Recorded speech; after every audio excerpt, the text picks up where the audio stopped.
Tabling of documents.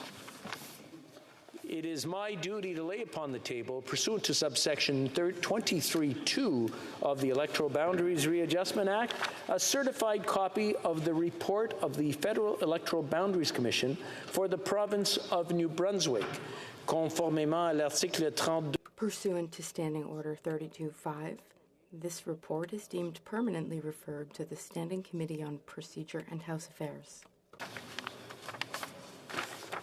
Dépôt de projet de loi émanant du gouvernement. Tabling of government bills. By ministers. Rapport de délégation interparlementaire. Reports from interparliamentary delegations. Presenting reports from committees. Présentation de rapport de comité, l'honorable député de... The Honourable Member for Madawaska-Restigouche. Thank you, Mr. Speaker. I have the honor of presenting today in both official languages the first report of the Standing Committee on Official Languages on Bill C-13, an act to amend the Official Languages Act to enact the use of French in Federally Regulated Private Businesses Act and to make related amendments to other acts. The committee studied the bill and decided to report to the House with amendments. Presenting reports from committees, l'honorable député de... The Honourable Member for Vaudreuil-Soulanges. Mr. Speaker, I have the honour to present in both official languages the 10th report of the Standing Committee on Transport, Infrastructure and Communities, titled Strengthening Air Passenger Rights in Canada. A government response requested pursuant to Standing Order 109. Thank you, Mr. Speaker. The member for Chilliwack-Hope has the report as well. Thank you, Mr. Speaker. While Conservative members support the general direction of the report, we believe it does not go far enough in advancing the principle of shared accountability in the aviation ecosystem. Further, the report does not hold the Minister of Transport accountable for his complete absence in the face of significant failures in Canada's air travel system during the Christmas travel season of 2022. Conservative members believe that ministerial accountability required the minister to play a more active and visible role in addressing this crisis and to address why, despite his promises that the system was fixed, Canadians were subjected to consecutive disastrous travel seasons. Conservative members believe that the recommendation for establishing transparent service standards for all members of the aviation sector is a good start, but doesn't go far enough. We agree with witness testimony in the committee report calling for a reimbursement regime for all groups that provide a service that can result in delay or cancellation. We believe that ensuring federally regulated entities responsible for delays and cancelled flights are held responsible will incentivize all entities in the aviation ecosystem to ensure a better travel experience for air passengers. Thank you, Mr. Speaker. Presenting reports from committees, the Honourable Member for Avalon.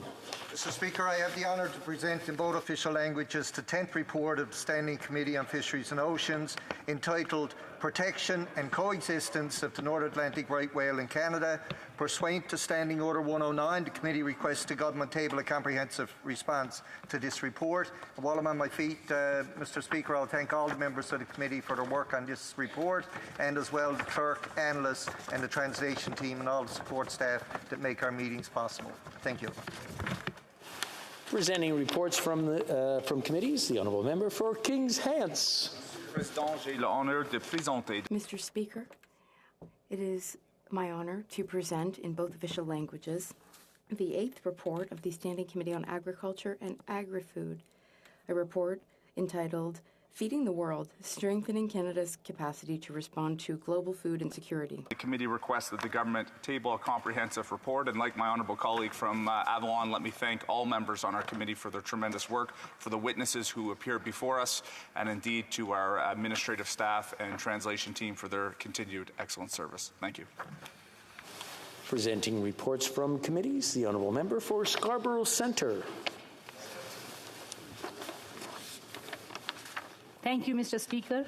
Mr. Speaker, I have the honour to present in both official languages the following two reports of the Standing Committee on Citizenship and Immigration in relation to Bill S-245, an act to amend the Citizenship Act, granting citizenship to certain Canadians. I have the honour of presenting the 14th report. The committee has studied the bill and, pursuant to Standing Order 97.11, requests a 30-day extension to consider it. I have the honor of presenting the 15th report. The committee has studied the bill and recommends to the House that it be granted the power during its consideration of Bill S-245, an act to amend the Citizenship Act, granting citizenship to certain Canadians, to expand the scope of the bill such that the provisions of the bill be not limited to an application to retain his or her citizenship under Section 8 as it is read before April 17, 2009. To report the 14th report, and pursuant to Standing Order 97.13A, a motion to concur in the report is deemed moved, the question deemed put, and recorded division deemed demanded and deferred. Pursuant to order made on Thursday, June 23, 2022, the recorded division stands deferred until Wednesday, April 19, 2023, at the expiry of the time provided for oral questions. Dépôt de projet de loi émanant des députés. Introduction of private members' bills. First reading of Senate public bills.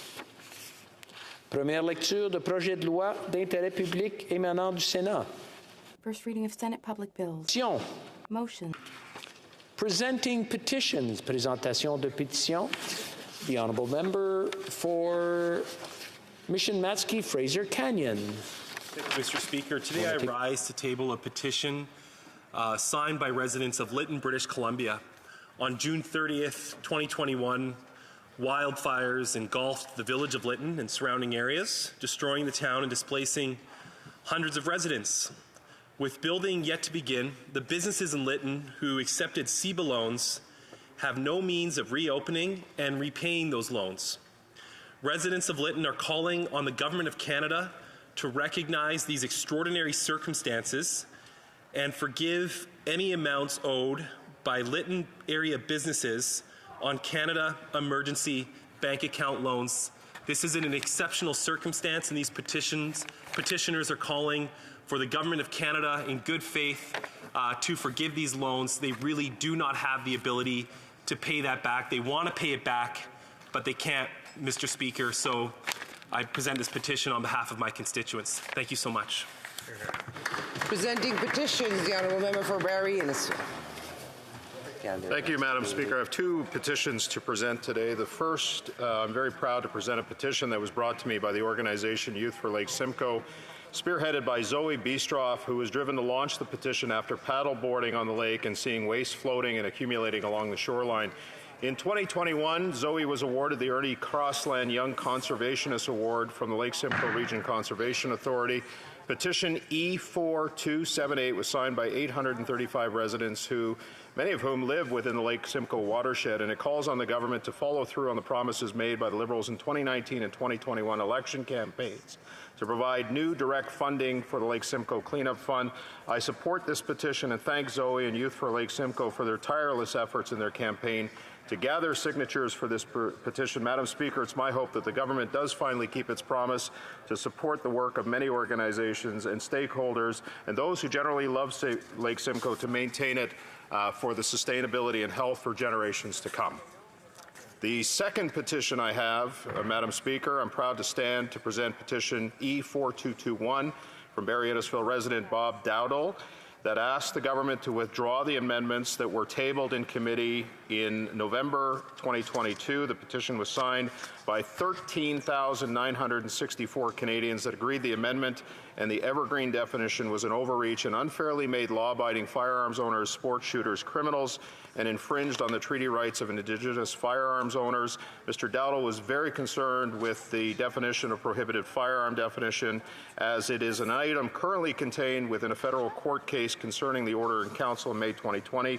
The amendment could directly affect the outcome of the federal court case. I support this petition and thank Bob and all Canadians, all over close to 14,000 of them, and residents of Barrie Innisfil who signed and supported petition E4221. Thank you, Madam Speaker. Presenting petitions, the Honourable Member for Courtney Alberni. Thank you, Madam Speaker. Madam Speaker, it's an honour to table this petition just mere days after the 7th anniversary that British Columbia announced a public health emergency regarding the toxic drug crisis. And Madam Speaker, this petition was led by Moms Stop the Harm. I want to thank the moms. I want to thank the dads, the aunts, uncles, and grandparents and children and community members of those that lost loved ones due to the toxic drug crisis. And Madam Speaker, they're calling on the government to act, to join British Columbia in taking action in what is one of the most deadly public health emergencies in our lifetime, that's claiming approximately 21 deaths and lives every day, Madam Speaker. The undersigned call upon the Government of Canada to declare the toxic drug crisis a national public health emergency. They want the government to take steps to end the toxic drug deaths and overdose injuries immediately, and collaborate with provinces and territories to develop a comprehensive pan-Canadian overdose action plan, Madam Speaker, including treatment on demand, decriminalization, provision of a safer supply of substances, investments in education recovery, Madam Speaker. And again, they want to ensure this emergency is taken seriously with adequately funded programming and supports. Thank you. Présentation de pétition, l'honorable. Presenting petitions, the Honourable Member for Rosemont-la-Petite-Patrie. Thank you, Madam Speaker. I am tabling 2 petitions. The first is signed by hundreds of people who are very worried about the lack of civil participation in the complaints process for federal judges. The Canadian Judicial Council is made up of judges, and many are concerned that there are independence issues in the treatment of complaints. So the proposal is to have a committee made up of Canadians and also members of the Judicial Council. The petition would create also an appeals process. The second petition that I'm presenting, Madam Speaker, is about something that is occurring abroad, has been occurring since September 22, and it's very worrisome. The forces in Azerbaijan attacked Armenia, which led to the displacement of thousands of civilians and also took a lot of war criminals. There are constant violations of human rights as well as violations of the sovereignty of Armenia, 300,000 square kilometers of which are under occupation right now. So we call on the Canadian government to support the human rights of the people of Azerbaijan, of Armenia, and also to help ensure that Azerbaijan withdraws from Armenia and releases all prisoners of war. Thank you, Madam Speaker. Thank you, Madam Speaker. I rise this morning to present a petition on behalf of the village of Lytton and the businesses from Lytton, British Columbia. Madam Speaker, as it has been mentioned previously, the village of Lytton was decimated by fire on June 30th of 2021. The village remains under an evacuation order with homes and buildings not yet started construction. Since rebuilding is yet to begin, doors cannot open and businesses have no revenue for nearly 2 years. And, Madam Speaker, already incurring large deficits due to the pandemic, businesses destroyed by the fire will not be in a position to repay the CEBA loans when due December 31st of this year. So therefore, Madam Speaker, we call on the government and the businesses that signed this petition, almost 100 businesses in the village of Lytton signed, they're presenting this petition, calling on the government, and I'll read you what they're saying. They're asking for, we, the undersigned citizens of Canada, call upon the government of Canada to recognize the extraordinary circumstances of the businesses of Lytton, to forgive their amounts owing on the Canada Emergency Bank Account loans. Due to the magnitude of the disaster and consequential bureaucratic delays, businesses have been unable to rebuild for nearly 2 years. Forgiveness of the CEBA loan for Lytton businesses would help them to empower economic development and restore the destroyed community. This impacts both First Nations and non-First Nations. Madam Speaker, I know what we're speaking of because my riding of Caribou Prince George, many businesses, farms are still waiting from the 2017 wildfires to rebuild, and they're in the same boat. Madam Speaker, we're pleading for the government to forgive these loans. Thank you very much. Presenting petitions, the Honourable Member for Sandwich Grove Islands. Thank you, Madam Speaker. It's always an honour to rise in this place on the territory of the Algonquin and Anishinaabe people with the following petition. Petitioners are identifying that in the effort to address the climate crisis, our built infrastructure plays a large role. 17% of all energy used in Canada is used in various forms of energy for our homes. And the result of wasteful consumption of energy is really a barrier to climate action. The petitioners are calling on the Government of Canada to work with the provinces and territories to develop a new national building code to reduce overall energy demand by 15%. This is doable, but as we all know, the National Building Code takes a long time to develop, and the petitioners are asking that the government address the energy efficiency issues in our homes with urgency. Thank you, Madam Speaker. Presenting petitions, the Honourable Member for Winnipeg North. Thank you, Madam Speaker. It's with pleasure I table a petition today, and I want people to imagine, if you will, working 30, 40 years of your life in expectations, maybe $300,000, $400,000, $500,000 in savings, and that savings has been taken away. Retirees are increasingly becoming a target of fraud, given they have built up a wealth over a lifetime. To help them support their retirement years and are vulnerable due to a lack of controls and protection through transmission of money within the Canadian banking system. Seniors are seeing their savings built up over the years removed due to sophistication and disguised deceit and trickery foisted on them by professional fraudsters to exploit them and the current Canadian banking system. They're calling upon the House of Commons to undertake a serious and comprehensive review of the current transit system of Canadian citizens' money in this country with the aim of putting more stringent procedures and protocols and safeguards in place to protect seniors, in particular, from losing their life savings. Thank you, Madam Speaker. Presenting petitions. Questions on the order paper. The Honourable Parliamentary Secretary to the Government House Leader. Yes, Madam Speaker, I would ask that all questions be allowed to stand at this time, please. Hear,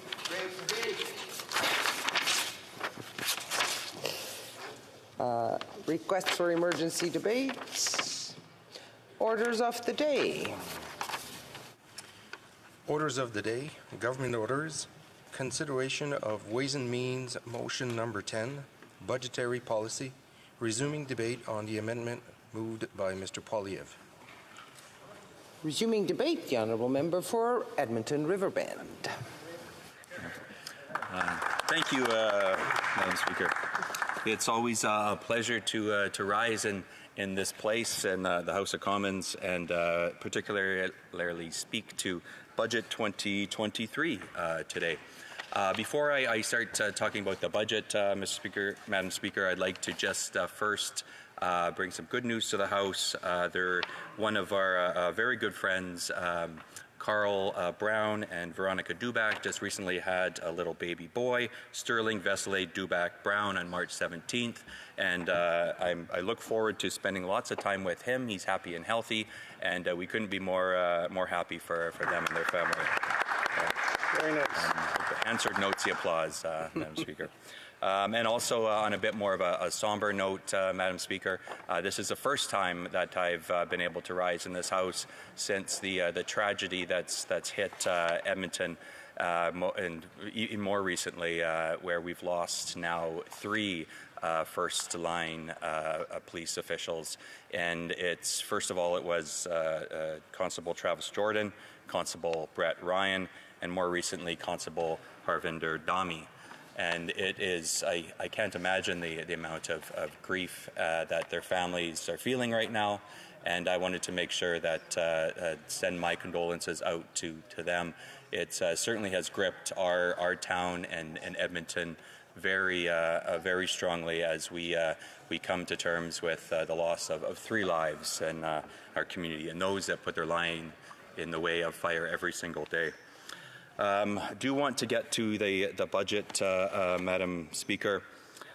First of all, want to address, I guess, probably 3 or 4 items here that I found of particular interest to me. Mental health being the key one. We saw a lot of lead up to the budget, talk about mental health, talk about the supports that may or may not, I guess we found out, would be in the budget. Unfortunately, it was the latter, and there's now the number of mental health communities I've spoken to over the last number of weeks about how disappointing this budget has been to them. It's unfortunate. We're going through an incredible mental health crisis right now. It's something that I know every member of this House ends up supporting. However, it didn't seem to make it to that final step and get into the budget. And these aren't just my thoughts, Madam Speaker. I'll just give you a quick rundown of what the Canadian Mental Health Association has stated. Even in their headline of their press release, the day of the budget, it kind of says it all. Budget 2023 out of touch with mental health crisis. And then it goes on to say that the Canadian Mental Health Association is profoundly concerned that Budget 2023 did not include the promised Canadian mental health transfer. Failing to establish a transfer is an abdication of responsibility of a long-awaited policy and mandate priority, and the promise of federal funding starting in 2021 with an initial investment of $4.5 billion over 5 years never materialized. And I'll end with this quote from their CEO. The budget is out of touch with the reality of Canadians' well-being and their ability to afford mental health services. I believe that the government has missed the mark and that there will be deep human and economic costs to pay. Now, Madam Speaker, the mental health is something I know a number of these organizations have spent a lot of time coordinating and reaching out to the government, trying to get that support. It's an opportunity even to highlight some of the serious mental health aspects that I guess a proposal or an event that I always do each year, an awareness event with members of this House, Liberal member from Richmond Hill, and the Liberal member the NDP member from Courtenay Alberni. We do an event called Father's Day on the Hill every year, and it raises the awareness of men's mental health, because it's 75% of suicides in this country are men, and we've even seen some more statistics come out that there's an average of 50 men are dying per week by suicide, Madam Speaker, and 81% of the drug overdose deaths are also men. I'm always pleased to raise awareness of this event, and I think we're now in our 7th year of doing this. But the numbers continue to climb, and it's something that I know most members of this House are concerned about. But to drive this home, just how important the support for mental health is, and not seeing that tied into the budget has just been it's been disappointing to see, Madam Speaker. Before I move on to the next topic, on men's mental health, we've even seen this year, we've seen the Bloc Québécois join us in putting together this event. We started a foundation through it last year that's going to promote research and programs throughout the year. But ultimately, what I would love to see in this budget going forward and future budgets is that support, not just for mental health as a broad budget number and saying here's a lump sum of money, but a lot of that dedicated to the people and the issues that need it most, whether it be the overdose deaths, whether it be men and mental health struggling with suicide. Those sorts of supports are what Canadians are asking for, and quite frankly, what Canadians need right now. Do want to move on to the other topic that kind of jumped out at me in the budget, Madam Speaker, the supply chains. It's something that I take on in this caucus as our Shadow Minister of Supply Chains. But there was a lot of reaching out and advocating for supply chain issues in the lead up to this budget. However, unfortunately, we saw even more movement in the opposite direction, and I'll just read a quick quote from the Railway Association of Canada, who weren't pleased with what happened in this budget. The Railway Association of Canada calls the federal government's move to resurrect the failed policy of extended regulated interswitching misguided and harmful to Canada's supply chains. And then their CEO goes on to state, the measures announced today will not improve the efficiency, capacity, or reliability of Canada's supply chains. They will do the exact opposite, as we saw under extended regulator interswitching that was in place from 2014 to 2016. Madam Speaker, the supply chain issue is something that I know has gripped many Canadians, particularly in my community. That I hear a lot about since the pandemic, what supply chains have meant to this country. And I think just more and more people are paying attention to supply chains now too. So when you see if you're in downtown Vancouver and you see a barge out on English Bay and wondering, maybe that's my Amazon package delivery, maybe that's my IKEA bench that I was hoping to purchase over the weekend. I think more Canadians are looking at what governments are doing when it comes to supply chains. It's when you look at it touches each ministry over there, yet there's not a lot of that coordination between the ministries. And I think that's partly why it was astute on our leader to put that focus on supply chains. And if we can get that coordinated approach where we can go and bring forward those solutions, whether it's reducing red tape, whether it's providing efficiencies, I think you'll see a lot more success at both the federal and provincial and municipal levels when it comes to supply chain management. And then the last topic I just want to briefly touch on here, Madam Speaker. I sit on the Parliamentary Aerospace Caucus, and it's co-chair that with a member of each party in this House. And what we do is raise the awareness for the aerospace industry and the aerospace sector. Been on it now, I think, for about 5 or 6 years. But they were also disappointed in this particular budget. For example, they quote that they sent out immediately following the budget. They say this budget was a missed opportunity for the federal government to support the development of national aerospace strategy, increase resourcing to Transport Canada's certification capabilities, and exclude aircraft from the Select Luxury Items Tax Act to mitigate the significant negative impacts we are currently seeing on Canadian manufacturers and workers. Madam Speaker, the reason why that's important is the aerospace sector has been advocating for a national aerospace strategy, I think, since I've been here since 2015, and it's too bad to see that it keeps kind of getting pushed down the aisle. In my final 10 seconds, Madam Speaker, just want to highlight these are just 3 items got to talk about, but I don't think I've seen in my time here that this budget has been this criticized by so many different associations and organizations, and I think that should be a wake-up call for the government on the other side to think about when they're looking at future budgets or future legislation in this place. Questions and comments. The Honourable Member for Guelph. Thank you, Madam Speaker, and thank you to the Honourable Member across the way. He was citing in his speech several media references, and I wonder whether the member could mention whether any of those media references were from CBC, and whether the CBC reporting on our budget gives us the critical input that we need to see the benefits and the downfalls of the current budget. Member for Edmonton Riverbend. Thanks to my good friend from Guelph across the aisle. I think he's trying to set up a trap, I believe, on the CBC side, but he's mistaken. I didn't actually quote from any media articles. I quoted all from the association's press releases, which they were the ones that came out and sent out their own responses. I'm certain there are lots of CBC criticism of the budget as well. I'm happy to find that for him and send it his way whenever he chooses. Questions et commentaires à l'honorable. The Honourable Member for Beauport-Limoilou. Thank you, Madam Speaker.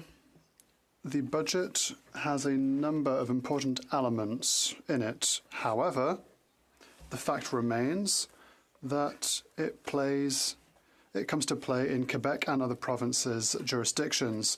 I'd like to hear what my colleague has to say. Does he have any concerns? Because a part of the budget does not respect provincial jurisdictions under the Constitution. Thank you. Member for Edmonton Riverbend. Thank you, Madam Speaker. It's important in this House that the the government has to reflect all aspects of this country. And hearing my Bloc friends also disappointed in this budget. We're disappointed in this budget. They're disappointed in this budget. You know, if only we could get one more party on side, Madam Speaker, to be disappointed in this budget, we might end up being a confidence vote, and we might be into an election, might have somebody else in that chair to be putting forward a budget, perhaps a better budget that's better received across the country.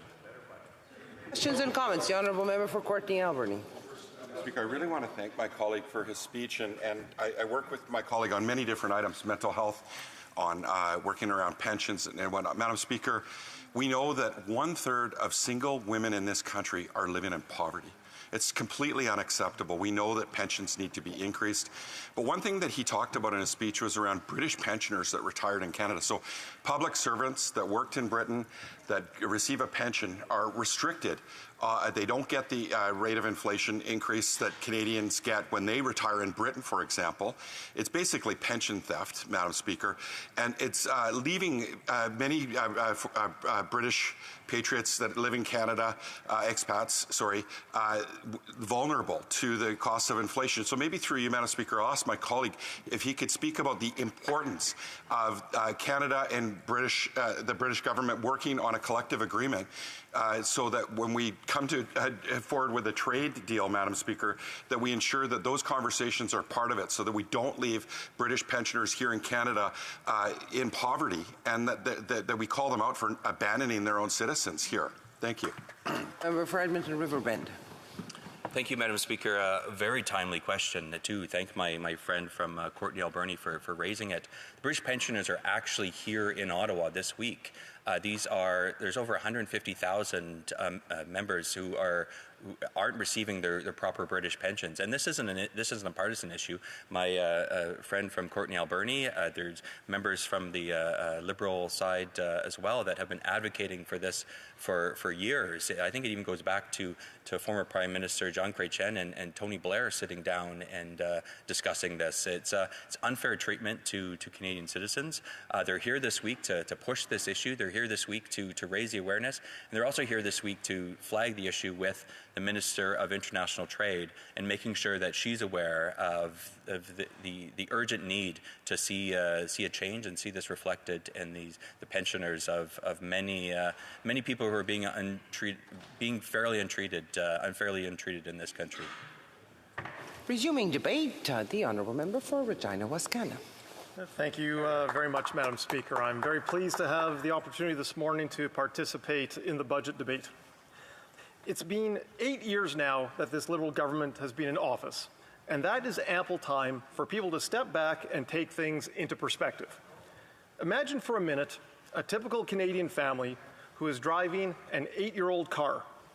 Let's say they decide that it's time to buy a new car, so they head down to the local car dealership and walk through the showroom and maybe take a car for a test drive.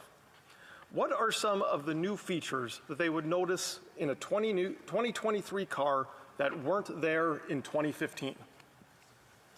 Well, for starters, the entertainment system has improved by leaps and bounds with features like Apple CarPlay and Android Auto. Parallel parking and fitting into tight spots has never been easier, with rear-view cameras, dash cameras, and even 360-degree bird's-eye view cameras. Gas-powered cars have never been more fuel efficient, and more options for electric or hybrid vehicles are showing up in showrooms every year.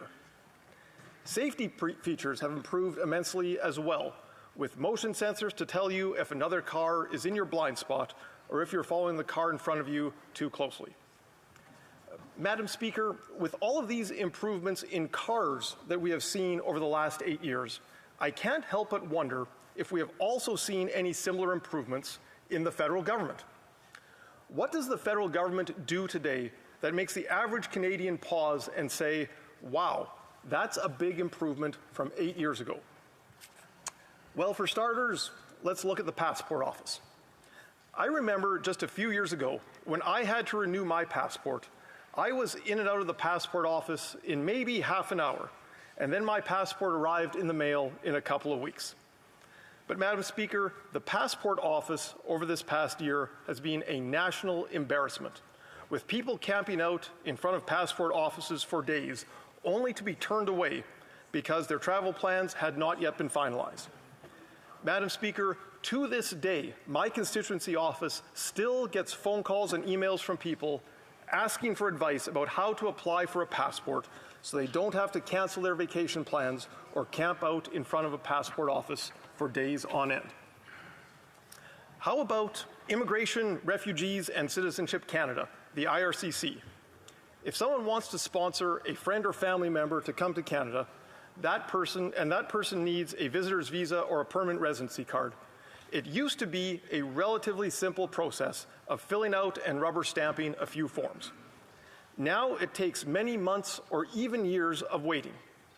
Literally every day, my constituency office receives multiple phone calls and emails asking, what is the problem with the IRCC? Why is my case past its processing time? Why won't they return my calls? And when will my loved one be able to come to Canada? Or how about inflation and the cost of living? It used to be that anyone with a full-time job could at least put food on the table without having to turn to the local food bank for help. But that's not the case in Canada anymore. With the carbon tax pushing the price of groceries higher and higher, more and more fully employed working families are turning to food banks for help. In my home province of Saskatchewan, food bank use was up 35% last year. How about openness and transparency? This Prime Minister once tweeted, "It's hard not to feel disappointed in your government when every day there is a new scandal."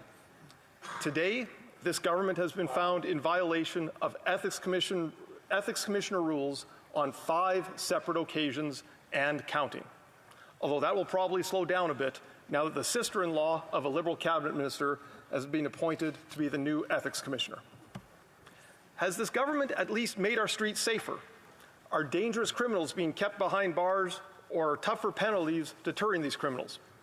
Sadly, the answer is no. Year after year since this Liberal government was elected, violent crime rates have gotten worse than the year before. It's no longer uncommon to hear of a fatal stabbing on public transit or in front of a downtown Starbucks in broad daylight. Madam Speaker, to continue our car shopping analogy, by any objective measure, this government has been a major downgrade compared to what Canadians had just 8 years ago. Unlike that Canadian family who is shopping for a new car and checking out all the new whistles and bells that didn't exist 8 years ago, Canadians are left wondering why this Liberal government can't perform the basic functions that governments should be able to do.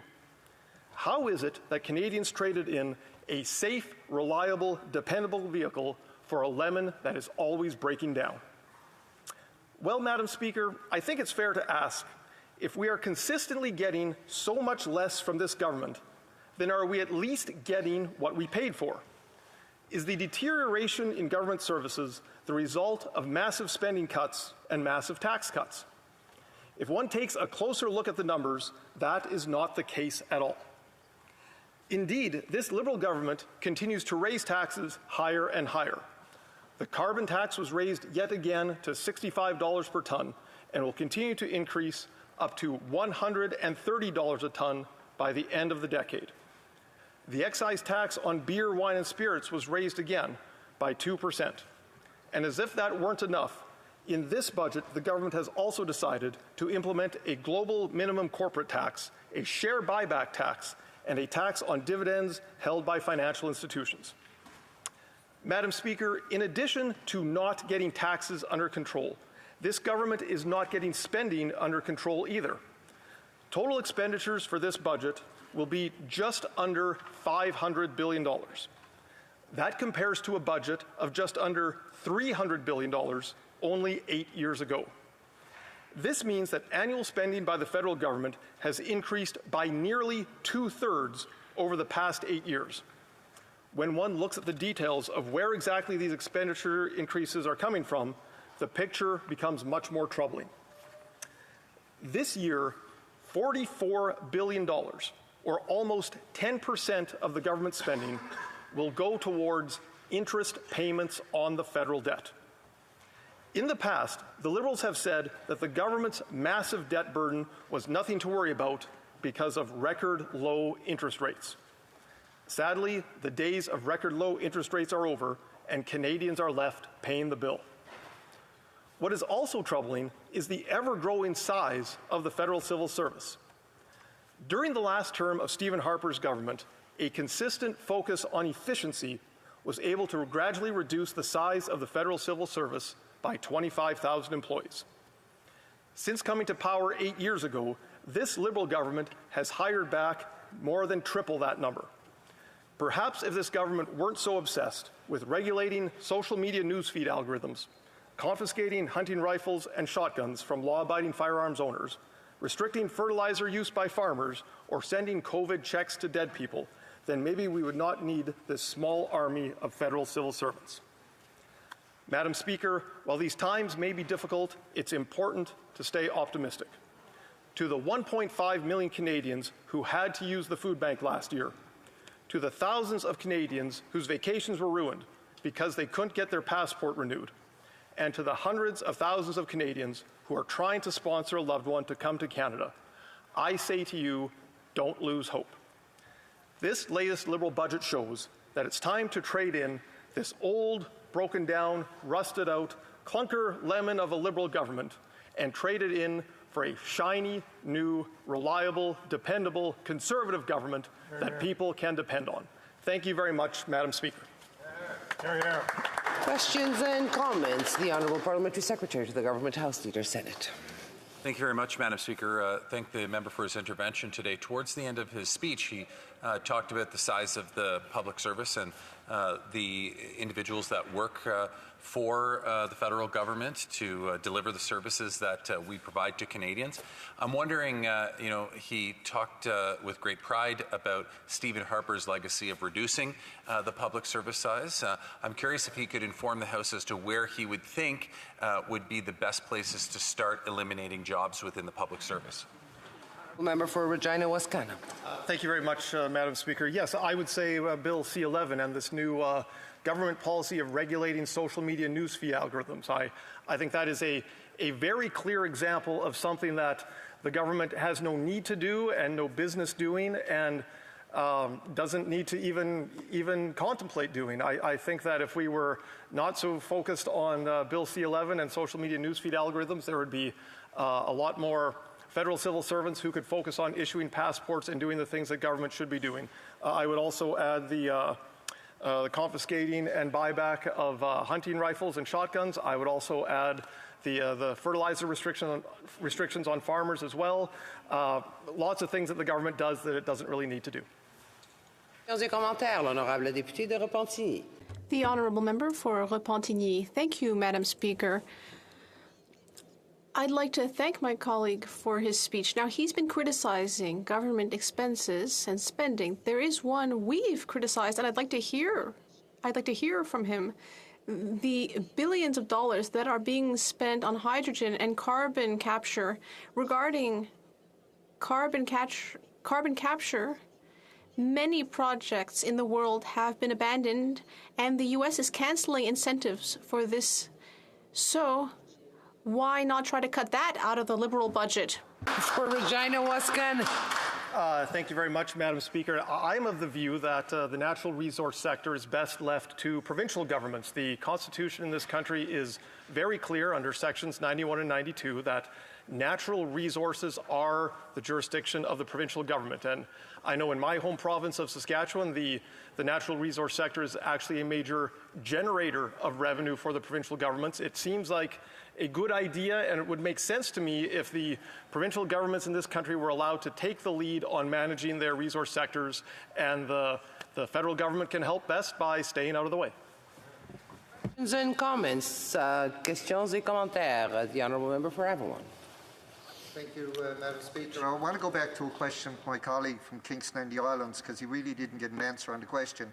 The question was, I believe, as I heard it, which department in the civil service would you cut jobs and fire people for? Through the Speaker. For Regina Wascana. Thank you very much, Madam Speaker. I believe I answered the question adequately. Bill C-11 and the regulation of social media newsfeed algorithms. Yes, I see the member for Kingston and the Islands is chiming in. And I would also add the fertilizer restrictions on farmers that the government announced a couple of years ago. Totally unnecessary. No need for a single civil servant to spend 1 minute on any of that. And as well as the confiscation of firearms from law-abiding firearms owners and the money that the government would have to spend to buy them back. All of that is totally unnecessary, and those are things that the government doesn't need to be doing. Questions and comments, the Honourable Member for Courtney Alberni. Madam Speaker, first I want to thank my colleague for his speech. I just came back from the Association of Vancouver Island Municipalities, where we heard from municipal governments, especially mayors and councillors that were in attendance, about their concerns about the federal government not supplying municipalities with adequate funds to cover the new increase in RCMP policing, which I think we all agree in this place, Madam Speaker, that RCMP officers have been highly underpaid. We're glad to see them unionized. But through you, Madam Speaker, to my colleague, does he agree that the federal government should have provided the top-up to local governments instead of downloading on them, where they only collect about 8% of the overall taxes in this country? Thank you. Member for Regina Wascana. Yes, thank you very much, Madam Speaker. I do think we need to support our law enforcement officials. That includes the RCMP.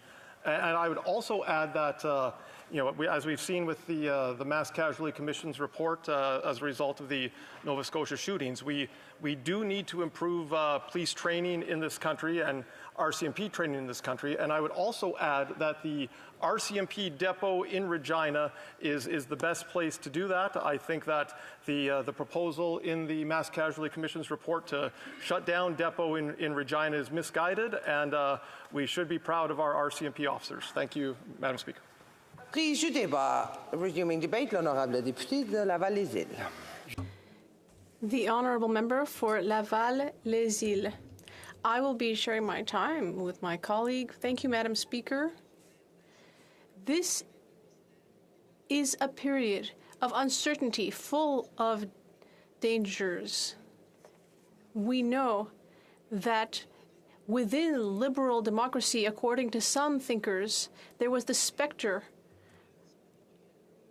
of powers that could bring us prosperity, well-being, and security.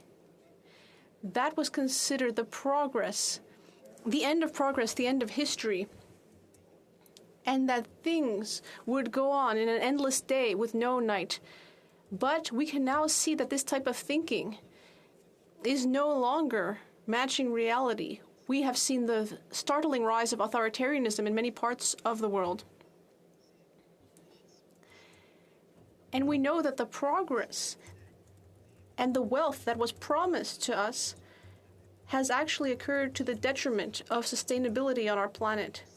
And social inequality has also become worse and worse, both in our democracy and elsewhere. Not to mention a pandemic that caused stress for the public purse, both in the West and elsewhere. Now there is war in Europe. We are increasingly reminded that the world is a hard place, and that we need to fight in order to face uncertainty. We need vision, we need targeted investments, and we need humanity, a great deal of humanity. This budget brings all of these qualities together, Madam Speaker, and I'd like to discuss its characteristics in more detail. To the extent that this plan is our way of making all Canadians' lives more affordable, and in order to create an appropriate framework for future generations. First of all, in this period of uncertainty, it is our duty to help families directly. One of the main sources of stress for families is paying for food. Thanks to the grocery rebate in our budget, 100 million Canadians and low-income families throughout the country will receive financial assistance. Another source of stress, Madam Speaker, is health care, dental care rather. Our kids must not be judged based on their smile in a G7 country. That is why funding dental care and making it more affordable, especially for the youngest kids among us, well, that is why this is a key pillar of our budget in order to make dental care affordable for more people in the country. The federal government is committed to covering Canadians' dental care costs. For families whose family income is under $90,000 a year and who are uninsured, starting with children under 12. Mental health is another important issue that we should pay great attention to. In Canada, many individuals, youth and adults, are looking for happiness, who are facing challenges or who are experiencing mental health issues. And that is why in our budget we will do more with a $5 billion funding contribution to the provinces and territories in order to increase community services in the area of mental health and addictions. In addition, a solid and effective public health system is essential to Canadians' well-being. This is the pillar of a prosperous and growing economy. That is why our budget will implement the federal government's plan to provide $195.8 billion over 10 years in provincial and territorial healthcare transfers.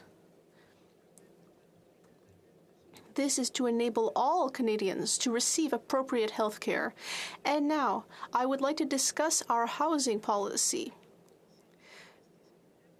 Significant investment was announced in the budget to make housing more affordable, notably by enabling people to buy their first home and by reducing speculative practices that cause prices to rise. We are also collaborating with provinces, territories, and municipalities to double the number of housing starts by 2032.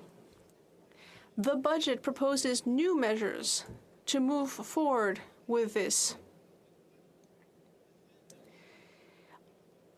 The federal government will also do more in order to make housing more affordable from coast to coast to coast, with additional measures to offer tax credits, reduce homelessness, and to invest in research and development on housing affordability.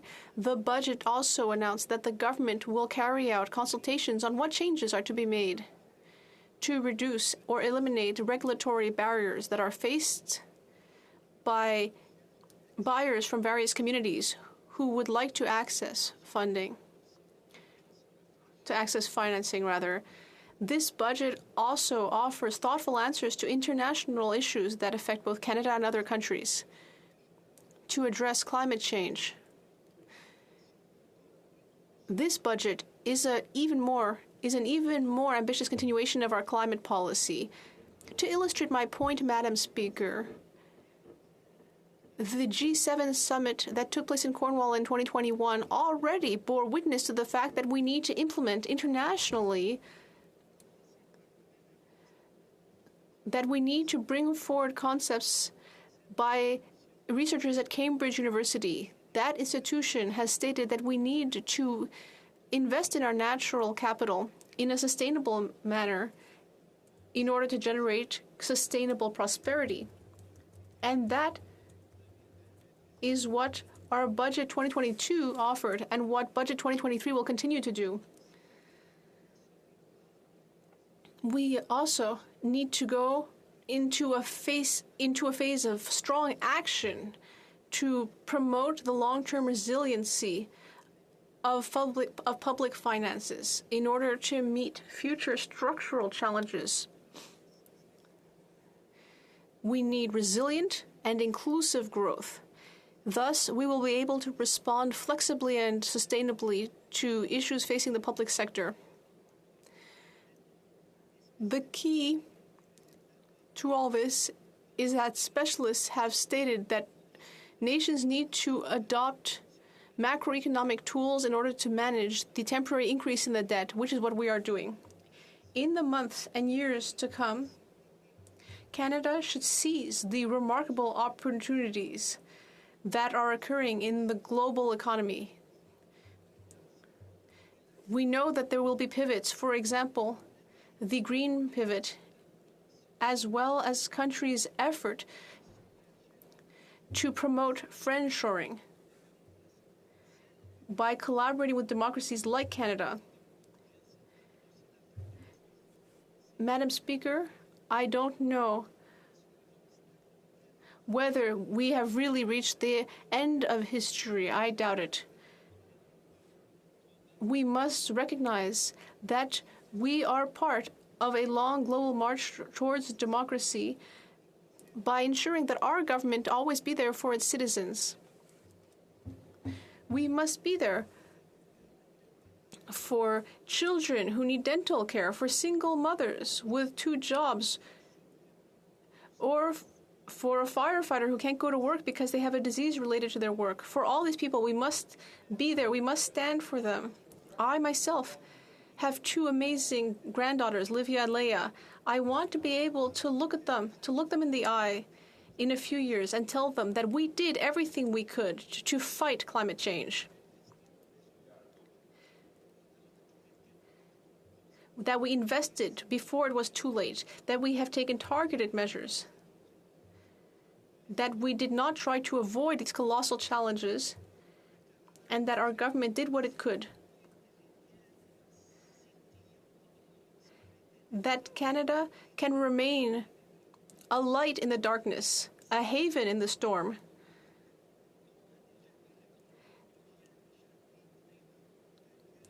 As a great theologian said, may God give me the serenity to accept the things I cannot change, the courage to change what I can, and the wisdom to know the difference. Here in Canada. Thank you, Madam Speaker. Questions et commentaires. Questions and comments. The honourable member for Peace River Westlock. Thank you, Madam Chair. I want to just ask the honourable member across the way. One of the things that's we've been pointing out in the budget is that there is a $43 billion deficit, and that deficit spending continues to drive inflation. I'm just wondering what the honourable colleague has to say about the deficit and inflation. Thank you.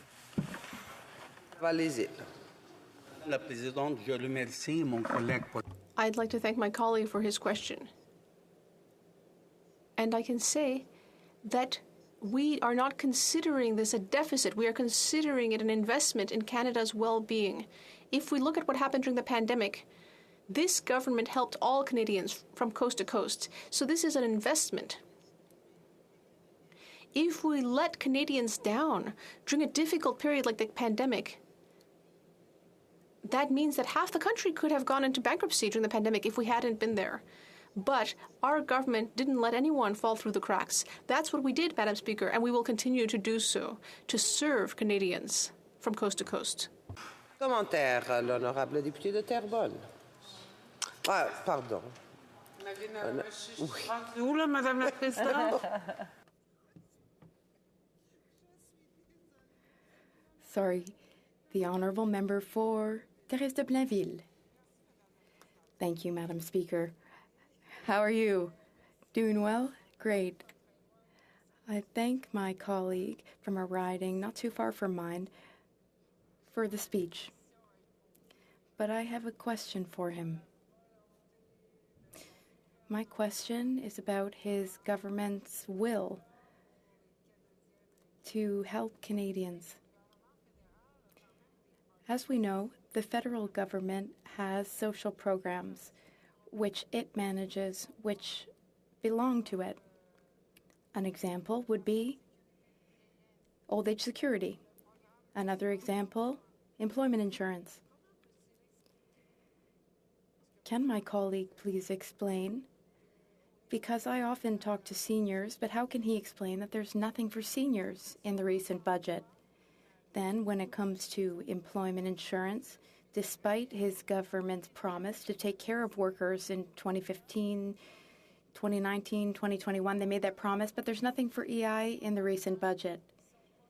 Next, dental care, that's not federal jurisdiction, but that's in the recent budget, with $13 billion in spending.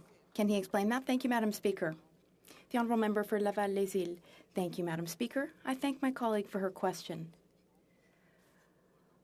I can assure my colleague across the way that our government is working hard and planning hard in order to help Canadians everywhere in the country. That's very clear. We're helping people pay for groceries.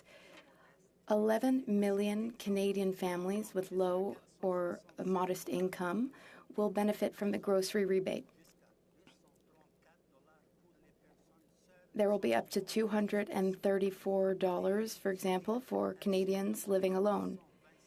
And for seniors, there will be an average rebate of $225. Also, has my colleague forgotten about our rapid housing initiative? Moreover, Madam Speaker, has my colleague forgotten about our $10 a day daycare initiative to help mothers and fathers to be able to work without having to worry about childcare? These are very clear examples. Let's leave time for another question. Madam Speaker, one thing we've heard loud and clear from many anti-poverty advocates in our country is the need for a national school lunch food program. And Lush Valley, an organization in my riding that supports local food growers to get food out to people that have low incomes, that are having challenges getting food, they've been pushing for this program, Madam Speaker. And in 2018, the World Health Organization cited that 1 in 5 children in Canada right now are at risk of going to school hungry. That's not acceptable, Madam Speaker. We've been calling for the federal government to step in and fund a national school food program.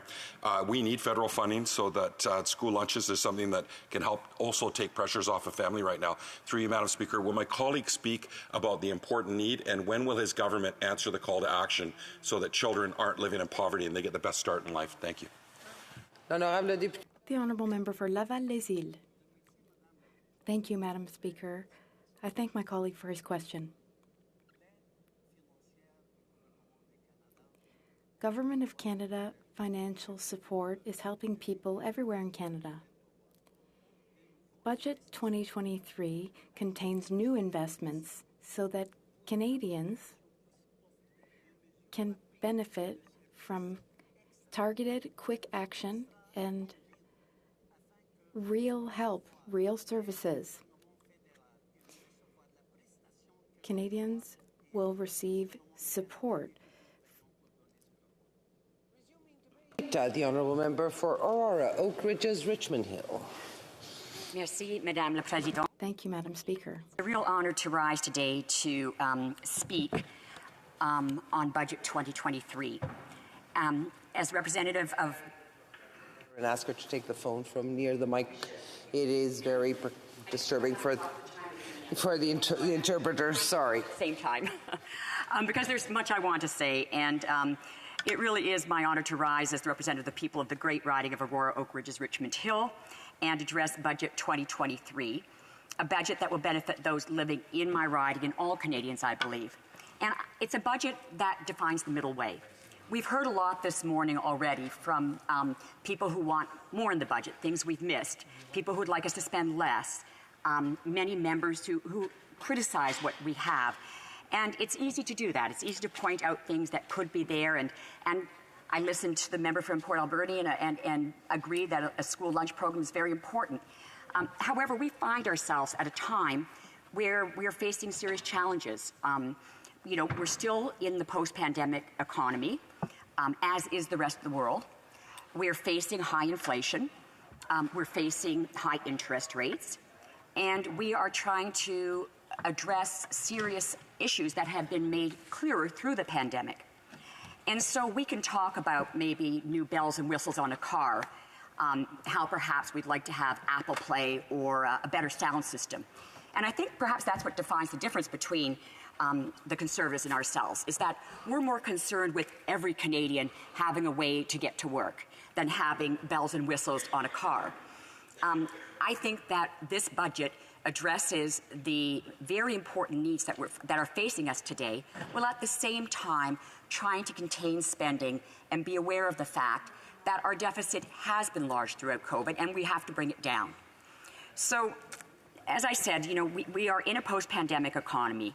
The shutdown prompted by the pandemic has led to a reduction in production and imposed significant stresses on the global supply chain, as we all know. And although the opposition likes to blame actions taken by our government for this worldwide inflation, I know as well as they that as a middle power, Canada does not have the ability to create inflation worldwide. In fact, if we had that kind of economic power, we'd be using it for the good of Canada, and we'd probably be putting in place the lunch program and other programs that we would like, including employment insurance and others. However, that's not the case. It's also not the case that the price on pollution has caused inflation. The price on pollution did not increase between April 2022 and April 2023, and yet inflation was rampant. In fact, the most recent increase that came in, we've seen inflation declining.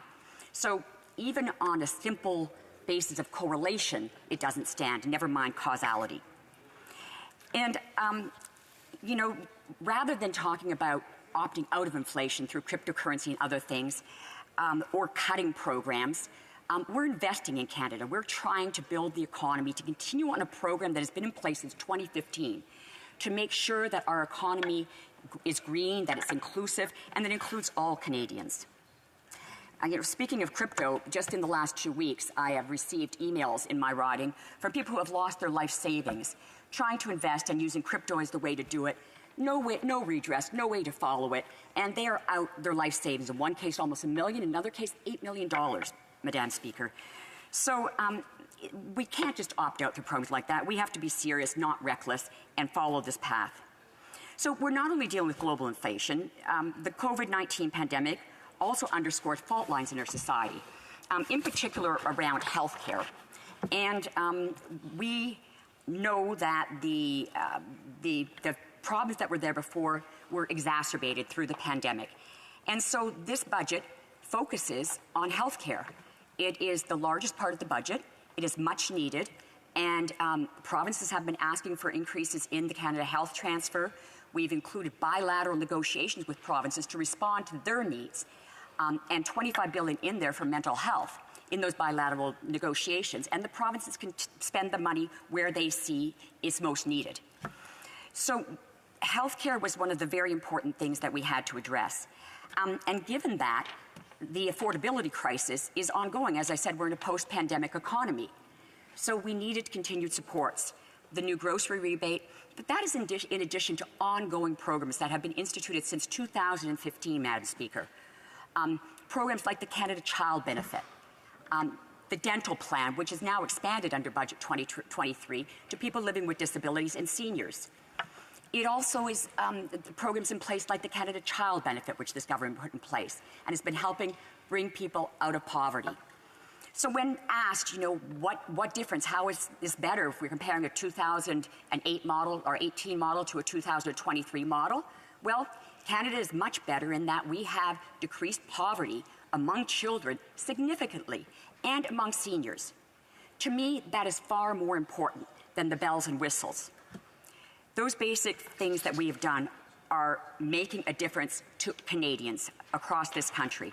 And in my riding of Aurora, Oak Ridges, Richmond Hill alone, almost 2,000 children have been able to get dental care that they were unable to get prior to having this dental plan in place. And that is significant, Madam Speaker. So you know, it's clear to us that the healthcare system was in need of more transfers, and we put that money in there and working cooperatively with the provinces on that.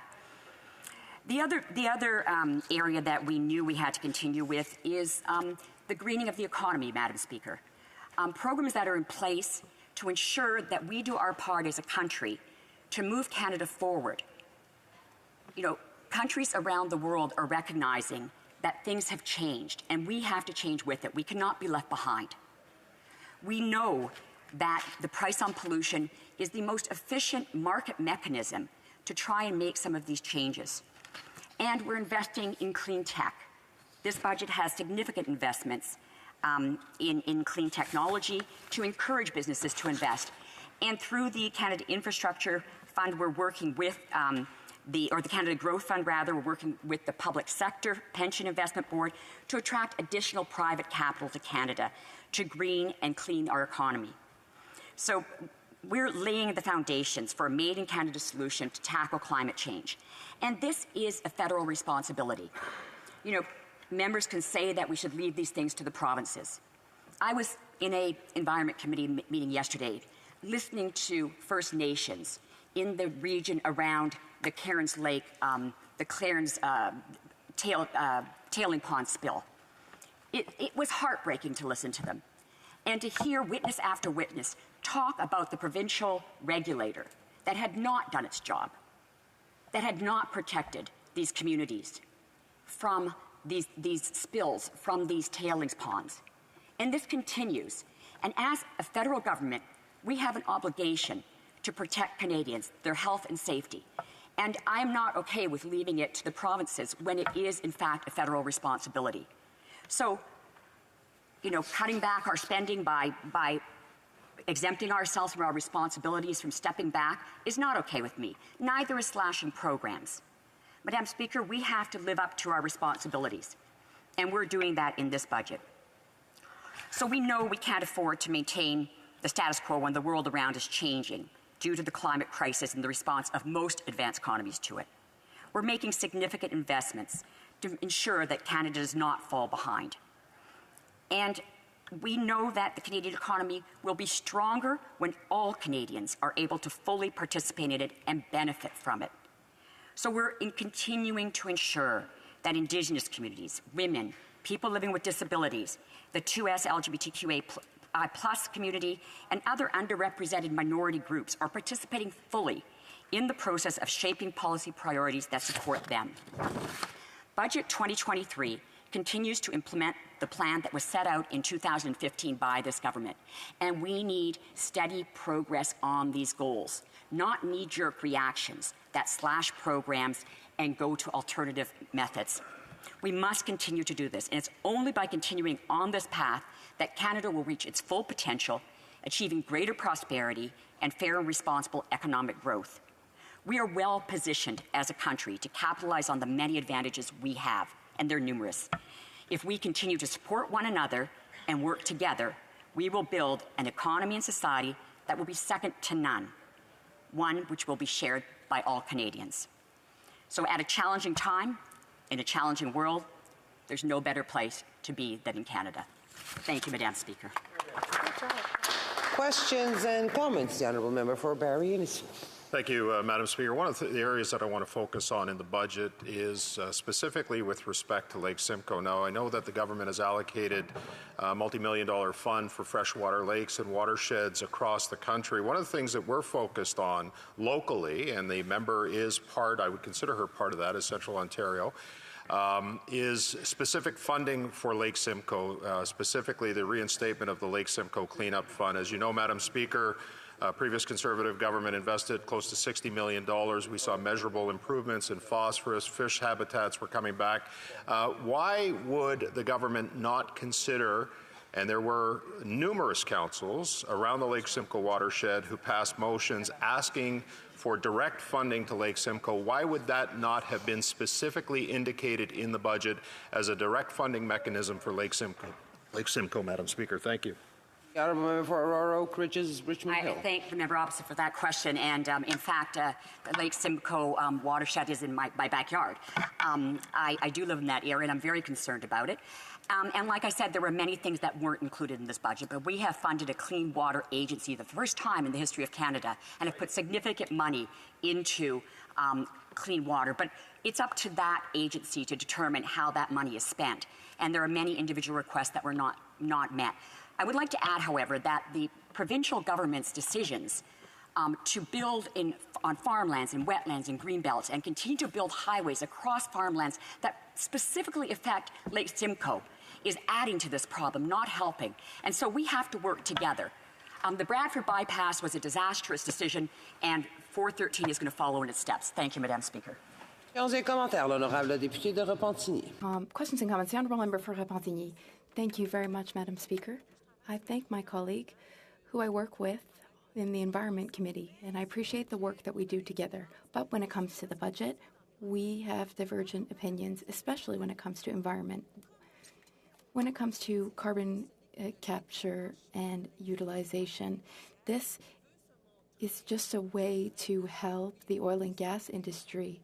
They want to show that they're working towards net zero, but CCUS is in fact, not supported by experts who call upon the government to stop with this technique. Even in the United States, the government is taking away incentives for carbon capture. So why does the government insist on supporting it? Oak Ridges, Richmond Hill. I thank member opposite for her question and for her work.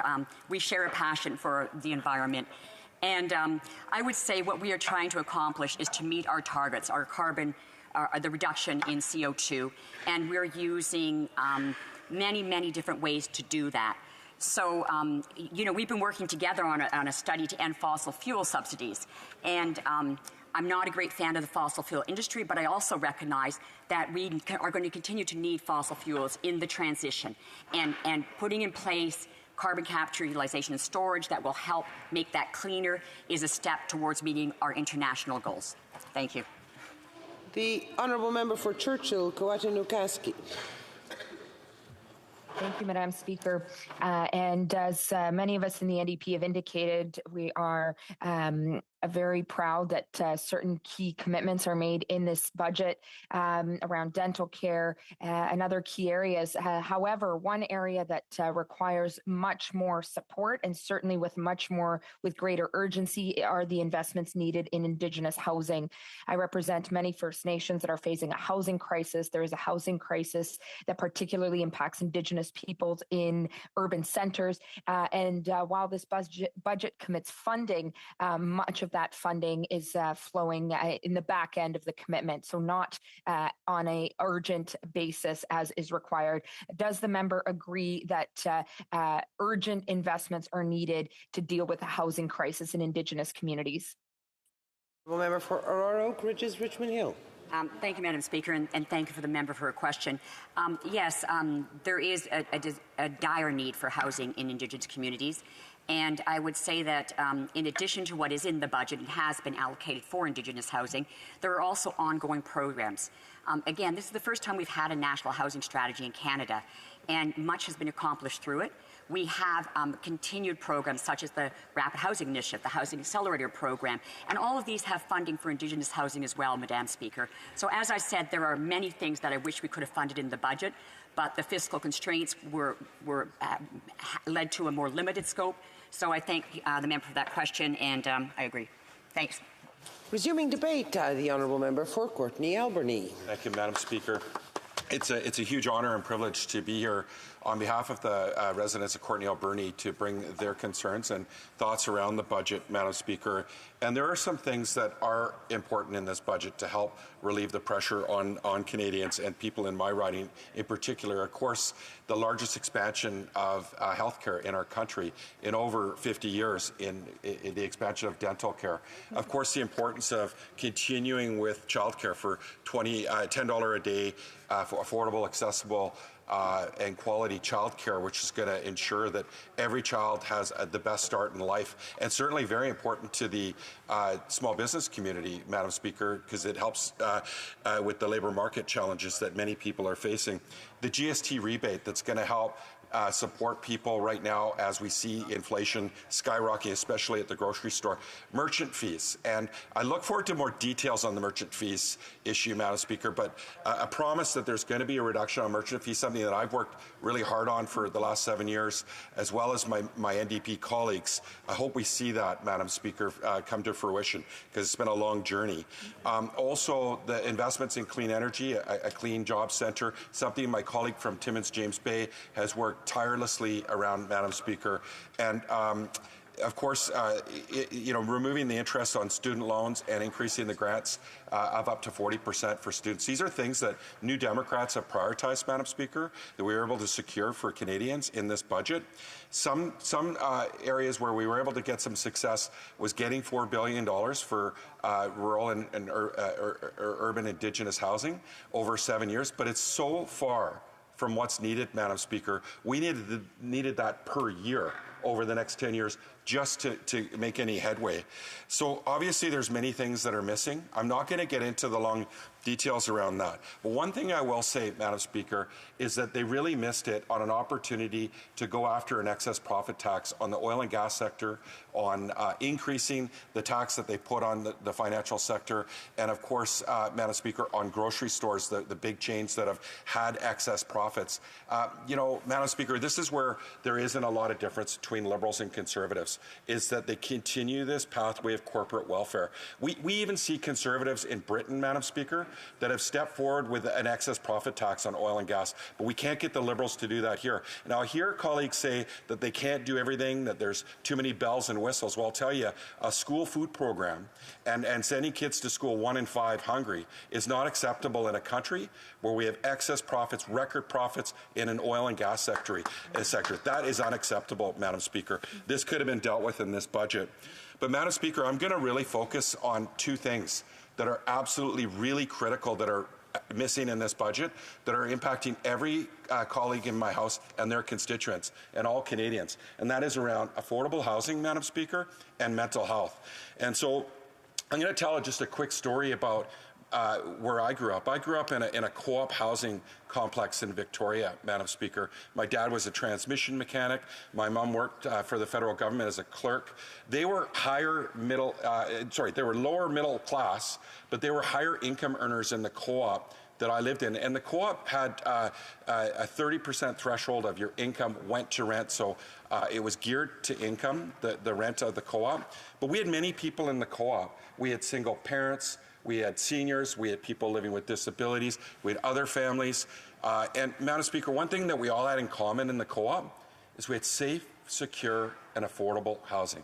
And I cannot tell you what that did for everybody, including their mental health, but it gave everybody a fighting chance. And I can go back to that co-op in Victoria, British Columbia, where I grew up, and I can see other kids that I grew up with. And not only do I see them, I see their children and their grandchildren. So I know the importance of investments in non-market social housing. Now, back in the 70s and 80s, and again, back to a minority government where the federal NDP under David Lewis was able to secure co-op housing, and it ranged from 18,000 to 25,000 units a year, but that went on for 2 decades, and it made a significant impact on the distribution of housing in Canada. In fact, about 10% of our housing in the early 90s was non-market housing. And Madam Speaker, and I just want to point out that Europe's around 30% non-market housing. So you don't see the homelessness, you don't see people living the way we do, because they understand housing's a human right and it's not a commodity. They allow the free market and the non-market to coexist, Madam Speaker, so that they can have some balance in their economy and in their country. We don't do that. In fact, now we're roughly we're less than 4% non-market housing in our country, and you just have to go outside to see what it looks like in any community in this country.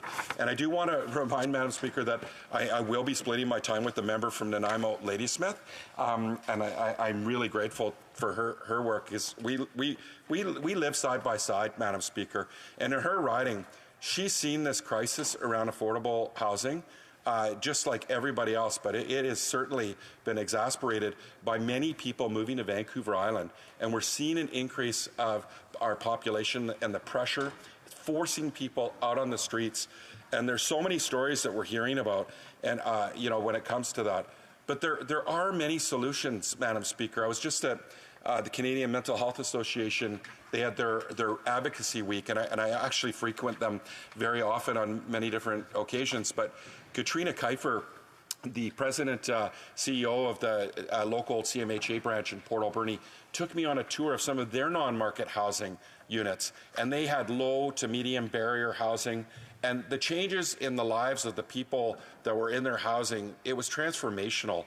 It gave them all a fighting chance. Many had come out of really difficult circumstances. Some were there for reprieve from situations at home or fleeing abuse. Some actually were coming out of were in recovery from substance abuse issues, Madam Speaker, and making sure that they had housing gave them the ability to connect with the important supports that they needed, the mental health supports, the physicians and the support from the health sector as they were on their journey. And Madam Speaker, this is something that we know works, but I can tell you what doesn't work. The free market will not solve an affordable housing crisis, and I can't find anywhere in the world where an affordable housing crisis has been fixed by the free market. It won't happen. It's not going to happen. And in this budget, the Liberals completely missed the mark, and the Conservatives before them. So they keep pushing this problem down the road. Now, Madam Speaker, I very much support immigration, people coming to our country, and I know there's goals to expand immigration to 500,000 people a year for the next 3 years. I support that wholeheartedly. But Madam Speaker, we need to ensure that there's housing for them to come and be able to find a place to live. And we need to make sure that they can get to work, that we improve our transportation services, and that we ensure that they can get access to a doctor. But there is no cohesive plan. The Rapid Housing Initiative that the Liberals have rolled out is just so small in scale, Madam Speaker. The 6,500 units they put on the table when it comes to co-op housing doesn't even make a dent of the lost 500,000 units that they didn't build, Conservative and Liberal governments alike over the last 30 years. And, Madam Speaker, the continued corporatization of housing in our country, that they're allowing these REITs to be able to get a tax benefit that normal Canadians don't get, and they're increasing their share of the overall ownership of housing in this country. The Liberals need to put a stop to this, Madam Speaker. We cannot commodify everything in this country. You know, I was just at Mom Stop the Harm hosted an event for the thousands of people that have died from the toxic drug crisis in Parksville. I was able to join them, and I really appreciate Jane McCormick, the bereaved mother of Jeffrey, who lost her loved one, for her courage in organizing that event, and all the moms that showed up, and fathers and family members of those with courage. But I also met some young folks from Risebridge that are trying to address the homeless issue on the ground level. And what they're seeing is the federal government download to provinces, provinces download to local governments, and some local governments don't have the aptitude, or it's not they don't feel it's their priority to address the homelessness issue. So they're left with not enough resources, Madam Speaker. And you've got these people that are on the front line. Some of them are even traumatized by their own loss. And they're driven by trying to make sure that another family member doesn't get lost because of this. So, Madam Speaker, through you, I'm calling on the federal government to scale up their investments in housing, in non-market housing specifically. And this is critical to the mental health of all Canadians. Everybody deserves a right at a place to live in this country, Madam Speaker, and a safe, secure place to live. Thank you. Questions and comments? Questions et commentaires. The Honourable Parliamentary Secretary to the Government House Leader. Yes, Madam Speaker, there has been no lack of leadership coming from Ottawa on the issue of housing in Canada. Whether it's hundreds of millions of dollars, national housing strategy, a multitude of different programs, including that of housing. The key to dealing with housing costs and shortage is actually going to be dealt with in a joint fashion. Municipalities have to play a stronger, more important role, Madam Speaker. The issue is city councillors need, across the country, to recognize and facilitate, for example, individuals from being able to purchase their own lots, zoning issues. And I'm wondering if the member can provide his thoughts in regards to, yes, Ottawa does play a role, but without municipal and provincial support, we will not be able to deal with the issue. Member for Courtney Alberni. Madam Speaker, I sat in local government. I was a municipal councillor at Tofino, and the federal government continued to throw breadcrumbs and trinkets, and it didn't work. In fact, if the feds put money on the table and the Liberal government put money on the table, municipalities would access it and they'd build non-market housing. They're waiting for a federal partner. So are the provinces. BC is building half the non-market housing in this country, Madam Speaker, but they need a true, real federal partner that's willing to invest. And Madam Speaker, to my colleague, we actually need them to step to the plate. They are absent. This is just, all we have to do is step outside, Madam Speaker. Look around. Maybe if my colleague met with municipal government officials, he'd get a real glimpse of what's going on. Questions et commentaires. Questions and comments. The Honourable Member for Drummond. Thank you, Madam Speaker. I'd like to thank my colleague for Courtney Alberni for his speech. We heard the NDP boast about certain measures in this budget, but I didn't hear what the NDP had to say about culture in this budget. The cultural sector, the cultural industry, showed to the government how urgent it is for them to try and get out of this pandemic and survive the pandemic. The cultural sector is finding it very hard to recover, but there's nothing in this budget that seriously helps culture. I'd like to hear what my colleague has to say on the matter. For Courtney Alberni. Thank you, Madam Speaker. A fabulous question, and I really appreciate my colleague who's always fighting for those really important artists and cultural curators in our country, Madam Speaker. And the government absolutely failed. These are the most impacted sector in our economic sector from COVID, Madam Speaker. They're left hung to dry. We even been asking for the CEBA loan to be extended for many of them, but many of them didn't even qualify for that, Madam Speaker. So the government failed. Now, we know C11 is going to bring forward some important funds and resources to support those artists, but it's not quick enough. And in this budget, they should have been bridging the gap with some resources for that. But one thing, Madam Speaker, I'll say that in my speech today, I'm disappointed to not get a question from the Conservatives on my speech, especially when it comes to housing, because their free market approach has failed Canadians, left them hung out to dry.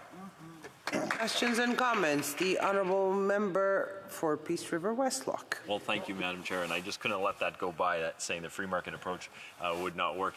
In Vancouver, just the red tape to build a house there costs $630,000. It's not the free market that's the problem. It's government standing in the way of building of the houses. So, to my honourable colleague, I just want to go back to the deficit spending that this government is doing and inflation that is driving up the cost of anything. More dollars chasing fewer goods. I'm just wondering what the member has to say about the $43 billion deficit that this government is continuing to spend after they promised back in 2015 that they would only have 4 modest budgets of $10 billion each and then return to a balance. Does this member think that this government will ever be capable of meeting a balanced budget?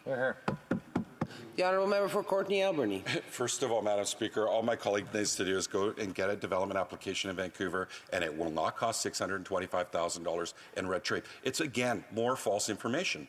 But, Madam Speaker, when he talks about the deficit, absolutely we have a solution to that. We've been calling for an excess profit tax on oil and gas, on grocery store chains, the big banks that are having record profits, Madam Speaker, left untouched by Liberals, always supported by the Conservatives, who are their gatekeepers, really, Madam Speaker. Again, in Britain, they're charging an excess profit on oil and gas. Even though that they also have petroleum-based companies. But, Madam Speaker, we've got a huge problem when it comes to Conservatives and Liberals propping up the super wealthy in this country, putting it on the backs of everyday Canadians, not allowing them to get services and important supports like affordable housing. Instead, they support the corporatization of housing. That's what I have to say, Madam Speaker, to my colleague. Resuming debate, the Honourable Member for Nanaimo Ladysmith. Thank you, Madam Speaker. I'm happy to rise today to discuss this important topic and to talk about some of the ways in which we are seeing successes in this budget, but also, of course, some serious gaps. You know, I want to reiterate some of the wins that we saw in the budget that were mentioned by my colleague just now from Courtney Alberni, where we saw the largest expansion in healthcare in decades. We saw, because of this expansion, we're seeing dental care for children under 18, seniors, people living with a disability, all gaining access to vital dental care. This is something that's been missing for so long, and people are in real need. Child care, we're seeing an increase of funding being allocated to childcare. As a single parent and speaking to so many others in our community, I can completely understand the essential need for increased childcare across the country. We also saw another doubling of the GST rebate, which is now labeled as a grocery rebate. This is the second time as a result of the work of the NDP that applied pressure on the Liberals that we are seeing money going back into the pockets of those who need it most as a result of this rebate. So these are good news. We've also seen that this budget includes the permanent 1.5% increase in tax on banks and insurance companies. This is nowhere near enough. We need to see a wealth tax. So this is something that we've talked about many times in the House, seeing those who the top 1% who are making over 10 million paying more on their taxes, excess profit taxes. We need to see those tax loopholes being closed. These are all mechanisms that we can see those who are earning profits off the backs of everyday people who are working so hard being able to reinvest that money back into people. Madam Speaker, this is not the budget that an NDP government would have put forward, but there are some wins, as I've said, and also some serious gaps. My hope is that all members of Parliament can agree on one thing. People are struggling, and we need to see a budget that prioritizes building an equitable and healthy community for all across Canada that does not leave people behind. We're also in a climate crisis. We need to see timely actions being implemented today for generations, both today and for tomorrow. It's vital that all in this House make decisions today that benefit people and our environment, and it's time for the Liberals to start putting people before profits within the budget. A few areas that I wanted to take a moment to talk about, Madam Speaker, is around housing. Specifically, we did see in this budget $4 billion for a co-developed urban, rural, and northern Indigenous strategy. So the importance of us seeing for Indigenous, by Indigenous housing. There is no question that this $4 billion is insufficient to meet the actual need, but it is a step in the right direction. Tillicum Lalem Aboriginal Friendship Centre in my riding of Nanaimo Ladysmith recently reached out with some updated stats. And what they shared with me is that there is currently in 2021, 1 in 5 Indigenous people in Canada, which is 18.8%, lived in low-income housing. The Indigenous population living in large urban centres has grown by 12.5% from 2016 to 2021. So although organizations like this incredible Friendship Centre provides essential services and a space for so many Indigenous people, Inuit, First Nations, Métis, to be able to come together and access the supports that we need, I'm always happy to hear from the Executive Director of Tillicum Lalem, Grace Elliott Nelson, to hear more about the needs. And it is clear that housing for those both on reserve and off reserve, for Indigenous people, both on reserve and off reserve, is essential and needs to be prioritized. This need is great and is due to the impacts of colonialism and continued racism of Indigenous people, and funding for affordable housing for Indigenous people who are increasingly living in urban centres is essential. And this funding that we're seeing in the budget is a start, but it's realistically a drop in the bucket to begin addressing this crisis and the current status of housing for Indigenous people. It's clear, based on this budget, that the Liberals are not taking the action required to address the housing crisis being experienced by constituents in my riding of Nanaimo Ladysmith and across the country. The last budget, we did see a move in the right direction, again, as a result of the pressure applied by the NDP of 150 affordable housing units. But in this budget, there's barely a mention of how we're going to move forward to address this crisis. We're seeing the impacts of this on seniors in my riding who have worked tirelessly their whole lives to contribute to the community, who are now unsure where they're going to live. They are, they talk to me about the stress and uncertainty of not knowing where they're going to lay their heads at night. This is a time where they should be comfortable and enjoying their lives. It's heartbreaking. Families who are unable to afford housing. I was talking with frontline service providers last week who were talking about children being taken from their families for the sole reason that their parents or caregivers could not find a safe, affordable place to live. I also heard from service providers where women were attempting to flee domestic abuse and were forced to stay in that situation because they had nowhere to go. This is a dire situation and needs to be addressed. Last summer, I hosted a roundtable along with the MP from Vancouver East and the NDP critic for housing, where we had First Nation chiefs, Métis leaders, leaders of local Indigenous friendship centres, nonprofits, community housing advocates, all came together to discuss the impacts of the financialization of housing in our community. As a result of this gathering, we had 15 signatures on a letter that went to the Liberal Minister of Housing that was sent last October. We've still yet to receive a response.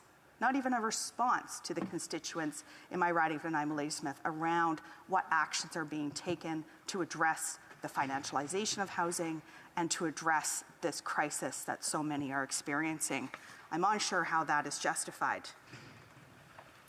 For too long, consecutive Conservative and Liberal governments have allowed large corporations and rich investors to use our housing as a stock market, even incentivizing such behavior through tax loopholes that continue today. This is why the NDP Housing Critic were in Nanaimo just recently, just a few days ago actually, and we were talking about this issue again just then. I want to move on, Madam Speaker, because my time is passing by quickly and there are many other areas I'd like to speak to. The mental health and toxic substances. Despite it being evident that so many of our loved ones are dying in a toxic substance crisis, and a dire need for mental health supports, there are no further announcements for mental health in this budget. Despite the grand promise of the Canada Mental Health Transfer in the 2021 campaign, people in my riding of Nanaimo Ladysmith are asking, where are these funds that were promised by the Liberal government? Why are we not seeing these funds being transferred that could make real changes in our communities to support people at a time when we need it most? The toxic substance crisis has killed 80 people in Nanaimo in the last year alone. These are somebody's brother, sister, neighbor, friend, and all tragic losses that could be avoided if we implemented the recommendations being put forward by public health experts, including on-demand treatment, access to safer supply, housing, all of these things, mental health transfers. These are all tangible items that would help begin saving lives in this toxic substance crisis. The Canada Disability Benefit, Madam Speaker. I've had another constituent come by my community office last week asking the status of this promised national disability benefit. And I had to, again, share with him that, unfortunately, we are not seeing in this budget the funds to go directly to those living with disabilities. We are seeing funds being allocated for continued consultation around this issue. I have a really hard time wrapping my head around why it took 4 days for the Liberals to bail out big banks at a time when they needed it, yet how long has it taken for us to be able to understand how to best provide the basic human needs for those living with disabilities? And so I hope that we will see if the Liberals are going to be dragging their heels on this much-needed funding, I hope that we will see some funds going to those with disabilities to support them in the interim while they sort it out. Madam Speaker, there's gaps to address the environment, and I'm going to stop now. Thank you so much, and I'm happy to answer any questions. Thank you. Questions and comments? The Honourable Parliamentary Secretary to the Government House Leader. Yes, thank you, Madam Speaker. True story. Back in the 90s, I actually had a town hall debate with Bill Blakey, NDP Bill Blakey. And at that debate, he argued that the federal government has no role to play in housing, Madam Speaker. In the 90s, every political party inside the chamber argued that the federal government had no role. I say that because I think you need to put it in perspective. Today, we have a prime minister and a government that is more committed to national housing. We even brought in a national housing strategy. We've invested billions of dollars into housing. We have invested interest in rapid housing initiatives, housing co-ops, housing supports, in a multitude in every region of the country. My question to the member is, would she not acknowledge that it's not just the federal government's responsibility? In fact, Madam Speaker, you've got municipalities and you have provinces that have to play a critical role, and the national government's role is that of leadership, and we have demonstrated that hands down over the last number of years. Honourable Member for Nanaimo Ladysmith. Thank you, Madam Speaker, and thank you to the member. I'm quite envious that the member was able to host a town hall with Bill Blakey, and of course was not there or present for what had occurred or transpired during that. But I'm certain he had many important things to say around the importance of housing as a basic human right and not as a stock market for large corporations and the ultra-rich. You know, prior to 1995, the CMHC, in partnership with provincial governments, would build 15,000 to 20,000 units of affordable and social housing every year. But this stopped in 1995. So we're looking at a deficit right now of housing as a result of the Liberal government and Conservative governments not prioritizing non-market housing. That's where our priority needs to be, so that people of all incomes are able to access a safe place to call home. For Lethbridge? My question to the honourable member is this. As a member of the NDP, there is a little coalition that's taken place between the NDP and the Liberals. I find it interesting, not at all, I find it interesting that the member stands in the House today and is speaking out against components of the budget that she disagrees with quite emphatically, and is able to rag against this government. But then in a few days from now, we'll stand in this House and vote for that same budget, for those same things that she just railed on, and actually engage in a confidence vote, which means that she has full confidence in this government to continue to rule, which means that her party must not want to form government, but rather just simply substantiate this one. I'm curious as to how she can speak out of both sides of her face. The honourable member for Nanaimo, Ladysmith, and I would be careful with how we characterize and thank you to the member for her question. I do appreciate it. When I ran for the first time to become a federal member of parliament, I knocked on doors throughout my riding of Nanaimo Ladysmith and talked with constituents about the needs in our community. And one need that came up was dental care. Another need that came up was affordable housing. Another need that came up was addressing the toxic substance crisis. And what I said to these people when I spoke with them in my constituency was that I was going to come to Parliament in Ottawa and do the work that needs to be done to implement the solutions that would benefit everyday people. And that's exactly what I'm doing. I'm working, as we do in a minority government, across party lines to implement what is needed with real solutions for people. And that's what I'm going to keep on doing. L'honorable député de Thérèse de Blainville. The honourable member for Thérèse de Blainville. Thank you, Madam Speaker. I'd like to thank my NDP colleague. I have a great deal of respect for her. Nonetheless, I have some serious questions. The dental care program, the NDP is very proud of it. Whether it's their program or the Liberals, well, I'm not sure. But one thing is clear. Dental care should not be up to the federal government. If a province or if Quebec wants to bring in a plan like this because their population wants it, it's up to them. And the NDP in the Sherbrooke Declaration always said that as far as Quebec is concerned, nothing should be done, but it's under Quebec jurisdiction without consultation or the right to withdraw with full compensation. So this is already a problem here. This shouldn't be a federal program. And meanwhile, the NDP in its agreement is not supporting a federal program that workers want, EI. How can she justify that the confidence and supply agreement does not include a promise to reform EI? Pour l'honorable député de Nanaimo, Ladysmith, A few seconds for the answer, please. Thank you, Madam Speaker. I guess first I would like to reassure the member that this most definitely was the work of the NDP. We know that the Liberals have voted against dental care on many occasions, the Conservatives as well. So I can reassure the member that this is the work of the NDP, and we're very proud of this because of the fact that people across Canada need access to dental care. This is, a part of head-to-toe health care that people need, and regardless of where you live across Canada, everybody should be able to access it. Resuming debate, the Honourable Parliamentary Secretary to the Minister of Seniors. Thank you very much, Madam Speaker. Before I begin, I just want to say that I may be standing on the floor of the House of Commons, but my heart is back home with my fellow Nova Scotians. As we all know, in this House today marks the 3rd anniversary of a brutal tragedy where a gunman took 22 beautiful lives. And Madam Speaker, they will never be forgotten. Madam Speaker, it's no secret the past few years have brought on unprecedented challenges, from a global pandemic to Putin's illegal invasion of Ukraine to global inflation.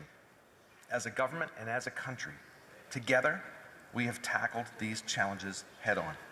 We've delivered sensible and compassionate policies to ensure that Canada wouldn't just weather these storms. Canada would find its way through and grow stronger than before. A stronger economy, a stronger social safety net, and a stronger climate plan. Madam Speaker, over the last year, economically, Canada has come out on top, delivering the strongest economic growth in the G7. There are nearly 1 million more Canadians working today than at the start of COVID. That means, Madam Speaker, that 126% of the jobs that were lost have been recovered. Wages are outpacing inflation and unemployment remains incredibly low, historically low, at 5%. Madam Speaker, there's one great challenge that I have to mention. One challenge that continues to test every single country around the world: climate change. Yes, climate change is an existential challenge, but it is the one greatest opportunity of our generation. You see, despite the significant challenges that countries around the world are facing, there's now an unprecedented race to retool economies and rapidly build the net zero industries of tomorrow. Now, businesses in Dartmouth Cole Harbour already get the economic value that the clean technology industry provides. And they are providing good jobs for people right here at home. And Madam Speaker, I've just been reminded that I will be sharing my time with the member from Toronto, Danforth. Only a couple minutes in. Companies, Madam Speaker, like CarbonCure, whose brilliant technology captures carbon and recycles it, permanently trapping it into the fresh, resilient concrete. Companies like Rayleigh Technologies, who develop, and get this, lightweight, thin, flexible perovskite solar cells that can be installed on just about anything. Imagine whatever you build, whatever shape, straight or curved, you can install this thin material to harness the energy from the sun. Madam Speaker, the sun is the limit. Companies like Graphite Innovation and Technologies that attract brilliant minds from all over the world to our beautiful community of Dartmouth Cole Harbour. Now, they've developed an incredible marine coating that actually reduces the drag on ships, significantly boosting their fuel economy, the fuel efficiency. Now, these are just a few of the many examples. Dartmouth Cole Harbour is an incredible clean tech hub. Madam Speaker, now that we've tabled Budget 2023, we've launched our Made in Canada plan to support affordable energy, create good jobs, and to grow our clean economy. I think we can all agree that Canada is abundant with the critical materials, the critical minerals that are needed for clean technology, like batteries for electric vehicles and microchips for digital technology. Now, as a government, we've built the strong environmental foundation needed to make sure that we're ready for these projects.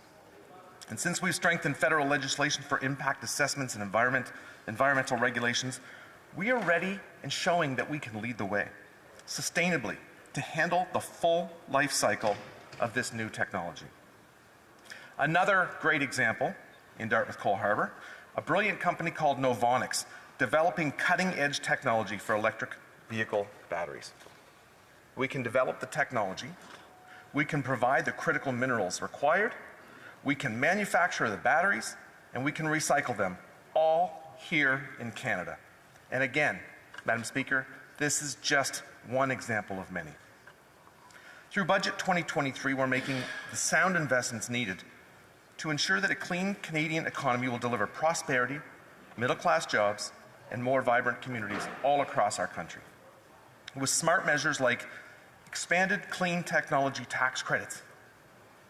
We're making sure that Canada is perfectly positioned to attract and grow businesses and jobs here at home. Now, back in 2021, we knew that we had a lot of educated and skilled workers who just couldn't afford to go back out to work because daycare costs in most parts of the country were just too expensive. And these workers, Madam Speaker, disproportionately were women. That's why we've inked deals with every province and every territory across Canada through our Canada-wide early learning and childcare plan. Now, this plan is, of course, absolute game changer for Canadian families. Daycare fees have already been reduced by at least 50% across the country. That means that families are already saving thousands of dollars per year. And soon, daycares across the country will be on average just $10 a day. Like I said, this is an amazing plan for families, but it's also important for our economy. Just about every industry across the country has been facing a labor shortage.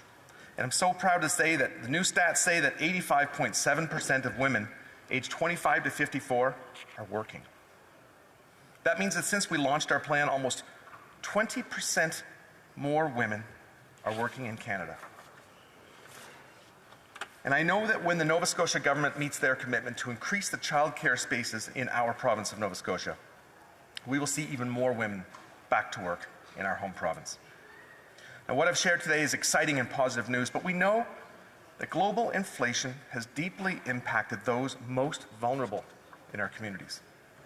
That's why we launched our affordability plan, a suite of carefully targeted measures to help make life more affordable for millions of Canadians.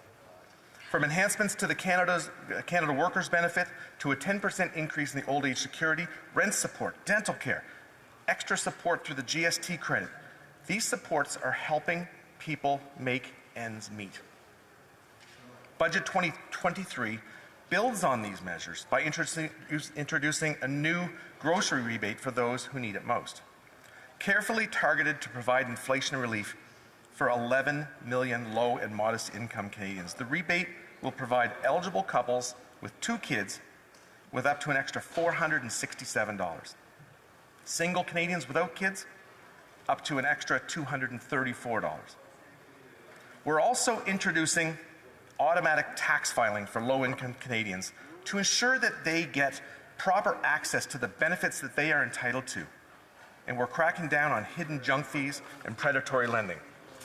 I think we can all agree that the pandemic exacerbated the struggles facing our publicly funded healthcare system. Our healthcare system and our incredible healthcare workers are under enormous strains. Too many Nova Scotians are struggling to find a family doctor. Now, wait times in emergency rooms are way too long, and folks are waiting too much time for important surgeries and procedures.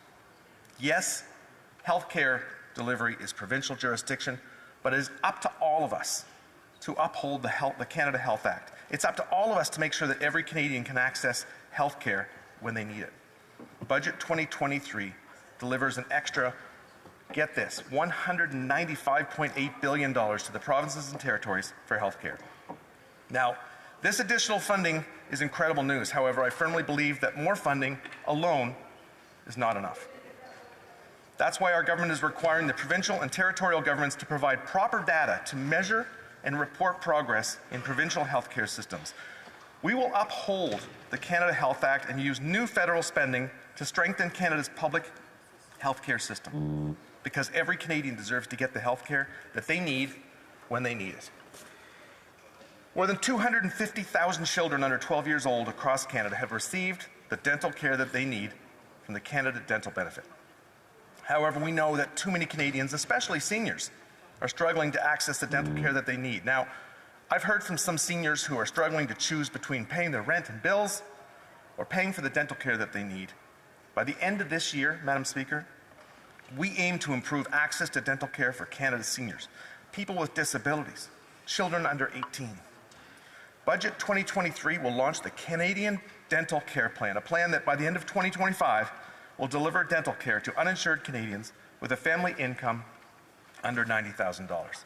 Madam Speaker, Budget 2023 helps deliver a healthy Canada.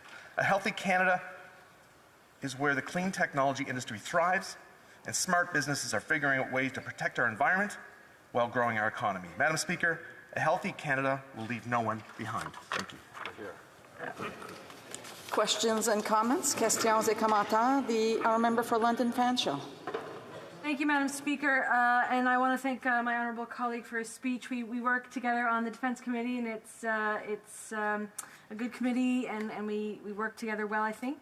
And I know in his role as the Parliamentary Secretary for Seniors, and I thank him for his speech, mainly focusing a lot on supports for seniors. However, one of the things that the seniors in my riding have been talking a lot about, and of course they're talking about dental care. They're talking about the incredible benefits that the NDP has pushed for in terms of getting them the dental care that they so greatly need. But one of the other things that they greatly need is pharmacare.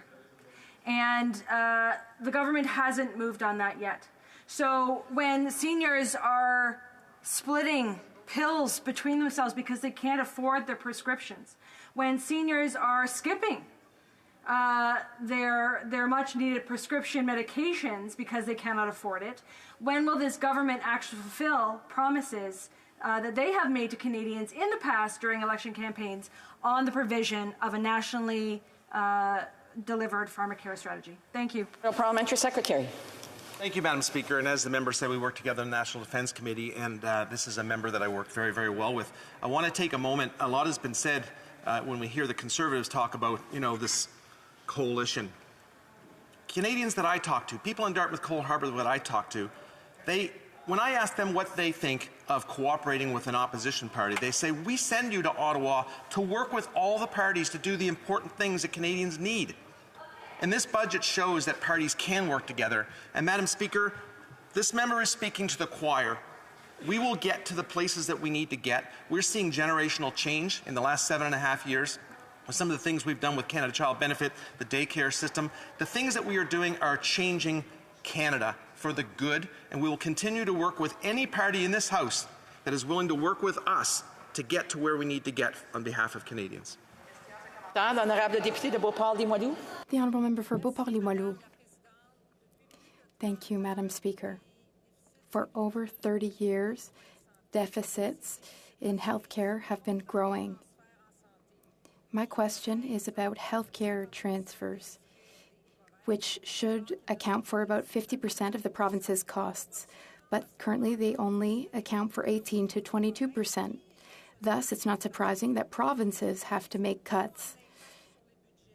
These cuts, especially in a time of crisis, have an impact on budgets. The government owes us accounting. They say we owe them accounting, and then there will be conditional transfers. But the issue is that the transfers are not enough. How does my colleague feel about that? The Honourable Parliamentary Secretary. I want to thank that member for the question. Madam Speaker, I don't think there's ever been a government that has put more of an investment into healthcare in Canada, that has understood that healthcare contributions to the provinces should be held with some strings attached to work as a partner. Yes, the delivery of healthcare has always been provincial, but we see the importance of being an equal partner and working with provinces, working with territories to ensure that we have the proper data to see. It's not just about throwing money at a problem. If you don't know that that problem is being fixed by that money, you don't have the proper data. We need to continue to work on that, and we need to continue to have partnerships with provinces and territories and work with them to do the better things that we can for Canadians. Comments, questions et commentaires. The honourable member for Guelph, a brief question. Thank you, Madam Speaker. Thank you to the member from Dartmouth Cole Harbour. He got my attention, Madam Speaker, when he talked about the clean technology businesses in his riding. And as he knows, we have a lot of clean technology happening in Guelph. The Nova Scotia Innovation Hub is one place where they're capitalizing on opportunities created by growing global demand for low-carbon products and processes, according to their website. Could the honourable member comment on the great opportunity we have that's being supported by this budget? Answer from the Honourable Parliamentary Secretary. Thanks, Madam Speaker. And as a 57-year-old Nova Scotian, if you wanted to do incredible things in the science or the clean technology world, you had to leave Atlantic Canada. You had to go to the big spots like Toronto, like Montreal, like Vancouver, or other countries. We are doing incredible things in Dartmouth Coal Harbour right now in the clean energy. We're doing things in technology. Metamaterials, Novonix, Suncell, MedOcean. I listed a few in my speech as well. It's an absolute incredible hub. There's not a day goes by that I couldn't go visit some amazing company out there doing things that we could never do in Atlantic Canada 20 or 30 years ago. Resuming debate. Reprise le débat. The Honourable Parliamentary Secretary to the Minister of Natural Resources and to the Minister of Environment and Climate Change. Thank you, Madam Speaker. And I'm really happy to be able to stand today and to talk about how this new budget that we tabled is a building block on everything that we have been doing since 2015 in response to so many of the issues that I've been hearing about from people in my community. Particularly, I'd like to focus on the work that we've been doing to support young families, the work that we've been doing to support people with low incomes, and our work on fighting climate change and building a strong, clean economy with the jobs for the future. We've been doing all of this work, I should add, in a time of tremendous disruption since 2015. When you think about it, we had to renegotiate CUSMA with that agreement, and that was something that was so strong and important for our economy as a whole. And after that, we made sure that automobiles being built in our country, very important issue for an MP from Ontario to highlight, we made sure that those automobiles and the parts here in our country are included as part of the Inflation Reduction Act in the United States. But when we talk about other issues that have been at the backdrop as we're working through these building blocks to support Canadians, there's been a pandemic. We don't like to talk about it that much because, golly, that was a very, very tough period of time for our country. But through it, our government was there to support Canadians and small businesses, and that was a lot of work that happened here as we were trying to move these big building blocks forward. And then if I was going to say one nice piece that I think after all of that, it's really nice to highlight, that our economy and the growth in our economy has been one of the highest in the G7 since the pandemic. And we have record high labor involvement of women in our economy now. That's partly due to the childcare agreements that we struck, and I'm going to be talking a little bit more about that. And the final piece is as a backdrop to really highlight that we're doing hard work sometimes in a place where it's not always easy. The invasion of Ukraine by Russia has been disruptive to global supply chains, and it has been big change for our country as a whole, and the world economies. And through all of that, through all of those disruptions, we have been there to be supporting Canadians. So let me focus first on young families, because I have to say one of the biggest disappointments for me when Stephen Harper's government formed government was that the first thing they did was to scrap childcare agreements right across our country. We were there. I had young children at that time. It would have been so helpful to have affordable childcare, and yet that was scrapped. And in its place was a system that sent the same payment to everyone, regardless of what their income was. And you know what? No new childcare spots, not affordable childcare, not quality childcare that was being provided. And that's why, for me, one of the proudest pieces of how this budget and all the budgets before as building blocks have really supported young families is that we put in place a childcare agreement. In Ontario, in my home community in Toronto, people already see a 50% drop in childcare fees. That is thousands of dollars, literally thousands of dollars in people's pockets. But not only that, we're going to $10 a day daycare. That's available already in some of the provinces and territories. That will make such a change on affordability for young families. But let's also talk about what some of the first things we did back in 2015 was when we formed government. The Canada Child Benefit, when I mentioned those $100 checks that were going same amount to everyone, regardless of what your income is, we changed that.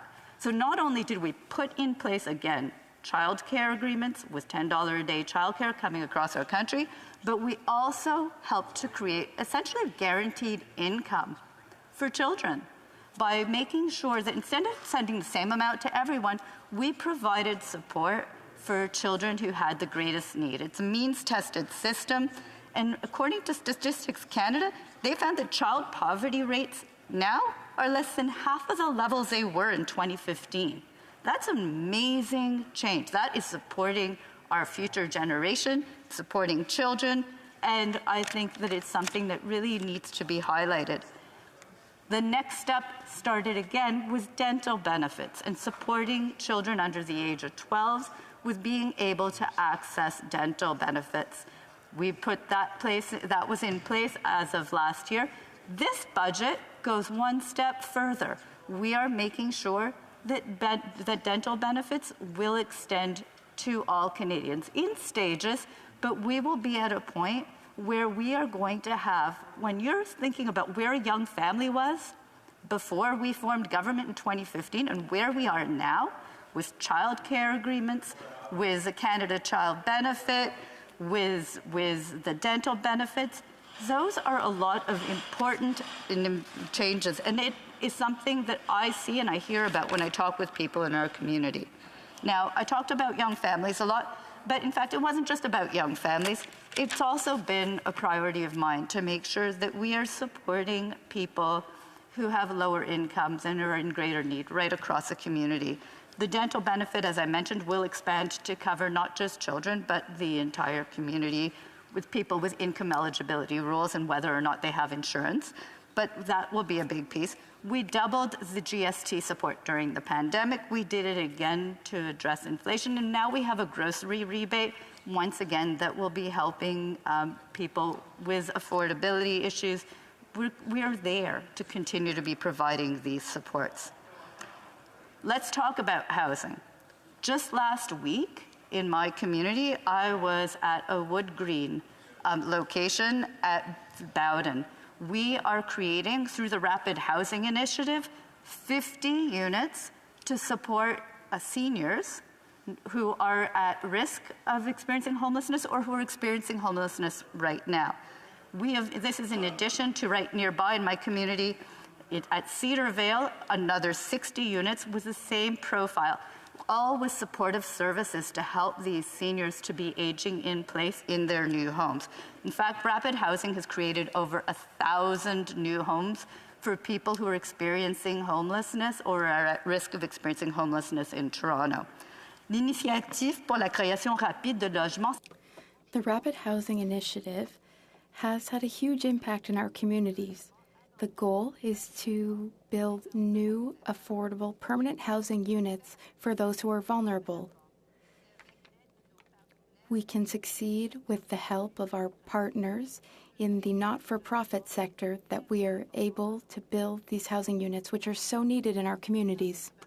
Housing piece, but with a co-investment in my own community, we also saw affordable housing being built for seniors down at Gerard and Leslie, and that it created lower rent, affordable accommodations for people. And that's what I hear from people, is that they want to see these positive changes, and they are happening. I'm actually seeing them being built in our community. So those are a few of the pieces on the affordability. I know I only have a couple more minutes, but I don't want to leave without talking about environment and climate change, because that is such a central piece of what is raised by people in my community. Now, this is also about creating jobs and a strong economy. And one thing I'm very excited about is just last week, the GHG inventory was submitted for the UN. We had that, it was made public. 2021 numbers for our GHGs shows that we actually stayed below pre-pandemic levels in 2021. That is an amazing movement to be able to see that we are actually showing a drop in our GHG emissions. The largest driver of that was moving off of coal-fired electricity. So that is a really strong thing. And if you were from Ontario, you would remember that we used to have smog days, like 55 a year. Now, no smog days. And that was because we moved off of coal-fired electricity and moved to clean electricity. So we have one of the cleanest electrical grids in the world. What this budget does through important clean electricity investment tax credit is that we are helping to support the development of a strong, clean electricity grid from coast to coast to coast in our country. That will help to attract investment from industry that is looking for places to build their businesses and their manufacturing where there's clean electricity. It also means cleaner air for Canadians, and it means that we will be well supported as we make that transition. It's about the tax credit that I mentioned. It also is added in with investments on research, development, demonstration, and deployment of new technologies. Like I said, Madam Speaker, what we're talking about, clean air, we're fighting and reducing our GHG emissions, and we're creating clean jobs for the future while attracting investment. It's a very exciting time for our economy. It's a very exciting time for Canada as we move forward. Thank you, Madam Speaker. Thomas, the honourable member for Barrie Innisfil. Madam Speaker, if you listen to the honourable member's speech, you'd think that Canadians, particularly Torontonians, have never had it so good. In fact, prior to the pandemic, of the 128 food bank networks across the Greater Toronto Area, 65,000 people were using the food bank. This March, 275,000 people used the food bank. In fact, across Canada, 1.5 million people are using food banks. Does the honourable member not take any responsibility for government policy creating this mess in terms of the debt, the deficits, the increased inflation, all the things that have contributed to this food bank usage? The Honourable Parliamentary Secretary. Madam Speaker, what I am saying and what I would be very strong in saying is that I know that there have been difficult times for many people in my community, in my home city. I would experience that much more than someone who is from outside the community as far as having those conversations with people and seeing it.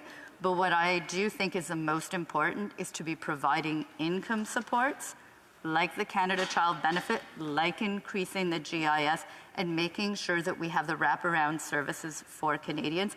That is what we're doing. The member opposite is pointing to are many global issues, and I addressed that right at the beginning when I spoke about it. We have been in a time of many disruptions, many challenges, but through that and continuing, we will always have the backs of Canadians. I am always there to listen to my community members about how we can do better to support them. Questions and comments. The Honourable Member for Beauport-Limoilou. Thank you, Madam Speaker. My colleague spoke about affordable housing, especially for seniors. A $2,250 home is considered affordable because there's a 10% discount on housing. But for seniors 65 to 75, the help is under $700 a month. How is that considered affordable? And how does my colleague justify the government's refusal to increase the OAS and pensions of those who are 65 to 74 the way they did for those over 75? The Honourable Parliamentary Secretary. Thank you. I spoke about seniors because I was very happy to see that in my community in Toronto, there are affordable housing units which have been built. And they're not just affordable units, they're units which are for the seniors who are the most vulnerable, as well as those experiencing homelessness or at risk of experiencing homelessness. These units help the seniors who need help the most. I also talked about dental care and GIS support. There are many ways we're helping seniors. Seniors are so incredibly important, and we must always be there for them. Questions and comments? Kiwana Newkowski. Thank you, Madam Speaker. I wanted to acknowledge that the member talked about people who are struggling right now. There are many communities here in our region, particularly Indigenous communities, for whom the cost of living crisis has become even worse. But one of the biggest challenges that Indigenous communities here in our region face is the housing crisis. And the Liberals, unfortunately, in this budget, while they heard our advocacy on the importance of investments in Indigenous housing, pushed the bulk of the funding committed past the possible next election, a very cynical move that that delays the urgent funding that Indigenous communities need when it comes to housing. Does this member acknowledge the housing crisis on First Nations and Indigenous communities? And does she agree that it needs to be dealt with urgently with significant federal funds? Parliamentary Secretary has 50 seconds to respond. Thank you, Madam Speaker. I agree that it is not only urgent and important, it must be addressed. And I will point out that I had talked about rapid housing and the Rapid Housing Initiative in my own community because it can be different with people who are Indigenous, who are living in urban areas and what the needs may be. I am glad to see that some of the rapid housing funding has gone to build housing specifically for Indigenous people who are experiencing homelessness or who may be at risk of doing that, of experiencing homelessness. But I actually 100% agree that it would be one of my priorities to continue working for more to support Indigenous housing. Thank you. Resuming debate, the Honourable Member Barrie Springwater Oro-Medonte. Thank you, Madam Speaker, and thanks to my colleagues here today and that resounding applause from my neighbour in Barrie Innisfil especially. I am proud to rise in the House today and add the voice of the people of Barrie, Springwater, Oro-Medonte to today's debate. Residents in my riding in places such as Midhurst, Elmvale, Minising, Shaney Bay, and Moonstone, all beautiful little communities, know very well that Canadians are getting less and paying more. They are struggling to pay rent, feed their families, and heat their homes. Before I discuss my concerns with the specifics of this budget and the concerns I am hearing from residents in my community, I want to take a moment to reflect on how we got into this cost of living crisis and how it's affecting Canadians today. During the pandemic, the Liberals used historically low interest rates to justify record spending and record deficits. The Prime Minister then stated he wasn't worried about the cost to service Canada's increasing debt because rates were very low. The Governor of the Bank of Canada stated that borrowing rates, quote, are very low and they're going to be there for a long time. He went on to assure Canadians that, quote, if you've got a mortgage or if you're considering making a major purchase or you're a business and you're considering making an investment, you can be confident rates will be low for a long time, end of quote.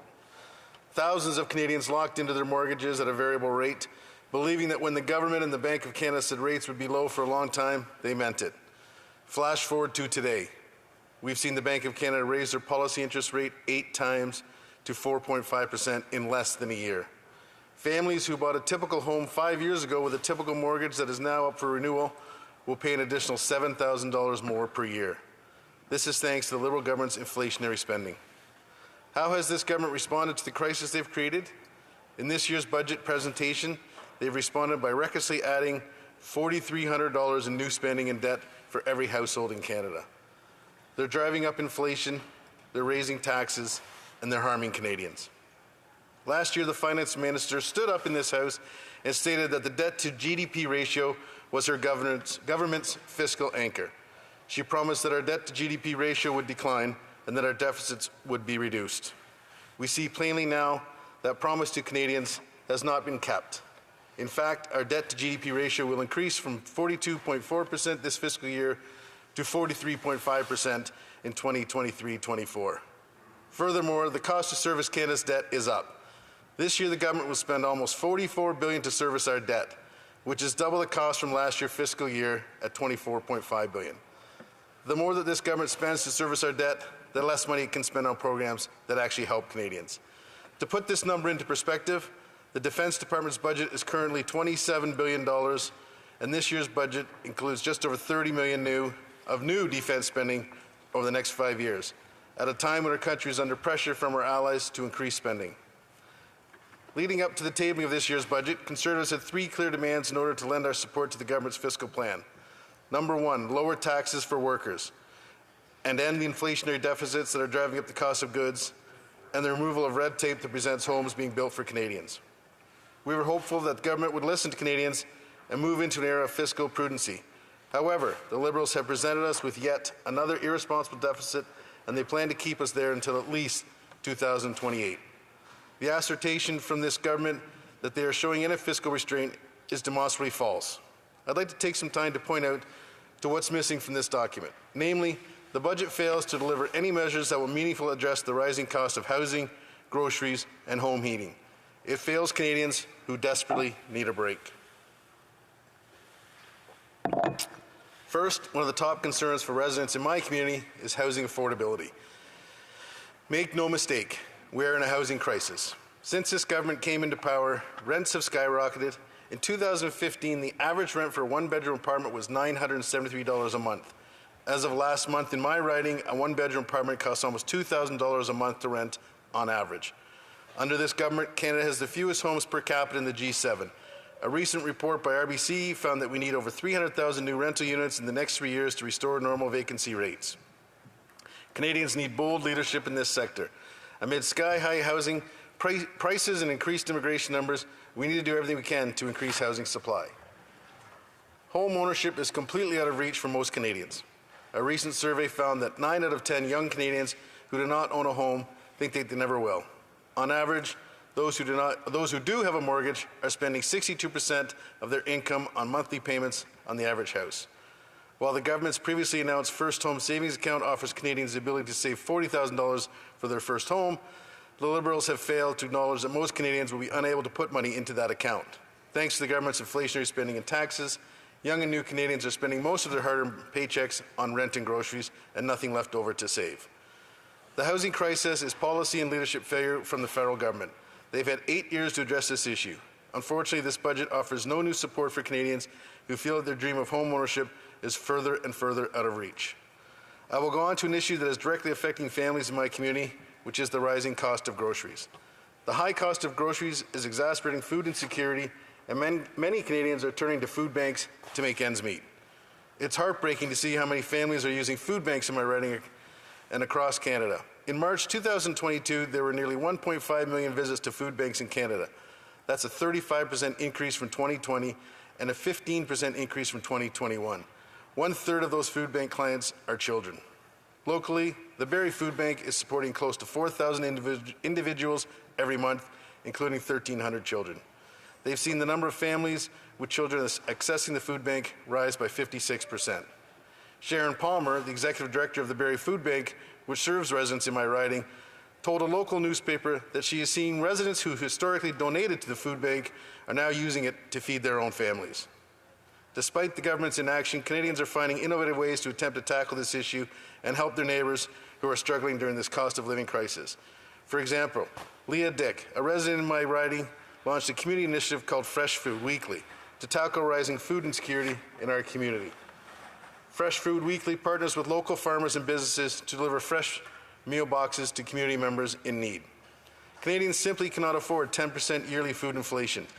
To address this issue, the government has touted an increased GST credit as a grocery rebate.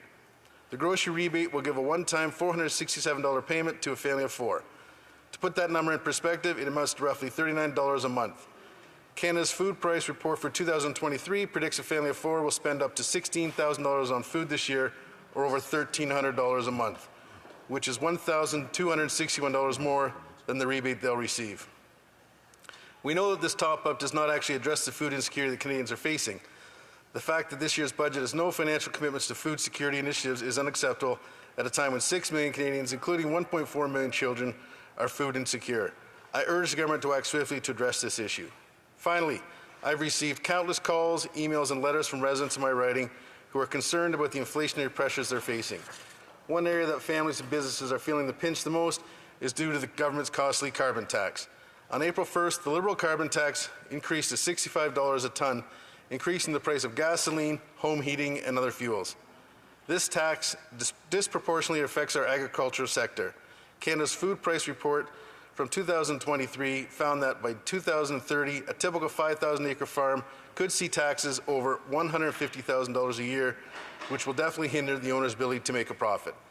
The report also notes that these added costs will trickle all the way down to the supply chain to consumers as producers struggle to make a profit. I am proud to represent a riding that includes a strong and vibrant agricultural sector. This year's increase and the government's plan to eventually triple the carbon tax by 2030 is simply too high a price for farmers in my riding and across Canada to pay. Conservatives have proposed a real plan to remove the carbon tax from natural gas and propane used on farms through Bill C-234. This legislation will save farmers tens of millions of dollars on upfront costs when it comes to the use of natural gas and propane for necessary practices. Unfortunately, when presented with a proposal to make life more affordable for hardworking Canadians, Canadian farmers, the Liberal caucus voted against it. Despite the Liberal government's claims that Canadians will be better off with a carbon tax, the Parliamentary Budget Officer has found that most households will see a net loss when the broader economic impacts of the carbon tax are considered. The Parliamentary Budget Officer found that the carbon tax will cost the average family between $402 and $847 in 2023, even after rebates. Let me be very clear. The carbon tax is not a climate plan. It's a tax plan that places an undue burden on families, small businesses, and farmers. Meanwhile, the Liberal government has failed to meet a single solitary emissions target after 8 years in power. Madam Speaker, Canadians deserve better. They deserve a government that can bring home powerful paychecks, lower their taxes, and build more homes. Only a Conservative government can provide that relief that Canadians so desperately need. Questions and comments? The honourable member for Guelph. Madam Speaker, and thanks to the member from Barrie Springwater, Oro-Medonte, for his intervention this morning. The member mentioned the interest rates being applied by the federal government. The interest rates are applied by the Bank of Canada, and the federal government responds through policies and programs like we have in Budget 2023 that is targeting the vulnerable people that are affected by interest rates.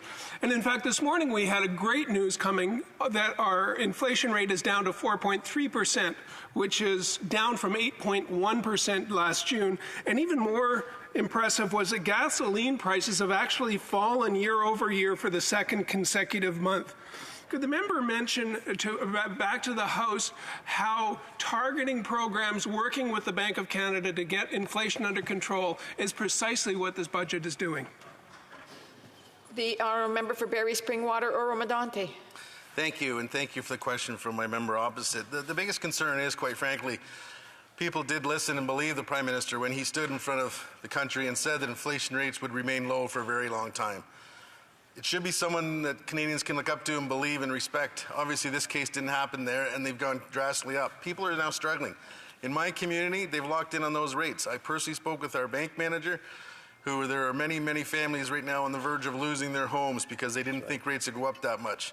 So they were promised, they were told by the Prime Minister that hang in there, lock in there, rates will remain low. They did not. Canadians are struggling. Exactly. Questions et commentaires, l'honorable. The Honourable Member for Beauport-Limoilou. Thank you, Madam Speaker. I think that we can agree that the budget has not only bad things, there are certain things inside that are good intentions. That being said, like my colleague mentioned, there are also many issues. I would like to hear what my colleague has to say about the following. A lack of respect with regards to provincial jurisdictions. Jurisdictions defined by the Constitution. I would like to hear what my colleague has to say about this lack of respect of Canada's Constitution. Thank you. Honourable member for Barrie Springwater, Oro-Medonte. Well, I don't know how much that's in the budget, but I think there should definitely always be respect between the federal government, provincial government, and all municipal governments. I think sometimes in politics what's lacking these days is respect through all politicians. So I agree with the member opposite. We should all be respecting each other and our boundaries and working together to get things done for Canadians. Questions and comments? The honourable member for Nanaimo Ladysmith. Thank you, Madam Speaker, and I most definitely agree, Madam Speaker, with the member's comments about us working together to get things done for people.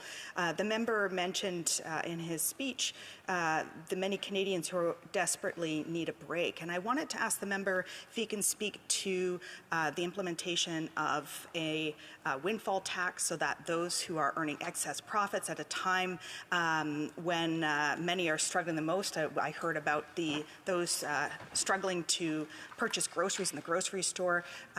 Does he feel there are benefits to us taxing those who are earning profits off the backs of those who are struggling in the grocery stores? And we can then use that money to go towards those living with disabilities, as just one example, who are struggling now more than ever. Could I get the member's thoughts through you, Madam Speaker, on this issue?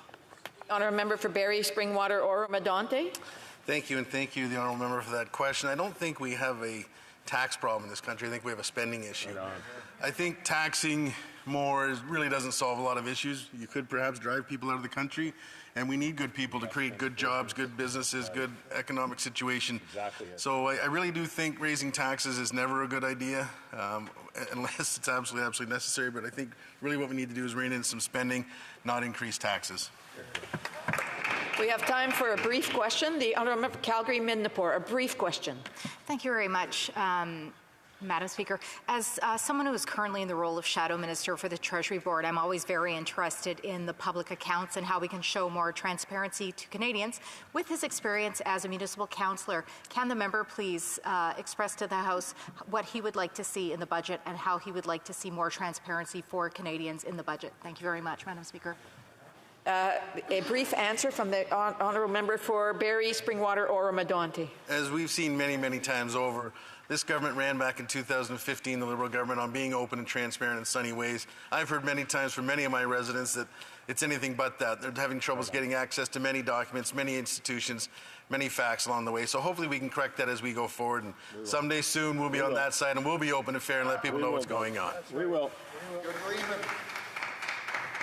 Resuming debate, reprise de débat, the Honourable Member for Bay of Quinte. Madam Speaker, a budget is supposed to tell you where your money is going to go, not have you wondering where it went. But after 8 years of this Liberal government, Canadians are not only wondering where it went, but how much more it's going to take to get results. Canadians see grocery bills going up, a carbon tax that is adding to groceries, the price to heat your home, to drive to work, and the trucks that deliver your food. A healthcare crisis that has many people waiting for a family doctor, let alone waiting months and months for appointments for doctors they already have. A mental health and addictions crisis. Military and NATO are underfunded in Canada. The cost of government is double to more than $39 billion just for wages alone, and consultants are $17.7 billion and counting. Farmers are seeing as much as $150,000 per farm for carbon tax, only $862 back.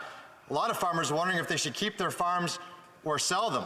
And a housing crisis that has never seen before in Canada.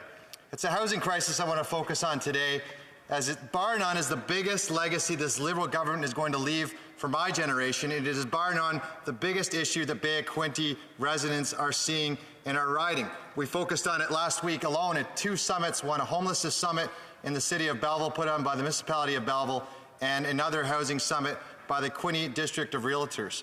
Our generation is having to live with parents because they can't afford a home of their own. Homelessness and then addictions and mental health are at record highs. Builders and developers are mirrored in red tape on every level of government. We have this week rent evictions. 120 residents in Trenton, Ontario are being evicted from their homes so a new owner can renovate their homes. Of course, that's a free market, but there's nowhere for them to go. When we look at Canada, where so many Canadians are feeling down about the housing market, we need to pull them up. And there's only one answer to the housing crisis, and it's 3 words. Build, baby, build. We need more supply in Canada, which means we build for everyone. We build with more trades. We build affordable housing that is innovative. We build housing for our military and for our Indigenous communities. We build faster and targeted, and we build to own. We need to build, baby, build. When we build for everyone, I think we all can agree that it should be a fundamental human right that every Canadian should have a roof over their heads. That's right. When we look at this nation right now, we look at the amount of homelessness, and in my region, we count them, they're doubled in the last 4 years alone. It should be fundamental that we provide a shelter for residents. You know, there's one step only to become homelessness, but it's 3 steps to come out of it.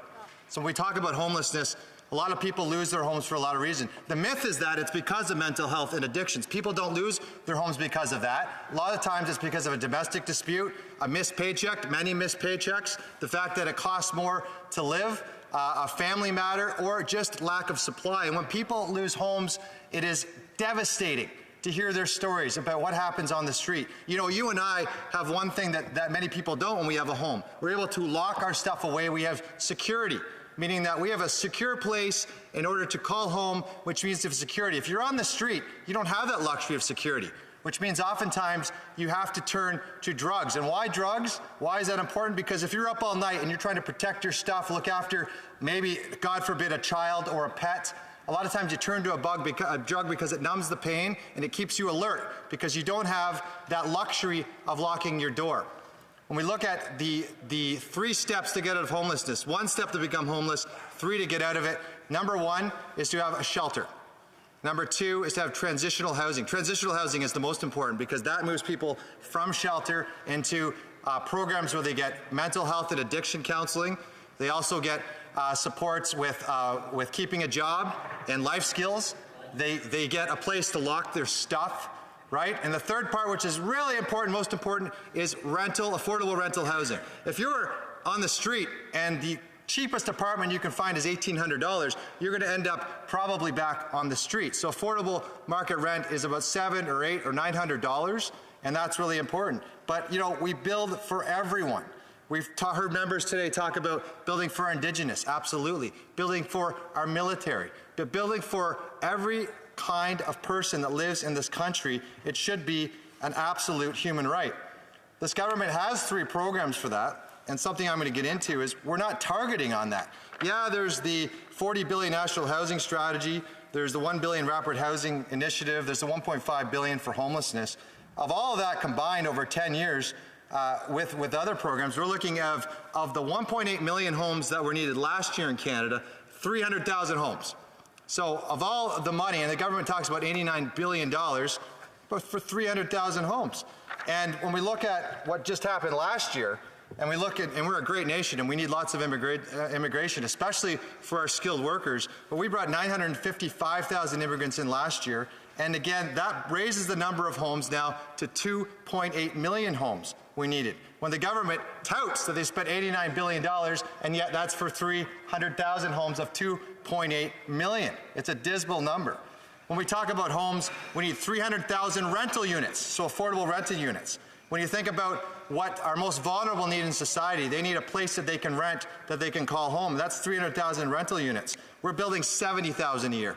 So we needed 300,000 units by 2026 on a report by Royal Bank of Canada, and we're only building 70,000. We're way behind. One of the biggest parts of immigration that we need to focus on is bringing more trades into Canada.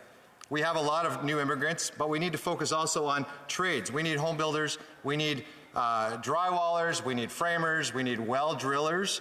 And it's not only just the workers, we need those people to start their own businesses. And I know many that are, but we need to really focus on that. You know, a normal builder in my region is capped at 50 homes a year. When they look at how many homes they can build as a whole, the limits that they hit in the last 4 or 5 years, they can only build 50 units. And we're seeing that across the country. There was a report this week that talked about we have the lowest supply in Canada in 20 years for real estate, the lowest supply, and yet prices still go up. A report last week when we were supposed to have initiatives that lowered prices for Canadians, including cap and forward home buyers, prices went up a whole lot. I think they're up already 3 or 4% in March alone. I really wanted to mention a great program in our region. And what it works on is people who have been on Ontario Works, people who sometimes haven't had a job for a while. It's called Elevate Plus. And Elevate Plus is put on by our group, the Quinnipiac Development Commission. And it trains people for 6 weeks into programs to teach them about construction and teach them about how to get into home building. And it's pretty amazing. You go to these graduations, and it's so empowering. It's powerful for people to actually go and get trained into a job that will pay them a paycheck. And I can tell you from being at those graduations just how emotional it is for those individuals, for their parents, and for themselves to get into a job. And Elevate Plus is just a new program, but it's something that we can replicate across Canada because it is training people into jobs where we desperately need them in the trades. You know, we need to build affordable. You know, something, I was a hotelier, I've built hotels. When we talk about building hotels, we talk about building hotels by key.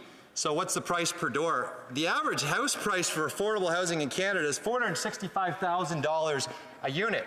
Quite unaffordable. It's ironic to me that affordable housing is actually unaffordable to build. We actually need to get these units down to about $200,000, $250,000 to make them affordable, because if you are building a house and you're a developer and you're then trying to rent that house out and you're going to try to even break back the interest rates alone and renting that house, how can you afford to rent that for less than $1,500 or $1,600 given interest rates today? Housing needs to be affordable. when we talk about building, we need to build for our military. I've talked about this lots of times. 4,000 military houses. It's the only housing we actually build by the government. The government actually does build military housing, and we need 4,000 in Canada, 50 in CFB Trenton alone, where we have 360 families on a waiting list. But we haven't got it done. I know there was money announced in budget 2022, still hasn't been started yet. We've heard from other members today about our Indigenous communities desperately needed housing, still hasn't happening. We really need to get focused on how we can make that happen, and we need to build faster. Our leaders talked about withholding federal infrastructure funding from those who do not comply with making sure we get things built a little faster. And I know, as being a former municipal councillor, it's not easy, but we really need to work with those municipalities and how we get that done. You know, part of the thing is looking at NIMBYism. NIMBYism kills us all, and I think it's just inherent to a lot of Canadians that NIMBYism is just part of our brains. Perhaps it goes back when we used to have caves and we used to protect our stuff. But you know, we really have to work with municipalities. Madam Speaker, I'll just go back to this. When it comes to this budget, housing wasn't even mentioned once. This government doesn't see housing as a priority, and yet it's the biggest crisis we face. A Conservative government will build housing and make sure we build it up by build, baby, build. We need to build for everyone, more trades, affordable housing for our military Indigenous, faster and build to own. Thank you, Madam Speaker. Questions and comments? The honourable member for Fredericton. Thank you, Madam Speaker, and I thank my honourable colleague for his speech this afternoon. And you know what? I share this passion. I'm deeply concerned about housing in my own riding, and there has been significant federal investment in the Fredericton region. I think about the Oak Centre, which has supportive housing on multiple levels. We've got 12 Neighbours, which is about tiny home investments, which is a really creative model. I work to support the shelter network in my community, so it's always about building that collaboration with municipalities and the provincial government. And I really agree that housing is absolutely a human right, and we need to co-modify the housing system. And so my question to the honourable member would just simply be, how many houses did the Conservative government build when they were in power? Thank you. The honourable member for Bay of Quinte. Well, it's an easy answer, Madam Speaker, because we had house prices that were half they are now. But I want to focus the answer to your question, which is specific to how do we have more collaboration. In our region, we have an amazing group. Hastings County has put together a 7-in-7 plan, where they're going to build 7,000 homes in 7 years. And how they're going to do it is by working with municipalities, the province, and innovative groups like Phil Spry and Bob Cottrell, who have discovered how to put developers together with non-for-profit. Developer takes the risk, the non-for-profit runs the programs using the government, and they've actually been able to build homes faster. 7 homes in 7 years. I know from the member from Kingston the Island is going to benefit from this. It's an innovative program that's going to benefit Eastern Ontario. That's the kind of innovation we look at in the future. Some cross debate. There is some order. There's some cross debate. I would remind members, if they have questions or comments, to wait until I call on them to answer. And I know that some of them are senior officials here, and they should know better. Questions et commentaires, l'honorable député. The honourable member for Drummond. Thank you, Madam Speaker. I was surprised to hear that there's a connection between addictions issues, which are serious, and the fact that people can't lock their doors and need to stay awake.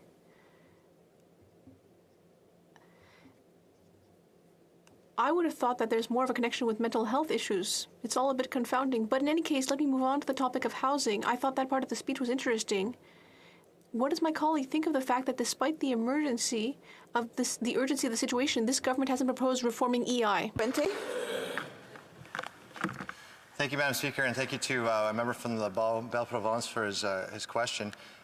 We need reforms in EI for sure, but let's get back to the heart at hand. We need homes for people. And the part of that, as I spoke in my speech, was shelter, transitionary homes, and then affordable market rent.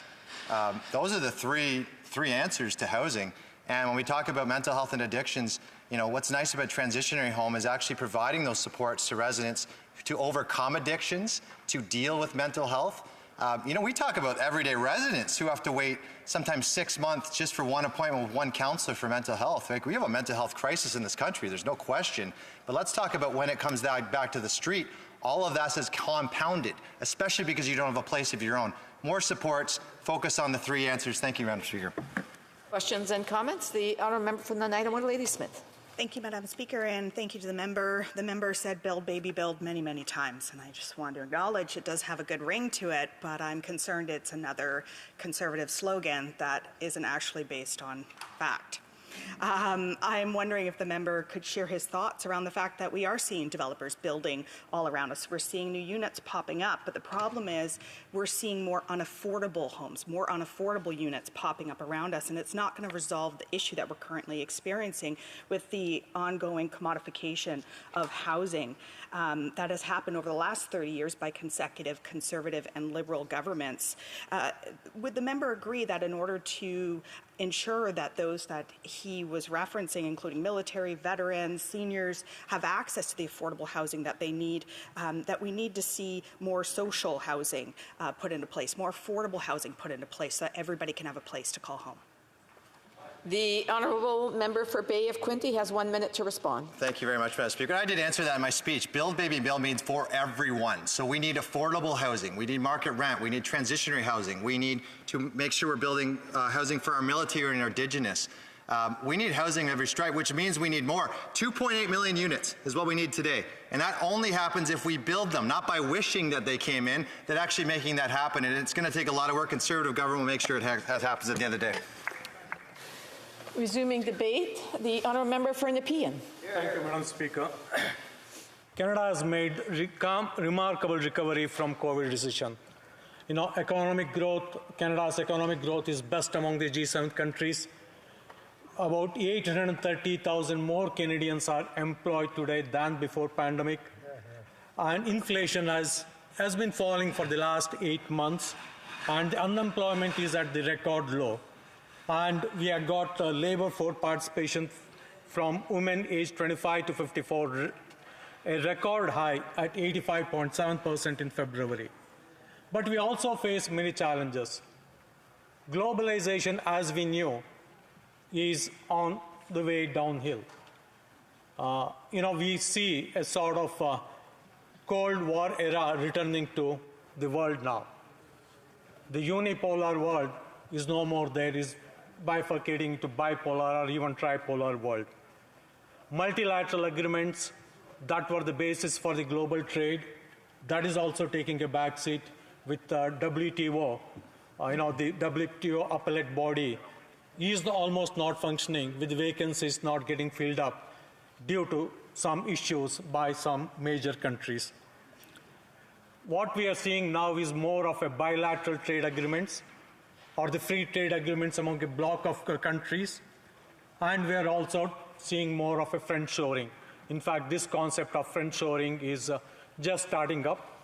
While it is a challenge, but it's also an opportunity for us. Protectionism is growing. Is not just from the traditional countries which were practicing protectionism like the developing countries. Protectionism is growing from basically from the developed countries, especially countries like United States. Artificial intelligence, few years back, had talked in this chamber on the importance of artificial intelligence, how this technology is not only going to affect the corporate sector, is not only going to affect the economy, but it's going to affect the entire society. We are already seeing the effect of that impact of artificial technologies and technologies like robotics, automation, having their effect on the society. Madam Chair, I'll be sharing my time with the member from Richmond Hill.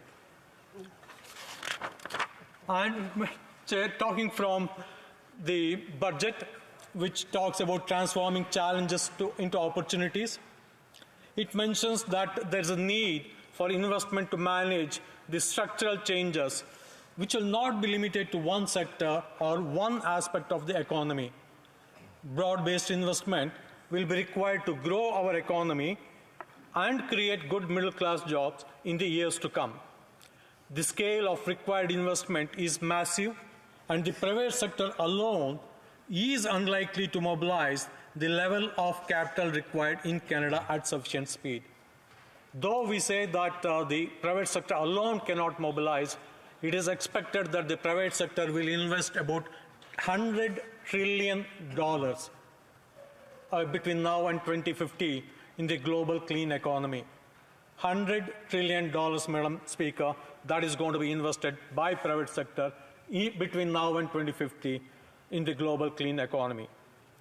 Many of the investments that need to be made will stretch over decades and involve high upfront cost, and that is where the governments come in.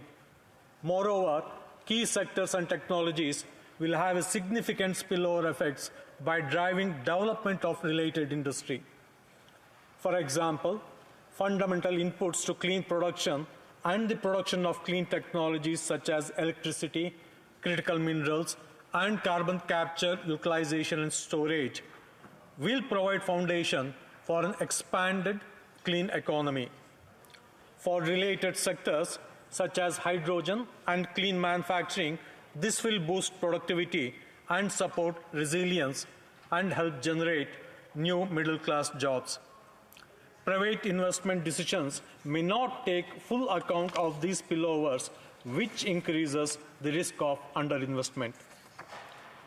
Without the right policy framework, as stated in the Budget 2023 document, Canada could see underinvestment in critical areas and a slow pace of innovation in new clean technology. Together, these would result in Canada falling behind the United States and other countries that are moving forward aggressively to build their clean economies, create middle-class jobs, and ensure more prosperous futures for their people. Canada must act decisively to ensure it remains the location of choice for new investment in these sectors, particularly in the face of recent passage of U.S. Inflation Reduction Act. In addition to this Inflation Reduction Act, we also have to take notice of the U.S. Science and Chips Act, which is a $280 billion act, which though focused 80 billion of it focused on the manufacturing of semiconductors in the United States, but it also invested around 20 technology centers from transition energy to biotechnology to other advanced technologies. And we have to be, this combination of IRA and the US Science and Chip Act is called the once-in-a-lifetime, once-in-a-generation policies of the United States, which has fundamentally rewritten the entire industrial policy of the United States. We also have to take into consideration the friendshoring that the US is emphasizing now, and that is a challenge for many countries in the world, but it creates opportunities for Canada, which we are already seeing in the critical mineral sector, which I will talk about it in a minute.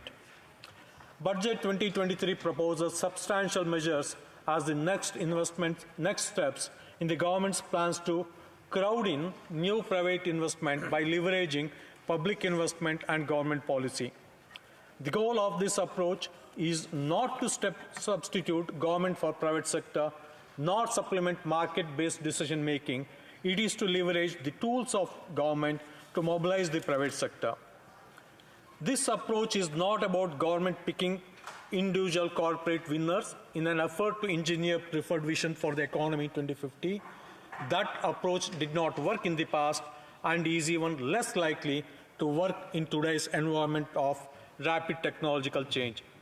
The tax incentives and investment supports proposed in Budget 2023 are designed to set a framework for boosting overall investments while leaving private sector to determine how best to invest based on market signals.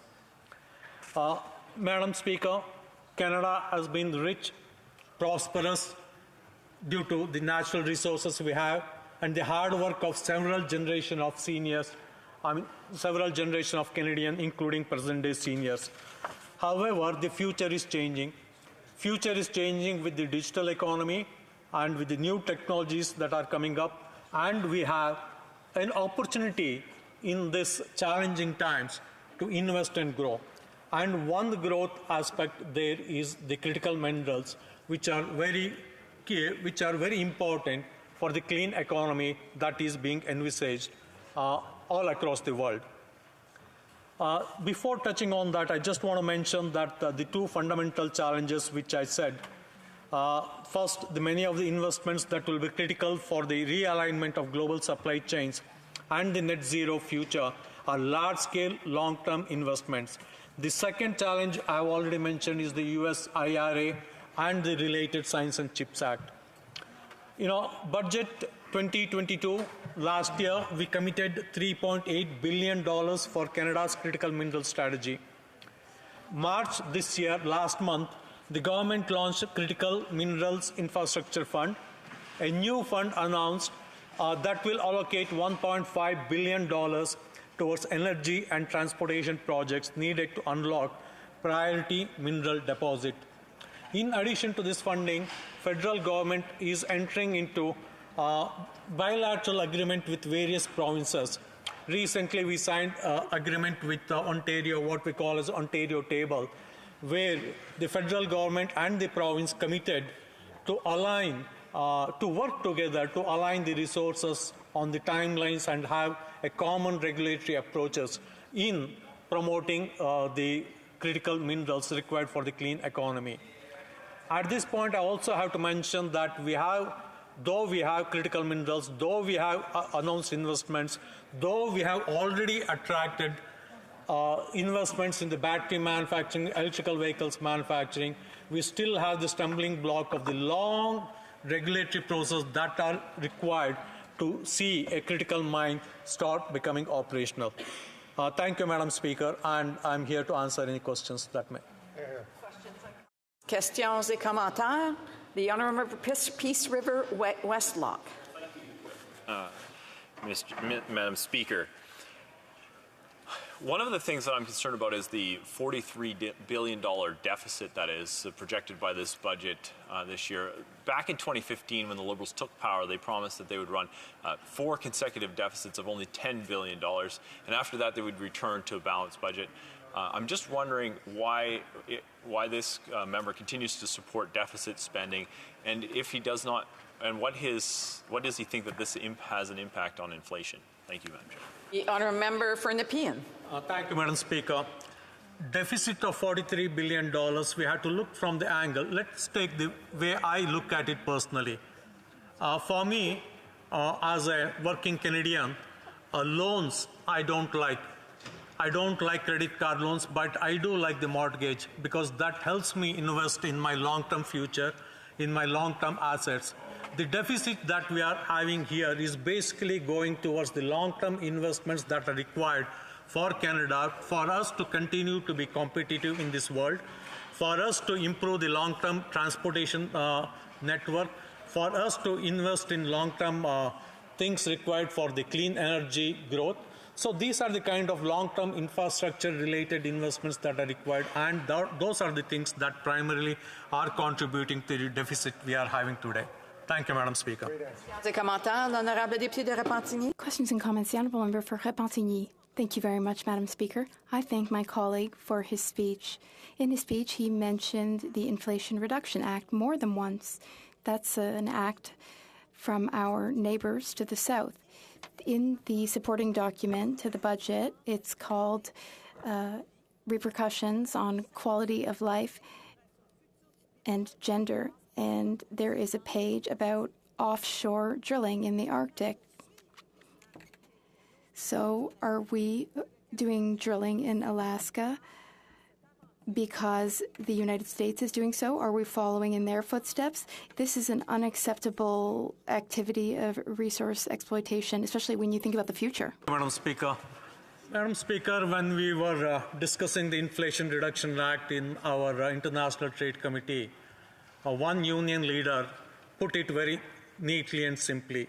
He said, we cannot match the U.S. Inflation Reduction Act dollar to dollar, but we can provide a smart response. So we don't have to pick and choose everything in the Inflation Reduction Act and do as they are doing, whether drilling in the Arctic or not. However, we can respond smartly as Canadians. So some of the measures that were there, we have taken care of in our budget. Some of the measures that are there in the Inflation Reduction Act, we took care even before that Inflation Reduction Act came into being there by lobbying very heavily with the U.S. administration. So that is the reason, because of the lobbying effort, taking a Team Canada approach, that we were able to secure the subsidies and the incentives that the U.S. government announced in the IRA is applicable to all North American manufactured vehicles. Thank you, Madam Speaker. Questions and comments, the Honourable Member for Rosemont-La Petite Patrie. Thank you, Madam Speaker. I thank my colleague for his speech. Many in our society are experiencing tough times with the high cost of living. Groceries, rent are increasing in cost. It's hard to make ends meet. Meanwhile, the ultra-wealthy are stuffing their pockets, especially CEOs of big grocery chains. They're earning millions of dollars per year, 12, 13 million. Does my colleague find it unacceptable that some people are profiting off of the suffering of others? Should there not be a tax on the ultra-wealthy so that multimillionaires finally pay their fair share so that our society can be more fair? Respond. Thank you, Madam Chair. I thank my honourable colleague for that question. Fundamentally, everybody has to pay their fair share of tax. To help the vulnerable Canadians who are getting deeply affected by the rising cost of living, we have already taken several measures even before the budget and also in the budget. And, Madam Speaker, let's be very clear, we can't tax anybody to death. So we are collecting the taxes from the rich with the existing tax structure, which is, in my view, is quite adequate. But we are also at the same time investing in providing support to the vulnerable Canadians. Thank you, Madam Speaker. Resuming debate, the honourable member for Richmond Hill. Madam Speaker, thank you for the opportunity to highlight some of the important measures in Budget 2023 here today and the impact and the effect it had on or it will have in my community of Richmond Hill. With strong economic fundamentals, as so many of my colleagues before me talked about, this budget comes at a very important moment for not only for our country, but I would dare to say for the world. Madam Speaker, allow me to start by highlighting that this budget is a Made in Canada plan with three distinct pillars at its core. First, Budget 2023 aims to make life more affordable by introducing new targeted inflation relief support for Canadians, an important component of which is the new grocery rebate, through which Budget 2023 will support about 11 million low and medium income Canadians and families.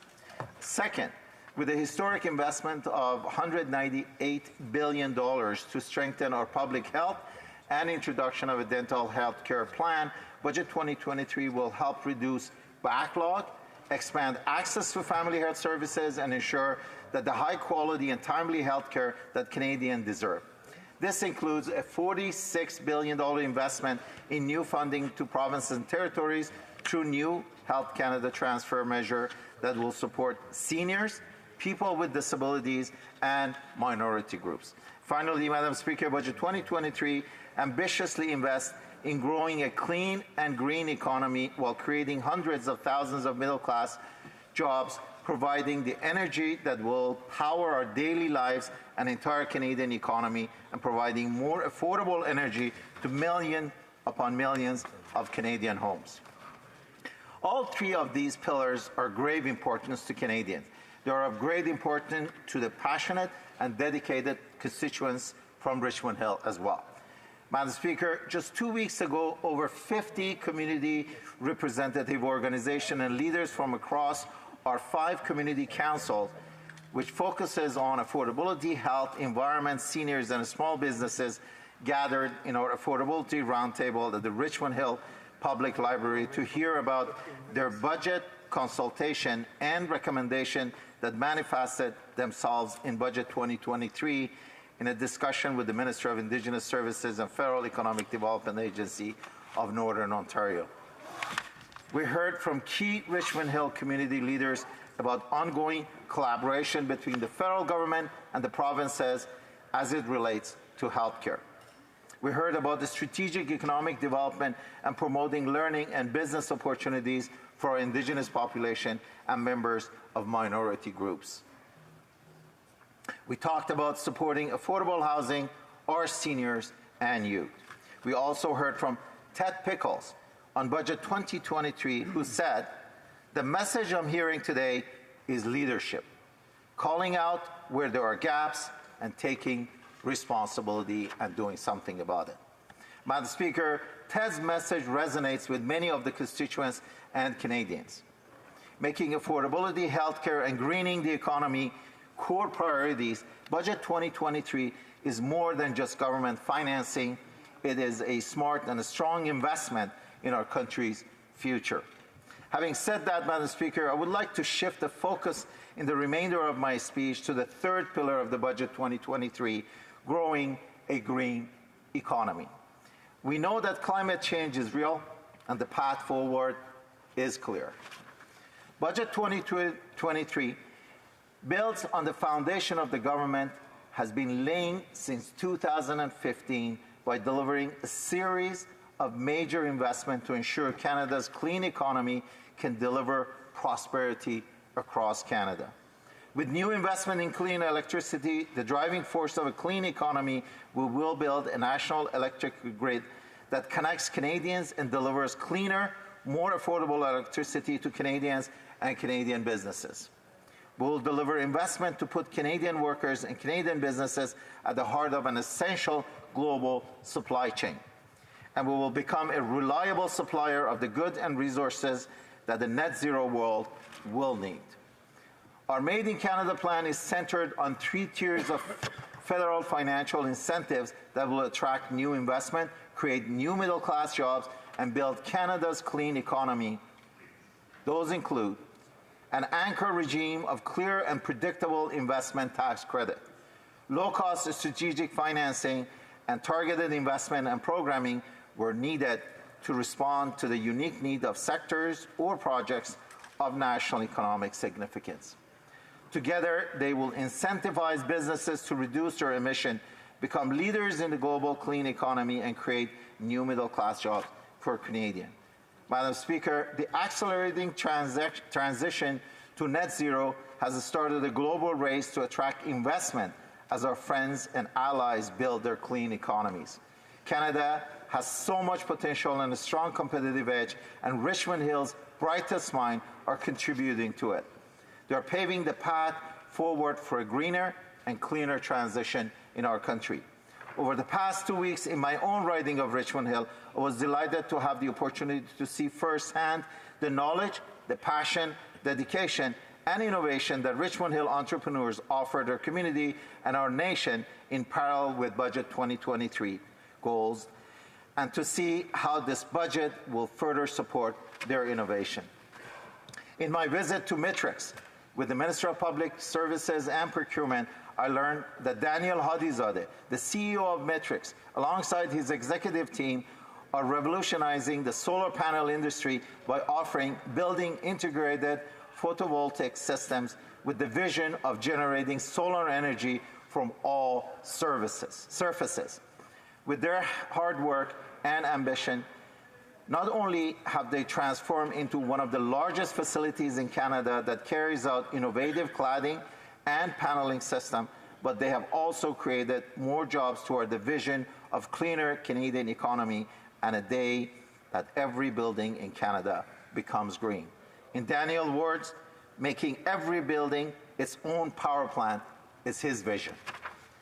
Madam Speaker, Budget 2023 introduces a 30% refundable tax credit on investment into clean tech manufacturing and adoption alongside clean energy technologies, including solar, wind, and storage. This is in addition to expansion of the Strategic Innovation Fund to a $500 million funding aimed to support the development and manufacturing of clean equipment and technology.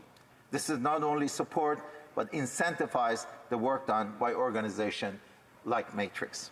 However, Madam Speaker, I, along with the Minister of Indigenous Services and Federal Economic Development Agency for the Northern Ontario, visited Edgecom Energy Inc. and Circuit Energy Inc. in Richmond Hill, a group of talented individuals from diverse ethnic backgrounds, including entrepreneurs from Iran, Asian, Indigenous, African Canadian diaspora, led by Behdad Bahrami and Sean Mirrahimi, who with their fascinating expertise provided energy solutions through their innovative technology for various national energy consumers and large-scale businesses. MIS Electronics, led by Saeed Mohammadi, is another leading clean tech company that at the heart of Richmond Hill, whose expertise lies in developing solutions that reduces operating costs for businesses, like maintaining the highest standard of manufacturing backed by multi-stage quality control and exceptional customer care. Here too, the investment tax credit into zero-emission technologies and carbon capture encourages use of clean energy, growing energy sources, and reducing pollution.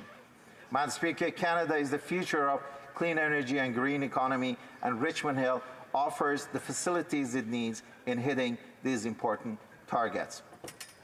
In general, Budget 2023 has several important components to invest in our shared future. It will be investing in clean electricity, a growing clean economy, both here in Canada and around the world, which will depend almost entirely on it. It will follow the federal tiered structure to incent the development of Canada's clean economy and provide additional support for projects that need it. By extending support to broad base of clean electricity technology and proponents, it will accelerate the investment needed to expand the capacity of our clean electricity grid and ensure more sustainable, more secure, and more affordable electricity across Canada. It will position Canada's infrastructure bank to play a leading role in electrifying Canada's economy, supporting lower energy bills for Canadian and businesses. And finally, Madam Speaker, it will continue to invest in other targeted federal programs that advance individual projects to build a stronger Canadian electricity industry. Thank you, Madam Speaker.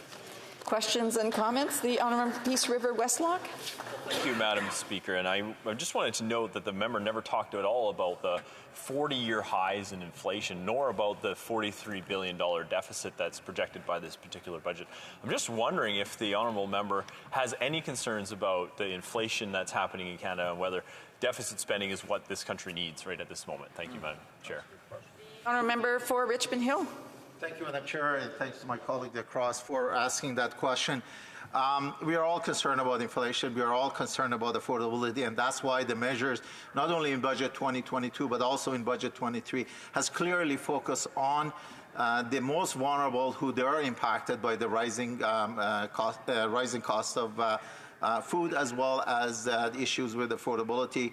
And as it relates to the so-called deficit, as my colleagues from Nepean before indicated, this is an investment that we are making. This is very similar to a decision that any parents make when they make an investment in their home, when they make an investment in children's education, when they make an investment for a better future, not only for themselves, but their families. And this is indeed exactly what our government has done. They've made a conscious decision to make an investment on Canadian, and that's what we're doing. Questions et commentaires, l'honorable député de Drummond. Questions and comments, the Honourable Member for Drummond. Thank you, Madam Speaker. My colleague from Repentigny keeps mentioning carbon capture technology. The Liberals should probably communicate with their speechwriters, because in all their speeches, they're always repeating the same things. They're always putting forward and promoting carbon capture. Meanwhile, countries which are obviously better informed than we are moving away from carbon capture because it's not effective. The United States are canceling incentives for carbon capture, whereas we are creating more incentives. The Liberals say that they care about fighting climate change, but then they support big oil with measures like these. Thank you, Madam Speaker, and once again, thank you to my colleague DeCross for asking the question. What I'd like to remind my colleague is the fact that our approach is a comprehensive, multi-pronged approach. Yes, we are talking about investing and providing tax incentive for organizations who need to focus on carbon capture, but we are also focusing on incentivizing companies that they are focusing on solar, on wind, on renewable energy, as well as others such as nuclear energy. Thank you, Madam Speaker. Questions and comments? The Honourable Member for Timmins, James Bay.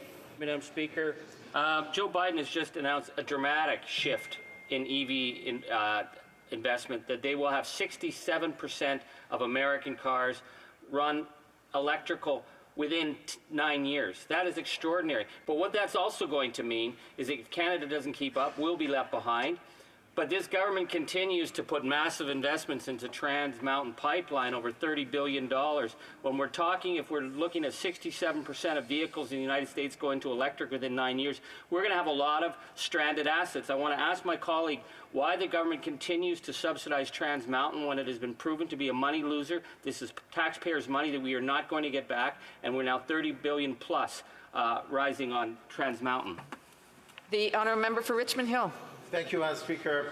Well, yes, there is an investment made in Trans Mountain Pipeline, but however, let's talk about the investment that's been in hydrogen. Let's talk about the investment that we are making on critical minerals. Let's talk about the investment that we are making on ensuring that there are electrical batteries being developed close to the facilities that these critical minerals are being extracted. But the most important thing, let's talk about other countries and other organizations from across the world who are making a conscious decision to come to Canada and set up their leading clean tech and EV battery plants here, such as Volkswagen. Thank you, Madam Speaker.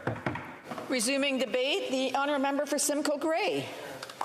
Thank you, Madam Speaker. I am pleased to rise today to speak on Budget 2023 on behalf of the great people of Simcoe Grey. I was hoping to have the opportunity today to congratulate the budget for balancing itself, but alas, it appears we all must still wait for that miracle. Madam Speaker, not a day goes by when I'm not contacted by a constituent who is at wit's end.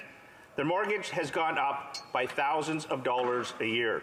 Groceries, especially the healthiest of foods, cost hundreds more each week.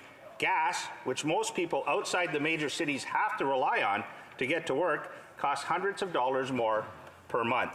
Home heating fuel, again, hundreds more per month this winter. When you add it all up, it can cost the average family $1,000 or more a month just to live in this country. Many cannot afford that if they were just getting by before this government took office. And for those who can get by still, it means having to spend all of your paycheck just to survive. RESPs are not being topped up. Retirement savings accounts are left to languish.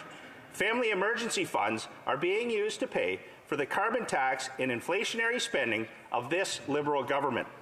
Very few are enjoying life like they used to prior to 2016. Sunny ways have turned to dark days for many of our middle class. We have seen record spending, record deficits, and now record debt. But the pain sure isn't being felt by all the Liberals and their friends. We have $6,000 a night hotels, Governor Generals trying to outdo one another with extravagance. And while regular Canadians are digging deep in their pockets for an extra buck, Liberal ministers are handing out millions of dollars in contracts and to friends and family like Santa Claus on Christmas morning. Liberals really have no idea how much pain there is in the country right now. And they think shuffling a few $100 here and there is going to make it all better. Liberals would have you believe that we've never had it so good. Their arrogance knows no bounds. Constituents who contact me with concerns about making ends meet run the gamut of Canada's demographics. Younger people trying to make it through school. Middle-class families struggling with rapidly rising house prices and transportation costs and trying to put a meal on the table. New immigrants trying to find a rental in my area while working in a service industry job. I hear from them all and listen to the challenges they face, which are directly due to this government's economic mismanagement. But the group I hear the most from are seniors. Seniors feel ignored by this government and they are hurting. Seniors on fixed income are especially feeling the pinch. OAS increases are laughable, just a couple bucks. That doesn't help to pay for the increase in home heating or groceries thanks to the carbon tax. Canceling the carbon tax and cutting their income tax would be a great way to move forward. Instead, the Liberals will spend $2.5 billion more to create a gimmicky grocery rebate, which doesn't need to be spent on groceries. But that doesn't matter because you don't have to show a receipt. It sounds like a good idea, but is it? Not really. The grocery rebate means $225 in a one-time payment for eligible seniors. Well, Madam Speaker, if you think this cures the affordability crisis facing Canadians, you may also think the budget may balance itself. That's 62 cents a day. 62 cents. Now, I know that the Prime Minister doesn't do his own grocery shopping, so he may not be aware of how much groceries have went up because of the carbon tax, but that is more than the increase in a loaf of bread. Thanks to this government, an eligible senior who gets groceries once a week will have an extra $4.34 in their pocket to cover the increased cost. That doesn't come close to helping the seniors who reach out to me in my office. But don't take my word for it. Here are some seniors in my riding and what they have said. Mary Glencross says, quote, instead of government giving people $250 to cover groceries, perhaps they could lower all the taxes we pay on natural gas, end quote. Giovanni Ciani says, quote, please support Canadians. Call for a halt of tax increases. It's becoming more and more difficult to afford basic necessities to sustain a modest standard of living. Eva Johnson says, quote, please try to stop all these unnecessary taxes. I am a senior. We don't seem to get a tax break, end quote. Ken Gruby says, as a senior citizen living on a fixed income, I find these increases to be both appalling and unconscionable. Marie Romanelli says, quote, I know it's a choice for many, whether to get into a grocery store or to heat their house. I am strongly opposed to all these extra taxes that hurt the average Canadian, including myself, end quote. And Bruce Murray says, being on a fixed income makes it very difficult when budgeting your finances every month. The federal carbon tax has increased 57% compared to my November bill in 2021, and this is utterly ridiculous and must be eliminated once and for all.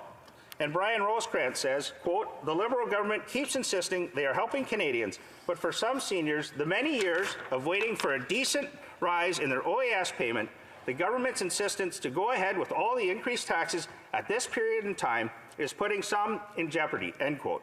And finally, Mark Holmes says, quote, when is this government going to raise our CPP and OAS payments so we're all not living in poverty line, end quote. The audacity of anyone on that side to talk about making life more affordable is absolutely laughable. In essence, the government is proud that it has created a food stamp program that actually doesn't help people afford food, but sure indicates the damage that their policies have wrought on all Canadians.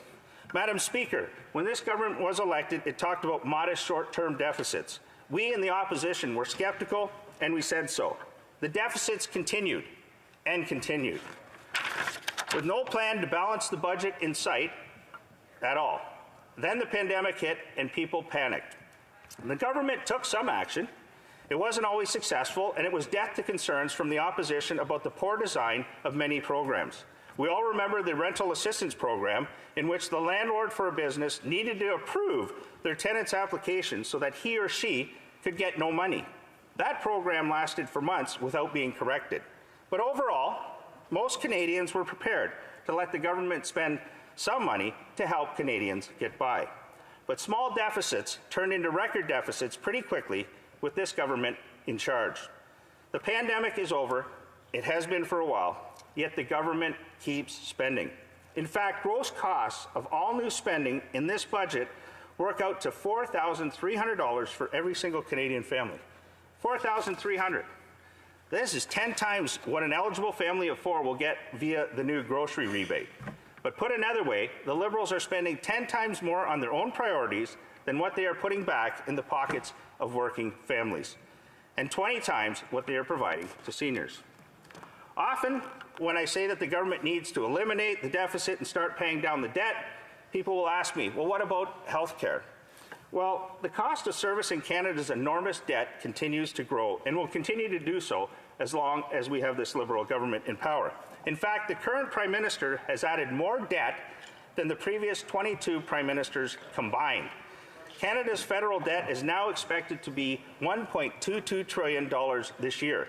That is $81,000 per household here in Canada. And the debt needs to be paid. Debt servicing costs after 7 years of this Liberal fiscal management are predicted to be $43.9 billion this year. That's a lot of money going to service a debt which could be spent on much needed services like health care. The Liberals recently concluded a health care funding agreement with provinces which was substantially less than what they needed and what they asked for. But listening to the Liberals toot their own horn, you'd think the provinces never had it so good either. In Ontario, Canada's most populous province, additional federal investments in healthcare will equal $8.4 billion over 10 years. 10 years. Liberal debt servicing payments are $43.9 billion per year. So the Liberals will spend 5 times more per year servicing the debt than they provide in new support to Ontarians for healthcare. That's a lot of hospital beds or nurses, which won't be going to Collingwood General and Marine Hospital, or a brand new wing, perhaps, that won't be built in Stephen Memorial Hospital in Alliston. Reckless spending has consequences. Running endless deficits has consequences. Record debt has consequences. Madam Speaker, the government has its priorities wrong. It keeps spending money to keep various interest groups satisfied to help maintain its tenuous grip on power and to keep the leader of the fourth party in its pocket. It may work for a little while longer, but the average Canadian is tired of paying the price for the government's reckless spending and inability to get its fiscal house in order. There are 40 billion reasons to vote against this budget, but I only have one vote. That vote will be against this inflationary budget. Thank you, Madam Speaker. Any comments? The Honourable Parliamentary Secretary to the Government House Leader. Well, there's so much to unpack there, Madam Speaker, but let's just talk about a couple issues. First of all, the member talked at the beginning of his speech about this a grocery rebate being a gimmicky thing that the government's come up with. Well, let's not lose sight of the fact that it is a top-up to the existing GST money that is given to GST rebates that are given to Canadians.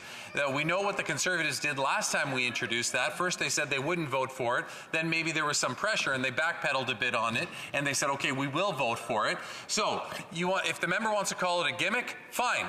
And if they want to say that we're just trying to package up the GST as a gimmick, fine. But let's just not forget that at the end of the day, what they'll actually be voting against is giving more of that GST rebate to Canadians. So, can the member explain to the House why he was in favor of it recently and when they did their flip-flop on it, but now suddenly he doesn't want to see more? How is the GST rebate this time not as beneficial to Canadians as it was last time? Member for Simcoe Grey. Thank you, Madam Speaker, and I want to thank the member opposite for his question. And I will reiterate, it is a gimmicky rebate for the simple reason that we shouldn't need to do that for Canadians. We have 1.5 million people now visiting the food bank because of the policies of this government. We have people that need assistance, there's no doubt about it, but all these increases have been created by Liberal policies. And I find in my riding, whenever I'm going out to see people, and I think maybe the member opposite should spend a lot of time perhaps doing that, that kind of money isn't going to make a big difference when you have a carbon tax, and on top, you can lower the taxes for seniors. Those are the things that I'm hearing in my office. I wouldn't be too proud of the fact that I'm giving out a grocery rebate. The Honourable Member for Beauport-Limoilou. Thank you, Madam Speaker. I would like to thank my colleague for his very impassionate speech. He mentioned the government's deficit. What I've noted is that the government has announced increased expenditures, but don't spend as much as they say they're going to spend in 2021-2022. $38 billion were not spent by the government, but they were announced by the government in 2022, 2023. It's close to $40 billion that has been announced without being spent. So probably the same for the current budget. The federal government announced deficits when in reality it accumulates a lot of money that it does not spend. At the same time, they don't want to increase pension for seniors, don't want to modernise employment insurance, they don't want to meet Quebec and provincial needs when it comes to health transfers of all this accrued amount of money. What does my colleague think about these practices of the federal government against the provinces? Honourable Member Simcoe Grey. Thank you very much. I want to thank the member for his question. First of all, when we talk about announcements, I've never seen a government with more announcements and no delivery.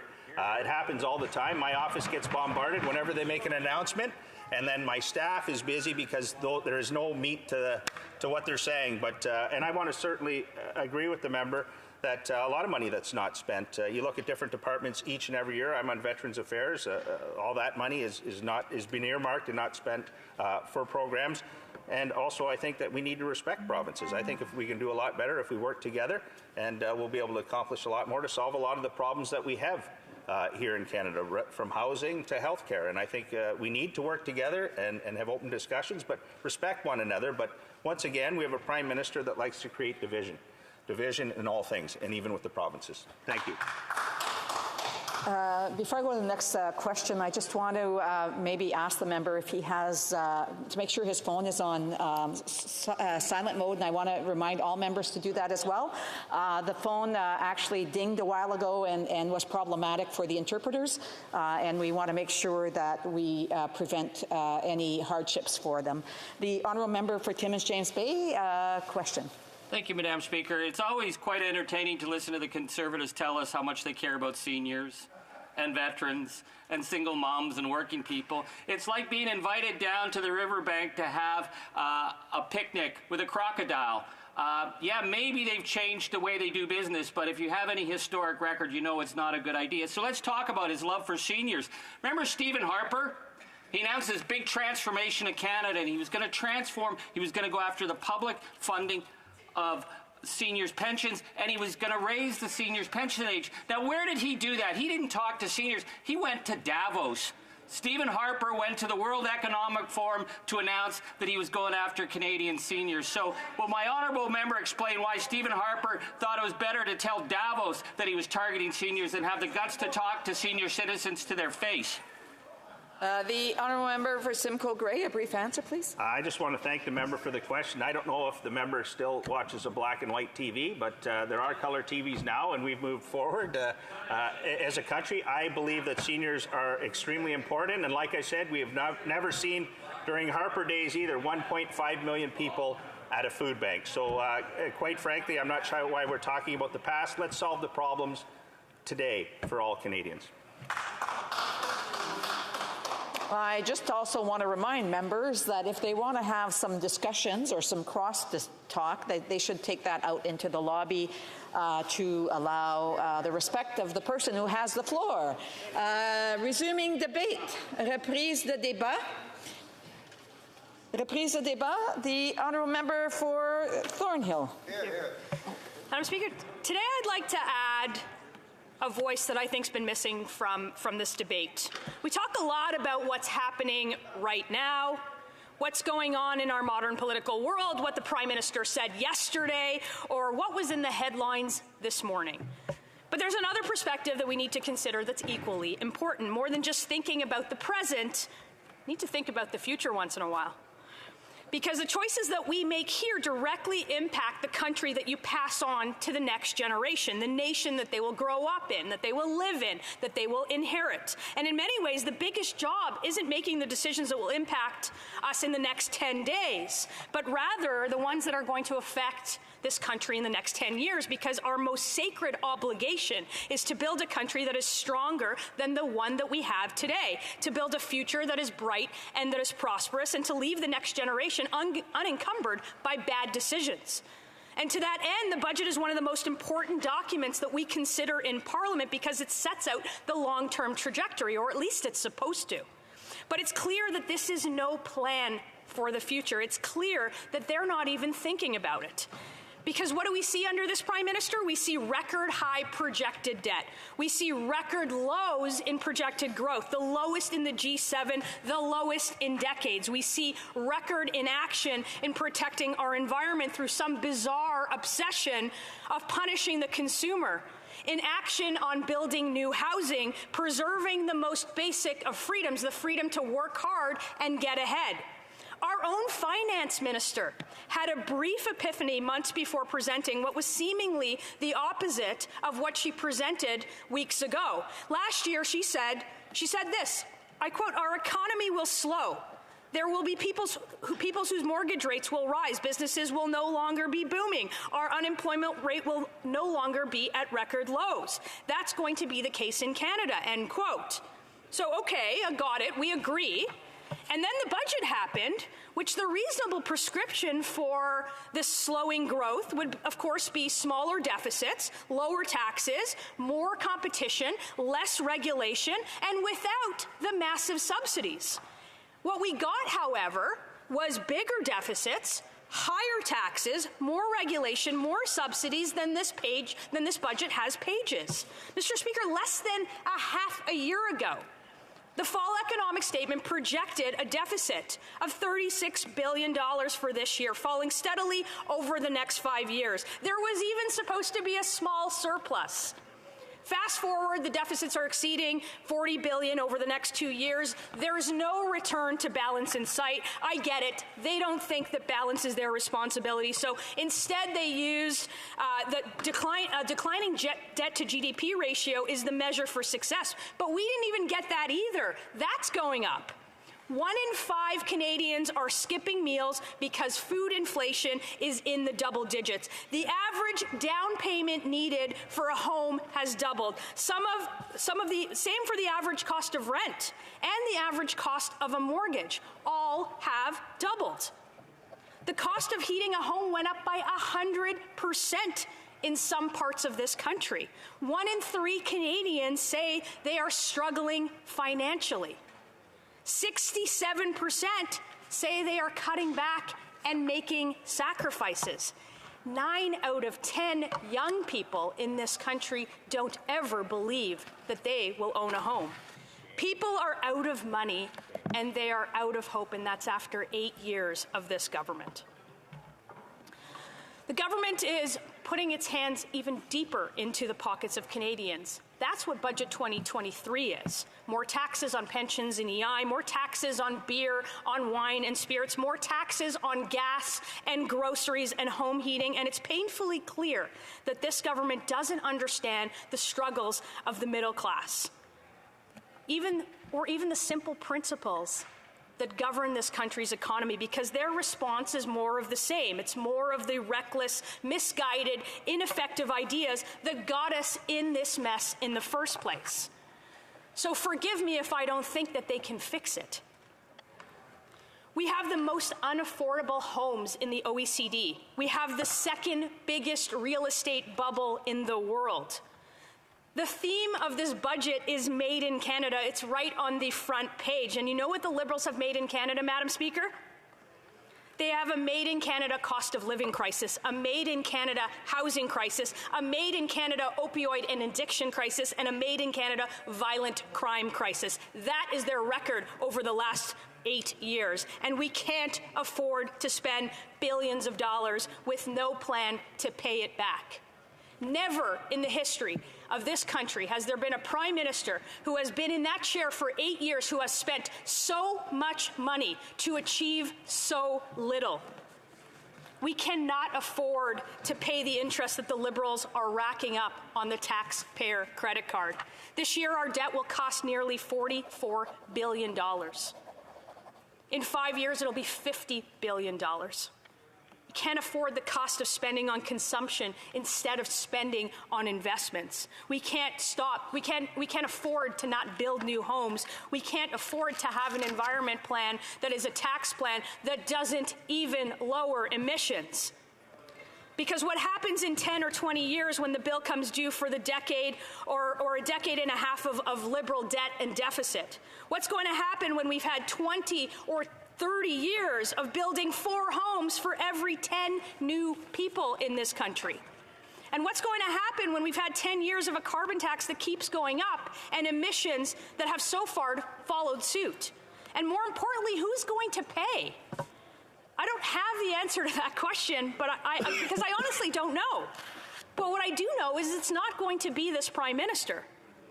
But it will be a problem for the next generation. The young people who will want to buy a home, who will want to get a job, who will want to build a family, the people who are already struggling today, the people for whom we are supposed to be leaving a bright, optimistic future, the ones that we are supposed to be setting up for success in this country.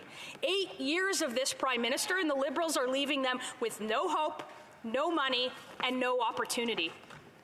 We will be voting against Budget 2023, and we know that better is possible in this country. The Prime Minister said it himself, but that is not what he has delivered. We know that we can aim our sights higher than 0.3% real GDP growth in this country. We know that we need to stand up for the common sense of the common people. We know we need to be here to bring home a better, brighter future for Canadians. We're going to do that by creating powerful paychecks with lower taxes that make hard work pay again. We're going to do that by ending the inflationary debt and the deficits once and for all, and to bring home lower prices and lower interest rates so hardworking families, hardworking people in this country can save more of their own money. And we're going to protect the future and the prosperity of the next generation by living within their means, something that this government has no idea how to do. And we're going to bring homes that people can afford by removing those in the way and cutting the red tape and freeing up land so that we can actually build housing in this country. This is how we build a strong and prosperous country with a small government that makes room for bigger people. We know that we have the best and the brightest and most talented individuals in this country who want to do well, who want to live better lives for their families, and who want to work in their professions. We know that we are blessed to live in a country with fields full of wheat, with oceans full of fish, with reserves full of oil, and with brains full of knowledge. And we are squandering every single opportunity by 8 years of this government's record.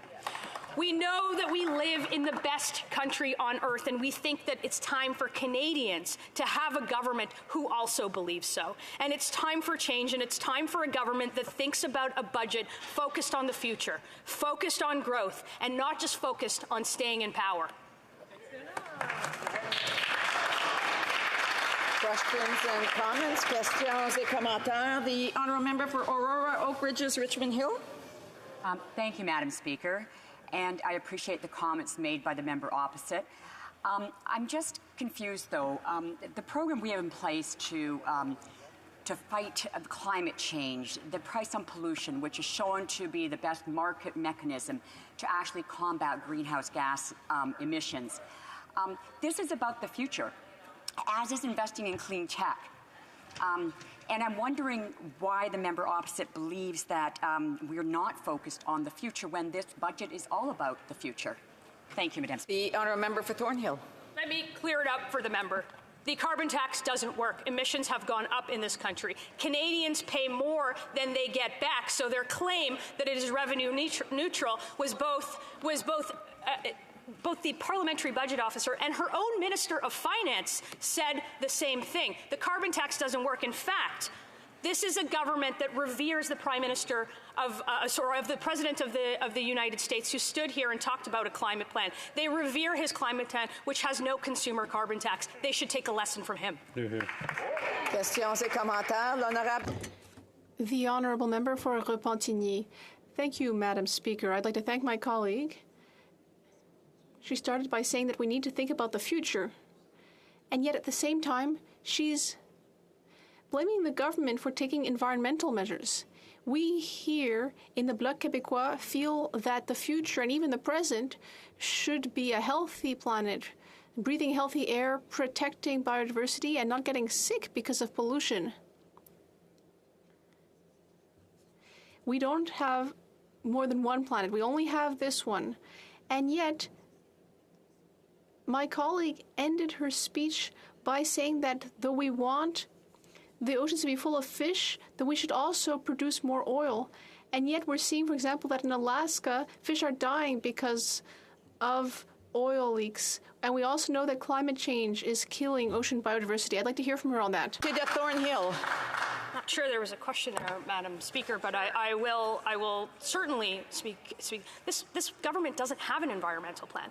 They have a tax plan disguised as an environmental plan, which takes more money out of the pockets of Canadians and actually produces no results. So this government has hung its hat on a consumer carbon tax that has actually increased emissions, that has taken more money out of the pockets of Canadians, that has raised the price on gas and groceries and home heating, and they have nothing to show for it. So forgive me if I don't think that it's an environmental plan, because nobody else here does either. I forgive you, Thornhill. Questions and comments? The honourable member for Timmins, James Bay. Thank you, Madam Speaker. You know, it should be pretty straightforward to take on the Liberals. I mean, sometimes it's like wrestling with mediocre Teletubbies over there.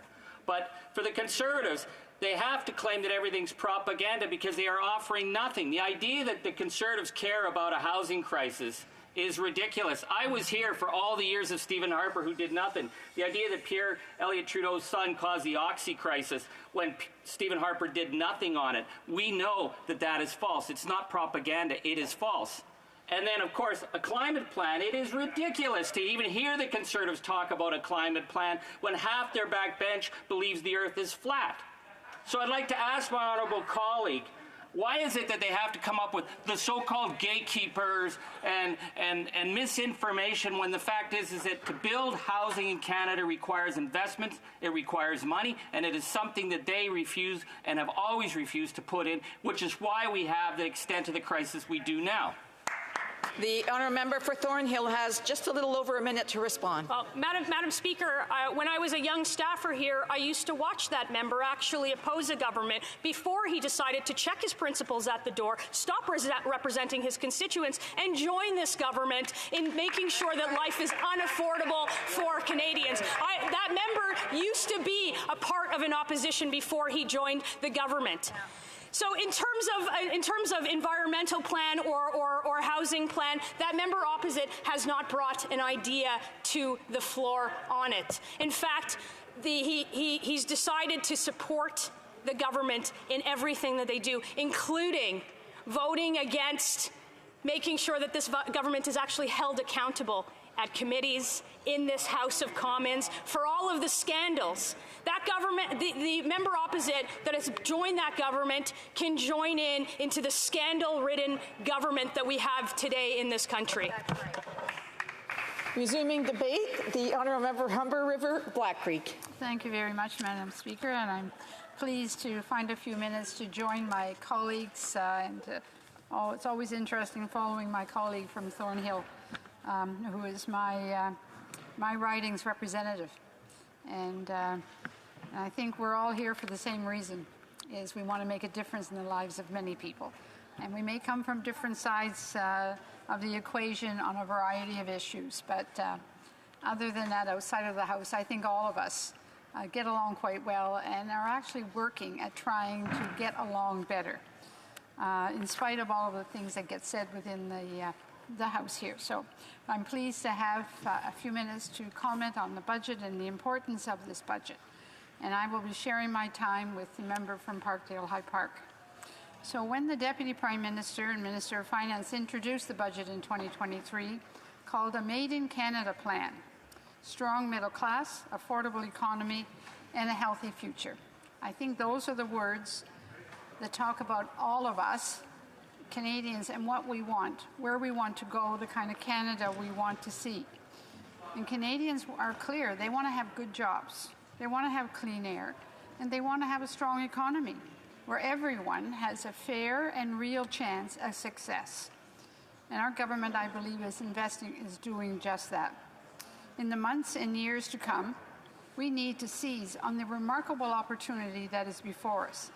There are two fundamental shifts in the global economy. The race to build clean economies of the 21st century, which clearly, when we look at climate change, we look at the impact on the environment, what has happened this year in North America when it comes to storms and tornadoes and so on, pure examples of the need for investment in climate change. And our allies accelerating efforts to friendshore their economies by building their critical supply chains through democracies like our own. Two great opportunities to move Canada forward and to make the world a better place. At a challenging time and in a challenging world, Budget 2023 will ensure that Canadians can continue to count on their government to be there for them in good times and in bad. Budget 23 is focused on making life more affordable, making housing more affordable. Housing, we continue, I think we've heard about housing all day today, which is great, because for years we weren't talking about housing. We knew there was a tremendous need. Our national housing strategy and the investment of billions of dollars that our government has done over the years to ensure that affordable housing is being built and that the seniors and others have access to good quality housing.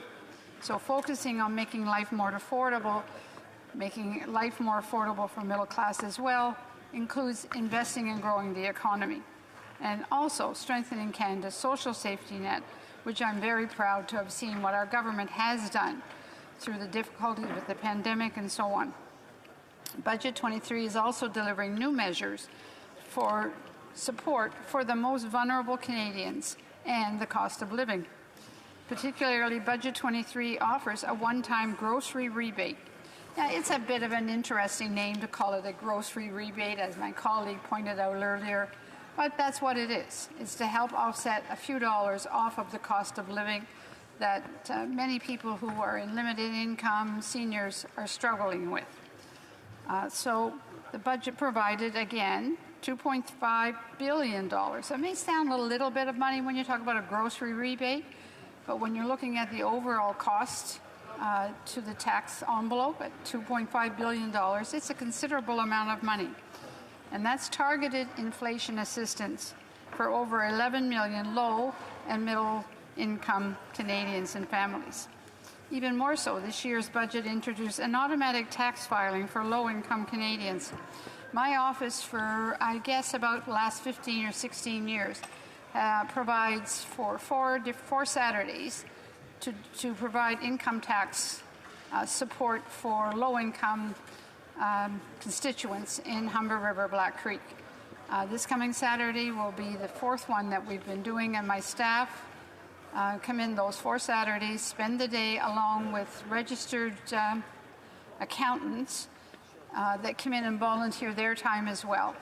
Well, the fact that in the future some of these constituents will have their taxes done automatically will be a big help, because there is a group of people that don't file for a variety of reasons, and they're missing out on resources and money that they very much could use. So I'm always encouraging them to make sure everybody files your income tax. And when they say, well, it's too cumbersome and too difficult, well, you know what? We're going to try and relieve that as a government as well. Another thing that we continue to hear a lot about is the issue of education. All of us receive our student associations from the different universities and colleges that come to see us for many years, asking about relief for their loans, to increase the capacity. Well, now that they don't have to pay interest any further on it, that makes a huge difference for them. So they won't be graduating from college and university with a $30,000 debt. They'll be much lower than that and much more easily paid back after they become employed and not before. So, and again, we talk about the dental plan, and I have to say I was really pleased to get some of the updated numbers for the year. And in my riding itself, over $23 million was given out in the Canada Child Benefit. And that's an important amount of money. Approximately $8,000 went to many individual families that have children. And that makes a huge difference. And when you see these families, you can tell that they have been receiving that extra support. You'll see them with backpacks and proper clothes and the rest of it. On the climate change, on the dental plan, over 4,000 children. In a new plan that's been introduced, already 4,000 children have benefited from the new Canada Dental Program. So we're not talking about just investing in large items in the budget. We're talking about investing in people and making a difference in the lives of so many that are important. So we talk about the dental program being expanded. I recall how many times when I was knocking on doors talking to seniors who complained about the issue of dental costs. And they said, well, we can't control the cost of what our dentists charge. It's an expensive thing to happen, but they need dental help and they don't have the money to do it. Well, with this dental program, they're going to be able to go to the dentist and to get the kind of help they need as a senior without having to put out thousands of dollars. They'll get a degree of assistance that will make the issue more affordable. So some of these measures that are in place, now we talk about the tax-free home savings plan. Most of us have children that are at a point of wanting to buy a home. So the tax-free first home savings account as of April 1st is now available to my grandchildren to be able to help them to purchase their first home, which is critically important for them. We all talk about everybody getting their foot into the market. Well, that's what this is intended to do. So it'll be helping as we go through the system. Now we get into the healthcare issue, and I met with, as many members in the House, met with members of the Canadian Cancer Society today. And I heard firsthand about the challenges, even though we think we're moving so fast and so quickly ahead to solve problems. I listened to 3 women to tell me all the difficulties they had of having to put out their own money for basic systems within the Cancer Society and the healthcare system.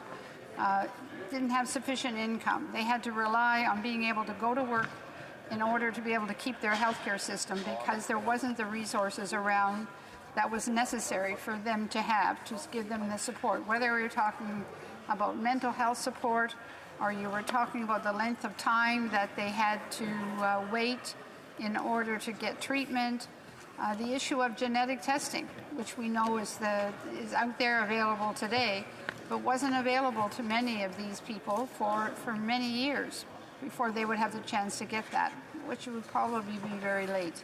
So a lot of the supports that I heard this morning from these women showed us clearly that there are huge gaps in our healthcare system. More money has to be put into it, and yes, it'll be transferred down to the provinces, and we have to ensure that the provinces are going to provide the services that are required.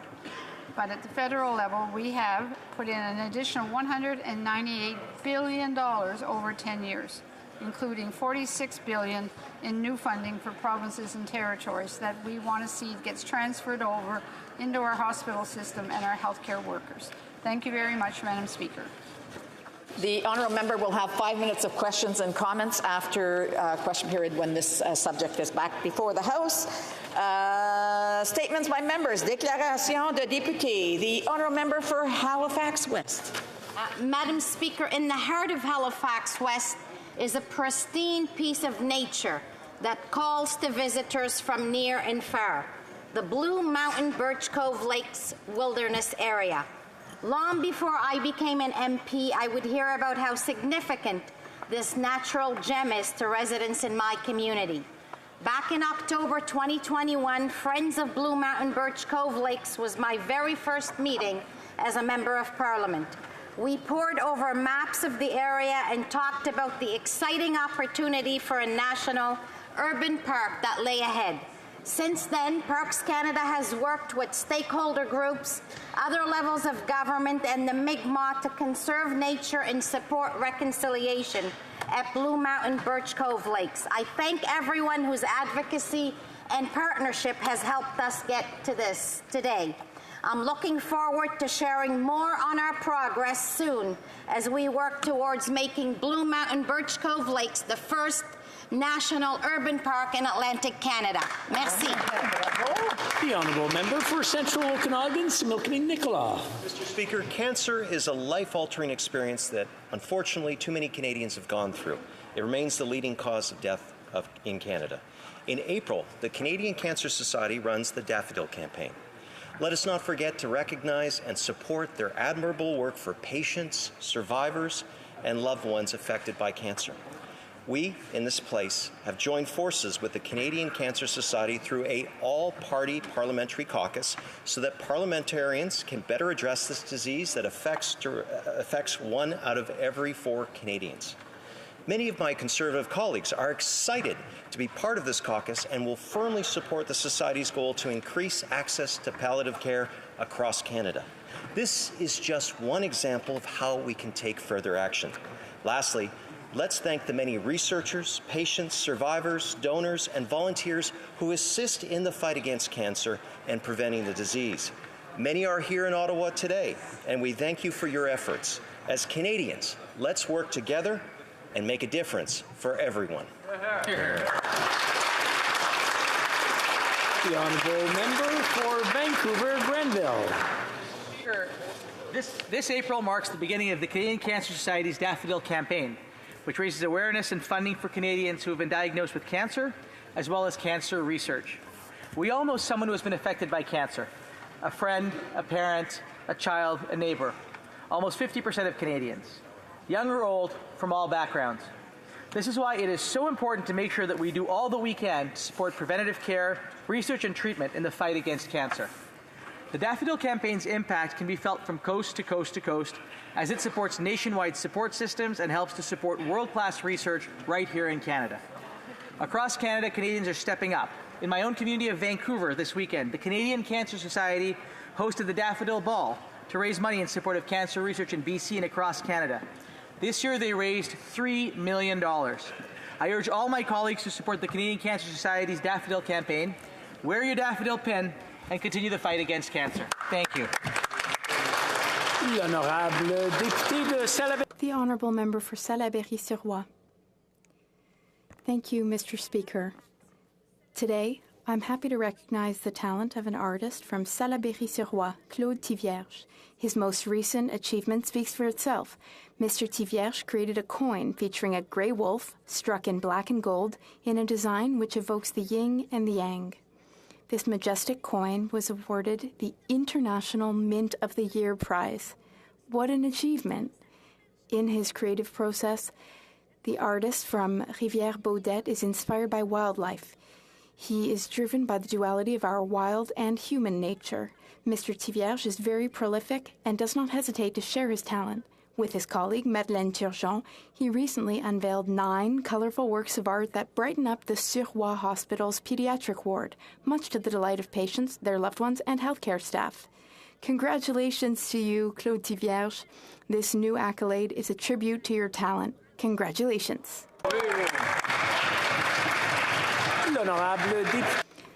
The Honourable Member for Orléans. Mr. Speaker, it's an honor to recognize today the new star and ambassador of Orléans, Sophie Grenier. Sophie won Season 9 of the television show La Voix in Quebec. From the beginning of the season, her musical performances were unanimously praised by the coaches and by the audience because of her strong voice and the emotion she conveys during her performances. She was successful not only because of her talent, but also because of the hard work she put in from an early age at Sing House Studios in Orleans, under the guidance of owner Chantal Hackett. Sing House Studios is a small, community-oriented business that supports the musical education of young Franco-Ontarians. Mr. Speaker, I'm very proud to honor and recognize Sophie Grenier. I thank her for representing the Franco-Ontarian community through music and song in Quebec, in Canada, and abroad. Thank you. Therefore, Souris Moose Mountain. Mr. Speaker, while Canadians from across the country are struggling to make ends meet thanks to inflation and the skyrocketing cost of living, this Prime Minister and his Liberal cronies have never had it so good. Despite the fact that the Prime Minister has been found guilty of breaking the ethics laws twice, and his party has been found guilty of breaking the ethics laws 6 times, violations continue to run rampant. Not only did the Prime Minister give her best friend a $23,000 contract, the Housing Minister then gave a whopping $93,000 to his senior staff's PR firm. While Canadians have never struggled more, across this country, including in Saskatchewan, 20% are skipping meals, and they simply can't afford them. More than half the population are paying over $200 monthly on home heating. Not to mention the carbon tax is making things even worse. That's right. The corrupt, out-of-touch Liberals are thriving while they sit on Canadians' backs and watch them suffer. Mr. Speaker, it is time to make Canada proud, honoured, and respected once again. It's time for a new Conservative government. That's right. The Honourable Member for Brampton Centre. Mr. Speaker, this Friday, April 21st, or Saturday, April 22nd, based on the moon sighting, Muslims across the world, including myself, several members of this House, and many of my constituents in Brampton Centre, will celebrate Eid al-Fitr. Eid al-Fitr marks the end of the month of Ramadan, where Muslims fast daily from dawn to dusk, participate in communal prayers, and give back to their communities. Eid celebrations traditionally last 3 days, starting with a special prayer on Eid morning. The festivities also include sharing meals, giving gifts, and spending times with family, friends, and community. To all of the Muslims who will be celebrating Eid al-Fitr this weekend, from my family to yours, Eid Mubarak. Thank you, Mr. Speaker. The Honourable Member for York Centre. Speaker, every April the Canadian Cancer Society hosts its Daffodil Campaign, a symbol of strength, resilience, and courage for those living with cancer. Today, they and cancer survivors have come to Ottawa to share their experiences and advocate for better cancer care. Cancer is the leading cause of death for Canadians. Nearly half of us can expect to be diagnosed with cancer at some point in our lives. And if not ourselves, then we will be affected by the toll on family and friends in supporting someone we know and love who's going through their fight against cancer. Mothers, fathers, husbands and wives, siblings and friends, we all know someone who is bravely meeting the fight, or in some cases mourning the loss of a loved one. We also have hope, Mr. Speaker. We proudly wear daffodil pins in support of those affected by cancer and recognize the incredible research and progress that is underway to accelerate change. Many cancers are no longer a death sentence that they once were. With more research and treatments, more preventative screening and palliative care, each day we are closer to the goal of saving lives. Together, Mr. Speaker, we can and will continue to work towards a brighter, cancer-free future for all Canadians. The honourable member for Cumberland Colchester. Mr. Speaker, the 18th and 19th of April 2020 is a day ingrained in the memories of all Nova Scotians and indeed all Canadians. Today marks 3 years since an inexplicable madman inserted himself into the lives of 22 Nova Scotians and an unborn baby. The hurt and disbelief continues now to be a part of everyday life. Events such as this do not happen in Canada, let alone in small communities such as Portapique, Nova Scotia. Words fail when we attempt to understand the gravity of the situation, when we attempt to grasp the ongoing rawness of emotions, or attempt to understand the how and the why this happened. Our thoughts at times are frozen as we attempt to process, to interpret, and to explain the shock, the horror, and the sadness experienced by all affected. Those of us left behind need to continue to honor their memory, to ensure the terrible events are not forgotten, and to hold accountable the systems and institutions which failed these Canadians in their time of greatest need. I invite everyone in the House to keep all of those left behind, and especially the families, in your thoughts and in your prayers.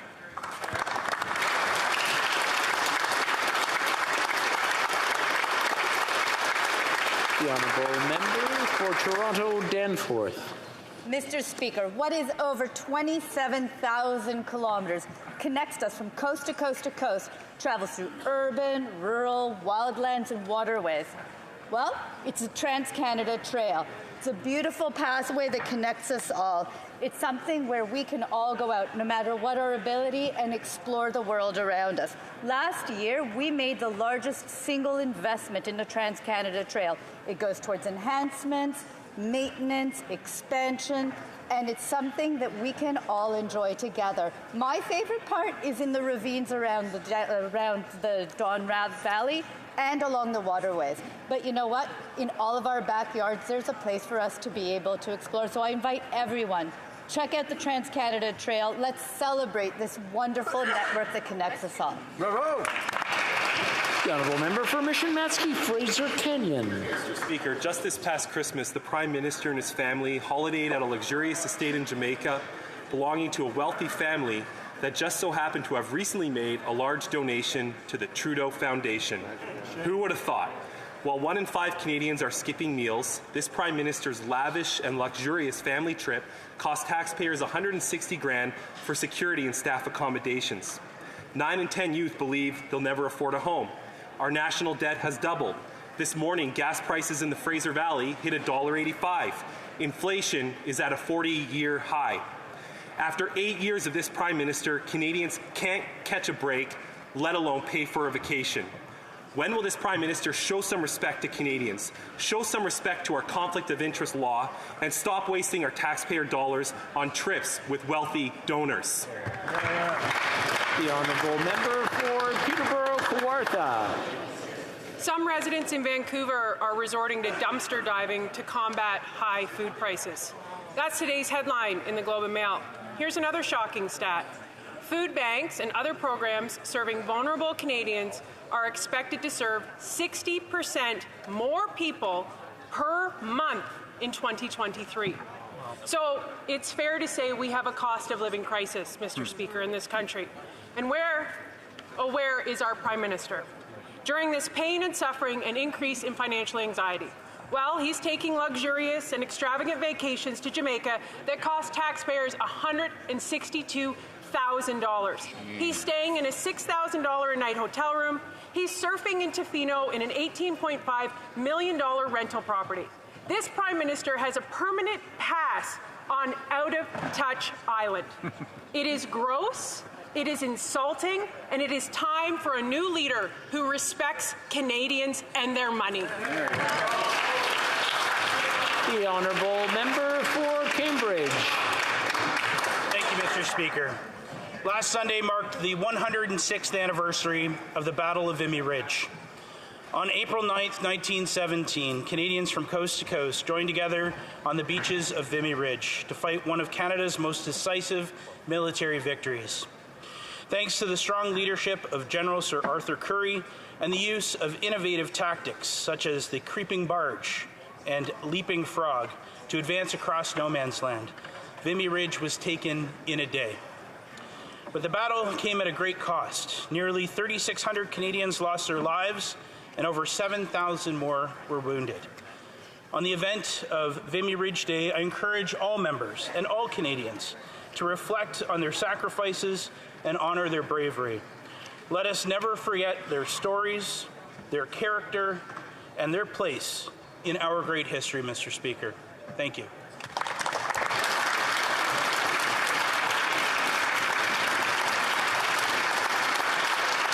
The honourable member for Winnipeg Centre. Mr. Speaker, Yom HaShoah is a day to remember the 6 million Jews who were murdered in the Holocaust, including members of my own family.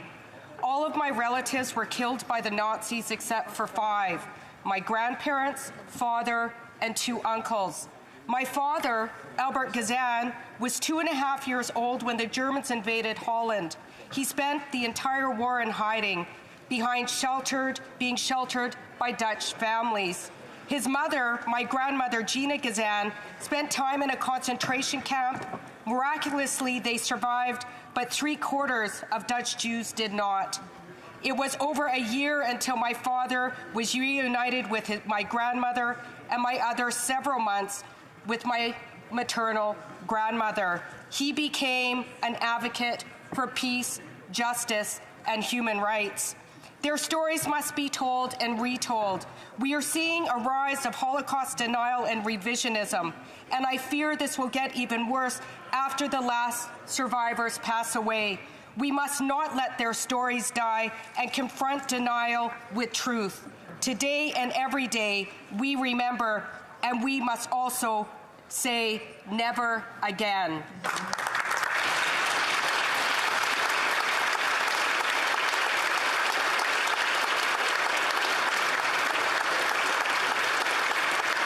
L'honorable député d'Abitibi-Bay James. The honourable member for Abitibi-Bay James, Nunavut EU.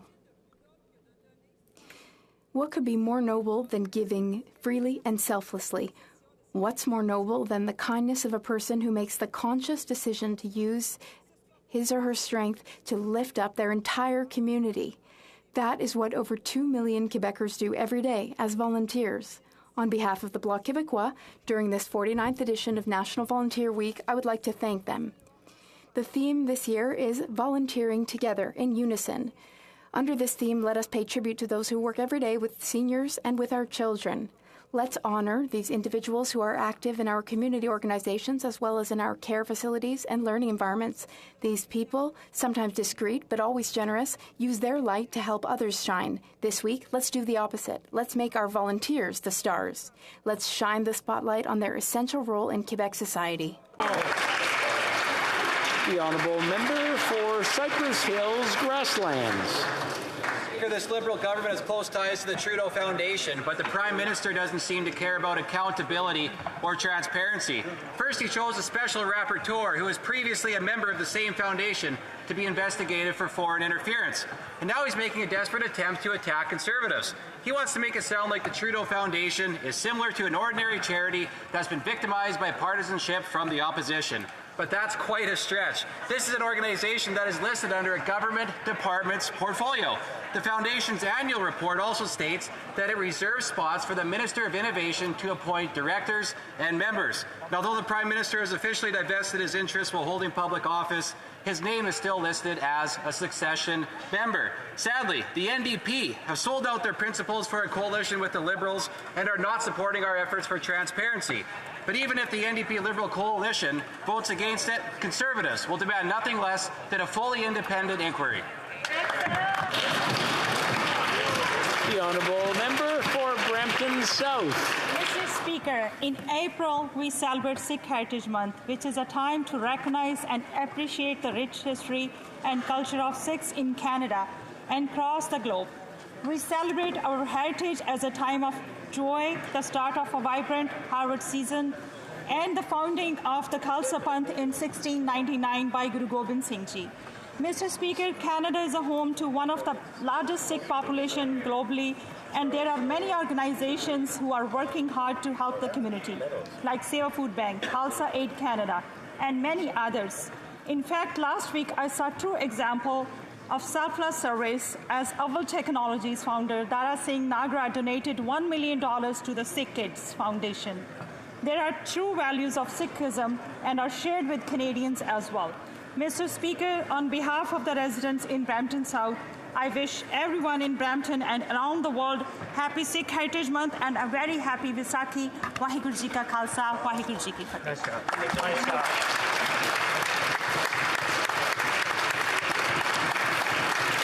Oral questions, question orale, the Honourable Leader of the Opposition. So now on that. A poll has stated that 2/3 of Canadians have to reduce their summer vacation plans, and even more have to, or rather, others have to eliminate them completely because of this Prime Minister's inflation. We learned today that not only has he asked taxpayers to pay $160 million for his holidays, but he received a holiday in a luxury villa from a donor for the Trudeau Foundation. Did the Prime Minister pay for his own lodgings at this villa? The Right Honourable Prime Minister. Mr. Speaker, like the Leader of the Opposition knows full well, we have been friends with this family over the past 50 years, and we've already worked with the Ethics Commissioner to make sure that rules are followed. If the Leader of the Opposition was really preoccupied by the cost of living for Canadians, he would be in support of our budget that is here to deliver more money for Canadians during these difficult times. With a groceries reduction that we have asked this House to accelerate with direct help also with dental care, and the Conservatives have voted against. We will be here to deliver for Canadians. Because of the galloping inflation this Prime Minister has caused, 2/3 of Canadians say they are cutting back on summer vacations, and 1/4 say they've canceled their vacations altogether, but they'll still have to pay for someone else's vacation. $160,000 of taxpayer expenses for the Prime Minister to go down to the private villa, luxurious villa, of a super-rich Trudeau Foundation donor, for which the nightly cost is as much as $9,000.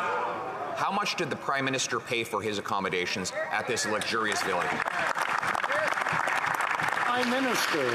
Mr. Speaker, our family have been good friends with this family for about 50 years, and as always, we work with the Ethics Commissioner to make sure that all rules are followed. But if Mr. Speaker, the Leader of the Opposition, was truly concerned about affordability for Canadians, he would be voting to support our budget that puts forward concrete measures to help Canadians from coast to coast to coast. He'd be fast-tracking the grocery rebate through this House to make sure that we can deliver as quickly as possible help to 11 million Canadians, and he wouldn't have stood to vote against the dental care supports that already helped about 250,000 young people right across this country.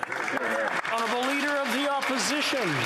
This is a villa that rents out commercially for as much as $9,000 per night. If any other Canadian had stayed there, that's what they would have to have paid, and they would have to pay for their own airfare, not having a private jet. This Prime Minister wants us to believe that these Trudeau Foundation donors offered him a $9,000 a night vacation for nothing. We know nothing is free, Mr. Speaker. This is about influence and power for the super rich. So why won't he answer? How much should he pay in accommodation per night at this luxurious villa? Right Honourable Prime Minister. I guess, Mr. Speaker, the Leader of the Opposition struggles with the concept of friendship, Mr. Speaker. My father was godfather to one of their kids. Their father was godfather to one of my brothers. This is 50 years of friendship, Mr. Speaker. But, of course, we work with the Ethics Commissioners to make sure everything, all the rules were followed. But if the Leader of the Opposition wants to talk about friendships, let's talk about the fact that he's running to his American billionaire tech giants friends to attack the local news that Canadians are relying on. Shame on him for going after Canadian content, Canadian news, Canadian things that people care about. Honourable Leader of the Opposition. The only thing Canadian about the Prime Minister's vacation is the tax dollars forced to pay for it, Mr. Speaker. But he refuses to answer the question. He knows that there's these powerful interests are buying influence while making the Prime Minister more out of touch with the people on whom he is imposing his inflationary taxes and deficits. This is consistent with having already been found guilty for taking a $250,000 vacation from a billionaire that was seeking a government grant from him. If he's got nothing to hide, will he tell us, did he take these $9,000 a night villas for free? The Right Honourable Prime Minister. Speaker, as the Leader of the Opposition knows well, there are certain security protocols that the RCMP need to follow for all Prime Ministers, regardless of political parties or partisan stripes. But again, Mr. Speaker, if the Leader of the Opposition was genuinely cared about affordability for Canadians, he would be voting in favour of our dental benefits that are helping hundreds of thousands of kids right now and will help millions of Canadians into the future, but he voted against it. He voted against tax cuts for the middle class while we raise them on the wealthiest 1%. And now he's running to his American billionaire buddies to go after local news for Canadians. That's not what Canadians... The Honourable Leader of the Opposition. Speaker, this from a guy who took a $160,000 taxpayer-funded trip to a private villa for which there was no security reason that he couldn't pay for his own room. He took a $6,000 a night vacation in London, 2 weeks in Costa Rica in the middle of the summer, surfing in Tofino on Truth and Reconciliation Day at taxpayers' expense, and a guilty verdict for staying at Billionaire Island. Mr. Speaker, this Prime Minister is out of touch and Canadians are out of money. When will he stop with these vacations and start working for the people in this country? The Right Honourable Prime Minister. If the Conservative leader cared as much about Canadians as he does about partisan attacks, he would actually be stepping up to support our delivery of direct benefits to Canadians. He continues to stand against the childcare agreements that are down to $10 a day in 6 provinces and territories across the country, and saving already Canadians right across the country hundreds and hundreds of dollars every single month. He'd be standing in favor of the dental care supports that we're sending to hundreds of thousands of kids instead of continuing to vote against them. He'd be accelerating the delivery of the grocery rebate to help 11 million Canadians. L'honorable député de Belle... The Honourable Member for Bailleul-Chambly. Mr. Speaker, friendship is great in Quebec. It is said that a friend is a friend. I won't be asking questions that won't get an answer from the Prime Minister. I'm sure that he knows that the Green family funded the Trudeau Foundation before he went there on holiday. So let's go to the next point. Can the Prime Minister tell Canadians and Quebecers how much are worth where he stayed, how much is worth where he stayed, and whether or not he paid out of pocket for this stay? The Right Honourable Prime Minister. Mr. Speaker, our families have been friends for 50 years, and when one has a friend, one often goes to visit them. And what we do ourselves, in our case, is to go through the Ethics Commissioner to see that all rules are followed. That's what we do every single time, and that's what Canadians expect of us. The Honourable Member for Bailleul-Chambly. The Ethics Commissioner should have been told that the Trudeau Foundation would also often receive money. Another subject. The Chinese government wants to give $1 million to the University of Montreal, not for friendship, but they go through an intermediary instead of protecting the most important university foundation in Quebec. The Trudeau Foundation is receiving $200,000 and is asking from the Prime Minister, well, does the Prime Minister admit that he is not part of any decision made when it comes to Chinese interference? Will he turn to this House to take action? Mr. Speaker, as I said, for 10 years, I've had no direct work done with the foundation that has my father's name. Burnaby South. Thank you, Mr. Speaker. Canadian families and workers have been hard hit by the inflation. But you know who's not hard hit by the inflation? CEOs. CEOs have made record salaries. In fact, the average CEO in our country makes 241 times more than the average employee. 241 times more. This is outrageous, and Canadians are frustrated by it, and they have the right to be. So will the Prime Minister realize that life is not all sun and beaches, and that we need to support our initiative to make sure we can raise the salary of workers and tackle this inequality? Hear, hear. The Right Honourable Prime Minister. Mr. Speaker, we have been and will continue to remain committed to making sure everyone pays their fair share of taxes. We know the cost of living continues to be a real concern of Canadians, even with inflation coming down. With more good news today, we know that groceries remain too high. That's why we're moving forward with the grocery rebate for 11 million Canadians in a targeted way that will not contribute to inflation. And that's why we're hoping that all members in this House accelerate this grocery rebate so we can deliver it to Canadians who need it as quickly as possible. That's right. Well, member for Burnaby South. Clearly, the Liberals are disconnected with people's reality. Our idea is simple. If a company like Loblaws can pay its CEO, Galen Weston, 431 times the salary of its employees, Loblaws can afford to do a little more to help our society. If the company wants to pay less tax, then they can increase salaries. Will the Prime Minister support our initiative to increase people's and workers' salaries? The Right Honourable Prime Minister.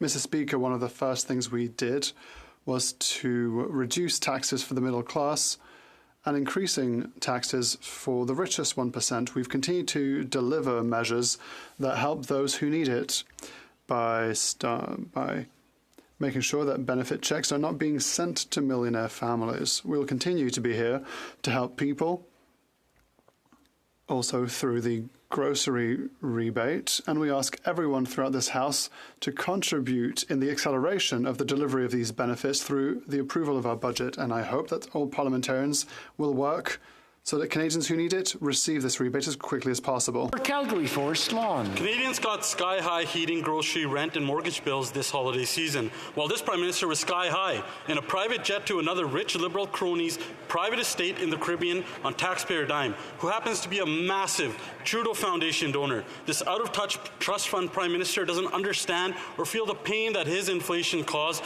as 1.5 million Canadians go into a food bank in a single month. Will the Prime Minister stand up today and apologize for using taxpayers' money to vacation at a Trudeau Foundation donor's estate? Hear, hear, hear. The Honourable Government House Leader. On the point of poverty, Mr. Speaker, when that party was in power, there were 2.7 million more people who were in poverty than there are today. That include 800,000 children. But, Mr. Speaker, I would ask the party opposite if they believe, because if a Prime Minister is to travel, there has to be security. So is their position either that there should be no security for a Prime Minister who travels on vacation with his family, or is their position that a Prime Minister should never take a vacation with his family? Honourable member for Calgary, Forest Lawn. He could have paid for his own vacation. I guess the Prime Minister went on vacation so Canadians wouldn't have to. And as Canadians pay $2,200 a month for rent, this Prime Minister stays in lavish $6,000 night hotel rooms. 1 in 5 Canadians are skipping meals. He gets to charge $55,000 for groceries. 62% of Canadians have to scale back on vacations, while this Prime Minister charges Canadians to vacation on a huge Trudeau Foundation donor's estate. Just a simple question. Which rich, high-priced Liberal consultant gave this stupid advice, or was this another one of the Prime Minister's tone-deaf decisions?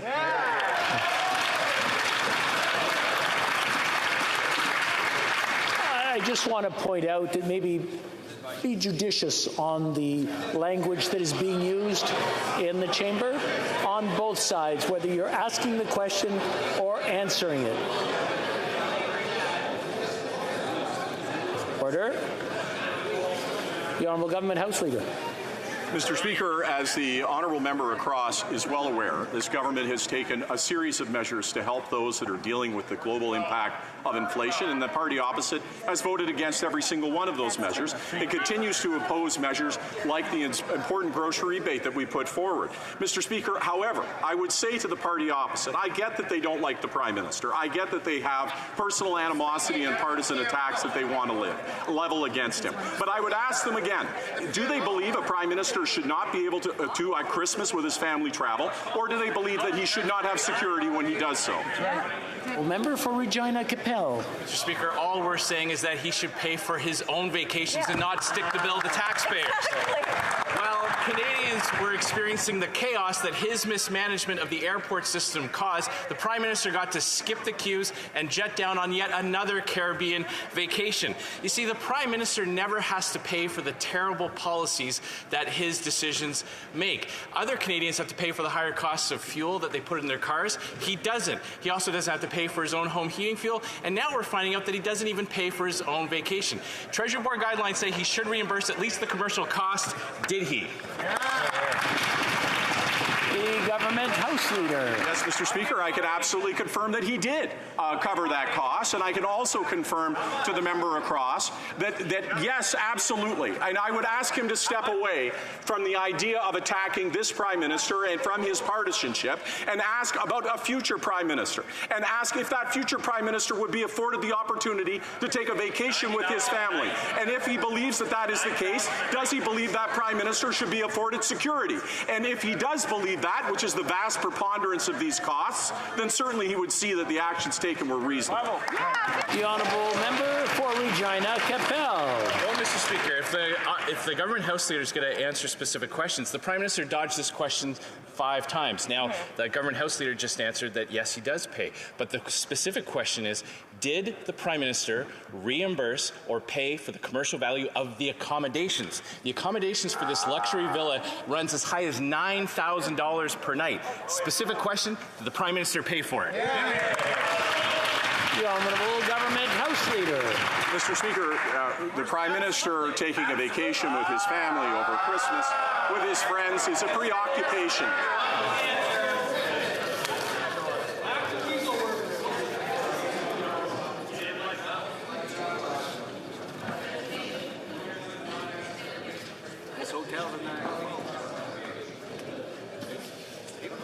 Okay, I want to remind the honourable members not to call each other names.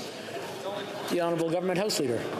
Thank you, Mr. Speaker. And it is clear in the question and in the way those questions are posed that the interest of the party opposite is a partisan interest. It is an interest to attack. It is an interest to advance their partisan advantage. I would ask them at this moment, when we're dealing with the series of issues that we're dealing in this planet, with global inflation, with a war in Europe, that their particular fixation with the Prime Minister being able to take a vacation with his family, with his friends at Christmas is very revealing, Mr. Speaker. It is. Honorable Député de Charlebourg. The Honourable Member for Charlebourg-Haute-Saint-Charles. Mr. Speaker, the Prime Minister spent a 2-week holiday at the home of Peter Green down south, which cost taxpayers over $160,000. He claims that the Ethics Commissioner gave him the green light for the trip, but I'm not sure if the Commissioner was aware that the location of the trip was at the home of a family of donors to the Trudeau Foundation. Can the Prime Minister tell us today whether the Ethics Commissioner was aware that the invitation came from a donor to the Trudeau Foundation, yes or no? The Honourable Leader. The question is clear. Is it possible for the Prime Minister to take a holiday with his family? If the Prime Minister goes on a holiday with his family over Christmas, for example, is it possible for him to have security go with him? If that is the case, then yes, there is a cost. And it is that cost that is perfectly reasonable. The Honourable Member for Charlebourg-Haute-Saint-Charles. Mr. Speaker, well, the funny thing is that the media reports that the Prime Minister's entourage was concerned about the perception of such a trip. We know that 62% of Canadians are cutting back on their summer holiday plans because of inflation. But let's get back to the concerns of the Prime Minister's entourage. Were they concerned that the trip was taking place during a difficult time for Canadians, or was there concern that he was meeting with another Trudeau Foundation donor? The Honourable Leader of the Government in the House.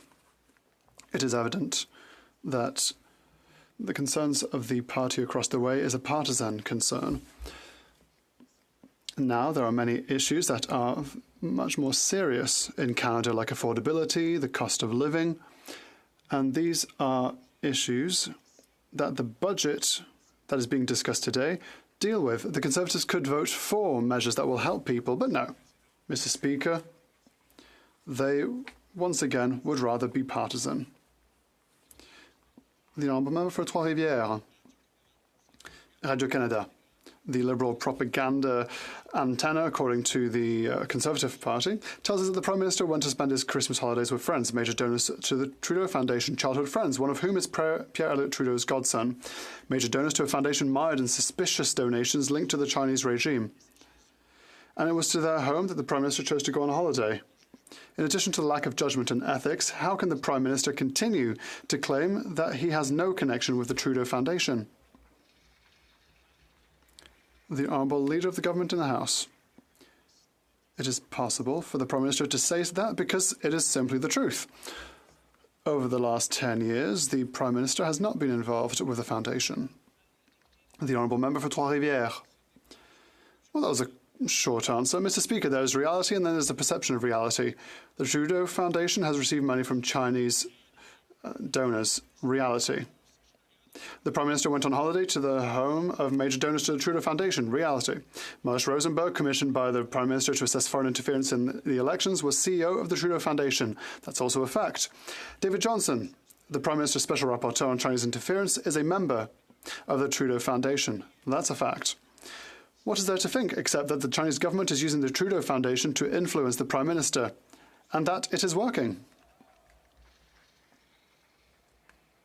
The Honourable Leader of the Government in the House.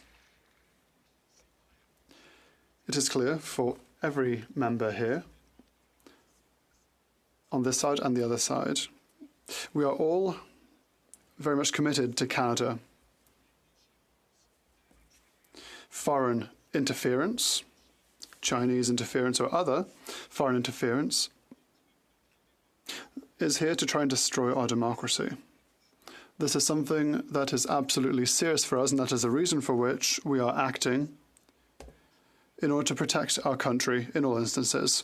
The Honourable Member for Laurent Petit-Labelle.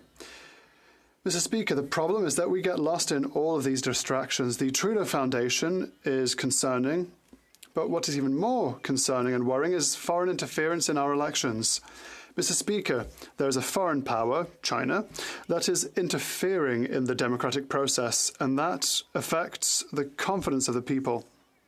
That is the crux of the matter. We absolutely need a public and independent commission of inquiry to ensure the integrity of the elections and to restore the confidence of the population.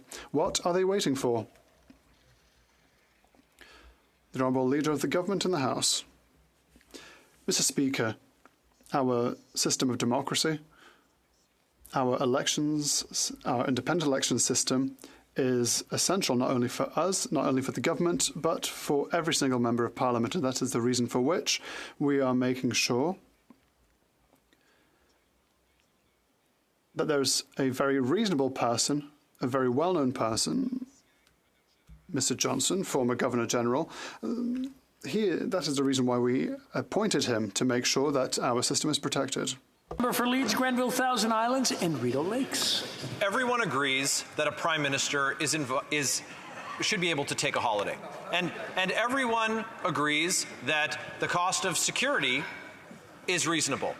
And everyone knows, now that we've heard a direct answer with respect to the cost of the flight, what the Prime Minister did. What we don't know is if the Prime Minister did the reasonable thing and paid for his own accommodations, which any other Canadian would have to do.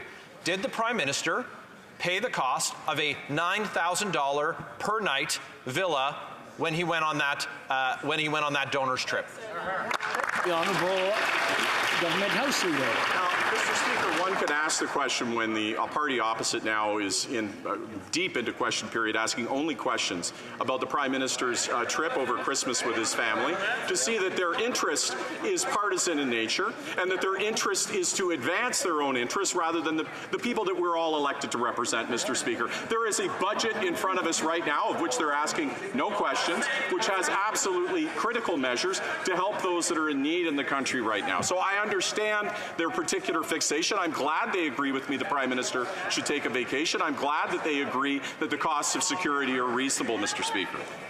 The Honourable Member for Leeds, Grenville, Thousand Islands and Rideau Lakes. Well, the government doesn't get to pick the questions that get asked, but it would be nice if they finally gave us an answer. So let me do some quick math for the government House Leader. The Prime Minister stayed there for 9 nights. It cost $9,000 per night for any other Canadian. Did the Prime Minister pay the full cost of $81,000 to stay there, or is this just another example of the Prime Minister being part of this elite class where he passed costs on to Canadians but incurs no costs himself? The Honourable Leader of the Government House Leader. The Prime Minister has been very clear that this is a family that he has had a close personal relationship with for 50 years. And I don't know if the member opposite ever takes time at a friend's house over Christmas with his family or what he does.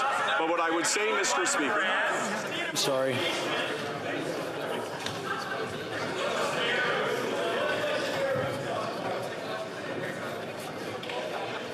Okay, the Honourable Government House Leader, from the top, please.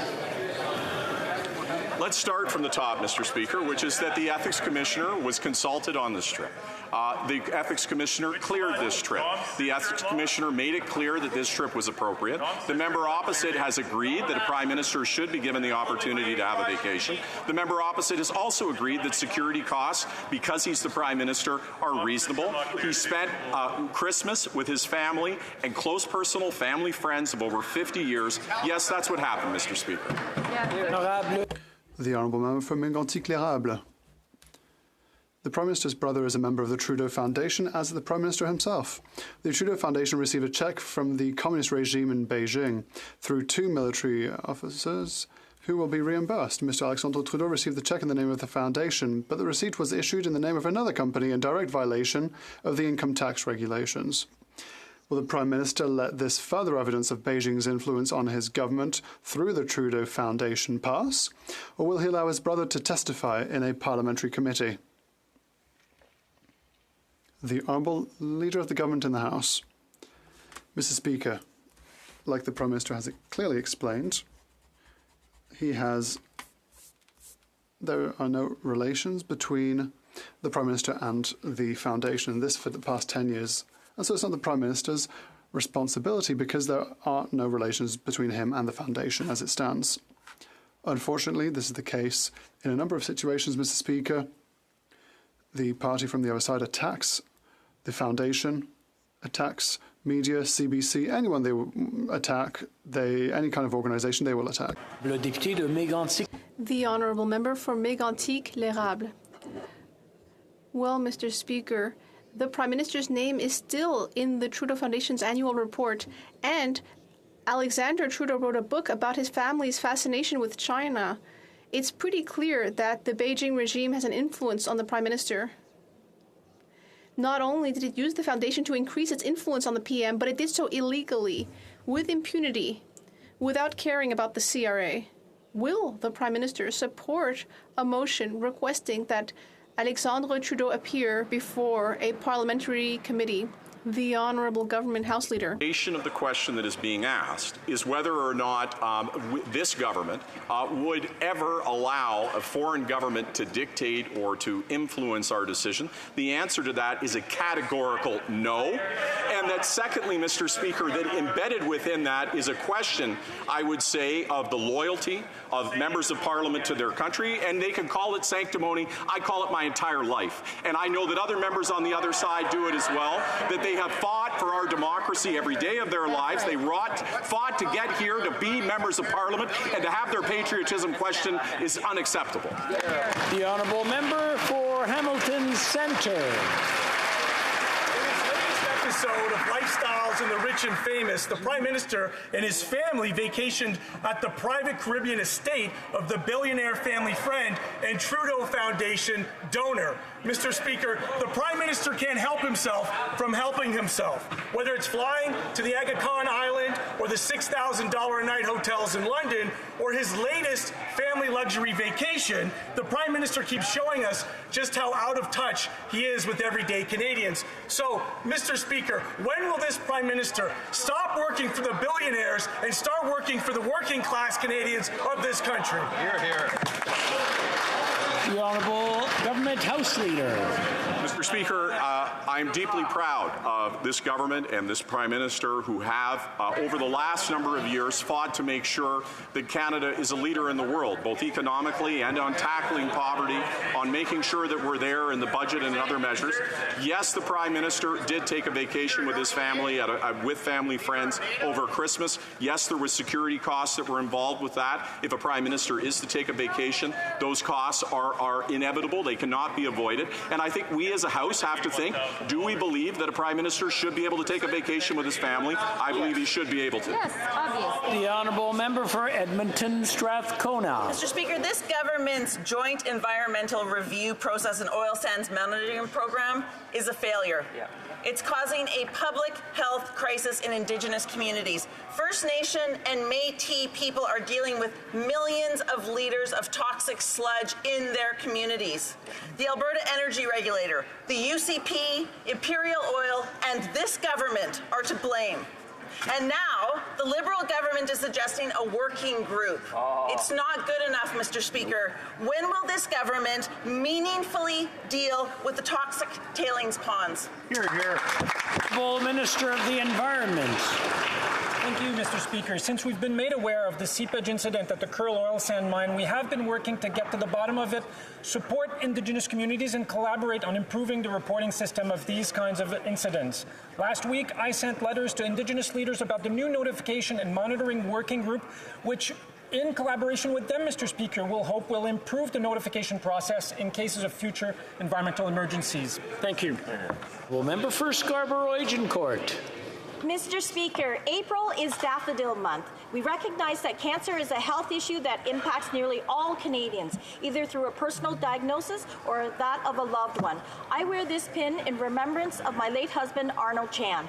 Today, the Canadian Cancer Society representatives on the Hill to discuss the importance of working to improve the lives of those affected by cancer through world-class research, transformative advocacy, and compassionate support.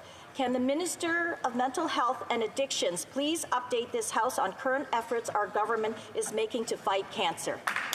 Honourable Minister for Mental Health.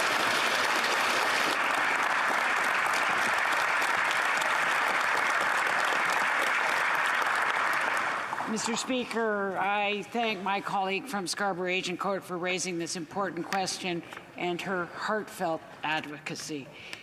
We support the Canadian Partnership Against Cancer, which brings together all jurisdictions, organizations, community partners, and patients to achieve a common goal of equitable cancer care, prevention, treatment, and support for those living with cancer. The government has invested over $1 billion in cancer research in the last 5 years. I want to personally thank all the advocates doing the important work today on the Hill and every day in their communities. The honourable member for Sherwood Park, Fort Saskatchewan. Mr. Speaker, the Costly Coalition is also a cover-up coalition.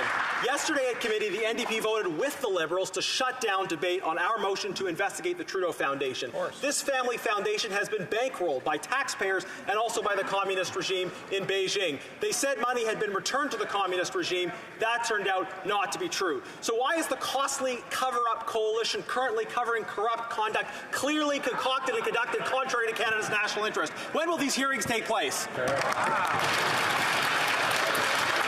The Honourable Government House Leader. Mr. Speaker, I will continue Sorry, the leader of the opposition just wants to congratulate on the alliteration. I don't mean to interrupt him as he congratulates his member. I just want to say, Mr. Speaker, that there are, again, opportunities to talk about any number of issues, and I'm happy to talk again about the Trudeau Foundation, which, as the Prime Minister has made clear, he has not had involvement with over the last 10 years. What I find disturbing, Mr. Speaker, whether or not it's the CBC, which they now are attacking as a partisan organization, or whether or not it's a myriad of different organizations, that their partisan attacks seem to have no bound because their interest is in fact partisan. The honourable member for Sherwood Park, Fort Saskatchewan. Mr. Speaker, if there's nothing to hide, then why won't the Cover-Up Coalition allow these hearings to take place? The fact is the Prime Minister is a member of the Foundation. His name is on their annual report. Why is he still a member of the Foundation? We would like to know. We would like to know why, after $125 million of taxpayers' money was given to this foundation, a foundation defined in statute as a government institution, why they said money was returned when it, in fact, was not. Again, will this Cover-Up Coalition end the cover-up and allow committee hearings into what happened at the Trudeau Foundation? The Honourable Government House Leader. I don't believe that the definition of a cover-up is not agreeing to follow every conspiracy theory that the member opposite has. I think that, in fact, the House of Commons has an obligation to do the business of the nation. And the business of the nation right now, and I just spent 2 weeks, as I'm sure he did, talking to constituents, they're concerned about the global impacts of inflation. They're looking forward to getting a grocery rebate so that they can help to deal with the global costs of inflation. They're anxious to see that their healthcare system is protected, as we've been negotiating with other provinces to make sure that it's prepared and protected for future generations. I think that's what they want us to be studying, Mr. Speaker. The Honourable Member for Louis Saint Laurent. Mr. Speaker, the Trudeau Foundation and the communist regime in Beijing are embarrassingly close, and we need to learn more about it. We need to get to the bottom of things for Canadians. Yesterday at a committee, the Liberals, with the support of the NDP, decided not to hold hearings to hear from Trudeau Foundation leadership. So, my question, will the government member and non-minister for Rosemont-la-Petite-Patrie rise in this House and say why, as a proud Social Democrat, he's participating in this Liberal cover-up? Avant de nommer le leader. Before recognizing the government House Leader, I'd like to remind the member that he needs to ask questions to the government and not other parties in the opposition.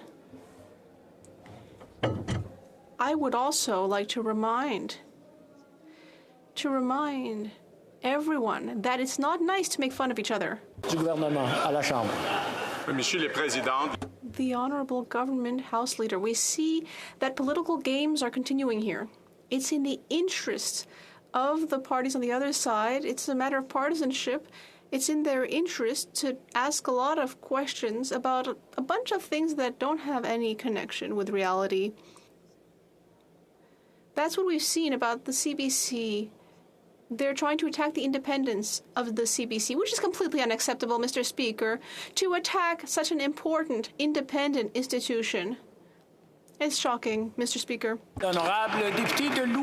The Honourable Member. Well, I'd like to congratulate the Minister for the quality of his French, but just because he's speaking French doesn't mean that what he says is any good, because the situation is the following. We're talking here about the Trudeau Foundation, not just any old foundation. When this foundation was founded, around the turn of the millennium, this Liberal government gave it $125 million. Morally, this foundation should be held accountable to all Canadians, and the best way to do that is at a parliamentary committee. So why refuse to have its leadership show up at the committee? The Honourable Government House Leader. Thank you. Thank you so much, Mr. Speaker. I've already answered that question. The question that was just asked, but I have a question for the member across the way. What's his opinion on the attack against CBC Radio-Canada? Does he agree with his leader's position, attacking the independence of CBC Radio-Canada?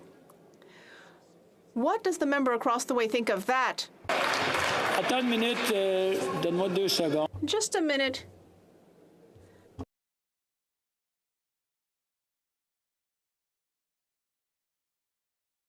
L'honorable député de... The honorable member for Lac-Saint-Jean. Mr. Speaker, last fall, we all remember that the Soccer World Cup took place in Qatar, and we were wondering whether it was acceptable to organize this kind of big event in countries that violate human rights. The Bloc Québécois asked for a diplomatic boycott, but the government still sent a minister to Qatar, and believe it or not, the Globe and Mail just revealed that that minister received a mandate from Foreign Affairs, which was to promote the sale of Canadian weapons. Weapon sales, Mr. Speaker. Mr. Speaker, is it acceptable to send the Minister of International Development to sell tanks to Qatar?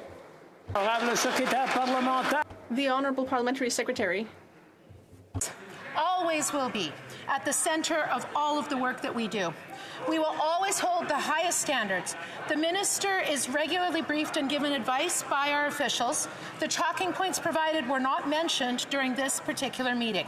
When it comes to contracts, exports, or programs of any sort, particularly defense exports, Canada has one of the strictest export control systems, which is based on careful review.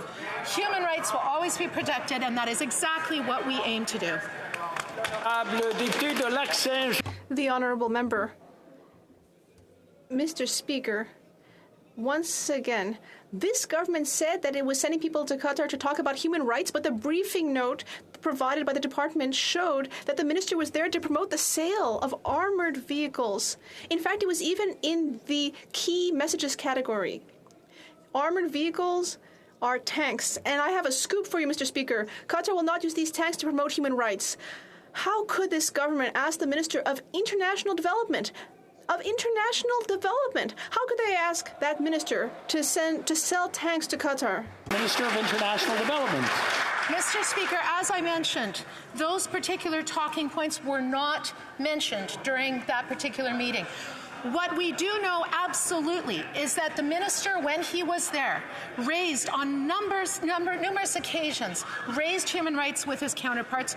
In fact, took the opportunity of the visit specifically to raise things like labor rights and other human rights issues, as we always do. Thank you, Mr. Speaker. Well, member for York Simcoe. Sorry, kids. Disneyland's canceled. That's what too many Canadians' parents are having to tell their children. 60% are scaling back their summer vacations due to inflation. But that hasn't stopped this Prime Minister from jetting off to Jamaica, costing taxpayers $160,000. Unbelievable. But while our Prime Minister catches some rays with his Trudeau Foundation cronies, Canadians just can't catch a break. Instead of cancelling Canadian vacations, will the Liberals stop the hypocrisy and cancel the carbon tax? The Honourable Minister for Families. The hypocrisy is coming from the other side. They say that they care about Canadians and the affordability challenges that they're facing, but yet when they have an opportunity to actually support Canadians, what do? They vote against them. Mr. Speaker, they have another opportunity coming up to support Budget 2023 that is going to support Canadians with health care, to access the dentist, with the grocery rebate. Mr. Speaker, I unfortunately know that they're already going to be voting against Canadians because they declared that right from the outset, but they still have a chance to make a difference. Thank you, Mr. Speaker. Member for Regina Louvain. Thank you very much, Mr. Speaker. I'm actually going to answer a question for these Liberals. Earlier in the question period, the Prime Minister asked, do we know what friendship is? Well, the answer is yes. But in Saskatchewan, when we have a friend, we share a case of Pilsner, not a private island with them, Mr. Speaker. This champagne and caviar trip costed taxpayers $162,000. It's amazing. This high-flying carbon hypocrite flies all around the world and then comes back home and charges a single mother triple the carbon tax to heat her home and feed her kids. Will he cancel his out-of-touch carbon tax? The Honourable Minister of the Environment. Mr. Speaker, since the opposition likes to quote the PBO report on the issue of climate change, let me quote him. And he said, "I'm concerned at times about looking at just one aspect of my report." And I continue quoting the PBO, "Doing nothing would also have a cost." In fact, if they were interested in climate change, Mr. Speaker, they would look at the PBO report that shows that already it's costing Canadians $20 billion in 2021 in impacts of climate change. What's their response? Climate change is a hoax, Mr. Speaker. Well, member for Sarnia-Lambton. Well, maybe that minister should do something because he's never met an emissions target. Well, Mr. Speaker, another day, another billionaire island boondoggle. This time, the Prime Minister jets off to Jamaica, and he costs the Canadian taxpayers over $160,000. And of course, he stays with a friend who's donated to the Trudeau Foundation because he's so independent from that foundation. Meanwhile, back at the ranch, Canadians can't afford a vacation. They can't afford to eat and heat. Yeah. So will the Prime Minister end this double standard of living and axe the carbon tax? The Honourable Minister of the Environment. Mr. Speaker, I'm very happy to remind the honourable member that they never met any target that they had set on climate change. The National Inventory reports, Mr.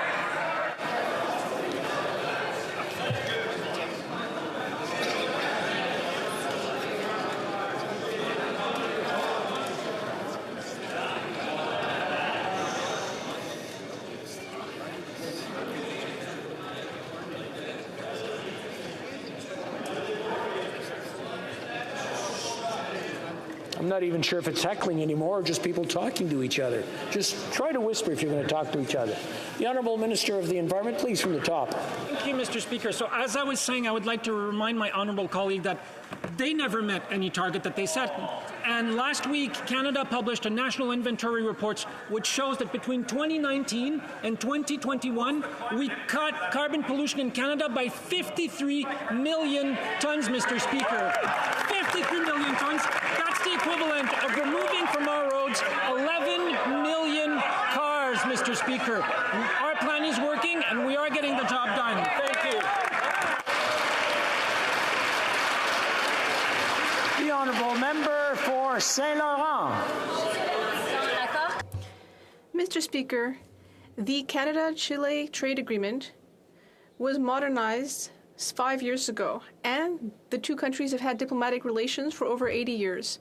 Canada is one of the most significant investors in Chile, and the development of the relationship will become crucial in areas like green energy and technology. Can the Minister of International Trade, Export Promotion, Small Business and Economic Development tell us about the recent trip to Chile and its results? The Honourable Minister. Mr. Speaker, the economy and the environment go hand in hand. As I saw when I met with 25 companies in the area of green technology last week, including Onika Technology from Quebec, which is involved in desalinizing ocean water, or Summit Nanotech, which extracts lithium sustainably. That's a woman-led business, too. That is why Budget 2023 will be investing in tomorrow's sustainable technology. The Honourable Member for Chicoutimi-Le-Fjord. Mr. Speaker, yesterday the FBI arrested 2 suspected Chinese agents who are accused of having run a police station in New York. Recently, we heard that there are also police stations in the Montreal area that are being exploited by Chinese authorities. The U.S. is being proactive in dismantling these types of shadow police stations operated by Beijing. But Canada is not doing a single solitary thing. So, I'm wondering, what is the government waiting for? The Honourable Minister of Public Safety. Mr. Speaker, this government takes the matter of Chinese and foreign interference very seriously. So I will say, for my colleagues' benefit, that the RCMP has taken concrete action. It closed the so-called foreign police station managed by China. We will continue to invest resources on the ground and take action to protect our institutions, our communities, and Canadians. Thank you. For Wellington, Halton Hills. Mr. Speaker, yesterday the FBI arrested 2 individuals connected to the PRC's foreign interference threat activities. The FBI said that one of the individuals is connected to the illegal police stations the PRC established in Canada. Why does it take the FBI to take action to protect Canadian sovereignty on Canadian soil? Great question. The Honourable Minister of Public Safety. Mr. Speaker, with great respect, I think my colleague got the initials wrong. It was the RCMP that shut down the so-called police stations in Canada, and they will continue to take decisive, concrete action against those forms and all forms of foreign interference. And I would encourage the colleagues across the way in the Conservative Party to support the budget, which was advanced by the Minister of Finance, the Deputy Prime Minister, which puts more resources into the RCMP to protect our communities and to protect all Canadians from foreign interference. Member for Wellington, Halton Hills. All that's happened, Mr. Speaker, to this point is that the RCMP has parked police cars at these illegal stations, and that's not good enough. This government has had years to counter what CSIS has called a serious national threat to the security of Canada, but nothing has happened. No prosecution of anyone involved with these illegal foreign interference activities. No prosecution of anyone for these illegal police stations. No legislation introduced to counter Beijing's agents. No diplomats expelled. Why does it take the U.S. of A. to protect Canadians and Canadian sovereignty on Canadian soil? The Honourable Minister. Mr. Speaker, my colleague can continue to bury his head in the sand on the concrete actions that the RCMP and all agencies within the national security community are taking to protect our institutions. But the fact of the matter is, Mr. Speaker, that this government has done more than any other in the history of this country when it comes to putting in place the people, the resources, the authorities, and yes, Mr. Speaker, the transparency to shine a light on the way that we will continue to protect all of our democratic institutions and, most importantly, Canadians. The Honourable Member for West Vancouver, Sunshine Coast, Sea to Sky Country. Mr. Speaker, the First Nation Health Authority recently marked its 10-year anniversary as the gold standard for Indigenous health transformation based on self-determination. The First Nations Health Authority has worked to improve Indigenous health in a way that's respectful of distinct cultural practices and responsive to unique community needs. Can the Minister of Indigenous Services Canada please tell this House what she's doing to further support and improve First Nations-led healthcare across British Columbia? The Honourable Minister for Indigenous Services. Well, thank you very much, Mr. Speaker. I'd like to thank my colleague for his unwavering advocacy. We were so excited last week, Mr. Speaker, to sign another 10-year agreement with the First Nations Health Authority. I want to thank the First Nations Health Authority and Leadership Council for their incredible vision of the next 10 years providing self-determined health care services to Indigenous peoples across BC. Mr. Speaker, this is transformational. Member for Courtenay, Alberni. Mr. Speaker, we need real action to tackle the toxic drug crisis. I'm glad to see the Minister of Mental Health recently call out the leader of the official opposition for his misleading tweets on substance use and crime that create more harm. The Minister says we need to invest in our communities and provide care to those who use substances by providing support and empathy. Well, where is it? This is a national health crisis. The Liberals' incremental approach in this budget simply won't cut it. So when are the Liberals finally going to deliver a full-scale response outlined by their own experts? The Honourable Minister for Mental Health. Thank you, Mr. Speaker, and I thank the member for his ongoing advocacy. He is so right. The toxic drug and overdose crisis continues to take a tragic toll on the families, loved ones, and communities. Our government will continue to use every tool at our disposal to work with our partners to end this national public health crisis. Since 2017, we've committed more than $1 billion to address the overdose crisis, and we are taking concrete steps to divert people who use drugs away from the criminal justice system. Approving BC's decriminalization proposal for personal possession was an important first step, and we've supported 31 projects. The Honourable Member for London, Fanshawe. Since October, Canadian Armed Forces have been in Poland to train their Ukrainian counterparts to fight against Putin's horrific invasion. But once again, this federal government has cut corners at their expense. Instead of sending military cooks to Poland, they tried to save a few bucks by telling troops to foot the bill. Military families have been forced to dip into savings to send money for food, and some are still waiting to be reimbursed by this government. Will the Minister of Defense commit today to stop the cuts and ensure our forces have what they need to eat? The Honourable Minister of National Defence. Mr. Speaker, I am so pleased that the member opposite brought up the very point of Canadians assisting the Ukrainian armed forces in their time of need. Not only have we trained 36,000 members of the Ukrainian armed forces, we are in England, we are in Poland, we are in Latvia continuing to support Ukraine in its time of need. And we will always stand up for the Canadian armed forces here at home and abroad, ensuring that they have what they need to protect and defend this country. Thank you. That's all the time we have today for question periods. That's all the time that we have. Following discussions among representatives of all parties in the House, I understand that there is an agreement to observe a moment of silence. I now invite the House to rise and observe a moment of silence in memory of the victims of the tragic event that happened 3 years ago in Nova Scotia.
Orders of the day. Government orders. Resuming debate on Ways and Means motion number 10 concerning the budgetary policy of the government and on the amendment of Mr. Poilievre.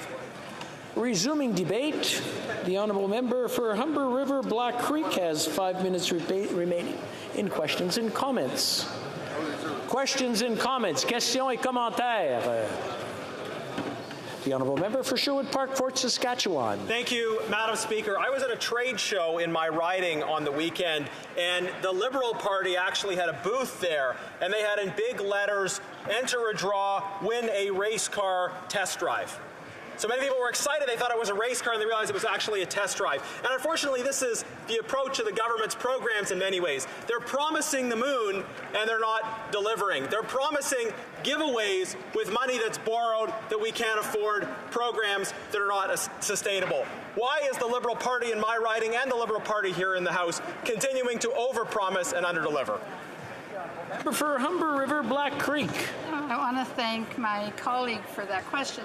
And I think when you talk about overpromise, I don't think we overpromise. We encourage people. We're encouraging them. We've got lots of EV credits coming up. We're encouraging the issue of the climate change so that we can get people actually test driving an EV vehicle and seeing really how smooth that drive is. And sometimes you encourage them through whatever mechanism, through a raffle or whatever mechanism possible, to get them to actually try out different things.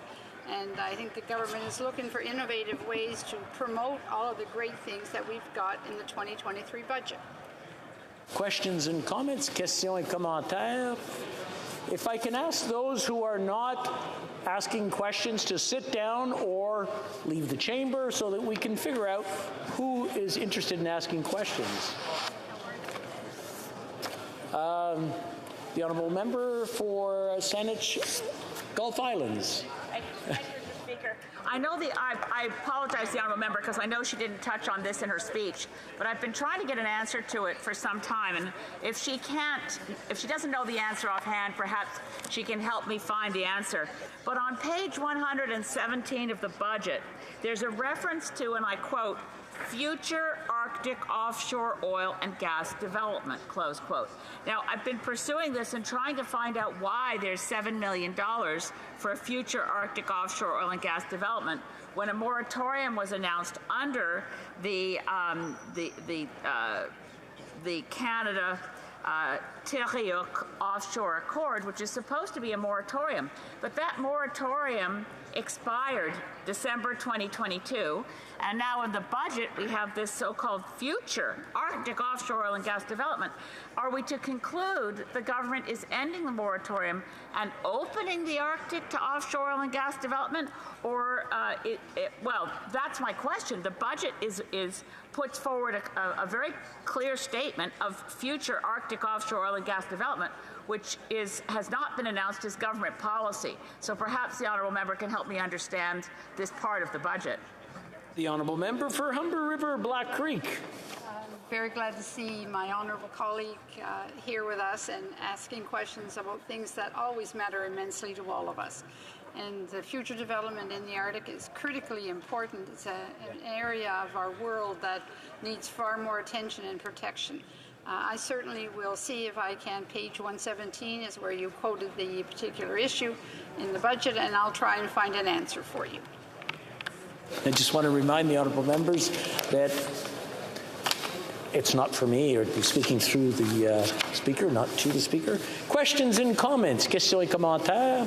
The honourable member for Winnipeg North. Thank you, Mr. Speaker. The member has been a long advocate for seniors, and within this budget we talk about the grocery rebate, we talk about the expansion of the dental plan, both of which will help our seniors. And if she could just provide her thoughts, because I know, as I say, she's been a long-time advocate for seniors in Canada, her thoughts on senior supports. The honourable member for Humber River Black Creek. Thank you. Very glad to have the question. There is a variety of things. In particular, I go back to the issue of the dental benefit and the amount of doors that I have knocked on, the constituents that I continue to meet who have asked me for many years for a program that would help offset the extensive dental costs. It is very expensive, and this program by the end of the year will be there to help many seniors throughout Canada. We have time for a very short question with hopefully a very short answer. Questions and comments? The honourable member for Winnipeg North. 20-minute question and a 20-minute answer, hopefully. Or 20-second. I don't want to get myself in trouble there. I was appreciating the generosity, Mr. Speaker, and I will be very quick on it. And it's just to highlight the grocery rebate. It's a very important a tool that's being used to support Canadians, and if she can just provide her thoughts on the importance of the grocery rebate overall. The honourable member for Humber River Black Creek. Thank you very much, and I think it's very unique to call it a grocery rebate. Let's be honest, it's about helping people with the high expensive with the inflation. But calling it a grocery rebate, it's a cute little nickname to put on it. It gives us another opportunity to be able to promote it. So I think it's a terrific thing. Thank you. I believe we have a point of order before going to the next person. The honourable member for Fort McMurray Cold Lake is rising on a point of order. Mr. Speaker. I rise to respond to the question of privilege that was raised yesterday by the member for Pickering-Uxbridge. On March 31st, I rose on a point of order to draw to the Speaker's attention comments made by the member from Pickering-Uxbridge, who I heard using inappropriate and unparliamentary language. The member had the opportunity to respond, and under normal circumstances, in matters such as these, the Speaker would check the records of Hansard and come back with a ruling. In the absence of any recording of the exchange, the matter is usually left as a dispute of the facts. Those are the normal circumstances, Mr. Speaker. In this case, the member responded by calling me a liar, comments she rightly apologized for yesterday. The member then immediately followed her apology with a question of privilege, accusing me, well, of lying. While I was awaiting a ruling from the Speaker on my point of order from Friday, March 31st, the member was drafting a question of privilege in an attempt to do indirectly what she could not do directly on Friday. If you have any doubts, Mr. Speaker, as to the member's intentions, I draw to your attention to the debates from Friday, March 31st. After the Speaker called the member out for her unparliamentary comments, the member said, "I will withdraw the word, but the sentiment remains." Since speakers have consistently ruled that it is out of order to attempt to do something indirectly that you cannot do directly, this matter should be dismissed on those grounds alone. Further, at page 88 of Bosch and Gagnon, it states that members should not raise trivial matters as matters of privilege or contempt. Clearly, Mr. Speaker, this matter does not come close to the meeting of the threshold of privilege.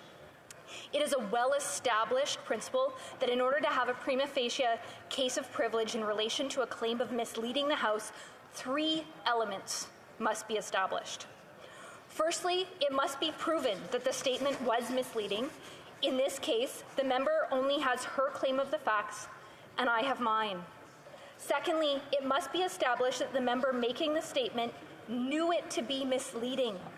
Simply put, Mr. Speaker, I heard what I heard, and the member had the opportunity to address my point of order, and while she got off to a shaky start with unparliamentary language, she had the opportunity to express her version of those facts, and when we left things on Friday, the Speaker was to look into the matter. The member had risen and had stated that she didn't say those words. I'm prepared to follow the standard convention of this House and take the member at her word and let the matter drop.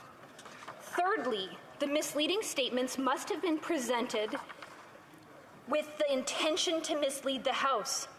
Again, Mr. Speaker, I heard an offensive comment and I raised it with no other intention except to draw to your attention a breach of the rules of decorum and use of language. The member had her chance to respond, and while I do not want to belabor this point, that the member ironically responded to my point of order by breaching the rules with more unparliamentary language, those are the facts. Thank you, Mr. Speaker.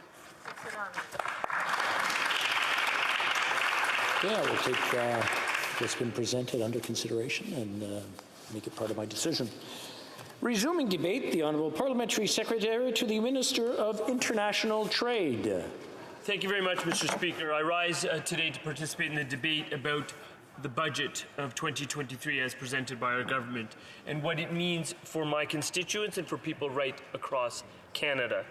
What I propose to do is canvass 5 different areas, Mr. Speaker: affordability, healthcare, climate action, housing, and combating hate and discrimination. Mr. Speaker, on that first issue of affordability, what I hear at the doors is very similar to what people around the country and representatives from around the country in this chamber hear at the doors in their own constituencies. The cost of living has gone up. There's a direct link to inflation. Inflation is coming down, thankfully, Mr. Speaker. We heard news just this morning of the 9th consecutive month in which inflation has been reduced. It now sits at 4.3% in the month of March. But that reduction in inflation rates has not been occurring as fast as it needs to. Hence, our government's proposal in this budget, which we'll be voting on shortly, to propose further additional relief for low-income Canadians that is targeted at low and modest income persons in this country through what is being called the grocery rebate. This would apply to approximately 11 million different Canadians, Madam Speaker, who are low and modest income, who are already eligible to receive the GST credit. It is a sum of $234 for a single person, or as much as $467 for a couple with 2 children. This is significant, Madam Speaker, in terms of assisting people with the affordability squeeze that they are experiencing right now.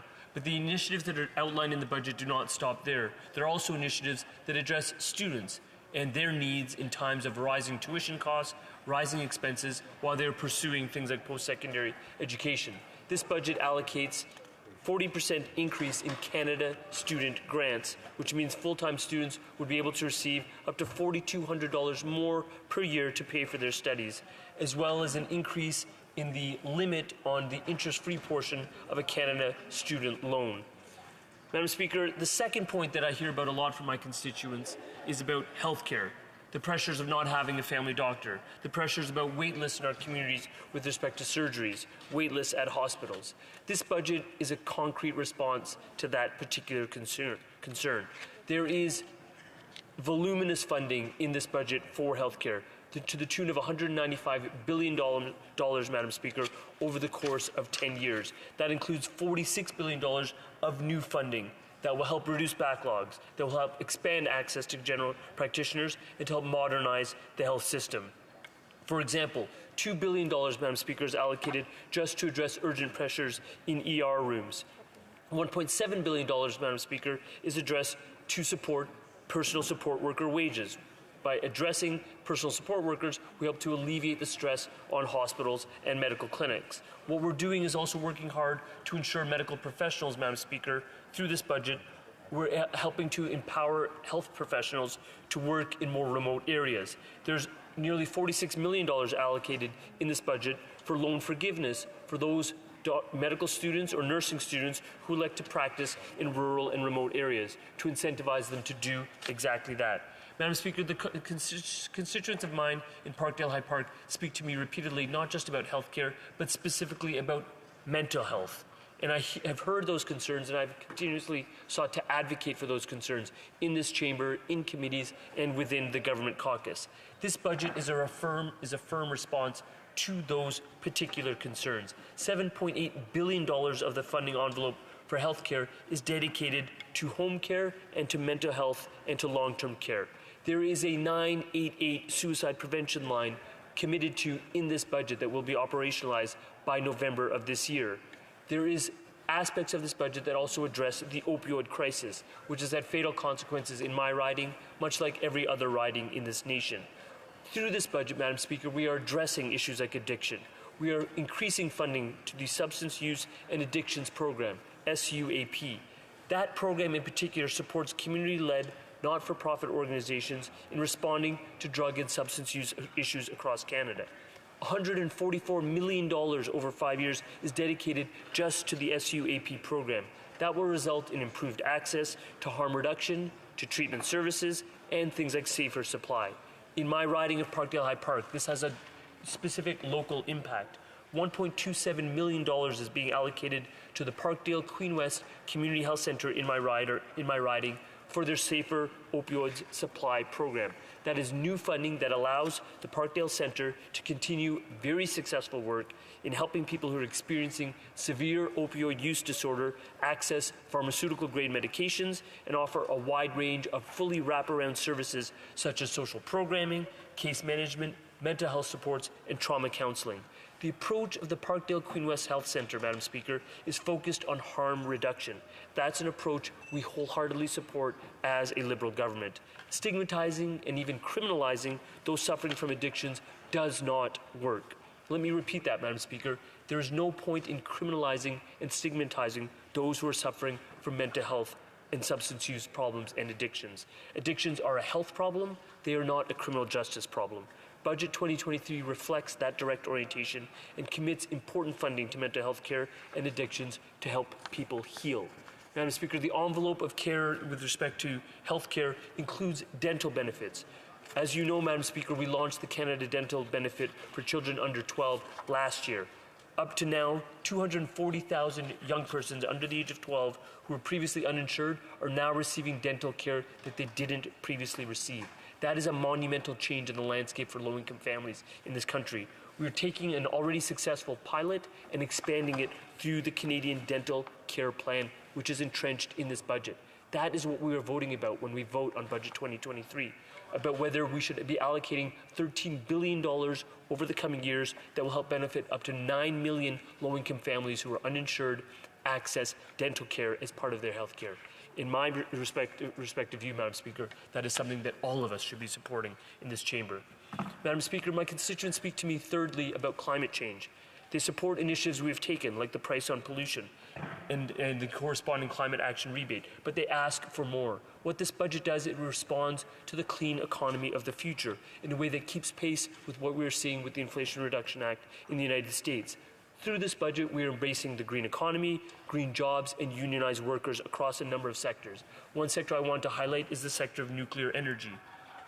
Pivotal to the closure of coal-fired plants in Ontario and the dramatic reduction in pollution in Ontario and the drop in GHG emissions was nuclear.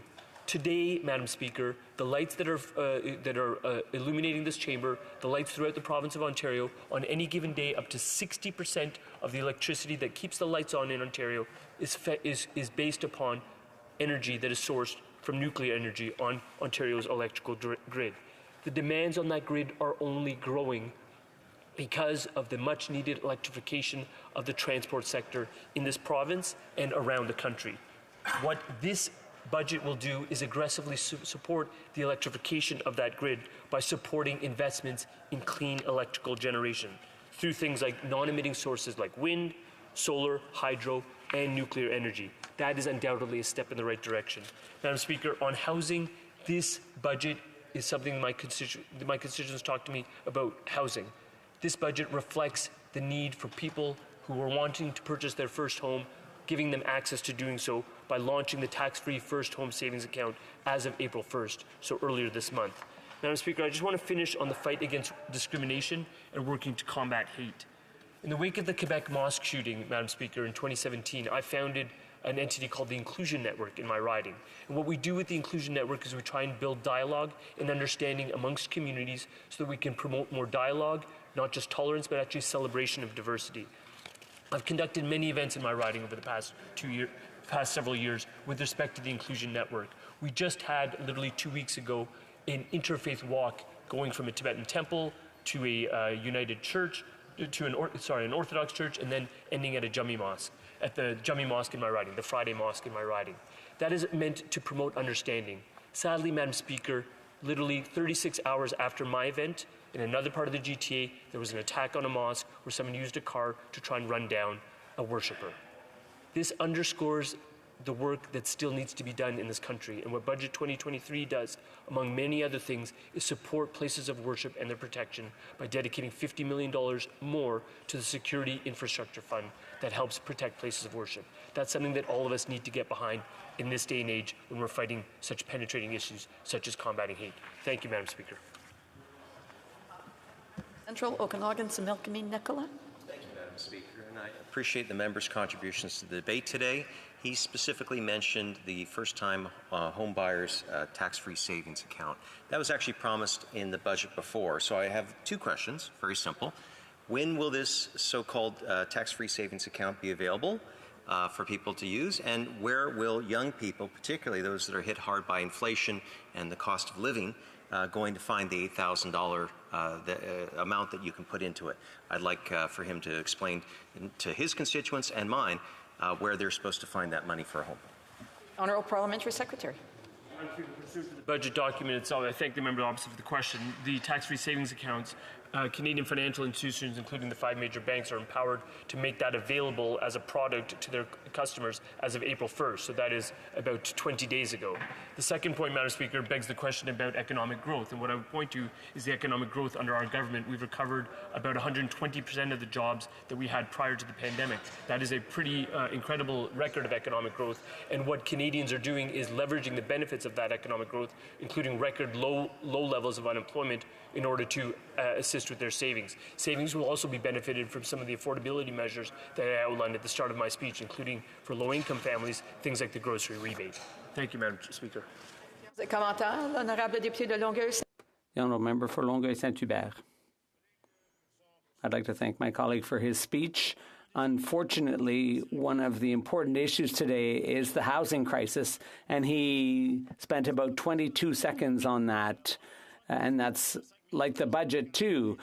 We have a serious need for housing over the next 10 years, and there's only 1.5 pages in the budget devoted to that issue, and that gives you a sense of this government's priorities. Interesting statistic, yesterday, the federal agency tasked with dealing with homelessness and housing found that between 2011 and 2021, over 500,000 housing units were lost, affordable units. So not only is no construction happening, but the same organization built 30,000 in addition to 70,000 by the private sector. So that's 100,000, but 500,000 units were lost from the market. So how does my colleague explain that silence on this issue in the budget? The Honourable Parliamentary Secretary. I'd like to thank my colleague opposite for his question, but I'd point out that that's completely incorrect to present to suggest that we've done nothing about housing and affordable housing. First of all, we launched a national strategy with over $80 billion in funding to date for that strategy. And the second thing, in this budget of 2023, we also have a policy that earmarks over $4 billion for Indigenous people. It's important to underscore that. And also, in addition to creating housing for people in my riding and probably the same in Trois-Rivières, there's the Rapid Housing Initiative. Housing units in about 8 to 10 months' time on a given calendar year, which is quite remarkable. Thank you, Madam Speaker. Comments? The Honourable Member for Vancouver Kingsway. Since 2015, I've become well aware of the importance of social determinants of health and also how important preventative measures are. Now, in this country, we have a hunger problem across this country. Millions of Canadians actually go to school hungry every day, and Canada is one of the few countries in the world that does not have a national nutritious school food program. The Liberals and the NDP campaigned in 2021 on allocating $1 billion, in our case over 4 years, in the Liberals' case over 5 years, to address school hunger, particularly acute right now with the price of food. I'm just wondering, can my honourable colleague explain to the people I represent, why did the Liberals not put in any money in this budget to fulfill their promise to start developing a national school nutritious food program like the NDP has been pursuing? The Honourable Parliamentary Secretary, a brief answer, please. I appreciate this question. It's an important one. Food security, particularly for low-income children, is incredibly important, as is a school program that he's mentioning. So what I will undertake to do is I would highlight, just for people that are watching, we are doing support on food security in terms of the supply chains, but also in terms of supporting food banks in this country. But a national food program at schools is something that is important, and I will prioritize that in terms of my advocacy. Thank you. Reprise de débat, l'honorable. Resuming debate.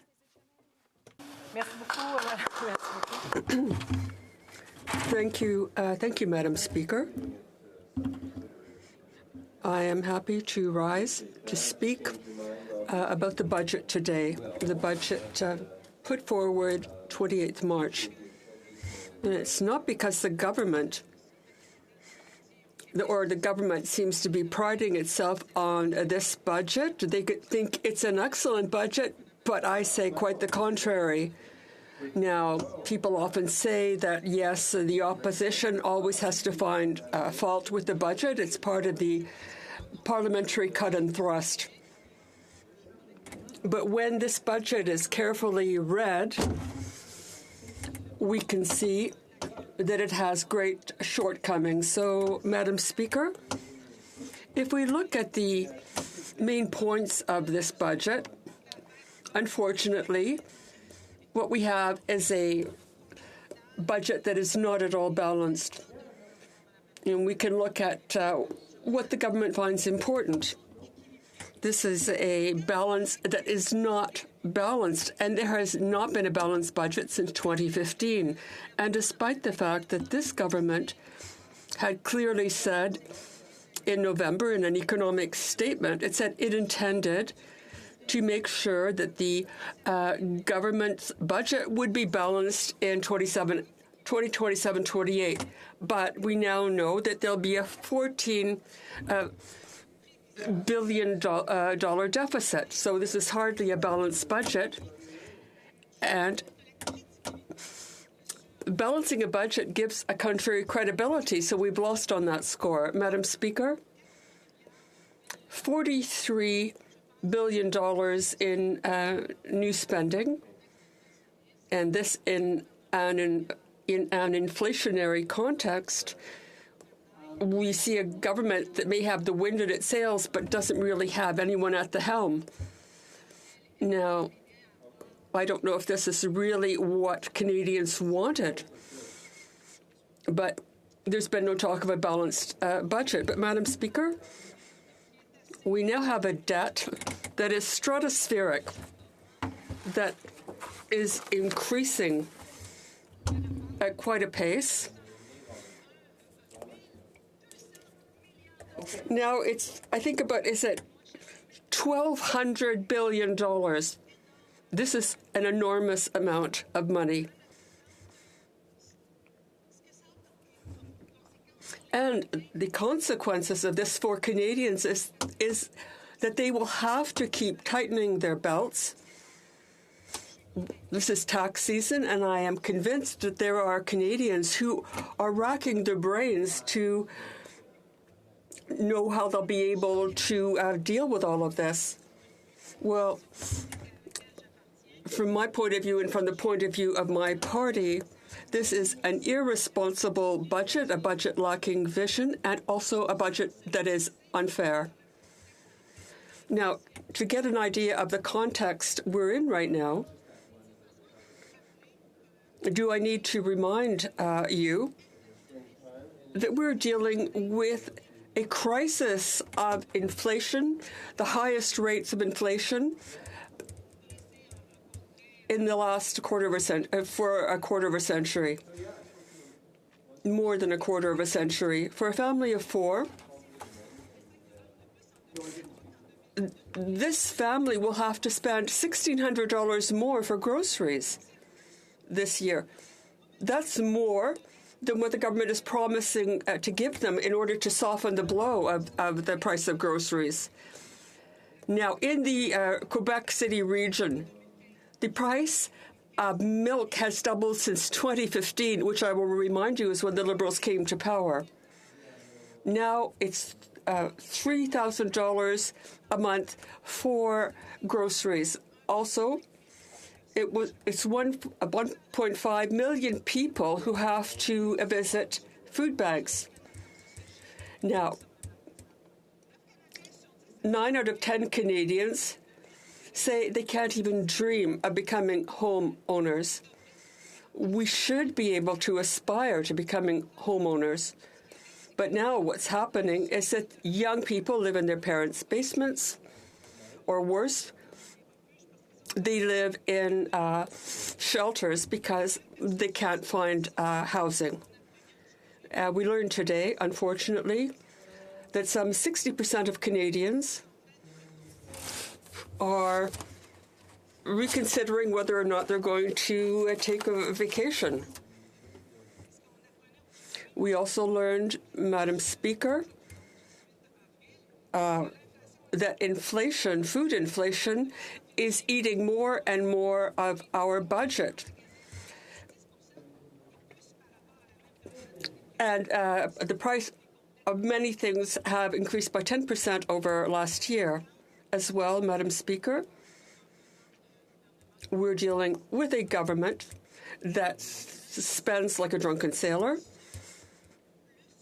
and has increased the debt has increased the debt more than any government or prime minister before. The Liberals alone have increased the debt more. The debt, $44 billion.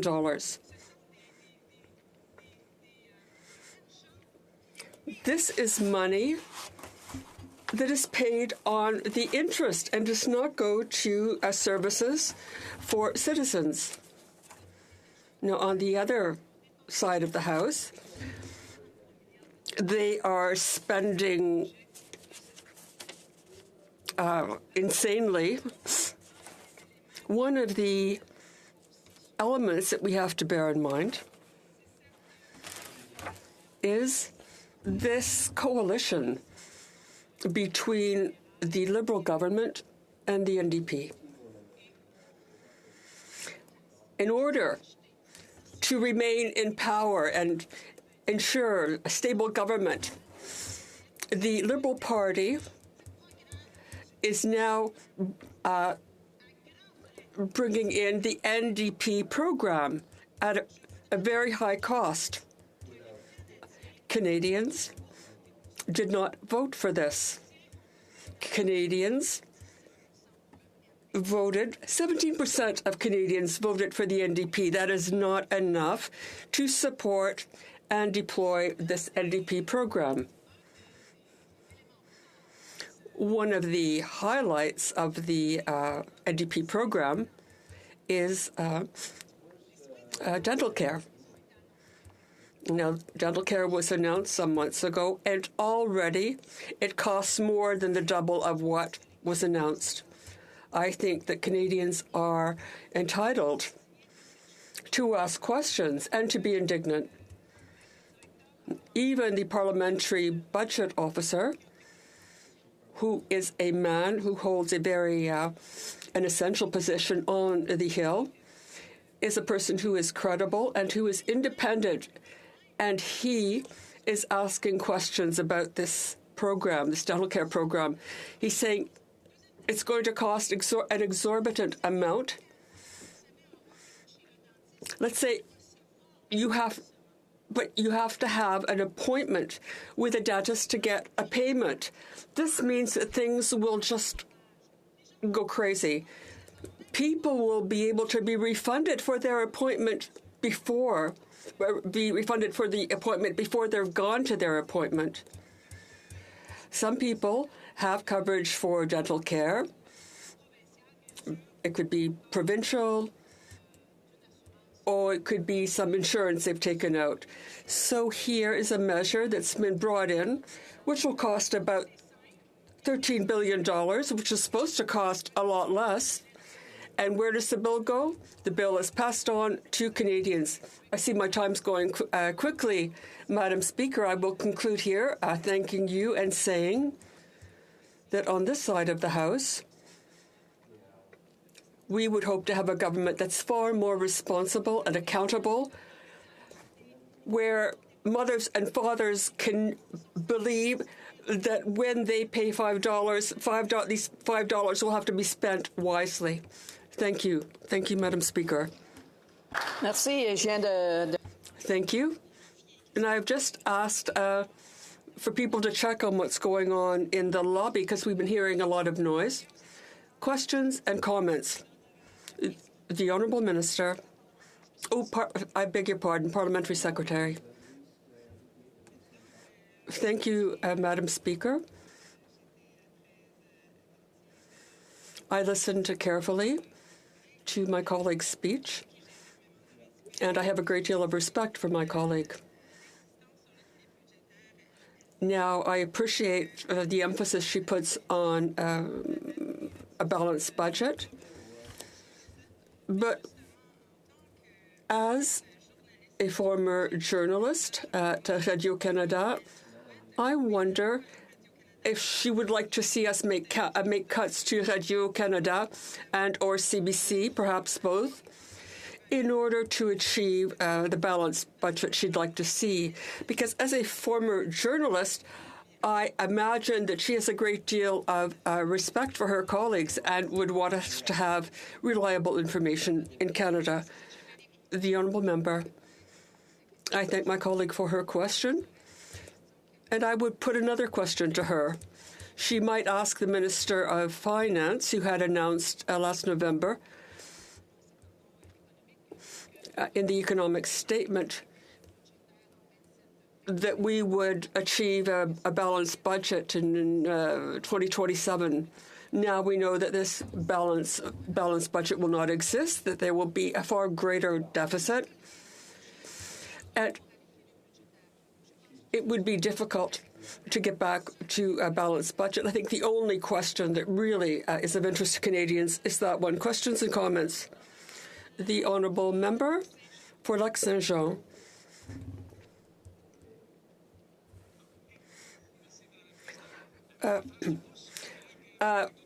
Thank you, Madam Speaker. My question will be based on what my colleague said.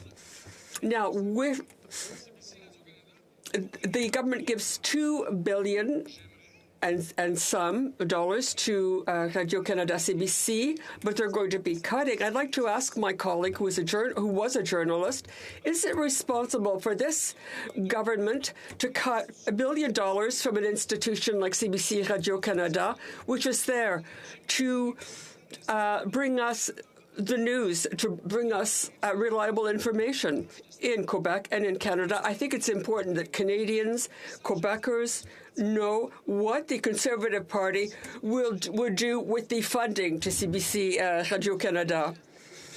The honourable member. I'm very pleased with the issues that have been brought up by my speech. I'd like to remind my colleagues of just how hard Canadians and Quebecers work, about how they have to deal with higher and higher costs. And this sometimes just for very basic things.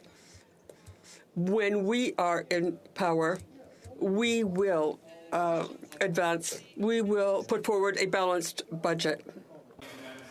And thank you to my colleague for her remarks. 2 years ago, the Conservatives voted against dental care.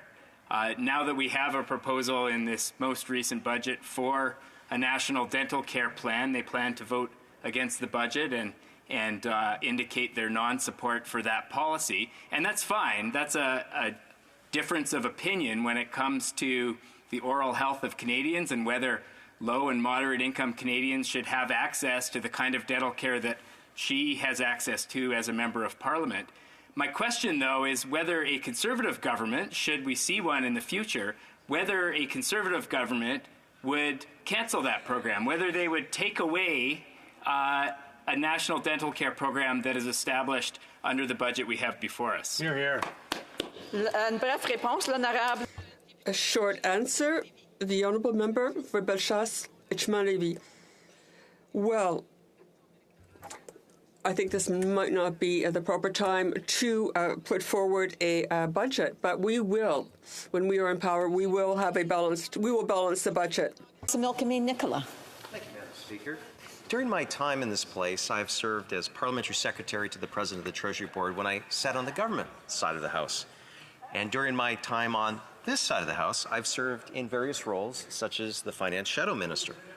And certainly, I've spent my time on the Finance Committee and the opportunity to grill both former and current Liberal finance ministers.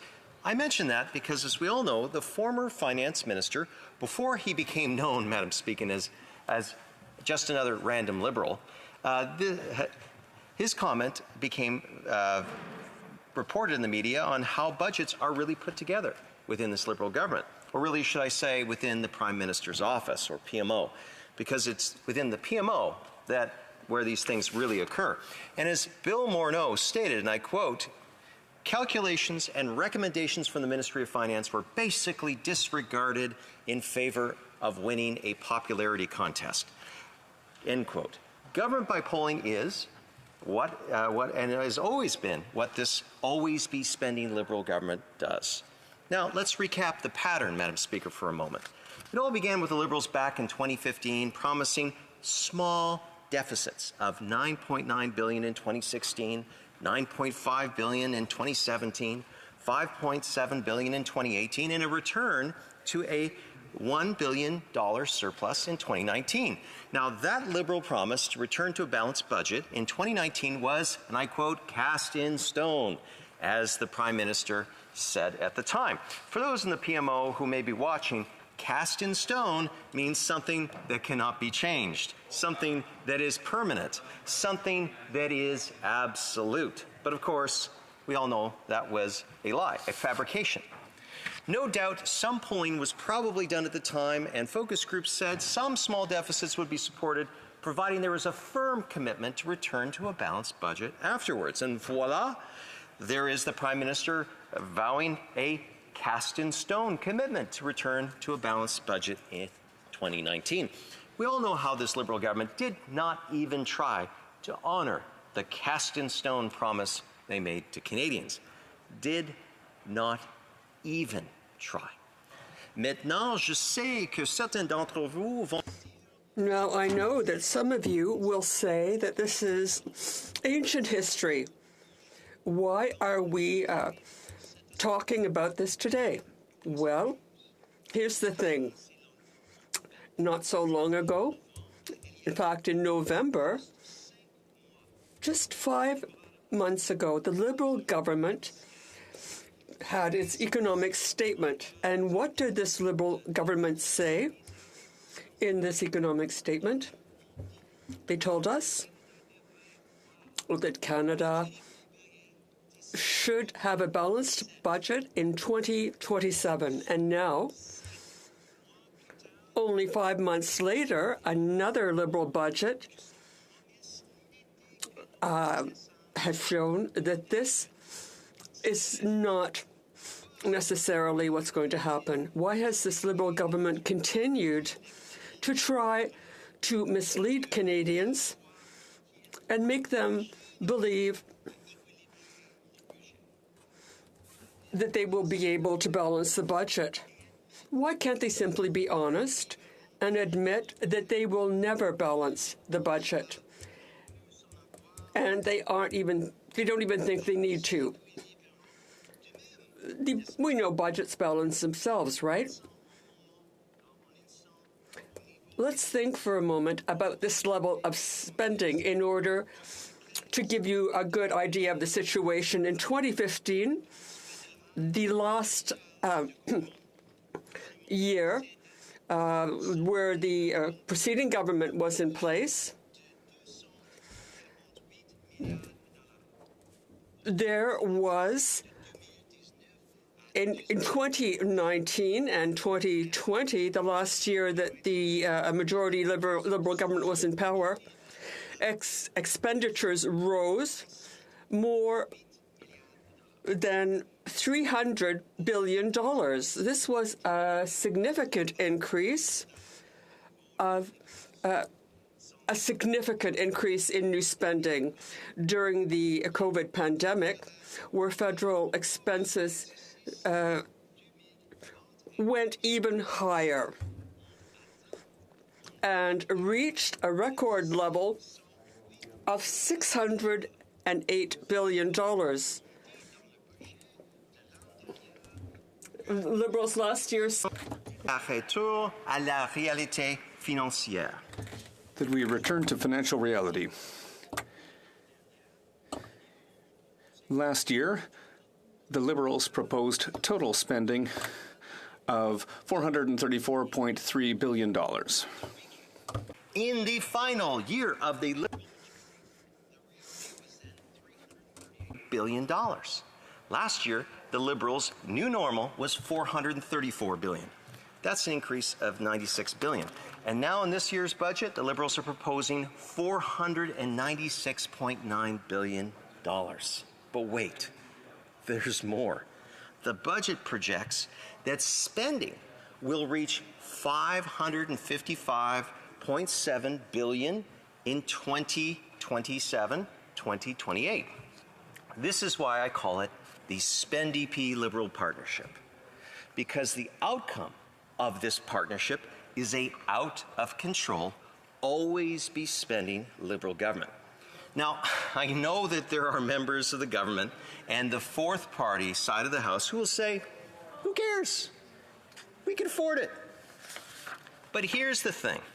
This level of spending will soon exceed 16% of Canada's GDP, the highest it's been in 3 decades. Debt charges rose by 52% in the last 5 months of the fiscal year in tandem with interest rate hikes. Last year, the government spent $24.5 billion servicing the debt. Desjardins forecast debt charges of $49.8 billion are coming. We are getting to the point where we will spend almost as much as servicing debt as we spend on the Canada Health Transfer. Think long term. What $50 billion could do every year if it was not spent servicing debt? Now, that is obviously and ultimately the problem with this Liberal government, much as random Liberal Bill Morneau told us. And again, I quote, calculations and recommendations from the Ministry of Finance were basically disregarded in favor of winning a popularity contest, end quote. Many economists are now warning, and I quote, the Prime Minister's plan to add billions of dollars in new annual spending has some economists worried that Canada is at risk of racking up unsustainable debt, especially if economic growth comes in worse than expected. Other economists have warned that this ongoing Liberal spending, and I quote, works against the Bank of Canada's tightening of monetary policy to combat inflation and risks keeping interest rates higher for longer, end quote. And there's another elephant in the room, Madam Speaker, our lack of productivity and competitiveness. Now, consider that a Canadian lumber company, this is a headline, West Fraser's U.S. lumber production rose 13% last year, while its Canadian output fell 17%. Other Canadian lumber companies like Tolko close Canadian lumber mills and instead open up new mills where? In the United States. Recently, the Ottawa Citizen reported, and I quote, Canadian steel producers are actively trying to reduce climate emissions as well as facing a carbon tax as part of the government's efforts to fight climate change. But offshore steel producers don't face the same rules and surcharges. As a result, domestic firms are losing market share to high carbon, offshore steel at an unprecedented rate, end quote. For those who don't know, we actually call it, there's a name for this. This is called carbon leakage, which is what happens when industries that compete with industry in countries that may have low or no carbon prices. Now, if that industry loses market share to the more polluting competitors, it negatively affects our economy, lowers GDP, and does nothing to reduce global greenhouse gas emissions. Now, this, Madam Speaker, is the path that this Liberal government and this budget puts us on. It's a very dangerous path.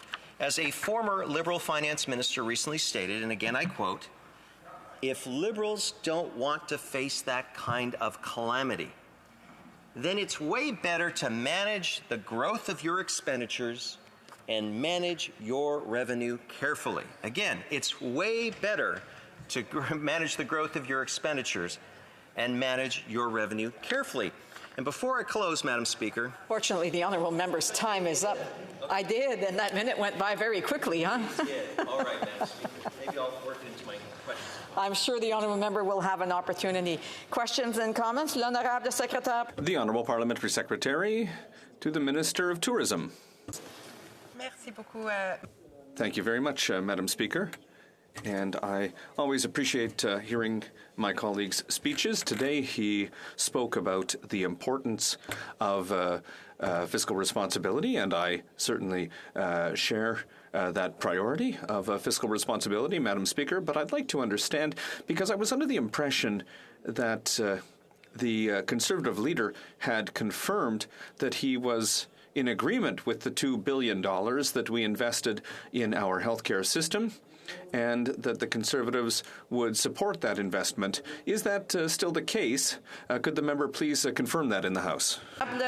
The Honourable Member for Central Okanagan, Similkameen Nicola. Opposite for raising this issue, and it allows me to finish off my speech here.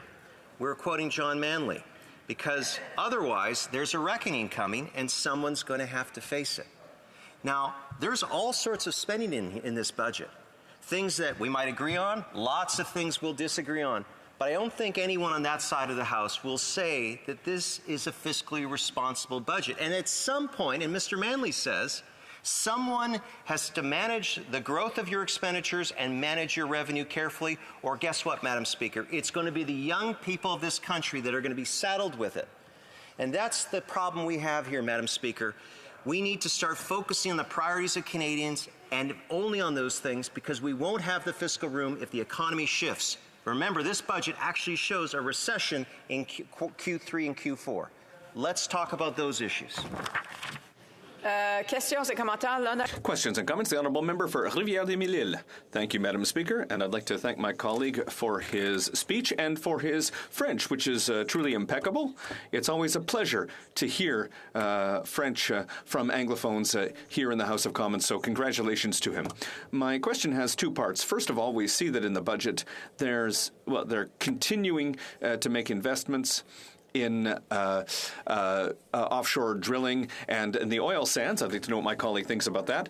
But also, how does he react to the spills of water from the oil sands in Alberta, which are creating catastrophes for the environment right now? For Central Okanagan, Similkameen, Nicola. Yes, thank you, Madam Speaker. So when it comes to Alberta, I would speak to Alberta members, but my understanding is there's agreement between the Government of Canada and the Government of Alberta for a harmonization agreement that allows for that province, or I should say an equal program where they have a set of procedures in place so that there is an equal level with what the federal government considers acceptable. And I imagine that as a member from Quebec, he would say that's probably the best because the people closest to the problem should have the most input, as I'm sure he would argue from a Quebec standpoint that Quebec can manage its own house better than Ottawa. The second thing I would just say is we had earlier a parliamentary secretary come and say that the tax-free savings account for first-time home buyers was available now. I just checked on Desjardins' website, Madam Speaker. Nowhere is that available right now on their website. A Quest Trade or whatnot, but I went to RBC, I could not see one, and same thing with CIBC. So, Madam Speaker, the government says that it's doing all these things to help people, and it's not doing that. And I hope this member can check with Desjardins to confirm, because, again, people are told something's coming, and when it's not there, they lose trust. The Honourable Member Sandwich Gulf Islands. I'm a friend from Central Similkameen, Nicola. Oh my goodness, I know his writing name as well as my own. But I wanted to ask about the budget in terms of adaptation to climate disasters. Earlier today in petitions, the Honourable Member for Mission Matsqui Fraser Canyon put forward a petition, and of course petitions aren't our own opinions, but talked about the loss that happened in Lytton, how it's not rebuilt. We know that the regions of Central Similkameen, Nicola experienced, as did Mission Matsqui Fraser Canyon, losses due to floods, fires, and the heat dome. The budget only speaks in terms of adaptation and funding under the title Natural Disaster Resilience to flood and flood zones. Nothing about fires. And I wonder if he has any comments on that. Yeah, a brief answer. The Honourable Member for Central Okanagan, Similkameen, Nicola. I thank the member for the question. This is close to my heart. Mayor Mike Getz originally placed the question to the minister responsible for this particular program because it does not appear that those communities that have been hit hardest will be able to access, they'll be on a level playing field with other communities that will be applying for the adaptation funds. And Mayor Getz has said that's not appropriate. And I have to say, Madam Speaker, is every time I speak to a citizen in Merritt or Princeton and they don't feel that either senior level of government, the province or the federal government has actually had their back, it really takes away from trust in government. And I have to say, Madam Speaker, if that's the goal of this government, they are succeeding. Resuming debate, the Honourable Parliamentary Secretary to the Minister for Women and Gender Equality and Youth. Madam Speaker, it's a privilege to rise today in support of Budget 2023. I will be splitting my time with the Honourable Member for Whitby. As we all know, the Canadian economy has come a long way. Recovering from the pandemic, we've delivered the strongest economic growth in the G7. Canada has recovered 126% of the jobs that were first lost in the pandemic. Almost 1 million more Canadians are working now than when the pandemic first began. And chief among those are women, young people, and immigrants. Nearly 86% of working-age women are participating in the labour force and contributing to our economy. And as the Parliamentary Secretary for Women, Gender, Equality and Youth, that makes me extremely happy. We're undertaking this These numbers, as I mentioned, and this boom in employment didn't occur without effort. Our economy is strong because of the successive and persistent investments in our economy, in our industries, our workers, and in Canadians. Federal budgets of years past have paved the way for Budget 2023, a made-in-Canada plan to build a stronger, more sustainable, and more secure Canadian economy. Among the many impactful policies which Budget 2023 proposes, I'm particularly excited about the commitment to green technology. Sharing in my excitement are the over 550 companies, big and small, startups and scale-ups in my riding of Kanata Carleton, who are inventing and innovating the clean technologies of the future. The world is looking for answers to the climate crisis, and Canada is making its pitch to solve this generational challenge. From semiconductors to zero-emission vehicles, from critical minerals to clean electricity, Canadian industry is retooling to meet the needs of the green economy. We're undertaking this green transition not just for the future of our environment, but also for the future of our economy. We've learned the hard way through the pandemic and through the invasion of Ukraine how vulnerable our energy markets are to supply chain tangles and the whims of autocrats. These vulnerabilities drive up our costs here at home. So instead of doubling down, we're moving away. We're moving away from foreign supply chains. We're moving towards building the technologies that we need right here at home. We're moving away from autocratic oil, and we're moving towards clean Canadian energy. These clean, green investments make our supply chains more resilient, our economy more competitive, and our country more prosperous.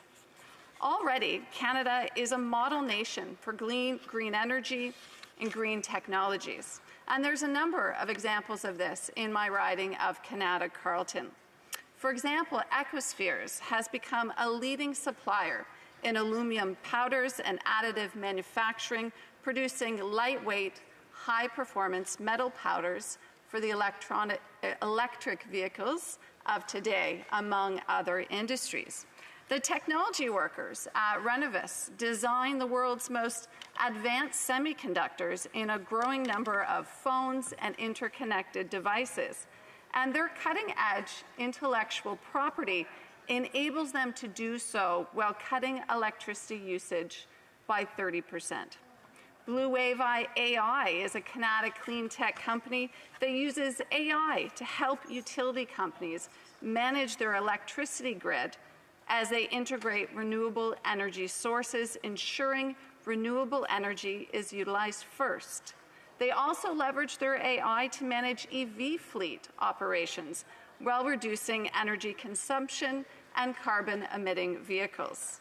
Strengthening these industries is central to Canada's competitiveness moving forward. Budget 2023 proposes a toolkit, if you will, for the clean economy. 3 tiers of federal financing initiatives for cutting-edge clean technologies. First among them, an anchor regime of clear and predictable investment tax credits made available to a broad range of companies. Companies that invest in new machinery and equipment to manufacture clean technologies or process critical minerals can earn a tax credit equal to 30% of the costs of these investments. Companies that embark on new clean electricity or clean hydrogen projects will also receive federal tax credit support.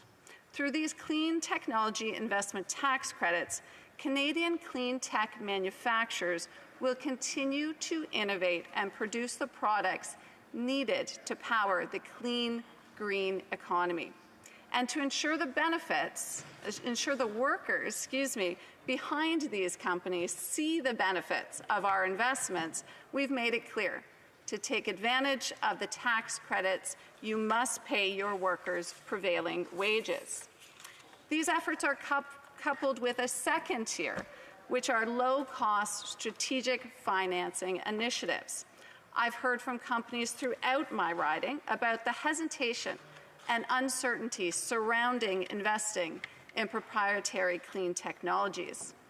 These risks will stall innovation, restrict capital, and draw talent away from our country. If we want Canadian tech to succeed, we need confident investors. In response, we've created the Canada Growth Fund, an experienced, professional, and independent team that stands ready to make important investments in support of our country's climate and economic goals. We'll use this Canada Growth Fund to invest in scale-up projects, project certainty into the market, and unlock the capital that Canada needs now. The final tier includes targeted programming. We'll use federal initiatives like the Strategic Innovation Fund to respond to the unique needs of the clean tech sector and invest in projects of national importance. The companies in my riding of Kanata Carleton are no stranger to the Strategic Innovation Fund. Companies like I mentioned, Renovis, which designs some of the fastest and smallest and greenest semiconductors in the world, have recently had their work supported by the Federal Innovation Fund. The Minister of Innovation and I had the honor of visiting their lab and meeting with the extraordinary talent that makes this company successful. The Strategic Innovation Fund alone has contributed to over 105,000 good-paying Canadian jobs, including thousands in my riding alone. No doubt countless more jobs will be created when Budget 2023 expands the Strategic Innovation Fund to include clean technology and emission-reducing innovation endeavours throughout this next decade. Madam Speaker, there's no doubt that Budget 2023 looks to support clean, green Canadian innovation. A few weeks ago, we welcomed President Biden to this House to share his thoughts on the future of the Canada-U.S. relationship. And he said the United States chooses to link our future with Canada because we know we will find no better partner, no more reliable ally, and no more steady friend. The friendly competition between our two nations has led to tremendous growth and tremendous benefits. As Canadian companies compete in the global marketplace, I'm proud to be standing behind them in support. Our government is here with Budget 2023 to support our Canadian companies and the incredible talent that makes them what they are. As local technology companies in my riding scale up and grow, I'm proud that we're giving them the tools and tax credits needed to reach their full potential. I fully believe, as I know the Minister of Finance does as well, that this is a country of big ideas, big opportunities, and hard-working people who can do big things. So let's seize the moment, as the Minister of Innovation aptly says, and write the future of clean technology and clean, green future in this country together. Thank you, Madam Speaker. Questions and comments? Questions et commentaires? L'honorable député de Shefford. The Honourable Member for Shefford. Thank you, Madam Speaker. I'd like to thank my colleague for her speech. And we're just back from a week of meetings of the Committee on the Status of Women. And so we've been dealing with the issue of the sexual exploitation of women. And I know she cares deeply about that. But in her speech today, I feel like there's a disconnect because I hear a lot of basically whitewashing, environmental whitewashing, I guess, greenwashing you would call it. So there's money in the budget that will be used to fund oil companies for oil extraction, for carbon capture. And that, Madam Speaker, carbon capture, I'm not the only one who says this. Experts in the environment say that this is greenwashing. So I'd like to hear what she has to say about that, because frankly, the intentions might be good, but unfortunately, I get the feeling that they're not walking the talk when it comes to the environment. The Honourable Parliamentary Secretary. Merci, Madame. Thank you, Madam Speaker, and I'd like to thank my colleague for the question. To acknowledge, as was shared, we work closely together on the Status of Women Committee and have been doing some great work, most recently working on a human trafficking study last week together. And I did want to acknowledge that this budget, Budget 23, does include $160 million to women's organizations that will support the important work that is necessary to ensure women are safe across the country, whether that be human trafficking, whether that be precarious housing situations or gender-based violence. We are very much committed as a government to continue on that vein. Further to more questions, questions et commentaires. The Honourable Peace River Westlock. Thank you, Madam Speaker. 40-year highs in inflation, more people visiting the food bank than in any time in Canadian history. Yet the member opposite paints a rosy picture of Canada. $43 billion deficit this year in the budget as well. Inflation is out of control, and yet the government continues to pour more fuel on that fire. I'm just wondering if the honourable member knows when, if ever, the budget will be balanced. Parliamentary Secretary. Thank you very much, Madam Speaker, and thank you very much for the question. You know, I think it's important to recognize where we are in these economic times, and recognizing that Budget 2023 really is a responsible fiscal plan for the challenging times that we are in. I think we are making smart investments in Canada's future. As I highlighted in my remarks today, the future is clean. It needs to be clean, green technologies that are powering us into the future, that create a future for our children and for our grandchildren. So I'm proud of the budget that has been put forward, and I hope the member opposite will support it. Thank you. We have time for a brief question. The honourable member for Vancouver Kingsway. Thank you, Madam Speaker. I'll keep it brief. Last week, my colleague from Vancouver East and I, we hosted a town hall on the environment and heard a lot of very passionate people talk about their concern for the environment. My question is we just saw recently that the Trans Mountain Pipeline is now estimated to cost $30 billion. And that's going to, of course, expand bitumen export in this country. I'm just wondering if my honourable colleague thinks that spending $30 billion on that pipeline is a wise use of expenditures in today's economic climate. The Honourable Parliamentary Secretary has less than 50 seconds to respond.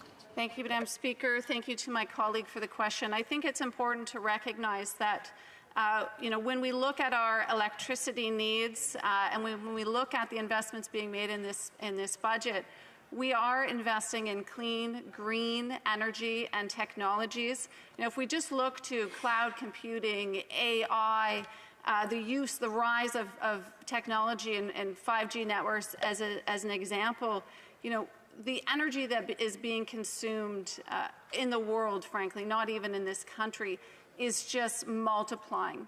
And we need to ensure that we make smart, sustainable decisions that do not jeopardize the future of this country for our children and our grandchildren. Thank you. Resuming debate, the honourable member for Whitby. Thank you, Madam Speaker. It gives me great pleasure to rise in the House today to speak in support of Budget 2023, which I think is a responsible budget that supports Canadians with the rising cost of living through a grocery rebate, as we've heard about. It also makes important investments in our healthcare system, including $198 billion over the next 10 years in total through the Canada Health Transfer and bilateral agreements, and expands the dental benefit that has already helped approximately 250,000 Canadian children under 12 to ensure that many more Canadians that are uninsured can access dental care. These measures are all worthy of a speech in themselves, and yet they will not be the focus of my speech today. Today, I'd like to focus on the fact that Budget 2023 makes significant investments in securing Canada's fair share of the emerging global green economy. which is essential for our economic success. This is another major step forward in marshalling the resources needed for the massive transformation of our economy to achieve net zero by 2050. Let's not forget that this is a commitment that our government enshrined in law through the Net Zero Accountability Act. This emerging global market is estimated by Oxford Economics through a report that was released in January 2023 called The Global Green Economy Capturing the Opportunity. The global market of the green economy is estimated at $10.3 trillion in value to the global economy by 2050.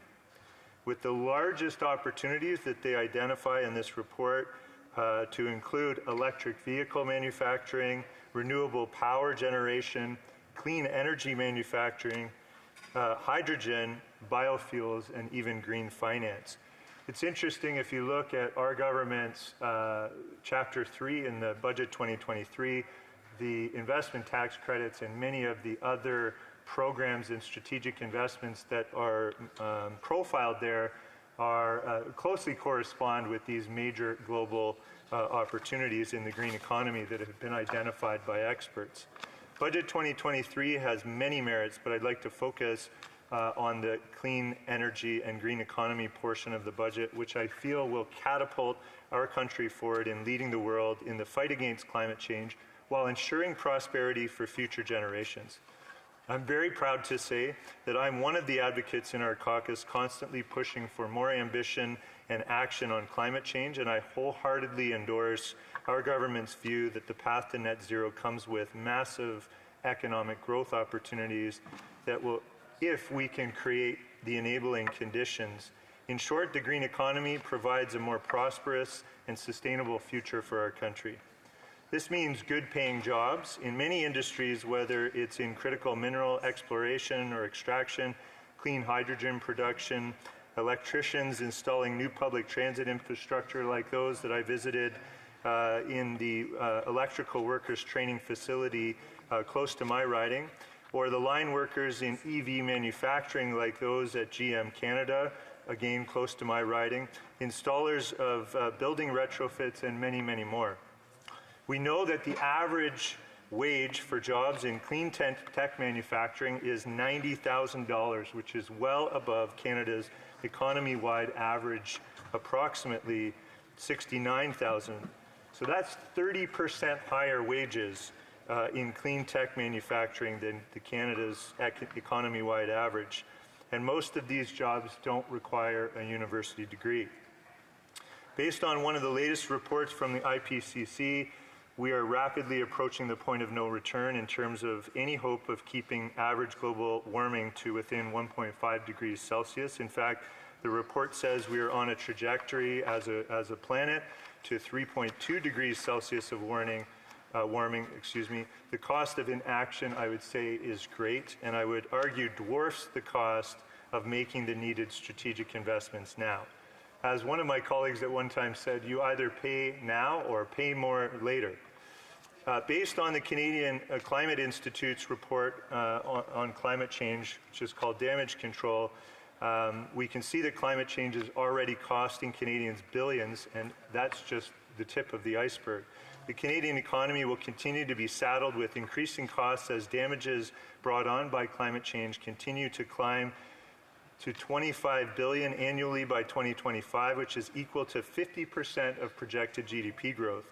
That number is already extremely concerning in itself, but when you think about how significant those costs are and how quickly they will rise and the massive drag this will create on Canada's economic growth, I think we must recognize the severe consequences associated with inaction. The losses in real GDP are projected to rise to over $100 billion by 2050 within a high emissions scenario, and 8 times that amount by the end of the century. That's almost $1 trillion. This threatens, and I think this is the point, this climate change threatens the future growth and stability of our economy. And this is the top line number, which only tells a part of the story. Authors in the Climate Institute's report say these annual drops in GDP growth might not seem like a big deal, but they accumulate, reflecting a significant drop in investment, household income, and consumption, trade, and employment. So in my view, we can't afford to lose investment, to lose household income, trade, and employment, because that's what Conservatives would have us do, which is not address climate change, not take it seriously, not make the needed investments, and move to an austerity model.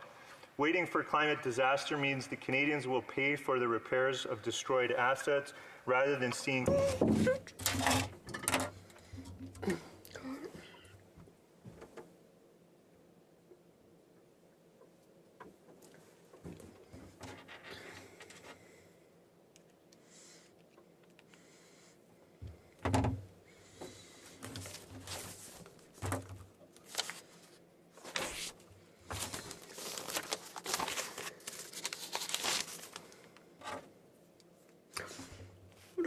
innovation that will drive future growth.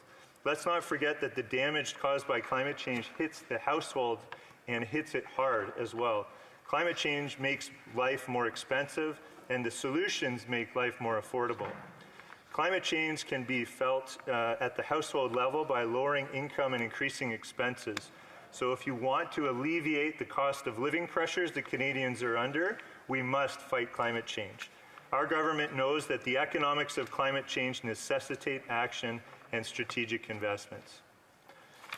Now, the costs of climate change continue to rise, but every dollar invested in adaptation and mitigation return a significant amount to the Canadian economy in both direct and indirect impact.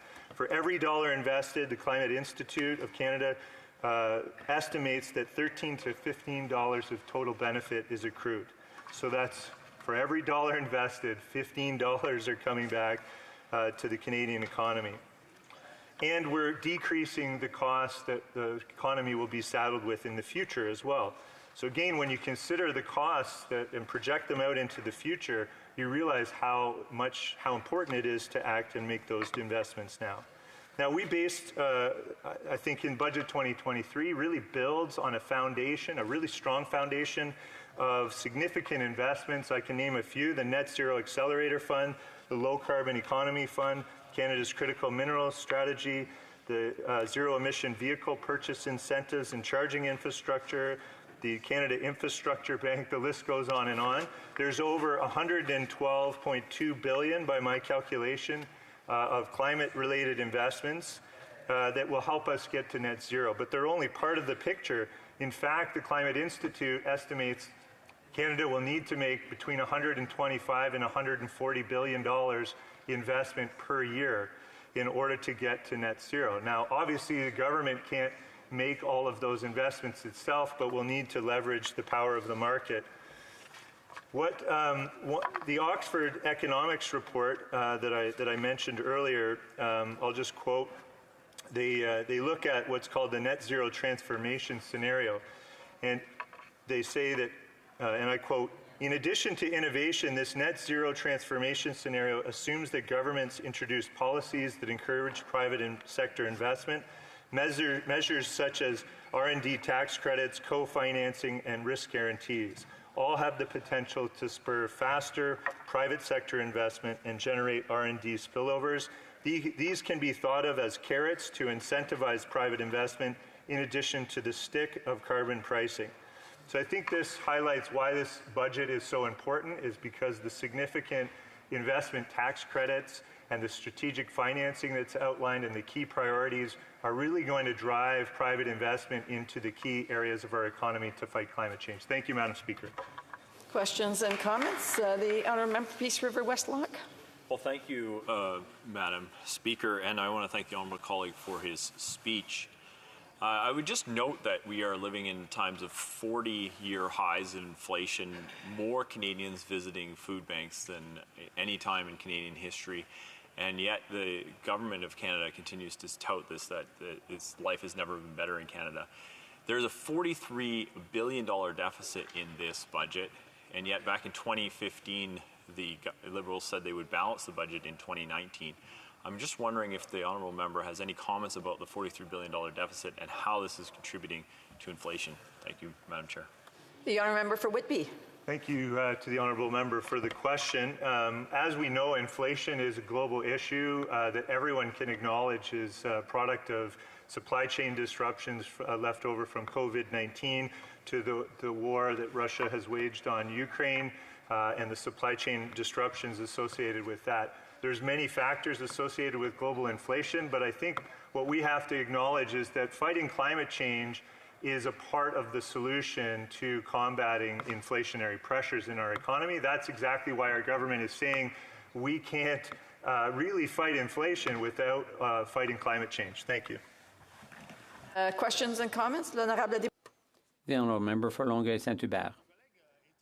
My colleague is happy to be happy, I guess. He talked a lot about climate change and what a great job they're doing. But I would just point out that our net emissions have gone up this year. We're still one of the worst countries in the world on that score. He says there's a lot of measures in the budget, tax credits and so on for the oil patch to do some greenwashing and so on. But ExxonMobil had $50 billion in profits last year, Chevron $36 billion, BP $27 billion. How can my colleague justify spending a single public cent and giving it to those companies? The honourable member. For the question.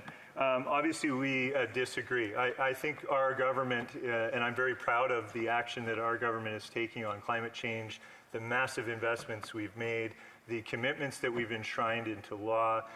It's clear to me that emissions reductions are being had already in the Canadian society across many industries and are only going to deepen as we implement the many, many different measures that are, in Budget 2023. So I don't see anything other than a legitimate, authentic commitment to reduce emissions and adapt to the changing climate and to get to the root causes of climate change. Thank you. Questions et commentaires, l'honorable. Questions and comments? The honourable member for Nanaimo Ladysmith, Bulkley Valley. Speaker, and thank you to the member from Whitby for his remarks and his focus on climate change, an issue I would hope that all of us in this House take very seriously. Bill C-12 set an emissions objective for 2026, and that objective is 20% below 2005 levels. Now, the recent emissions inventory that just came out for 2021 had those Canada's emissions at 8.4%, so below 2005 levels. So we have another 11.6% to go in only 5 years. And yet what we saw in 2021 was that emissions were higher by 1.8% over 2020 levels. So if emissions are going up and we're trying to hit a target that needs them to go down, how do Liberals make that work? The honourable member for Whitby has 1 minute to respond. Well, Madam Speaker, I think the question is a good one. Obviously, the intentions are to reduce emissions across our entire economy. So Budget 2023 builds on many other measures that are, I think are bearing their fruits or starting to bear their fruits. I think what we're talking about is a massive transformation of the economy. And that's going to take time to realize the emission reductions. It takes time. Obviously, the adoption of electric vehicles is going up. We're seeing major deals with manufacturing of clean technology in Canada. There's many aspects of this transition that are going to take time to realize those benefits, but I'm sure that they're coming, and I'm sure the things that we're doing are grounded in principles that will bring about the outcomes that we're all looking for. Alors, conformément à l'article 38. Pursuant to the standing order, it is my duty to inform the House that the questions to be raised tonight are procurement. The honourable member for Leeds, Grenville, Thousand Islands and Rideau Lakes, taxation, and the honourable member for Lanark, Frontenac, Kingston, immigration, refugees and citizenship. Reprise de débat. Resuming debate. Honorable député de Charlebourg. The honourable member for Charlebourg, Haute-Saint-Charles. Thank you, Madam Speaker. I'm pleased to speak to this budget, this very imprudent budget, which has unsurprisingly been supported by the NDP. I think the leader of the NDP has been underestimated. We should be calling him the very honourable member for Burnaby South. It's rather embarrassing for a Liberal member to sit in this House day after day and to see that their leader is completely controlled by the leader of the NDP. Since 2015, with his behaviour, the Prime Minister and his ministers have proved their incompetence. The Prime Minister said, and this is back in 2013, was it 2015? What year was it? He said that budgets could balance themselves. I won't comment on what he said, but I think that you might have thought that the Liberals might have had questions about his leadership when he said budgets would balance themselves, but no, they all went along with it. This was a very strange and dangerous thing to say, but it was memorable. Some believed that that the Prime Minister was incompetent and didn't have experience, but that he could have advisors that would control his impulses. But this hope evaporated when the Minister of Finance raised our debt to our new record levels. There is a record deficit, which they said was all right given the low interest rates. I'll continue, Madam Speaker, but I'd like to talk about the one thing it's really important to talk about in talking about a budget. I had a bill, Bill 329, which had to do with bail and conditions for bail, which would have to be changed. Now, this has already been changed by a bill of the Prime Minister's. This government bill would have allowed a young offender who had committed, for example, grave assault. Things were a lot easier for these young offenders. Now, I saw that members of the Bloc and the NDP supported my bill. Now, the Bloc Québécois had supported C5 and voted for it, but when they saw the problem, this is in the case of Jonathan Gravel, who had committed a violent sexual assault, and he got it pretty easy, then the Bloc understood that they had to rethink their support. And they criticized the government for its legislation. At the present time, the Prime Minister and the Minister of Justice have to be responsible to the victims of this person. So I would say this legislation we went backwards.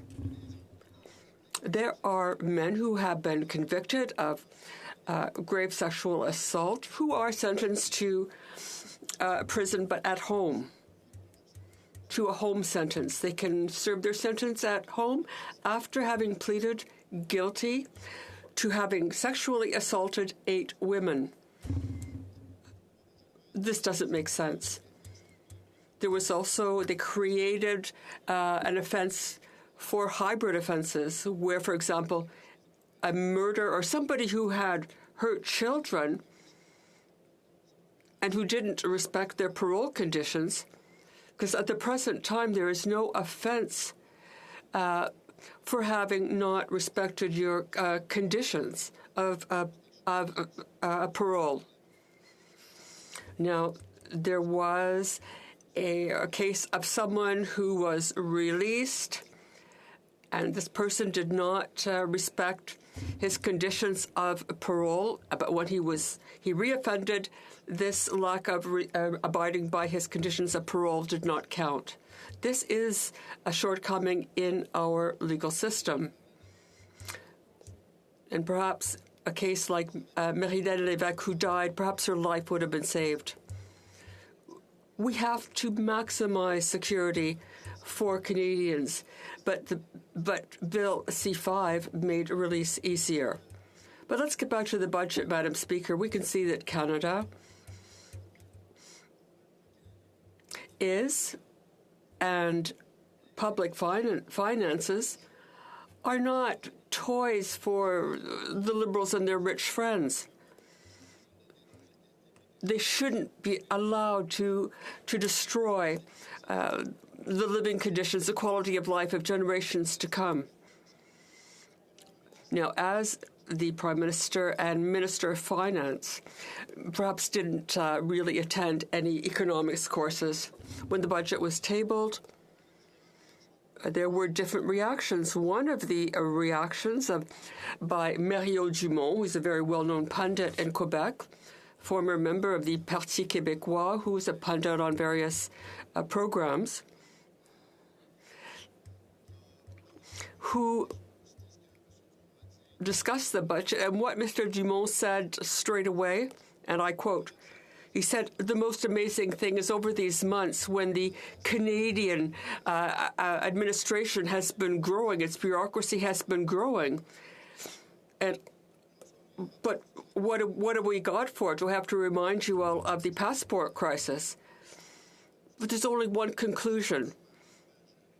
Canada is terribly poorly managed. End quote. The Prime Minister and the Minister of Finance don't know what sound financial practices are, and they are heading this country into financial chaos. Now, the Liberal members across the way just sit there with their arms crossed, twiddling their thumbs. Oh, everything's fine. No problem here. That is the state of the Liberal Party under this Prime Minister. And it will put Canada in a very vulnerable position in the future. What it should do is clean up its mess and bring us back to sound financial practices. Because when we're talking about the future, we're talking about our children and our grandchildren. Sometimes we say no problem, but when we look a little further down the road and we look at the interest on the debt, and we're talking about $21 billion extra in interest.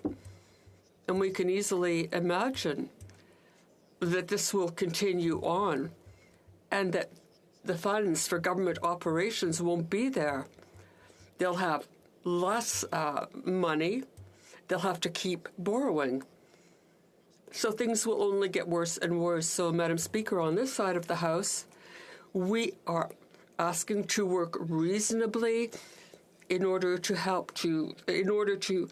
maximize our finances, get the most out of our finances, to make sure that we don't end up in a situation where our children and grandchildren will be harmed. The Honourable Parliamentary Secretary to the Minister of Tourism. Thank you, Madam Speaker, and I'd like to thank my colleague for his speech.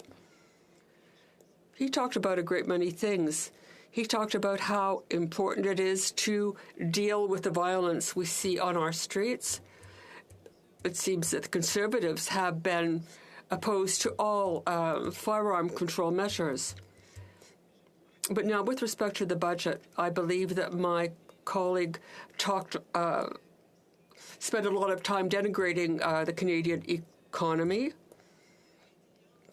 But our economy is resilient. We have Rio Tinto in Sorel, Moderna in Laval, and thousands of new jobs.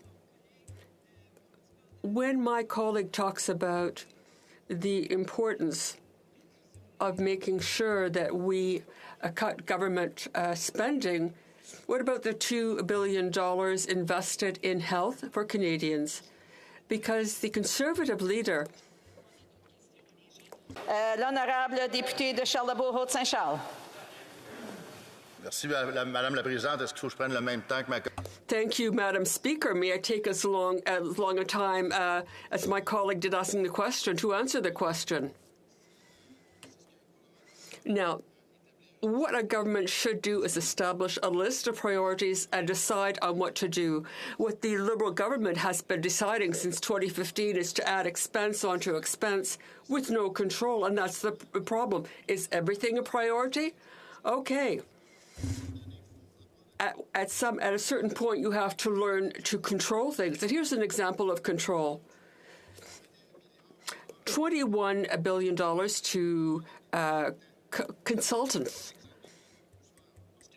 because at the same time there's been an increase in 30 to 35% in the public service. Do we need 35 or 30% more public servants? And at the same time, pay all this money to consultants and contractors. The honourable member for Madam Speaker, when we're talking about cuts and all the rest that the Conservatives talk about, what they would do when they take power, or if they were to take power, I think that there's going to be very shortly there could be a strike. I'd like to ask my colleague, if he were minister, would he accept the salary demands of public servants in order to avoid a strike? The honourable member for Charlebourg-Haute-Séchard. Thank you for the question. Well, that's one of the elements of a government's responsibilities. If there's a threat of a strike, well, I think if this government had done its job managing the public service properly, we'd have a lot fewer public servants. So, of course, all this has been mismanaged. Now, I'm listening to the information about all this, but I think what a government should do is to take the resources it has, to have the number of people it needs to do the work that needs to be done. But if you're spending here, you have to spend less there. Questions and comments? The honourable member Peace River Westlock. Thank you, Madam Speaker. I just wanted to ask my honourable colleague, what are his thoughts on the fact that the Liberal government is continuing to deficit spend, even though they promised way back in 2015 that they would only run 4 modest deficits of $10 billion, which they've never even come close to. This budget of 2023 is $43 billion. Wondering what my colleague has to think about that. L'honorable député. The honourable member has 50 seconds. Thank you, Madam Speaker. I remember the election campaign of 2015, the Prime Minister engaged in marketing. He said, well, there's going to be just a tiny $10 billion deficit so we can invest in Canada. But we have all these billions of dollars in deficit. So that was simply pixie dust. Now, they said they're spending it on infrastructure, but they've been spending on a lot of other things. Thank you, Madam Speaker. Resuming debate. The honourable member for Mégantic-l'Érable. And I'd like to ask honourable members if they're having chats or discussions to perhaps leave. Go to the lobby. Conversations in the corner over there. We can kind of hear the conversation going on, and I would just ask maybe they want to take I would ask them to take the conversations outside. L'honorable député de Mégantic-l'Érable. The honourable member for Mégantic-l'Érable. Thank you, Madam Speaker. I believe that my colleagues will be absolutely enchanted by what I say in my speech. I think that it's important to repeat things and to listen carefully, because sometimes these things come back to haunt us. I'll start with a quote. Please allow me to be very clear. We are absolutely determined that our GDP debt ratio continue to decrease in order to create solvability. This is the very point, the essence, the core of our budget. We want to ensure the viability of our finances. That's great, isn't it? It's lovely. It sounds serious. Who said this? Was it an analyst on TV or a pundit? It wasn't. Was it an economist? No. It was the Minister of Finance herself. Now, she didn't say that centuries ago. In the 2022-23 budget, barely a year ago. Let's look at this statement and analyze it. First of all, the Minister of Finance asserts, let us be very clear, we're determined that our debt GDP ratio should fall. And only a year later, did the Minister show, did her determination, did it produce results? No, it increased to $43 billion. It will be above the 42, the amount, the 42%, not one, but twice over the 2 years, over the year rather, that the minister made this statement. This ratio was supposed to continue following, but the Minister of Finance was unable to realize this. Canada's federal debt will reach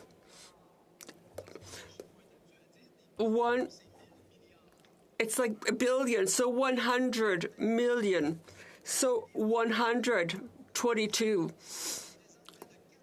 This means over 81,000 per Canadian household. There is no way forward that we see towards a balanced budget. The deficit was supposed to be will be $40.2 billion in November. We were supposed to have kept things low, but now all we have year after year are deficits. The 2023 budget says that there will be a $14 billion deficit. We were supposed to be heading towards a balanced budget. Now, let's continue along with another thing that the Minister of Finance said, quote, the COVID-linked debt, which has to be repaid, and it shall be paid. She was very firm, very, very clear, very decisive. That might be a lesson for the minister. If you want to do away with a debt, you have to pay it back. In order to pay it back, you have to stop. You have to stop borrowing. Now, the facts of the 2023-24 budget will increase another $120 billion to more than before the pandemic. Pour 2023. Spending for 23-24 is going up by billions of dollars, and we're far from being able to pay back the debts that we took on during the pandemic. Because of the pandemic, we're spending more now than we were spending before the pandemic, Madam Speaker. And no mention in the budget of paying back the debt caused by the pandemic. What a change in just a year. The word reimbursement seems to have been stricken from the dictionary of the finance minister. There was a bit of hope last year, but no, it seems like things are back to the way they were and the way they are for these Liberals. And, that's probably because we have the spendiest prime minister in the history of this country. Let's remember, the prime minister accumulated more debt than all other prime ministers of this country throughout history, with no plan to pay it back, no plan to bring the inflationist deficits under control. And, Madam Speaker, it's because of these inflationist deficits that the cost of things that we're buying in stores is going up, that the interest rates are continuing to go up. It's because of these inflationary deficits. So now let's look at another point here, Madam Speaker, and this is really important. The Finance Minister indicated in the 2022 budget that when it comes to the debt to GDP ratio, as I mentioned earlier, that's our budgetary anchor. That's the line that we will not cross. It guarantees the viability of our finances. Well, we're in trouble, Madam Speaker, because, as I said earlier, not only for the coming year, but for the following year, that famous line, that line that we cannot cross, well, the finance minister herself has crossed it twice. She said clearly that going beyond the debt to GDP ratio would make Canada's finances unviable over the long term. According to our own finance minister, Madam Speaker, debt and inflationist deficits caused by this Prime Minister, I just got a little bit lost in my papers here, will continue to go up. Madam Speaker, the cost of servicing the debt in 2021-22 was $24.5 billion. The inflationary spending of this Prime Minister has caused interest rates to go up. That means that it's more expensive to service the debt. Who's going to pay for this? Well, not me, but no, my children, my grandchildren, everyone. And even today, Madam Speaker, the cost of paying back the debt is so high that we won't be able to pay for all of the promises and all the spending that the government keeps adding to its budget. The finance minister has lost all of her credibility, in my opinion, because she probably, and we saw this, she has clearly abdicated her responsibility of maintaining Canada's finances viable and healthy and realistic for future generations. So, Madam Speaker, the finance minister is following the example of her prime minister. So it's not surprising that this is where we're at.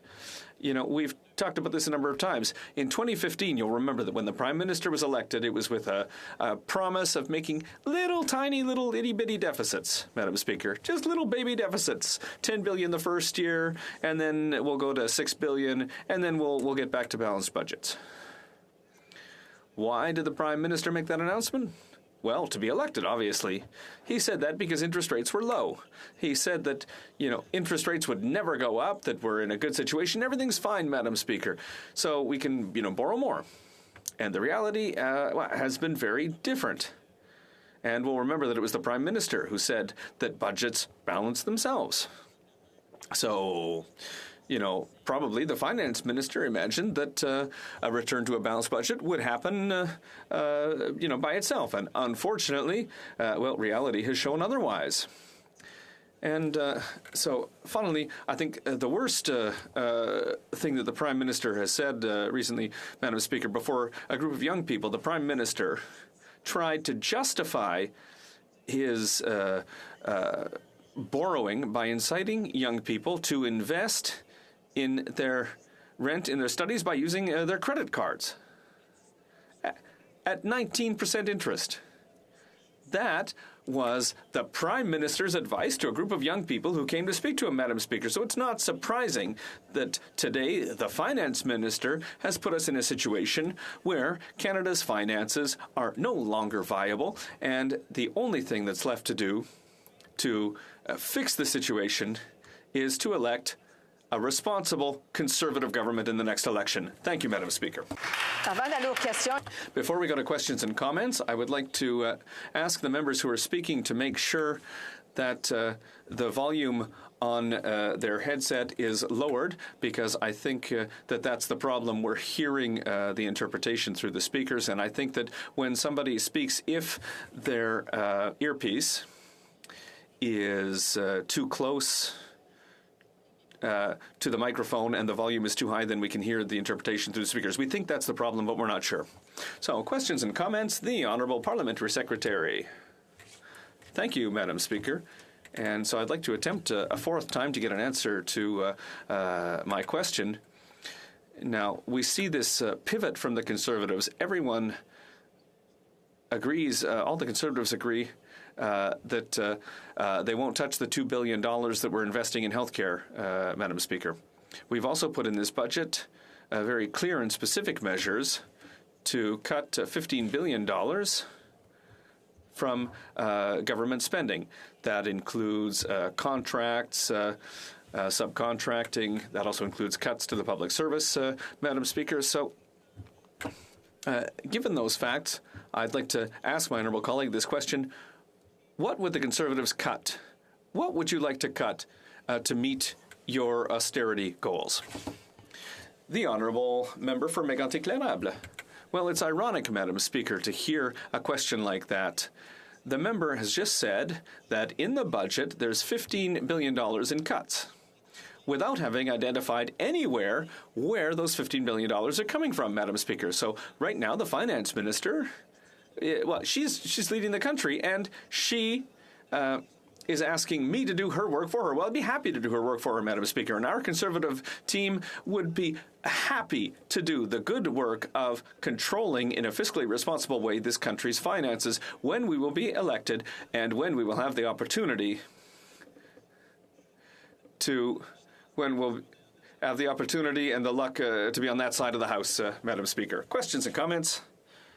Recognize anybody yet, but I'm hearing some echoes somewhere. L'honorable. Questions and comments? The Honourable Member for Lac-Saint-Jean.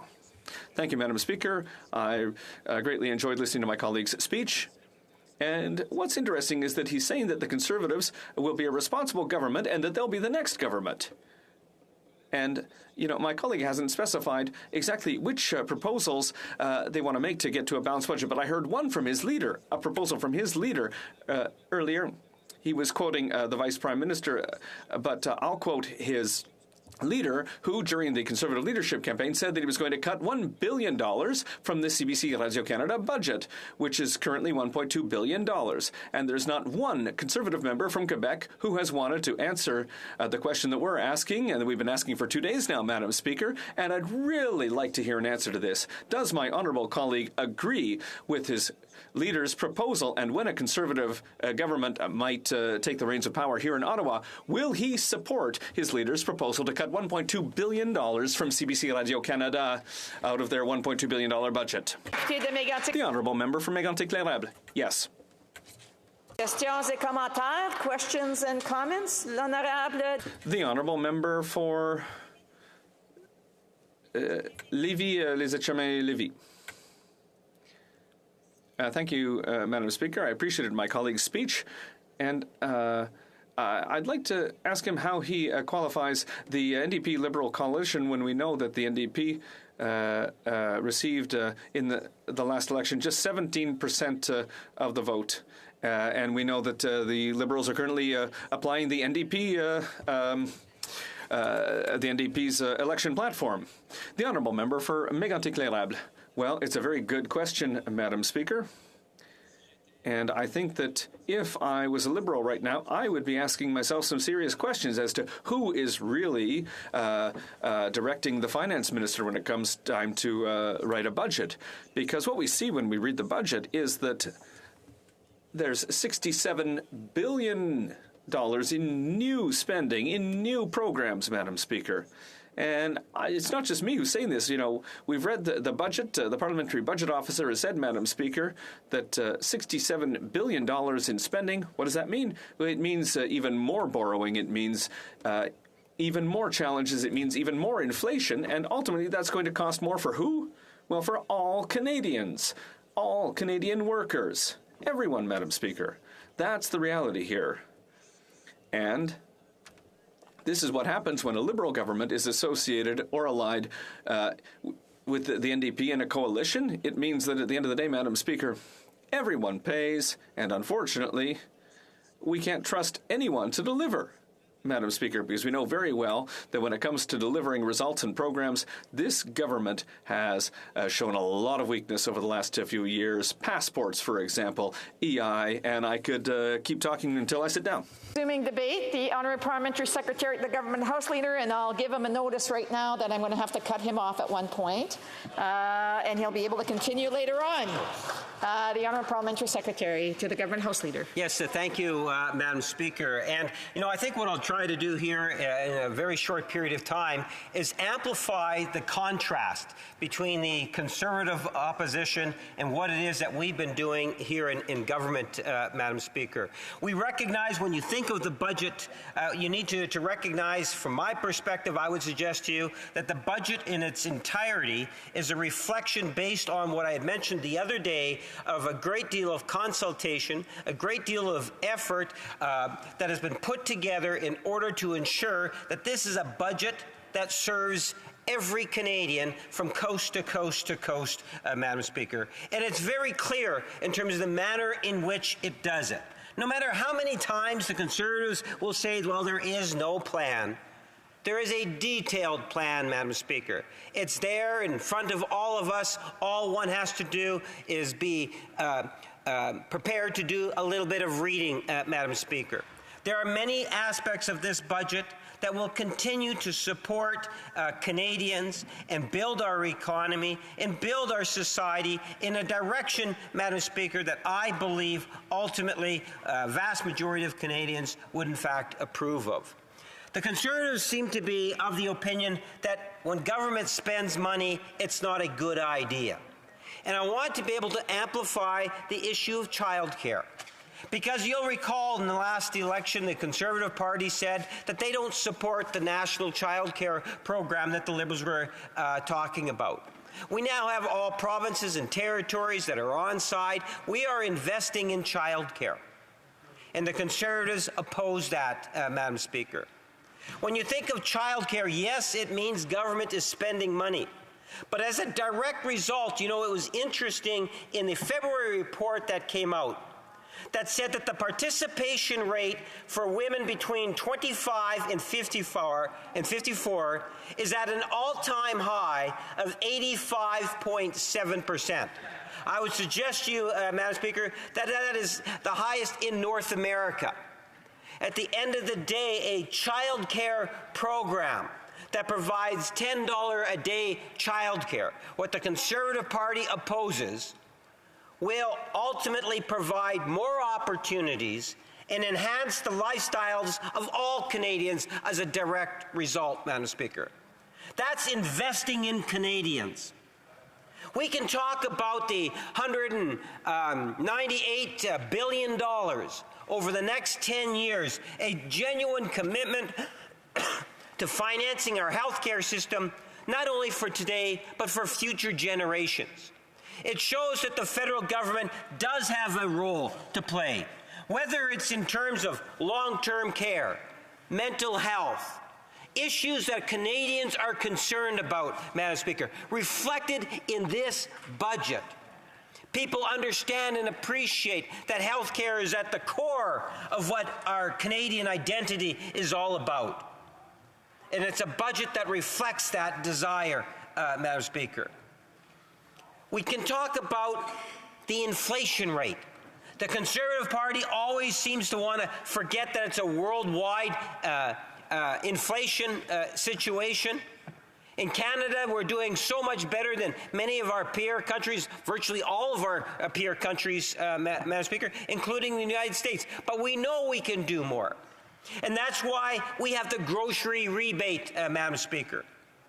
A one-time grocery rebate because we can understand the difficulty that Canadians are going through. And I see my time has already expired, Madam Speaker, but I would suggest to members opposite, all they need to do is understand the budget, and then I'm sure they'll rethink their position and vote in favor of it. Thank you, Madam Speaker. And against the... I know the honourable member is looking forward to his full 20 minutes. However, comme il est 17... It being 5:15, it is my duty to interrupt proceedings and to put to a vote all question necessary to dispose of the amendment, which is now before the House. Question is as follows. Ms. Freeland, seconded by Mr. Boissonnault, move that this House approve in general the budgetary policy of the government. The amendment. Mr. Poilievre, seconded by Mrs. Goodridge, move the following amendment, that the motion be amended by deleting all the words. You want me to dispense? No. That the motion be amended by deleting all the words after the word that and substituting the following. The House reject the government's budget statement since it will cost every Canadian household $4,200 and it fails to make Canada work for the people who've done the work, namely, A, bring home powerful paychecks with lower taxes, including scrapping the carbon tax. B, faire baisser les prix. Lower prices by ending the inflationist debt and the challenges which are increasing inflation and interest rates. And C, offer affordable housing by eliminating government barriers to free up land and accelerate the deliverance of construction.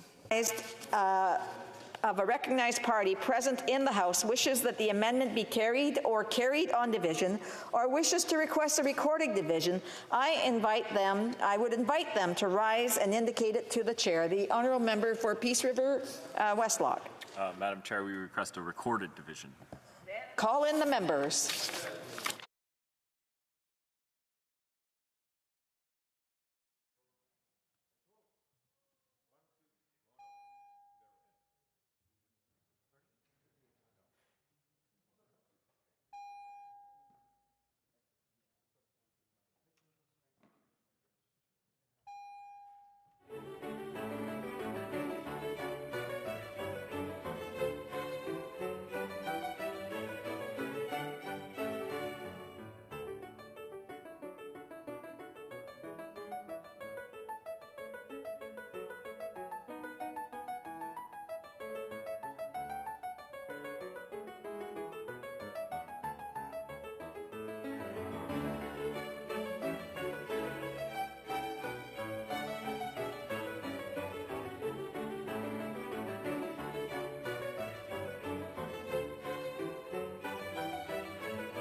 The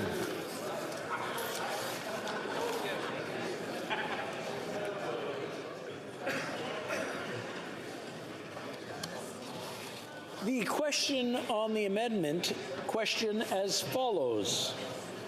Ms. Freeland, seconded by Mr. Boissonneau, moved that this House approve in general the budgetary policy of the government. Monsieur Poilievre, appuyé par Madame Goodrich. Mr. Poilievre proposes that this motion by the addition of the following words, that, as follows.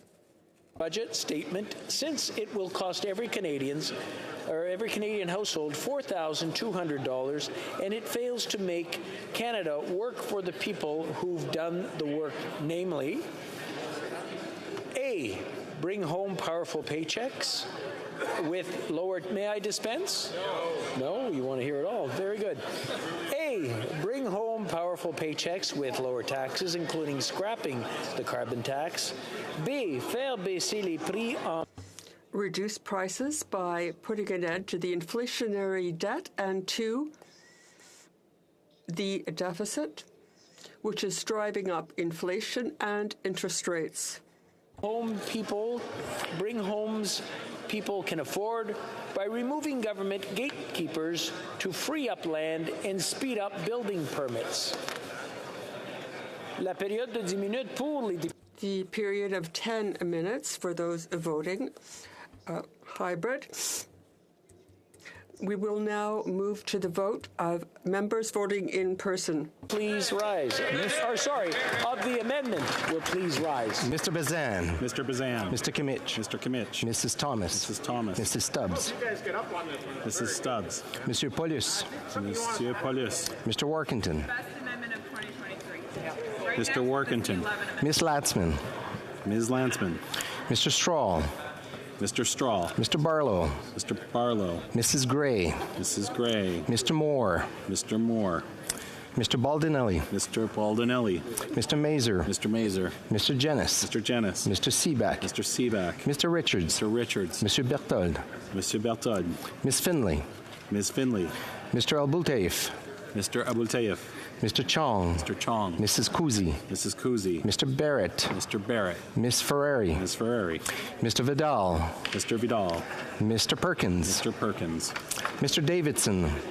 Mr. Davidson. Mr. Kelly. Mr. Kelly. Mr. Viss. Mr. Viss. Miss Rude. Ms. Rude. Mr. Cooper. Mr. Cooper. Monsieur Martel. Mr. Martel. Monsieur Godin. Mr. Godin. Miss Gladue. Ms. Gladue. Mrs. Roberts. Mrs. Roberts. Mr. Williams. Mr. Williams. Mrs. Goodridge. Mrs. Goodridge. Mrs. Vecchio. Mrs. Vecchio. Mr. Chambers. Mr. Chambers. Mrs. Block. Mrs. Block. Mr. Van Popta. Mr. Van Popta. Mr. Kitchen. Mr. Kitchen. Mr. Muse. Mr. Muse. Mr. Redekop. Mr. Redekop. Mr. Waugh. Mr. Waugh. Mr. Steinley. Mr. Steinley. Monsieur Lou. Monsieur Lou. Mr. Tucker. Mr. Tucker. Mrs. Falk, Battlefords, Lloydminster. Mrs. Falk, Battlefords, Lloydminster. Mr. Morantz. Mr. Morantz. Madame Vien. Madame Vien. Mr. Patzer. Mr. Patzer. Monsieur Brassard. Mr. Brassard. Mr. McGuire. Mr. McGuire. Miss Rempel Gardner. Ms. Rempel Gardner. Mrs. Wagenthal. Mrs. Wagenthal. Mr. Dreeshen. Mr. Dreeshen. Mr. Kirk. Mr. Kirk. Mr. Albus. Mr. Albus. Mr. Nader. Mr. Nader. Mr. Tolmie. Mr. Tolmie. Mr. Allison. Mr. Allison. Mrs. Gallant. Mrs. Gallant. Mr. Shipley. Mr. Shipley. Mr. Generou. Mr. Generou. Mr. Reed. Mr. Reed. Mr. Macaulay Edmonton West. Mr. Macaulay Edmonton West. Mr. Falk Provencher. Mr. Falk Provencher. Mr. Dowdall. Mr. Dowdall. Mr. Bragdon. Mr. Bragdon. Mr. Mott. Mr. Mott. Mr. Soroka. Mr. Soroka. Mr. Vierson. Mr. Vierson. Mr. Shields. Mr. Shields.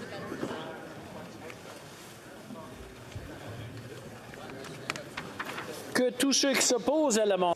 All those opposed to the motion will please rise. Mr. Holland. Mr. Macaulay Cardigan. Mr. Macaulay Cardigan. Miss Annan. Ms. Annan. Monsieur Guilbeault. Monsieur Guilbeault. Miss Hutchins.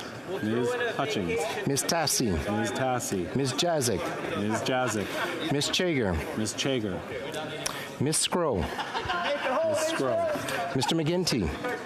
Mr. McGinty. Mr. Scarpalegia. Mr. Scarpalegia. Mr. Casey. Mr. Casey. Monsieur McKinnon gets no. Mr. McKinnon gets no. Miss Ing. Ms. Ing. Monsieur Miller. Monsieur Miller. Mr. Mendicino. Mr. Mendicino. Madame Le Boutillier. Madame Le Boutillier. Madame Bendayan. Madame Bendayan. Mr. Lamoureux. Mr. Lamoureux. Monsieur Fergus.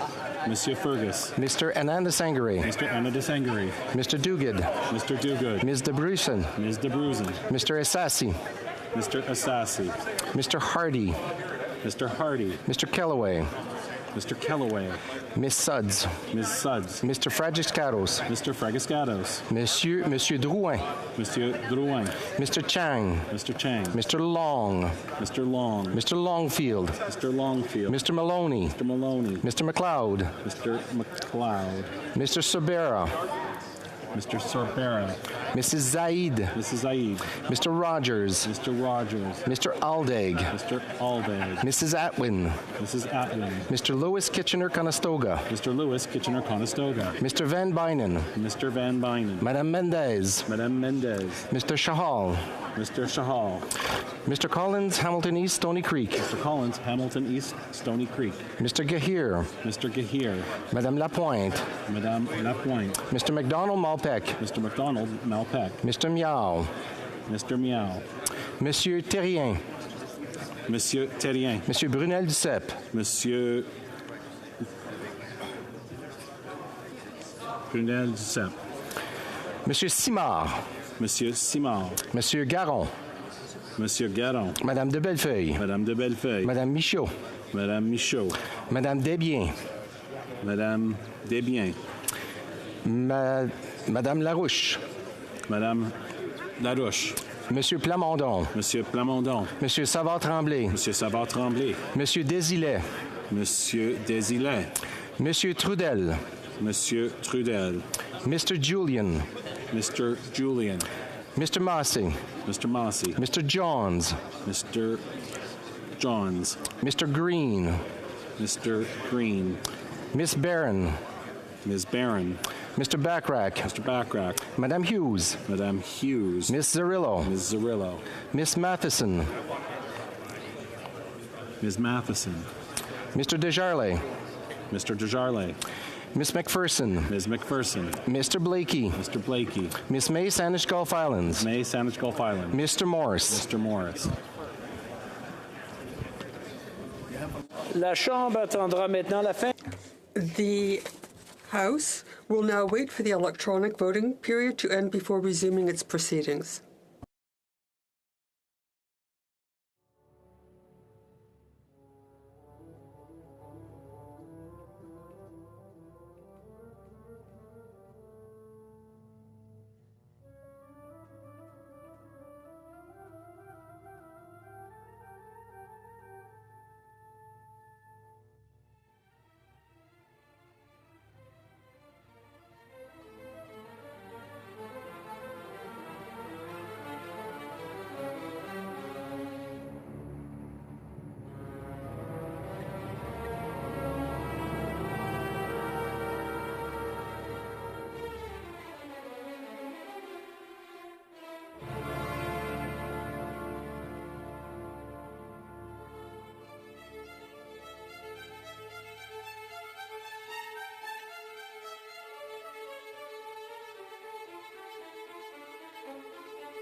Informer la Chambre que la période de vote électronique est terminée. The period for electronic voting has now ended. They use the raise hand function, and the chair will recognize them. Mr. Aitchison. Thank you, Mr. Speaker. I vote yes. Mr. Aitchison, yes. Mr. Arnold. Thank you, Mr. Speaker. The voting app on my mobile device failed to work. I vote yes. Mr. Arnold, yay, Poole. The table will now compile the results of the vote.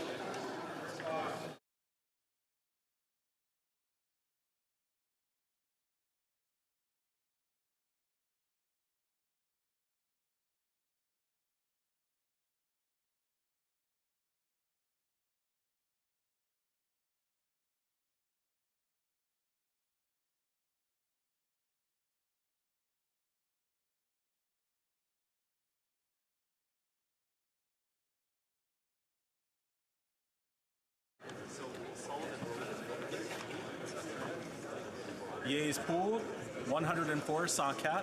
Nays contre, 204 sans cap. I declare the amendment defeated.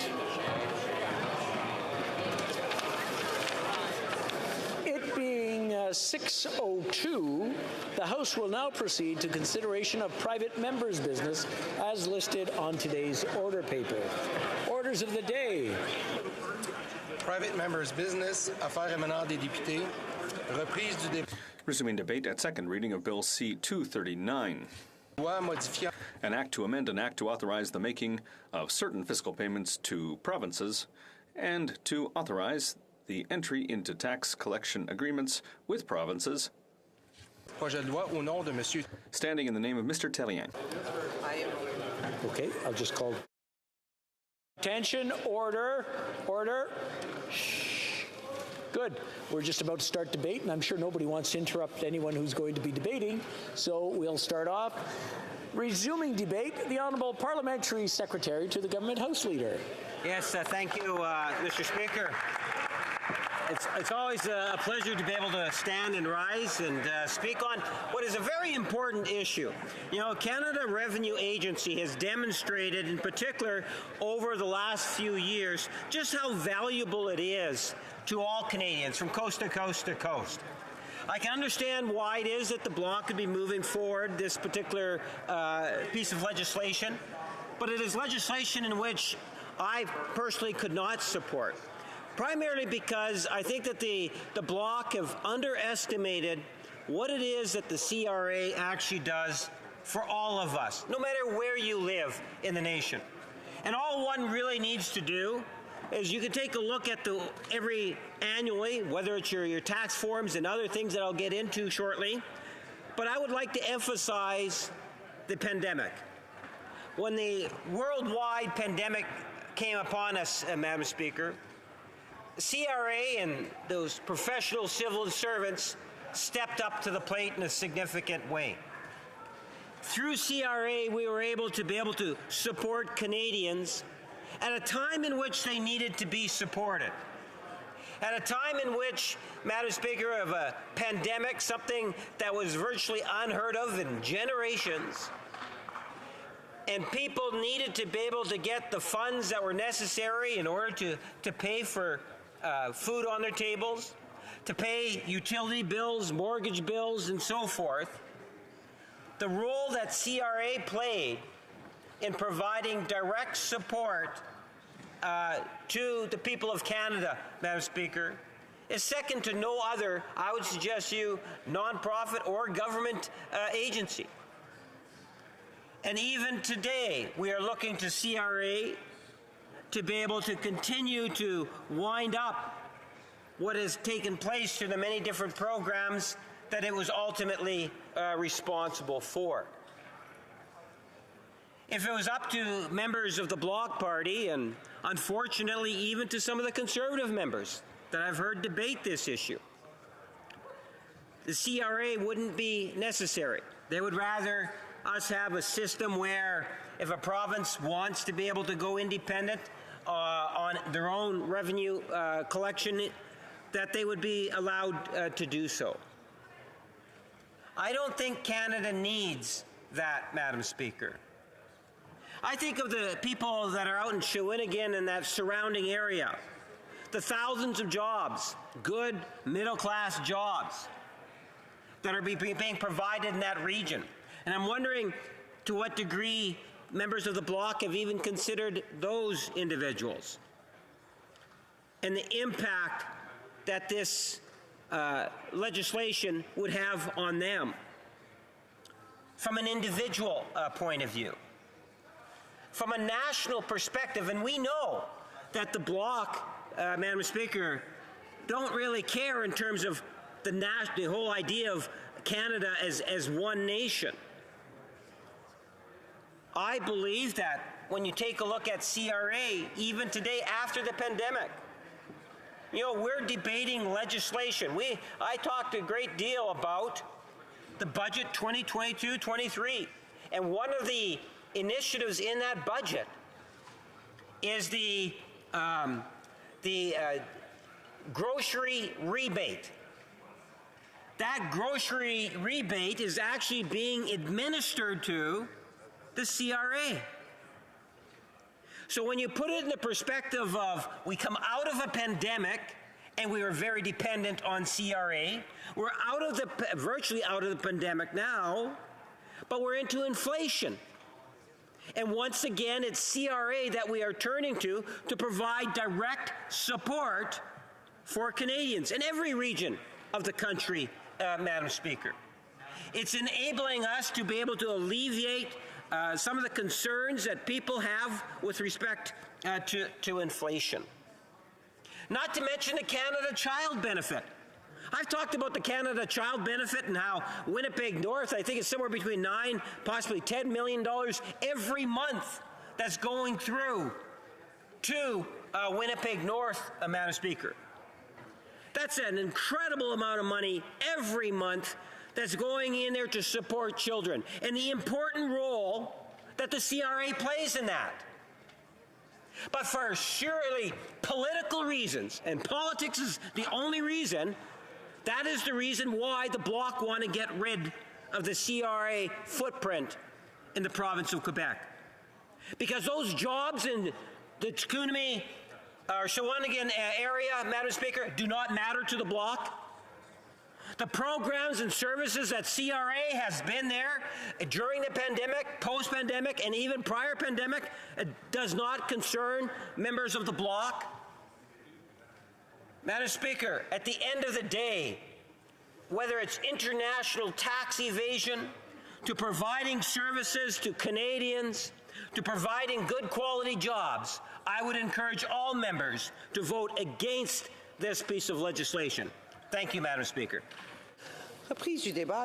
Resuming debate, the Honourable Member for Portneuf, Jacques Cartier.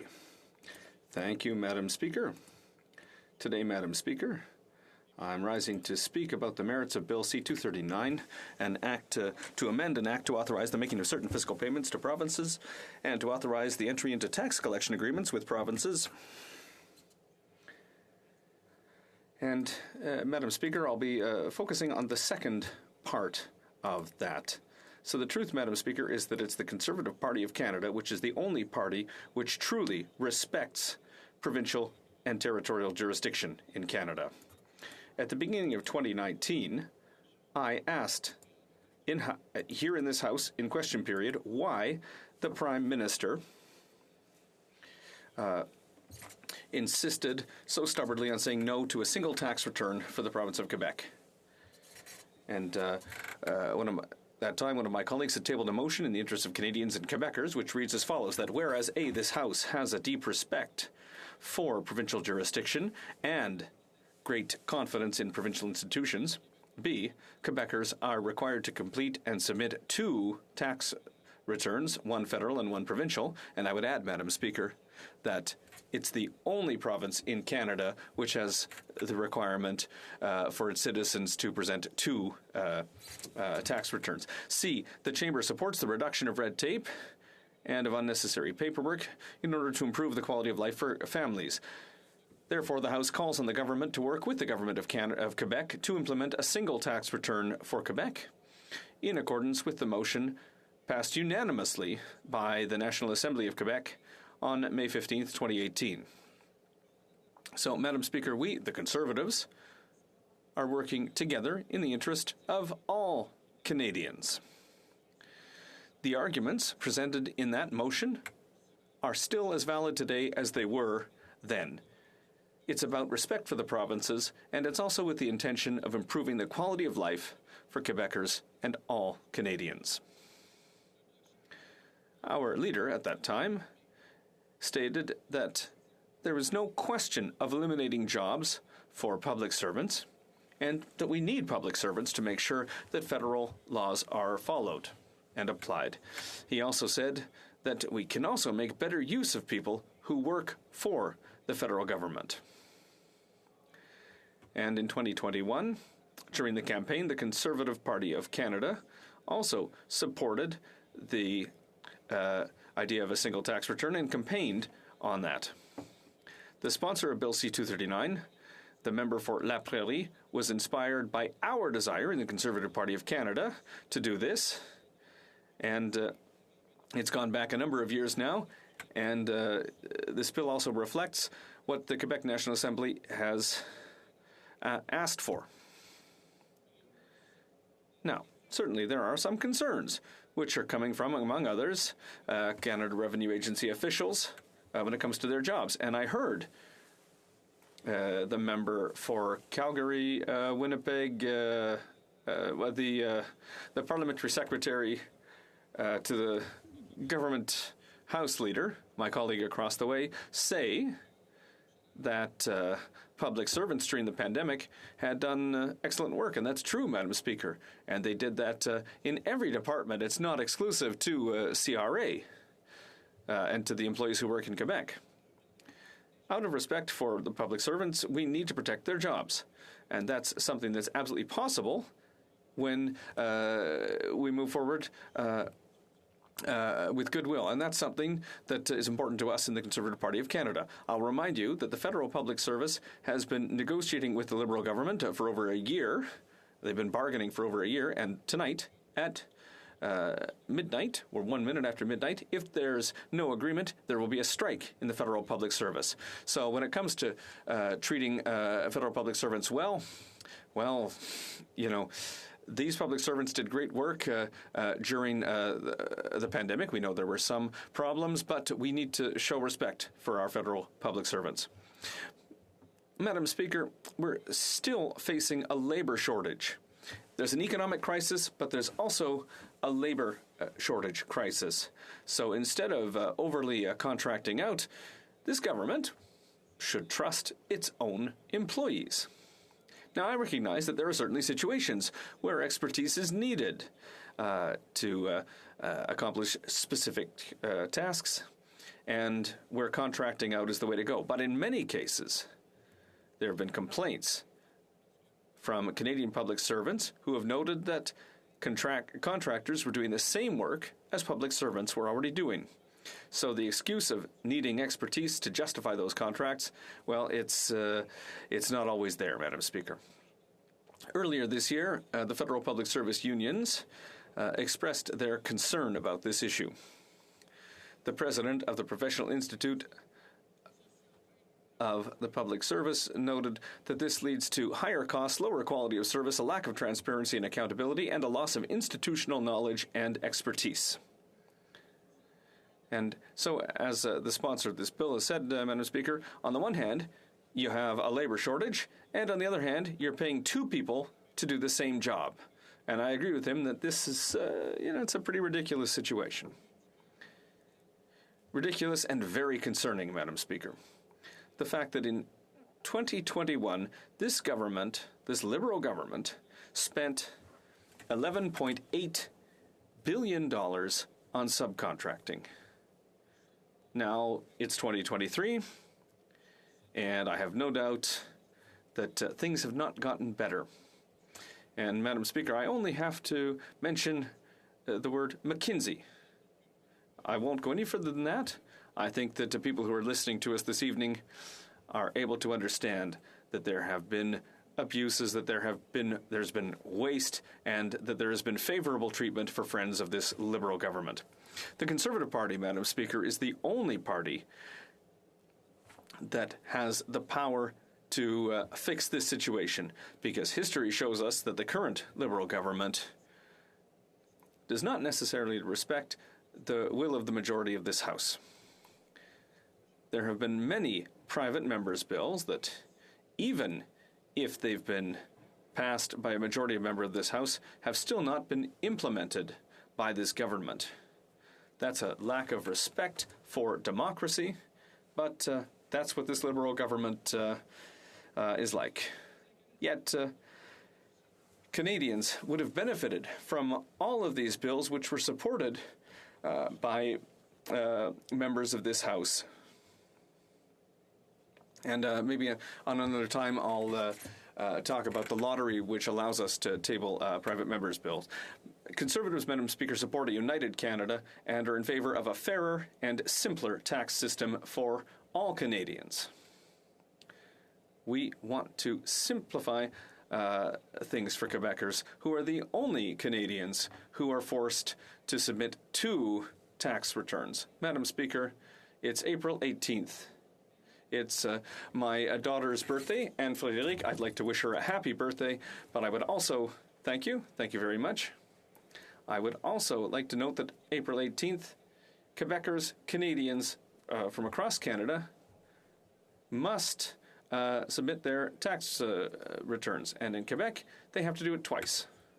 So I don't know if the Liberal government has a lack of trust in Quebecers, but why is it that in 2023, we're still forced in Quebec to submit 2 tax returns? So, Madam Speaker, in closing, I would simply like to say that only the Conservative Party of Canada can implement a single tax return to improve the quality of life of Quebecers. So, Madam Speaker, thank you very much for your attention, and I would have liked to take questions, but unfortunately, there's no room for that in private members' business. Thank you. The Honourable Member for Haldimand-Norfolk on a point of order. Yes, Madam Speaker, I was attempting to vote earlier today, and my phone malfunctioned. So did Zoom, and so did my iPad. So I'm requesting, on unanimous consent, that my vote be counted in the affirmative. All those opposed to the Honourable Member moving the motion will please say nay.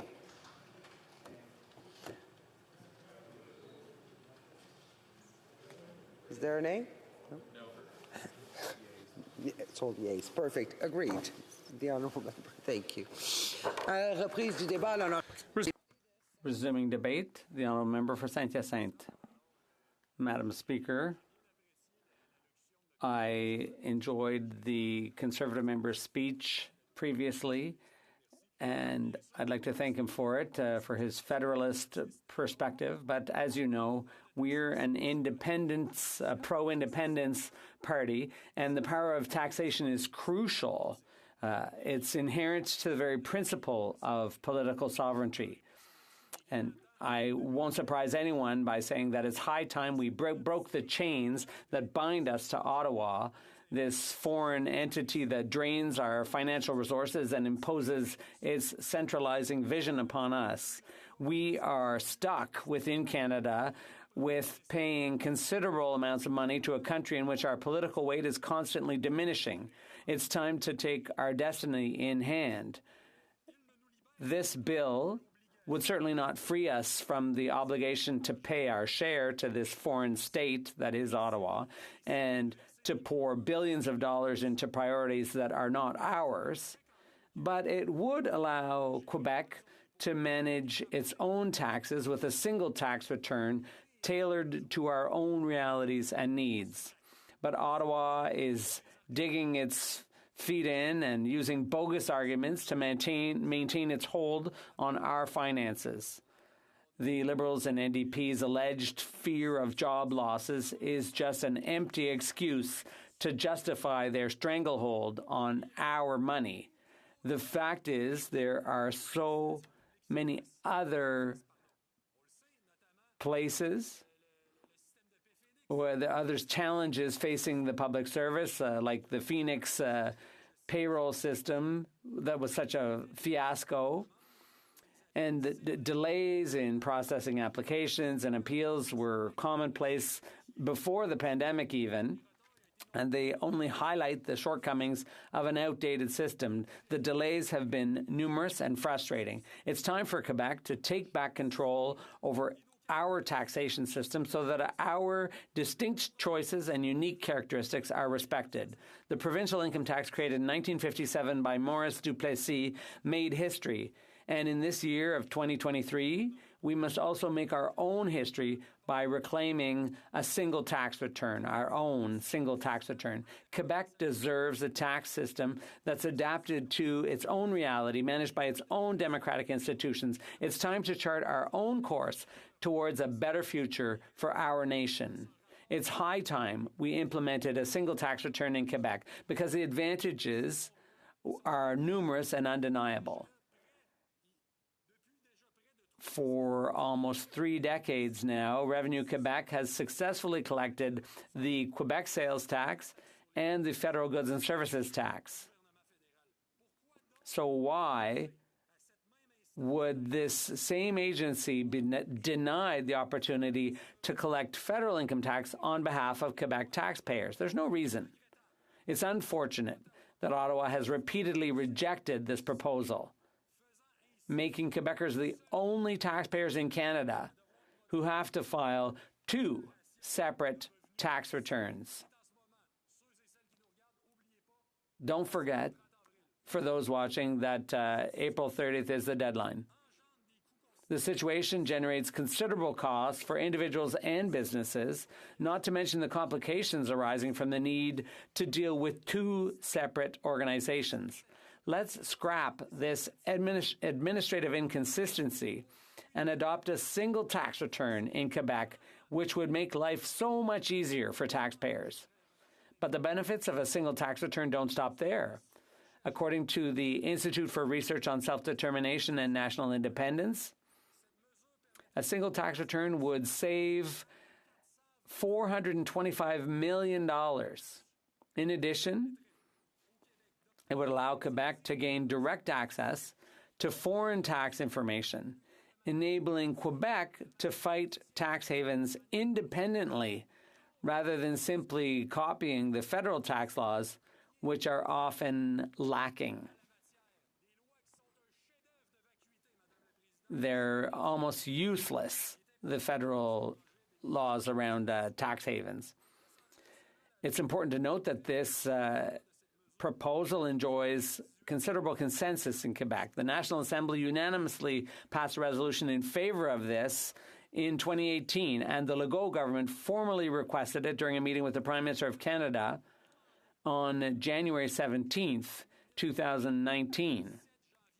It's time for Ottawa to recognize this clearly expressed will of the people of Quebec and transfer the amounts saved through this single tax return so that Quebec, through Revenu Quebec, can fully take responsibility for a single tax return. Let's put an end to this absurd situation where Quebecers are the only ones who have to file 2 tax returns, with all the costs and complications that involves.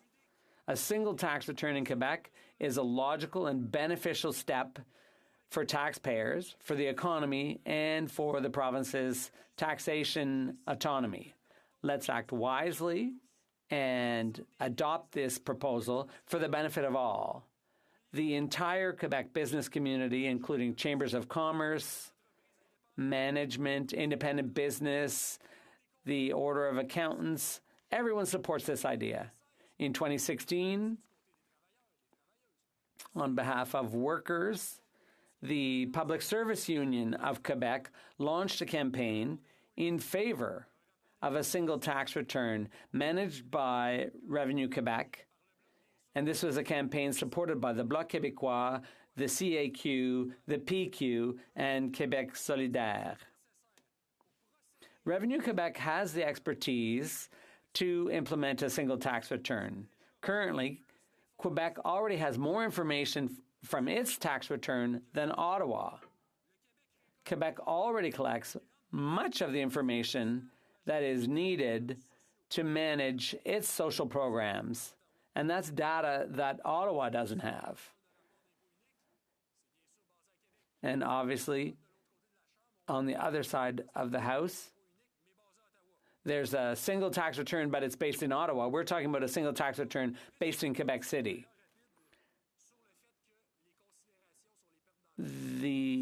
I'd just like to say a few words about the bogus argument about job losses. We've always said that we want all the powers and responsibilities transferred to Quebec City. The Liberal government should stop threatening job losses at the various taxation processing centers. So in conclusion, Madam Speaker, the option of a single tax return collected by our national capital alone, the only legitimate national capital of Quebec, would be the best solution for everyone, taxpayers, businesses, and workers. It's high time to review the way resources are allocated and to favor a more decentralized approach to ensure greater efficiency and equity in the taxation system. Thank you, Madam Speaker. Resuming debate. The honourable member for on a point of order. Yes, Madam Speaker, I have a point of order. Earlier, I had technical problems during the vote about the budget on our amendment, and I think this can be confirmed by staff, and I would ask for the House's consent to have my vote registered as a vote in favor. Any member opposed to this will please say nay. Okay, the House has heard the motion. Anyone opposed to the motion will please say nay. Carried. Resuming debate. Indeed. I mean, we've seen a couple requests from Conservative MPs now who I have to assume, weren't in the chamber for the vote, despite saying that virtual parliament is the end of democracy and, that it's going to shut down debate. And we're getting into... I think we're getting into debate. I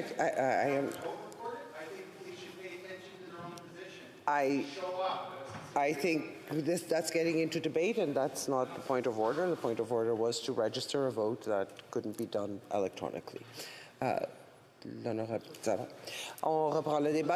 Resuming debate, the honourable member for Longueuil-Saint-Hubert. Thank you, Madam Speaker. I'm very pleased to take the floor and speak to this issue. I'd like to begin by quoting from the sponsor of this bill, the honourable member for La Prairie,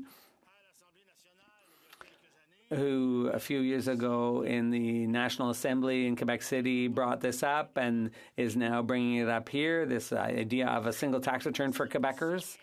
It's a bit surreal as an issue. It's a bit like rocket science, having to ask today whether we should have one tax return or two tax returns. It's like from another world, this issue. We're the only people in Quebec, the only people in Canada who have to file two tax returns. That's a lot of paperwork. And a lot of people don't know what it's like to have to fill out two tax returns, the same information twice on two different lines. And sometimes the criteria are different, the rules are different. It's as if filing your taxes isn't complicated enough in the first place. We're not all accountants. We're not all tax lawyers. And there was a bill recently that was providing for $500 for people who earn under $20,000, people who spend a certain amount on their rent. And what did we find? We found that there was a whole bunch of people, because they weren't aware what form they had to fill out. They didn't know they were eligible for that benefit. And it's a bit strange, but there were more in Quebec who had the problem than anywhere else. There's too much paperwork, too much red tape as it is. So there's no explanation for the Liberals' stubbornness, their stubborn refusal to accept this proposal. Is it just because it comes from Quebec? They don't want to give Quebec any more power. They don't want anyone to realize that maybe they don't need Ottawa anymore. Maybe Quebec City's all they need in their lives. Are they afraid that Quebecers will realize if they only have to fill out one tax return and pay their taxes to Quebec City, that Quebecers will realize they no longer need Ottawa or Canada in their lives? It's always a bit hypocritical what the Liberals say. The Liberals are talking about we're going to pass legislation around language and the decline of French. They say we're working on it. We're very serious. We're going to come up with legislation that is really binding and has teeth. Well, the same thing goes here. Madam Speaker, the only way to put an end to the decline of French in Quebec is for Quebec to become independent. That's the only solution. All these bills, there are good bills being proposed in Quebec, but the only concrete way to solve the problem once and for all is independence. And the Liberals say, yeah, we're going to work on it. But at committee, underhandedly, the Liberals shoot down their own amendments. They shoot down their own legislation. They're allergic to any ideas, any proposals coming from Quebec. They're allergic to the idea of giving Quebec any more power. This is what we're talking about, Madam Speaker. And what's more, they went so far to demonstrate against Bill 96, the Liberal members from the West Island of Montreal. They actually actively opposed Bill 96. They're working to undo legislation that might slightly improve the situation of French in Quebec. It's fascinating. It's doublespeak. There's like a double standard here when it comes to tax filings. Everybody else only files one return. Quebec has to file two. And on immigration, too, the Liberals are dreaming of a population of 100 million people by bringing in more and more immigrants. But in Quebec, currently, we can't even integrate 50,000 people in a year. We're working hard, but we can't keep up with the number of arrivals. We can't settle them properly. We need to have our own ecosystem in Quebec so that we want and we need immigrants, but we need to settle them properly. We need to bring people in from all over with knowledge and culture that are going to make a positive contribution to society. But in Quebec, the country we love, we need more power because Mr. Legault was elected on a platform. But Ottawa has said no to Legault. Ottawa says, "Oh, it's dangerous. We don't know what's behind this. They're going to do something dastardly. They're afraid of the Quebec government." Not to mention the economy. Savings of $125 million are up for grabs here. $425 million, rather, with a single tax return. That could generate savings of up to $425 million. We can't do without that money. We need those savings. There's a housing crisis. There's a housing crisis right now. We talked about this earlier. And in the budget, and this needs to be said and said again, in the budget of 250 pages, how many pages deal with housing? 1.5 pages on housing.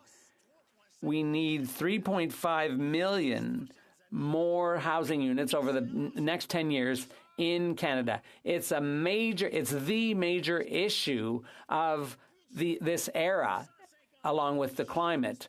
But here they have a budget, 250 pages long with all kinds of stats in it, and all they have is one little bitty page and a half on the housing crisis. How is that possible? It's a Band-Aid on this gaping wound of the housing shortage in Canada. How do they say this to the 250,000 people in Quebec alone that are in urgent need of decent housing? How can they say this to those people? And climate change, once again, climate change, it makes no sense. Billions of dollars are being given in subsidies to billionaires and rich oil companies. But there are neighborhoods. I did a tour around Quebec on the housing crisis. And in Joliette, there's a woman. It was in Trois-Rivières, actually, a woman who is a victim of family violence, living in her car with her 2 kids. She has no housing. And the budget didn't talk about CMHC even. And there are 17 people living in a 3-bedroom apartment. The budget didn't talk about those 17 people. They didn't speak to those people in the budget. So with this proposal, it would eliminate red tape and paperwork. It would eliminate administrative hassles. It would help people. It would free up millions in savings that could be used to help the underprivileged. There was a request for $6 billion for housing, and how much was this just exhausts me. And what about health transfers? My colleague from Charlevoix sang about it. We can cry out from the rooftops about the money we need for health transfers. And what about the unemployed? How much?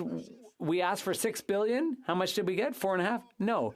3.2? No, not even. 2.8? Not even. We didn't even get $1 billion. So that's not helping solve that problem at all. For all kinds of good reasons,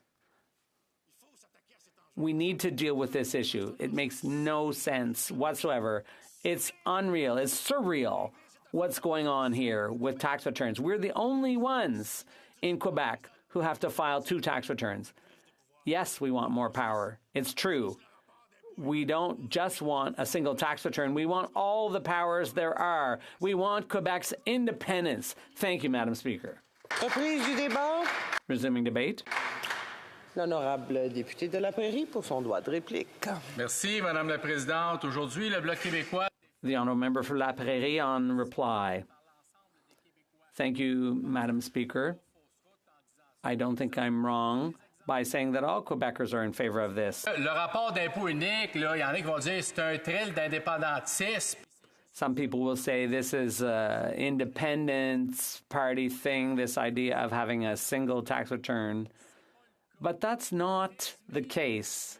In 2010, when I tabled this motion in the House, and it was passed unanimously in Quebec City, Philippe Couillard was there, and he agreed on this. Can we at least agree that he's as much of an independentist as I am a contortionist, but he voted in favor of this because it's logical, because it's the right thing to do, because it's intelligent, it's efficient, it would generate savings. For all those reasons, 70% of Quebecers are in favor of a single tax return. They're sick and tired of filing 2, and there should only be 1 tax collector, and people want that to be Revenue Quebec, not Revenue Canada. The government of Quebec is in the best position to represent Quebecers. And it's not me who says that, it's Quebecers. So the question is simple. What should we do? Should we listen to Quebecers, yes or no? The savings in time and money are obvious. The Quebec Institute, the Research Institute, has done the studies. It's been done. It's not something hypothetical. No. $425 million is the savings that would be possible on a recurring basis if we moved to a single tax return. We don't have money to throw out the windows or money to burn. We need that money. We need those savings. Écoutez, on a peur d'envoyer ces gens-là, ces braves gens-là, en chômage. C'est de valeur parce qu'ils... Now the government says they're afraid. We don't want to see these people unemployed. We like the civil servants. We love our public servants. And yes, they're competent. And they can work in the federal public service.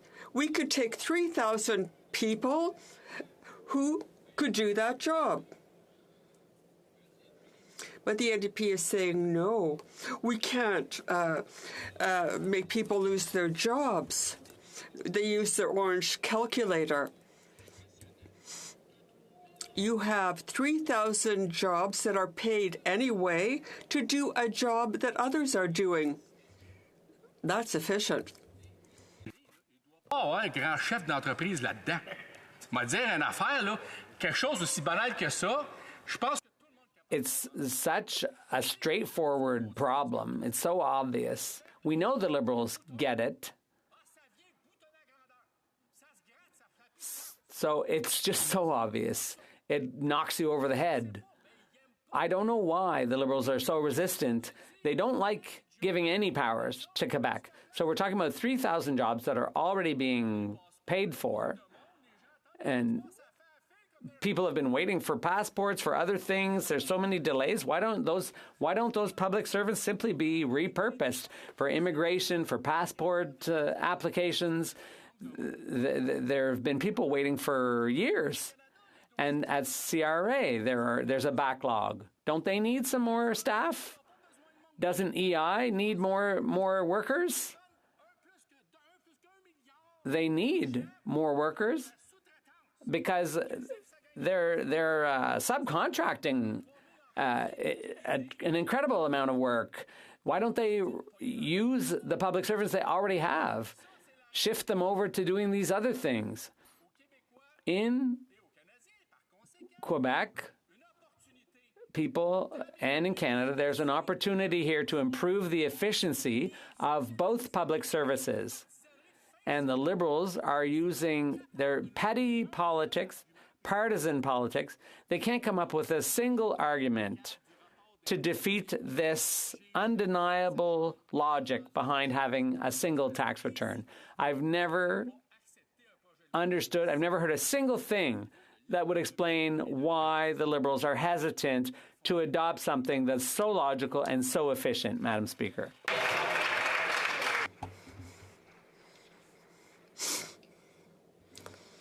The question is as follows. Mr. Terrien seconded that the bill moves that Bill C-239, an act to amend an act to authorize the making of certain fiscal payments to provinces and to authorize the entry into tax collection agreements with provinces, be now read a second time and referred to the Standing Committee on Finance. Can be carried or carried on division or wishes to request a recorded division, I would invite them to rise and indicate it to the chair. L'honorable député de la Prairie. The honourable member for La Prairie. Yes, Madam Speaker, I would like a voice vote. Par appel nominal est différé jusqu'au mercredi 19 avril 2023 à la fin de la période prévue pour les questions orales.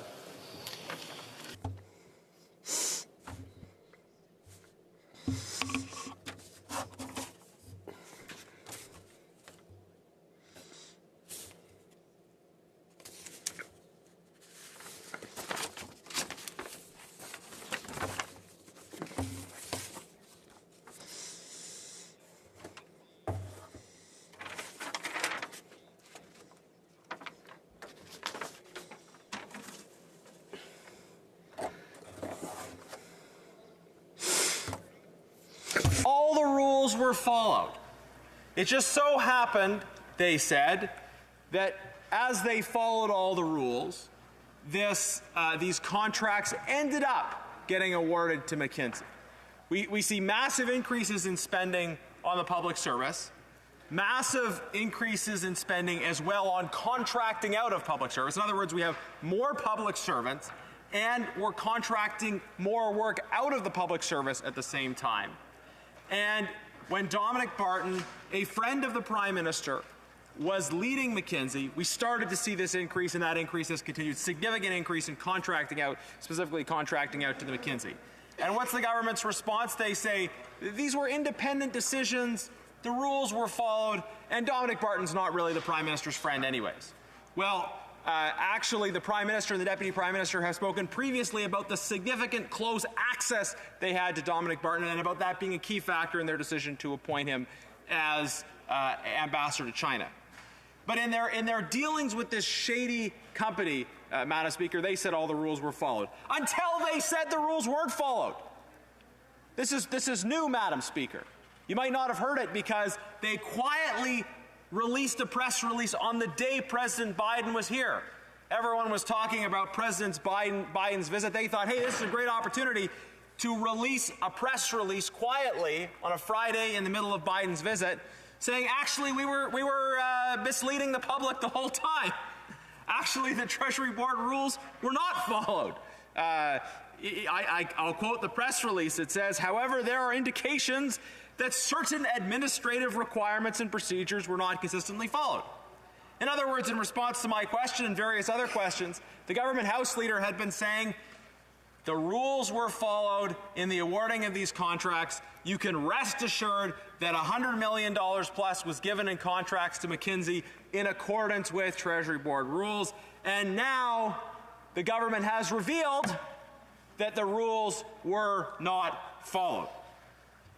So we're left with the question, why is it that this government gave over $100 million in contracts to their friends at McKinsey, a company that has been implicated in causing the opioid crisis and had to pay over $500 million in compensation for causing the opioid crisis in the United States, a company that did a report for the Saudi government which enabled them to identify and target dissidents who were active on social media, a company that has been involved with corrupt officials all over the world, that has worked closely with sanctioned entities in Russia, with state-owned and affiliated entities in China.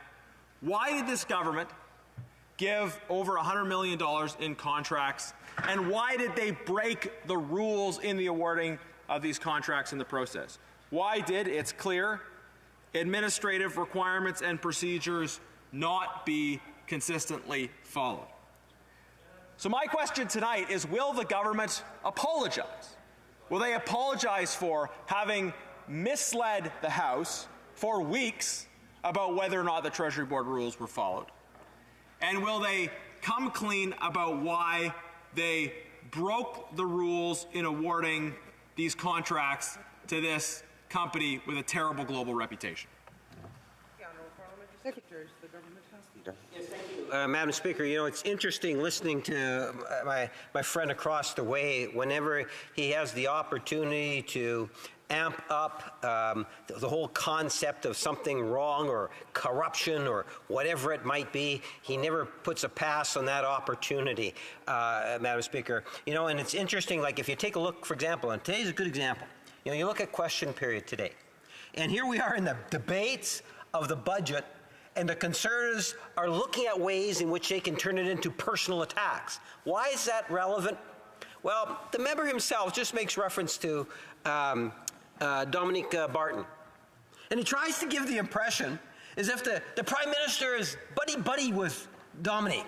And we've heard that consistently. Even the members opposite would say that, even in the heat of the debate when it was there and it was being talked about a lot inside the chamber. They try to play up the fact that there's this huge friendship between the Prime Minister and Dominic. And it's not true, Madam Speaker. Even when Dominic went to the Standing Committee to address a number of different issues, made it very clear that they weren't friends, from what I understand, Madam Speaker.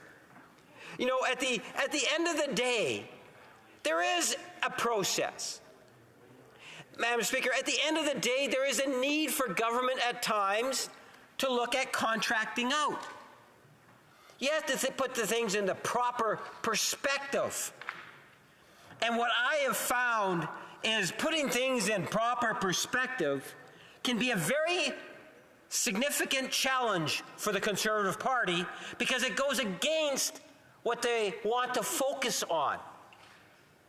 Instead of focusing on the process, and if there were some deviations from the actual policy that's put into place or protocols put into place, well, the member has standing committees in which he can raise the issue in expectations of getting some sort of a response. But from me, Madam Speaker, what I'm expecting is to hear when the member stands up is an exaggeration from a bias that always brings you back to looking for some form of a scandal, even if there is no scandal to be found, Madam Speaker, and that is 99.9% of the time. I don't want to discourage the member, but I suspect that if you take a look at the history of McKinsey, you will likely find that there were Conservative administrations that also used that particular firm.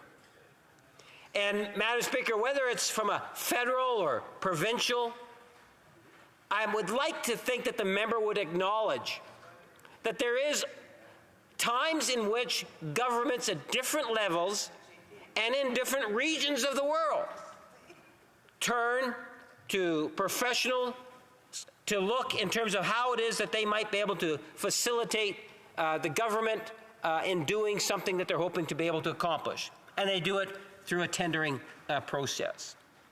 Canada is actually looked upon around the world as a nation that has a very good process. And it doesn't mean that we can't improve upon it, Madam Speaker. We are constantly looking at ways in which we can improve procurement types of processes, because we understand and appreciate, Madam Speaker, the importance of the integrity of the system. And that's something in which I would always be advocating for. For Sherwood Park, for Saskatchewan. Madam Speaker, here are the facts. This government broke the rules in the awarding of contracts to McKinsey. They admitted they broke the rules. They put it in a Treasury Board press release that they put out on the Friday of President Biden's visit. They admitted they broke the rules, albeit in a way that was specifically designed to avoid public notice. And that's why I think we need to have the ministers back to committee to question them about exactly why the rules weren't followed.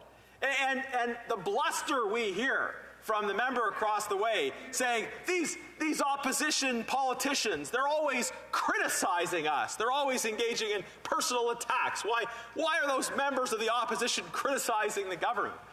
In a case where his own government admitted that they flagrantly disregarded the rules that were in place.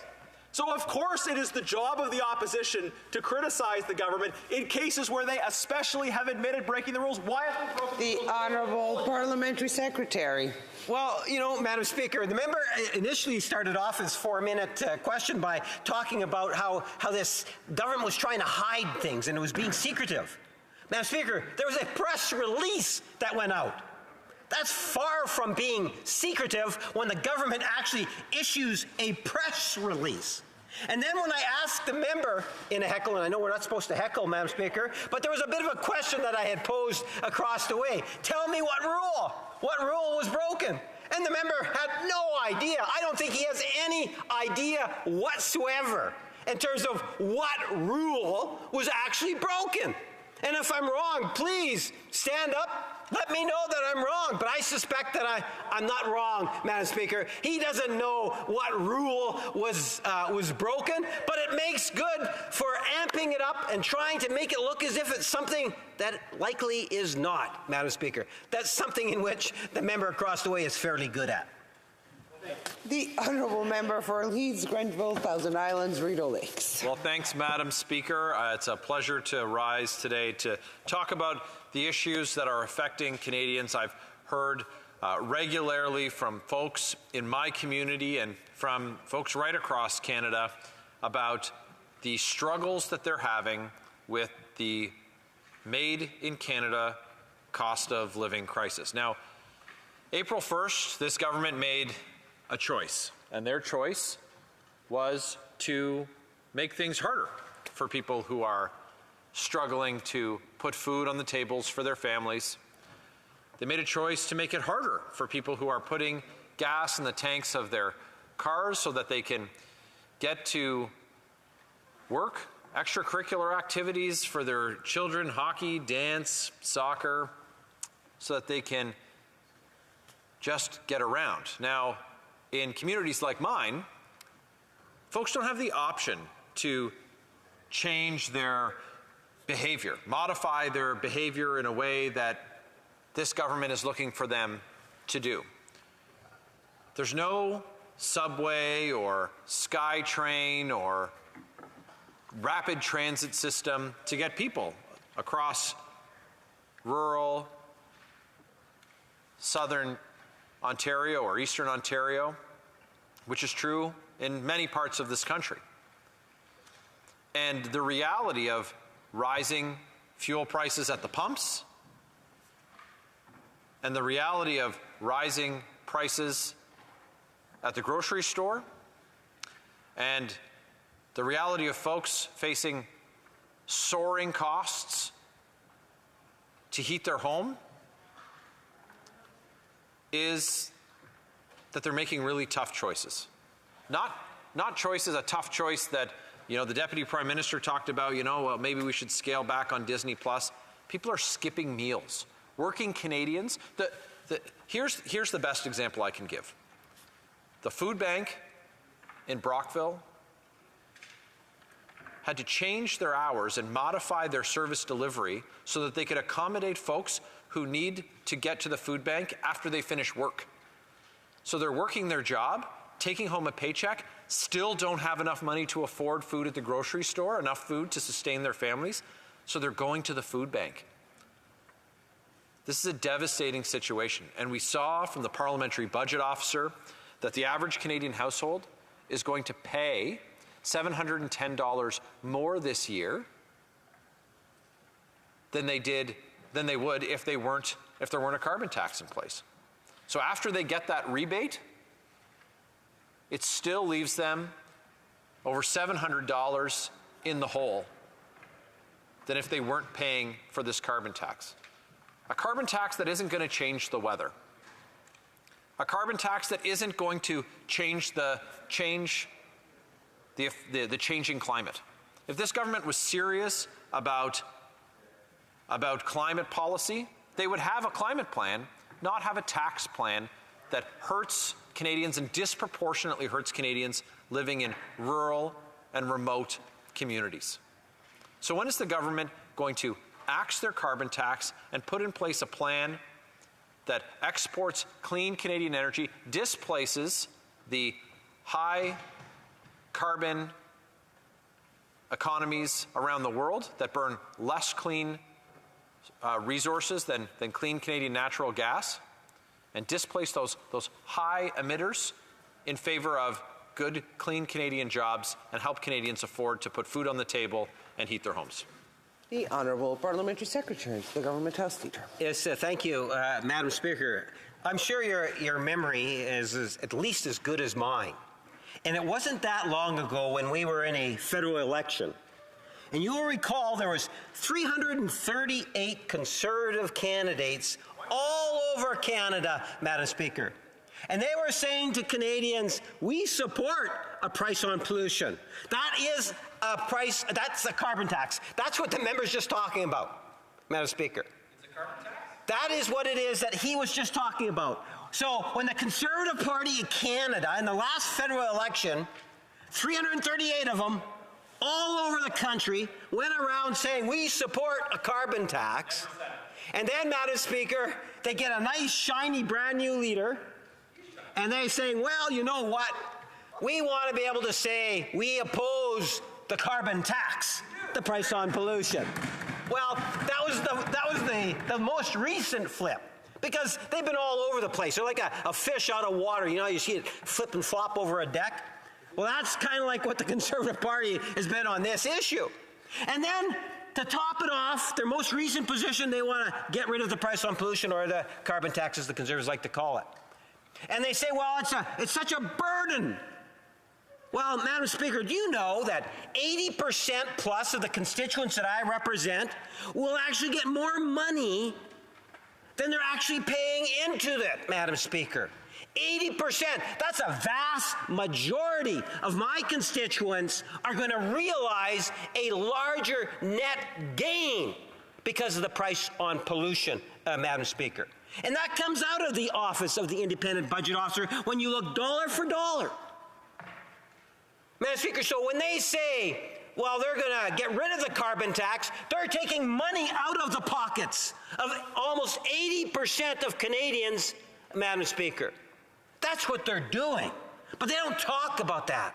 When they talk about, well, we're going to increase the price on pollution, or the carbon tax, as they like to refer to it, they don't talk about the increase for the environmental tax or the rebate that's going to Canadians, Madam Speaker. This is the type of questionable comments that we get from the Conservative Party of Canada. They're flip-flopping on all sorts of different issues, including the price on pollution or the carbon tax, and then they're trying to mislead Canadians by giving people of Winnipeg North the impression that they will benefit if the Conservative Party kills the price on pollution, when in fact it's the absolute opposite. A vast majority of my constituents would lose on the Conservative promise to get rid of the carbon tax, Madam Speaker. That is the reality. When the Conservative member stands up and he talks, well, it's about the cost of living. So let's deal with the cost of living. And what is the Conservative Party doing?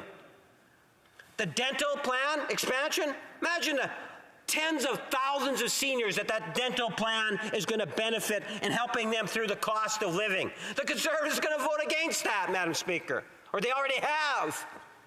They voted against they're going to be voting against the budget, Madam Speaker. They told us that. That's where we're getting the grocery rebate. Imagine 11 million Canadians are going to be getting a rebate for groceries, Madam Speaker, under this budget to deal with the cost of living crisis. And this very member's constituents are going to benefit by it. Yet they ignore it and they vote against the things that are going to be a benefit to Canadians. Honourable Member for Leeds, Grenville, Thousand Islands, Rideau Lakes. If this government were serious about addressing greenhouse gas emissions, they would build pipelines and they would export LNG and they would displace the emissions created by countries that are burning coal. But they're not going to do that. But that would have a substantive impact on global greenhouse gas emissions. But instead, they punish Canadians for living their lives. It costs them more. It costs the average Canadian household more than $700 than they're going to get back after the rebate in the carbon tax pyramid scheme that the government has cooked up. And Canadians see it for what it is. It is not a climate plan. It's a tax plan. Canadians deserve better. When are they going to get out of the way so we can give it to them? The Honourable Parliamentary Secretary. Well, Madam Speaker, think about it. The member says we're not exporting LNG. Natural gas. What is LNG? The federal government worked with the NDP provincial government in BC, the biggest ever investment, government and private investment, in the exportation of natural gas. That's one hit against what the member just finished saying. Then he says we don't build pipelines. What do you call a Trans Mountain? Stephen Harper in 10 years couldn't build a pipeline, not an inch of pipeline to coastal waters, Madam Speaker. Yet we have the Trans Mountain. But we still understand and appreciate at the same time the important issues of Indigenous consultations, the environment. That's why we have legislation that we have passed through for net zero by the year 2050. And we have set targets, and we brought in government tax benefits and programs of all sorts to ensure that we're able to get to that net zero. Honourable member for Lanark, Frontenac, Kingston. Thank you, Madam Speaker. I take it this evening my question will be addressed by the Parliamentary Secretary for all departments. On the final sitting day prior to the Easter break, I arose in this place to ask the Immigration Minister the following question. I'm going to quote myself here. The Immigration Minister's program to admit the families of language and cultural advisors who assisted our troops in Afghanistan has such rigid criteria that it will freeze out almost everybody that it should be helping. For example, only those who were still in Afghanistan after July 22nd, 2021 are eligible. This rules out the Afghans who were in the most dangerous parts of the country and who therefore had to flee before the Taliban overran their regions. These family members are now trapped in third countries and are in danger of deportation back to Afghanistan, where they will be killed. Will he, the minister, change the criteria to fix this mess? End quote. The response I received from the government benches left me puzzled. The honourable member for Orleans, who responded on behalf of the government, said the following, and again I quote, "If it were a matter of will, there would be 40,000 Afghan refugees here already, but we know that in reality, with everything that's been happening, there have been challenges and obstacles. We are working very hard in addressing those, for example, through Bill C-41. There are a number of factors that we do not fully control, including safe passage." End quote. Now, the most obvious problem with this answer is that the particular impediment which I was addressing, the government's choice to refuse to admit any person who left the country, left Afghanistan, prior to July 22nd, 2021, is absolutely a factor that the government does control. They could change that date. So I'll just repeat my question in slightly different words. Will the government change this particular criterion and extend Canada's protection to Afghans who meet all of their eligibility criteria, but who had left the country prior to July 22nd, 2021? Thank you, Madam Speaker. Well, Parliamentary Secretary.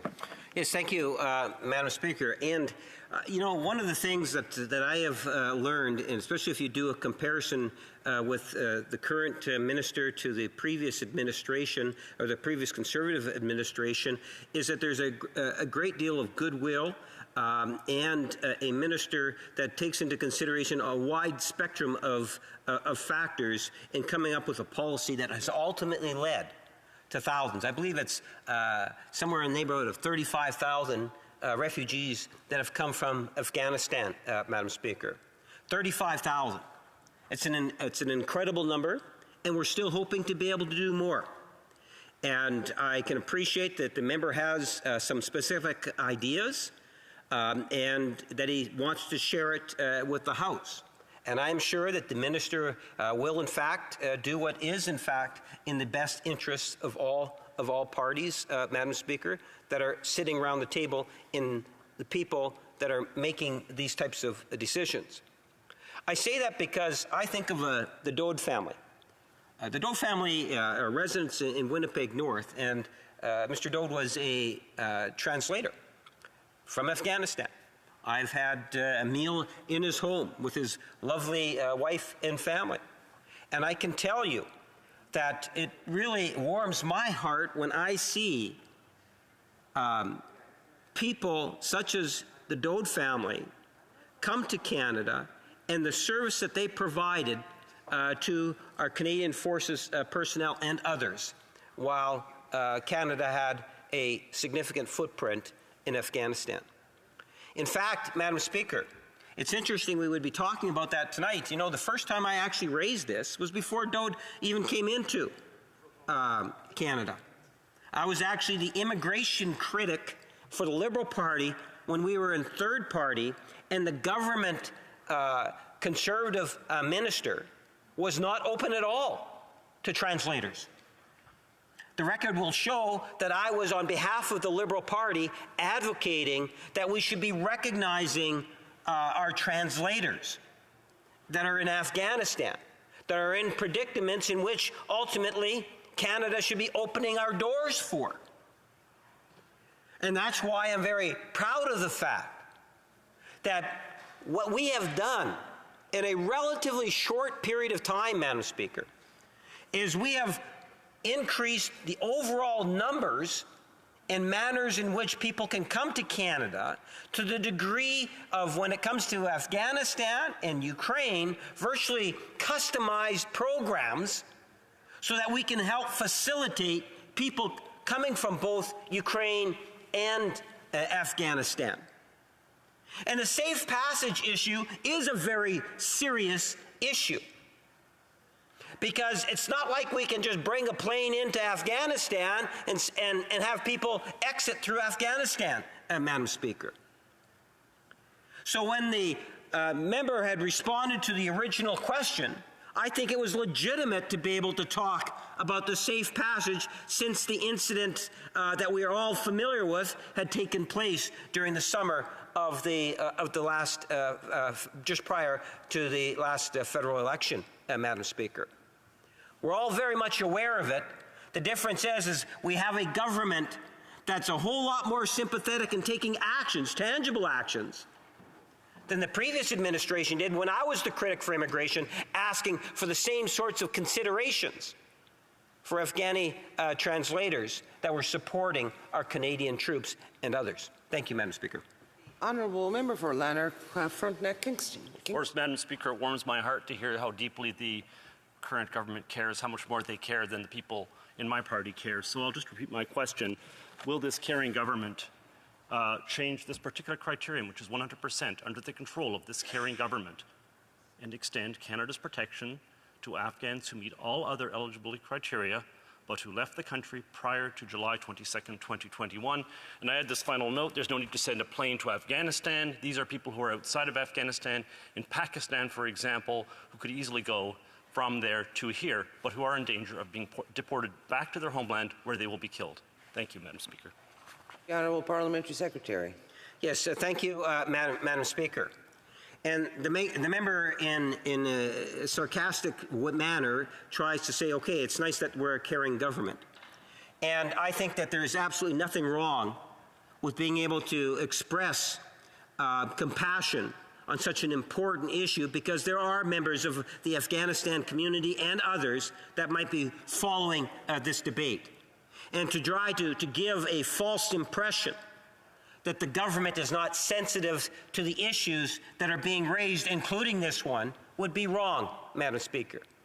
We understand very much a wide spectrum of issues that are there, and we have, whether it's within the ministry or others, that are taking into consideration those considerations, Madam Speaker, and I suspect wherever we can, and when we're provided the opportunity, that we will act when we can. And if the member has some specific files, as I have one specific file, I would think that the member would be using that. The motion to adjourn the House is now deemed to have been adopted. Accordingly, this House stands adjourned until tomorrow at 2 p.m. pursuant to Standing Order 24-1.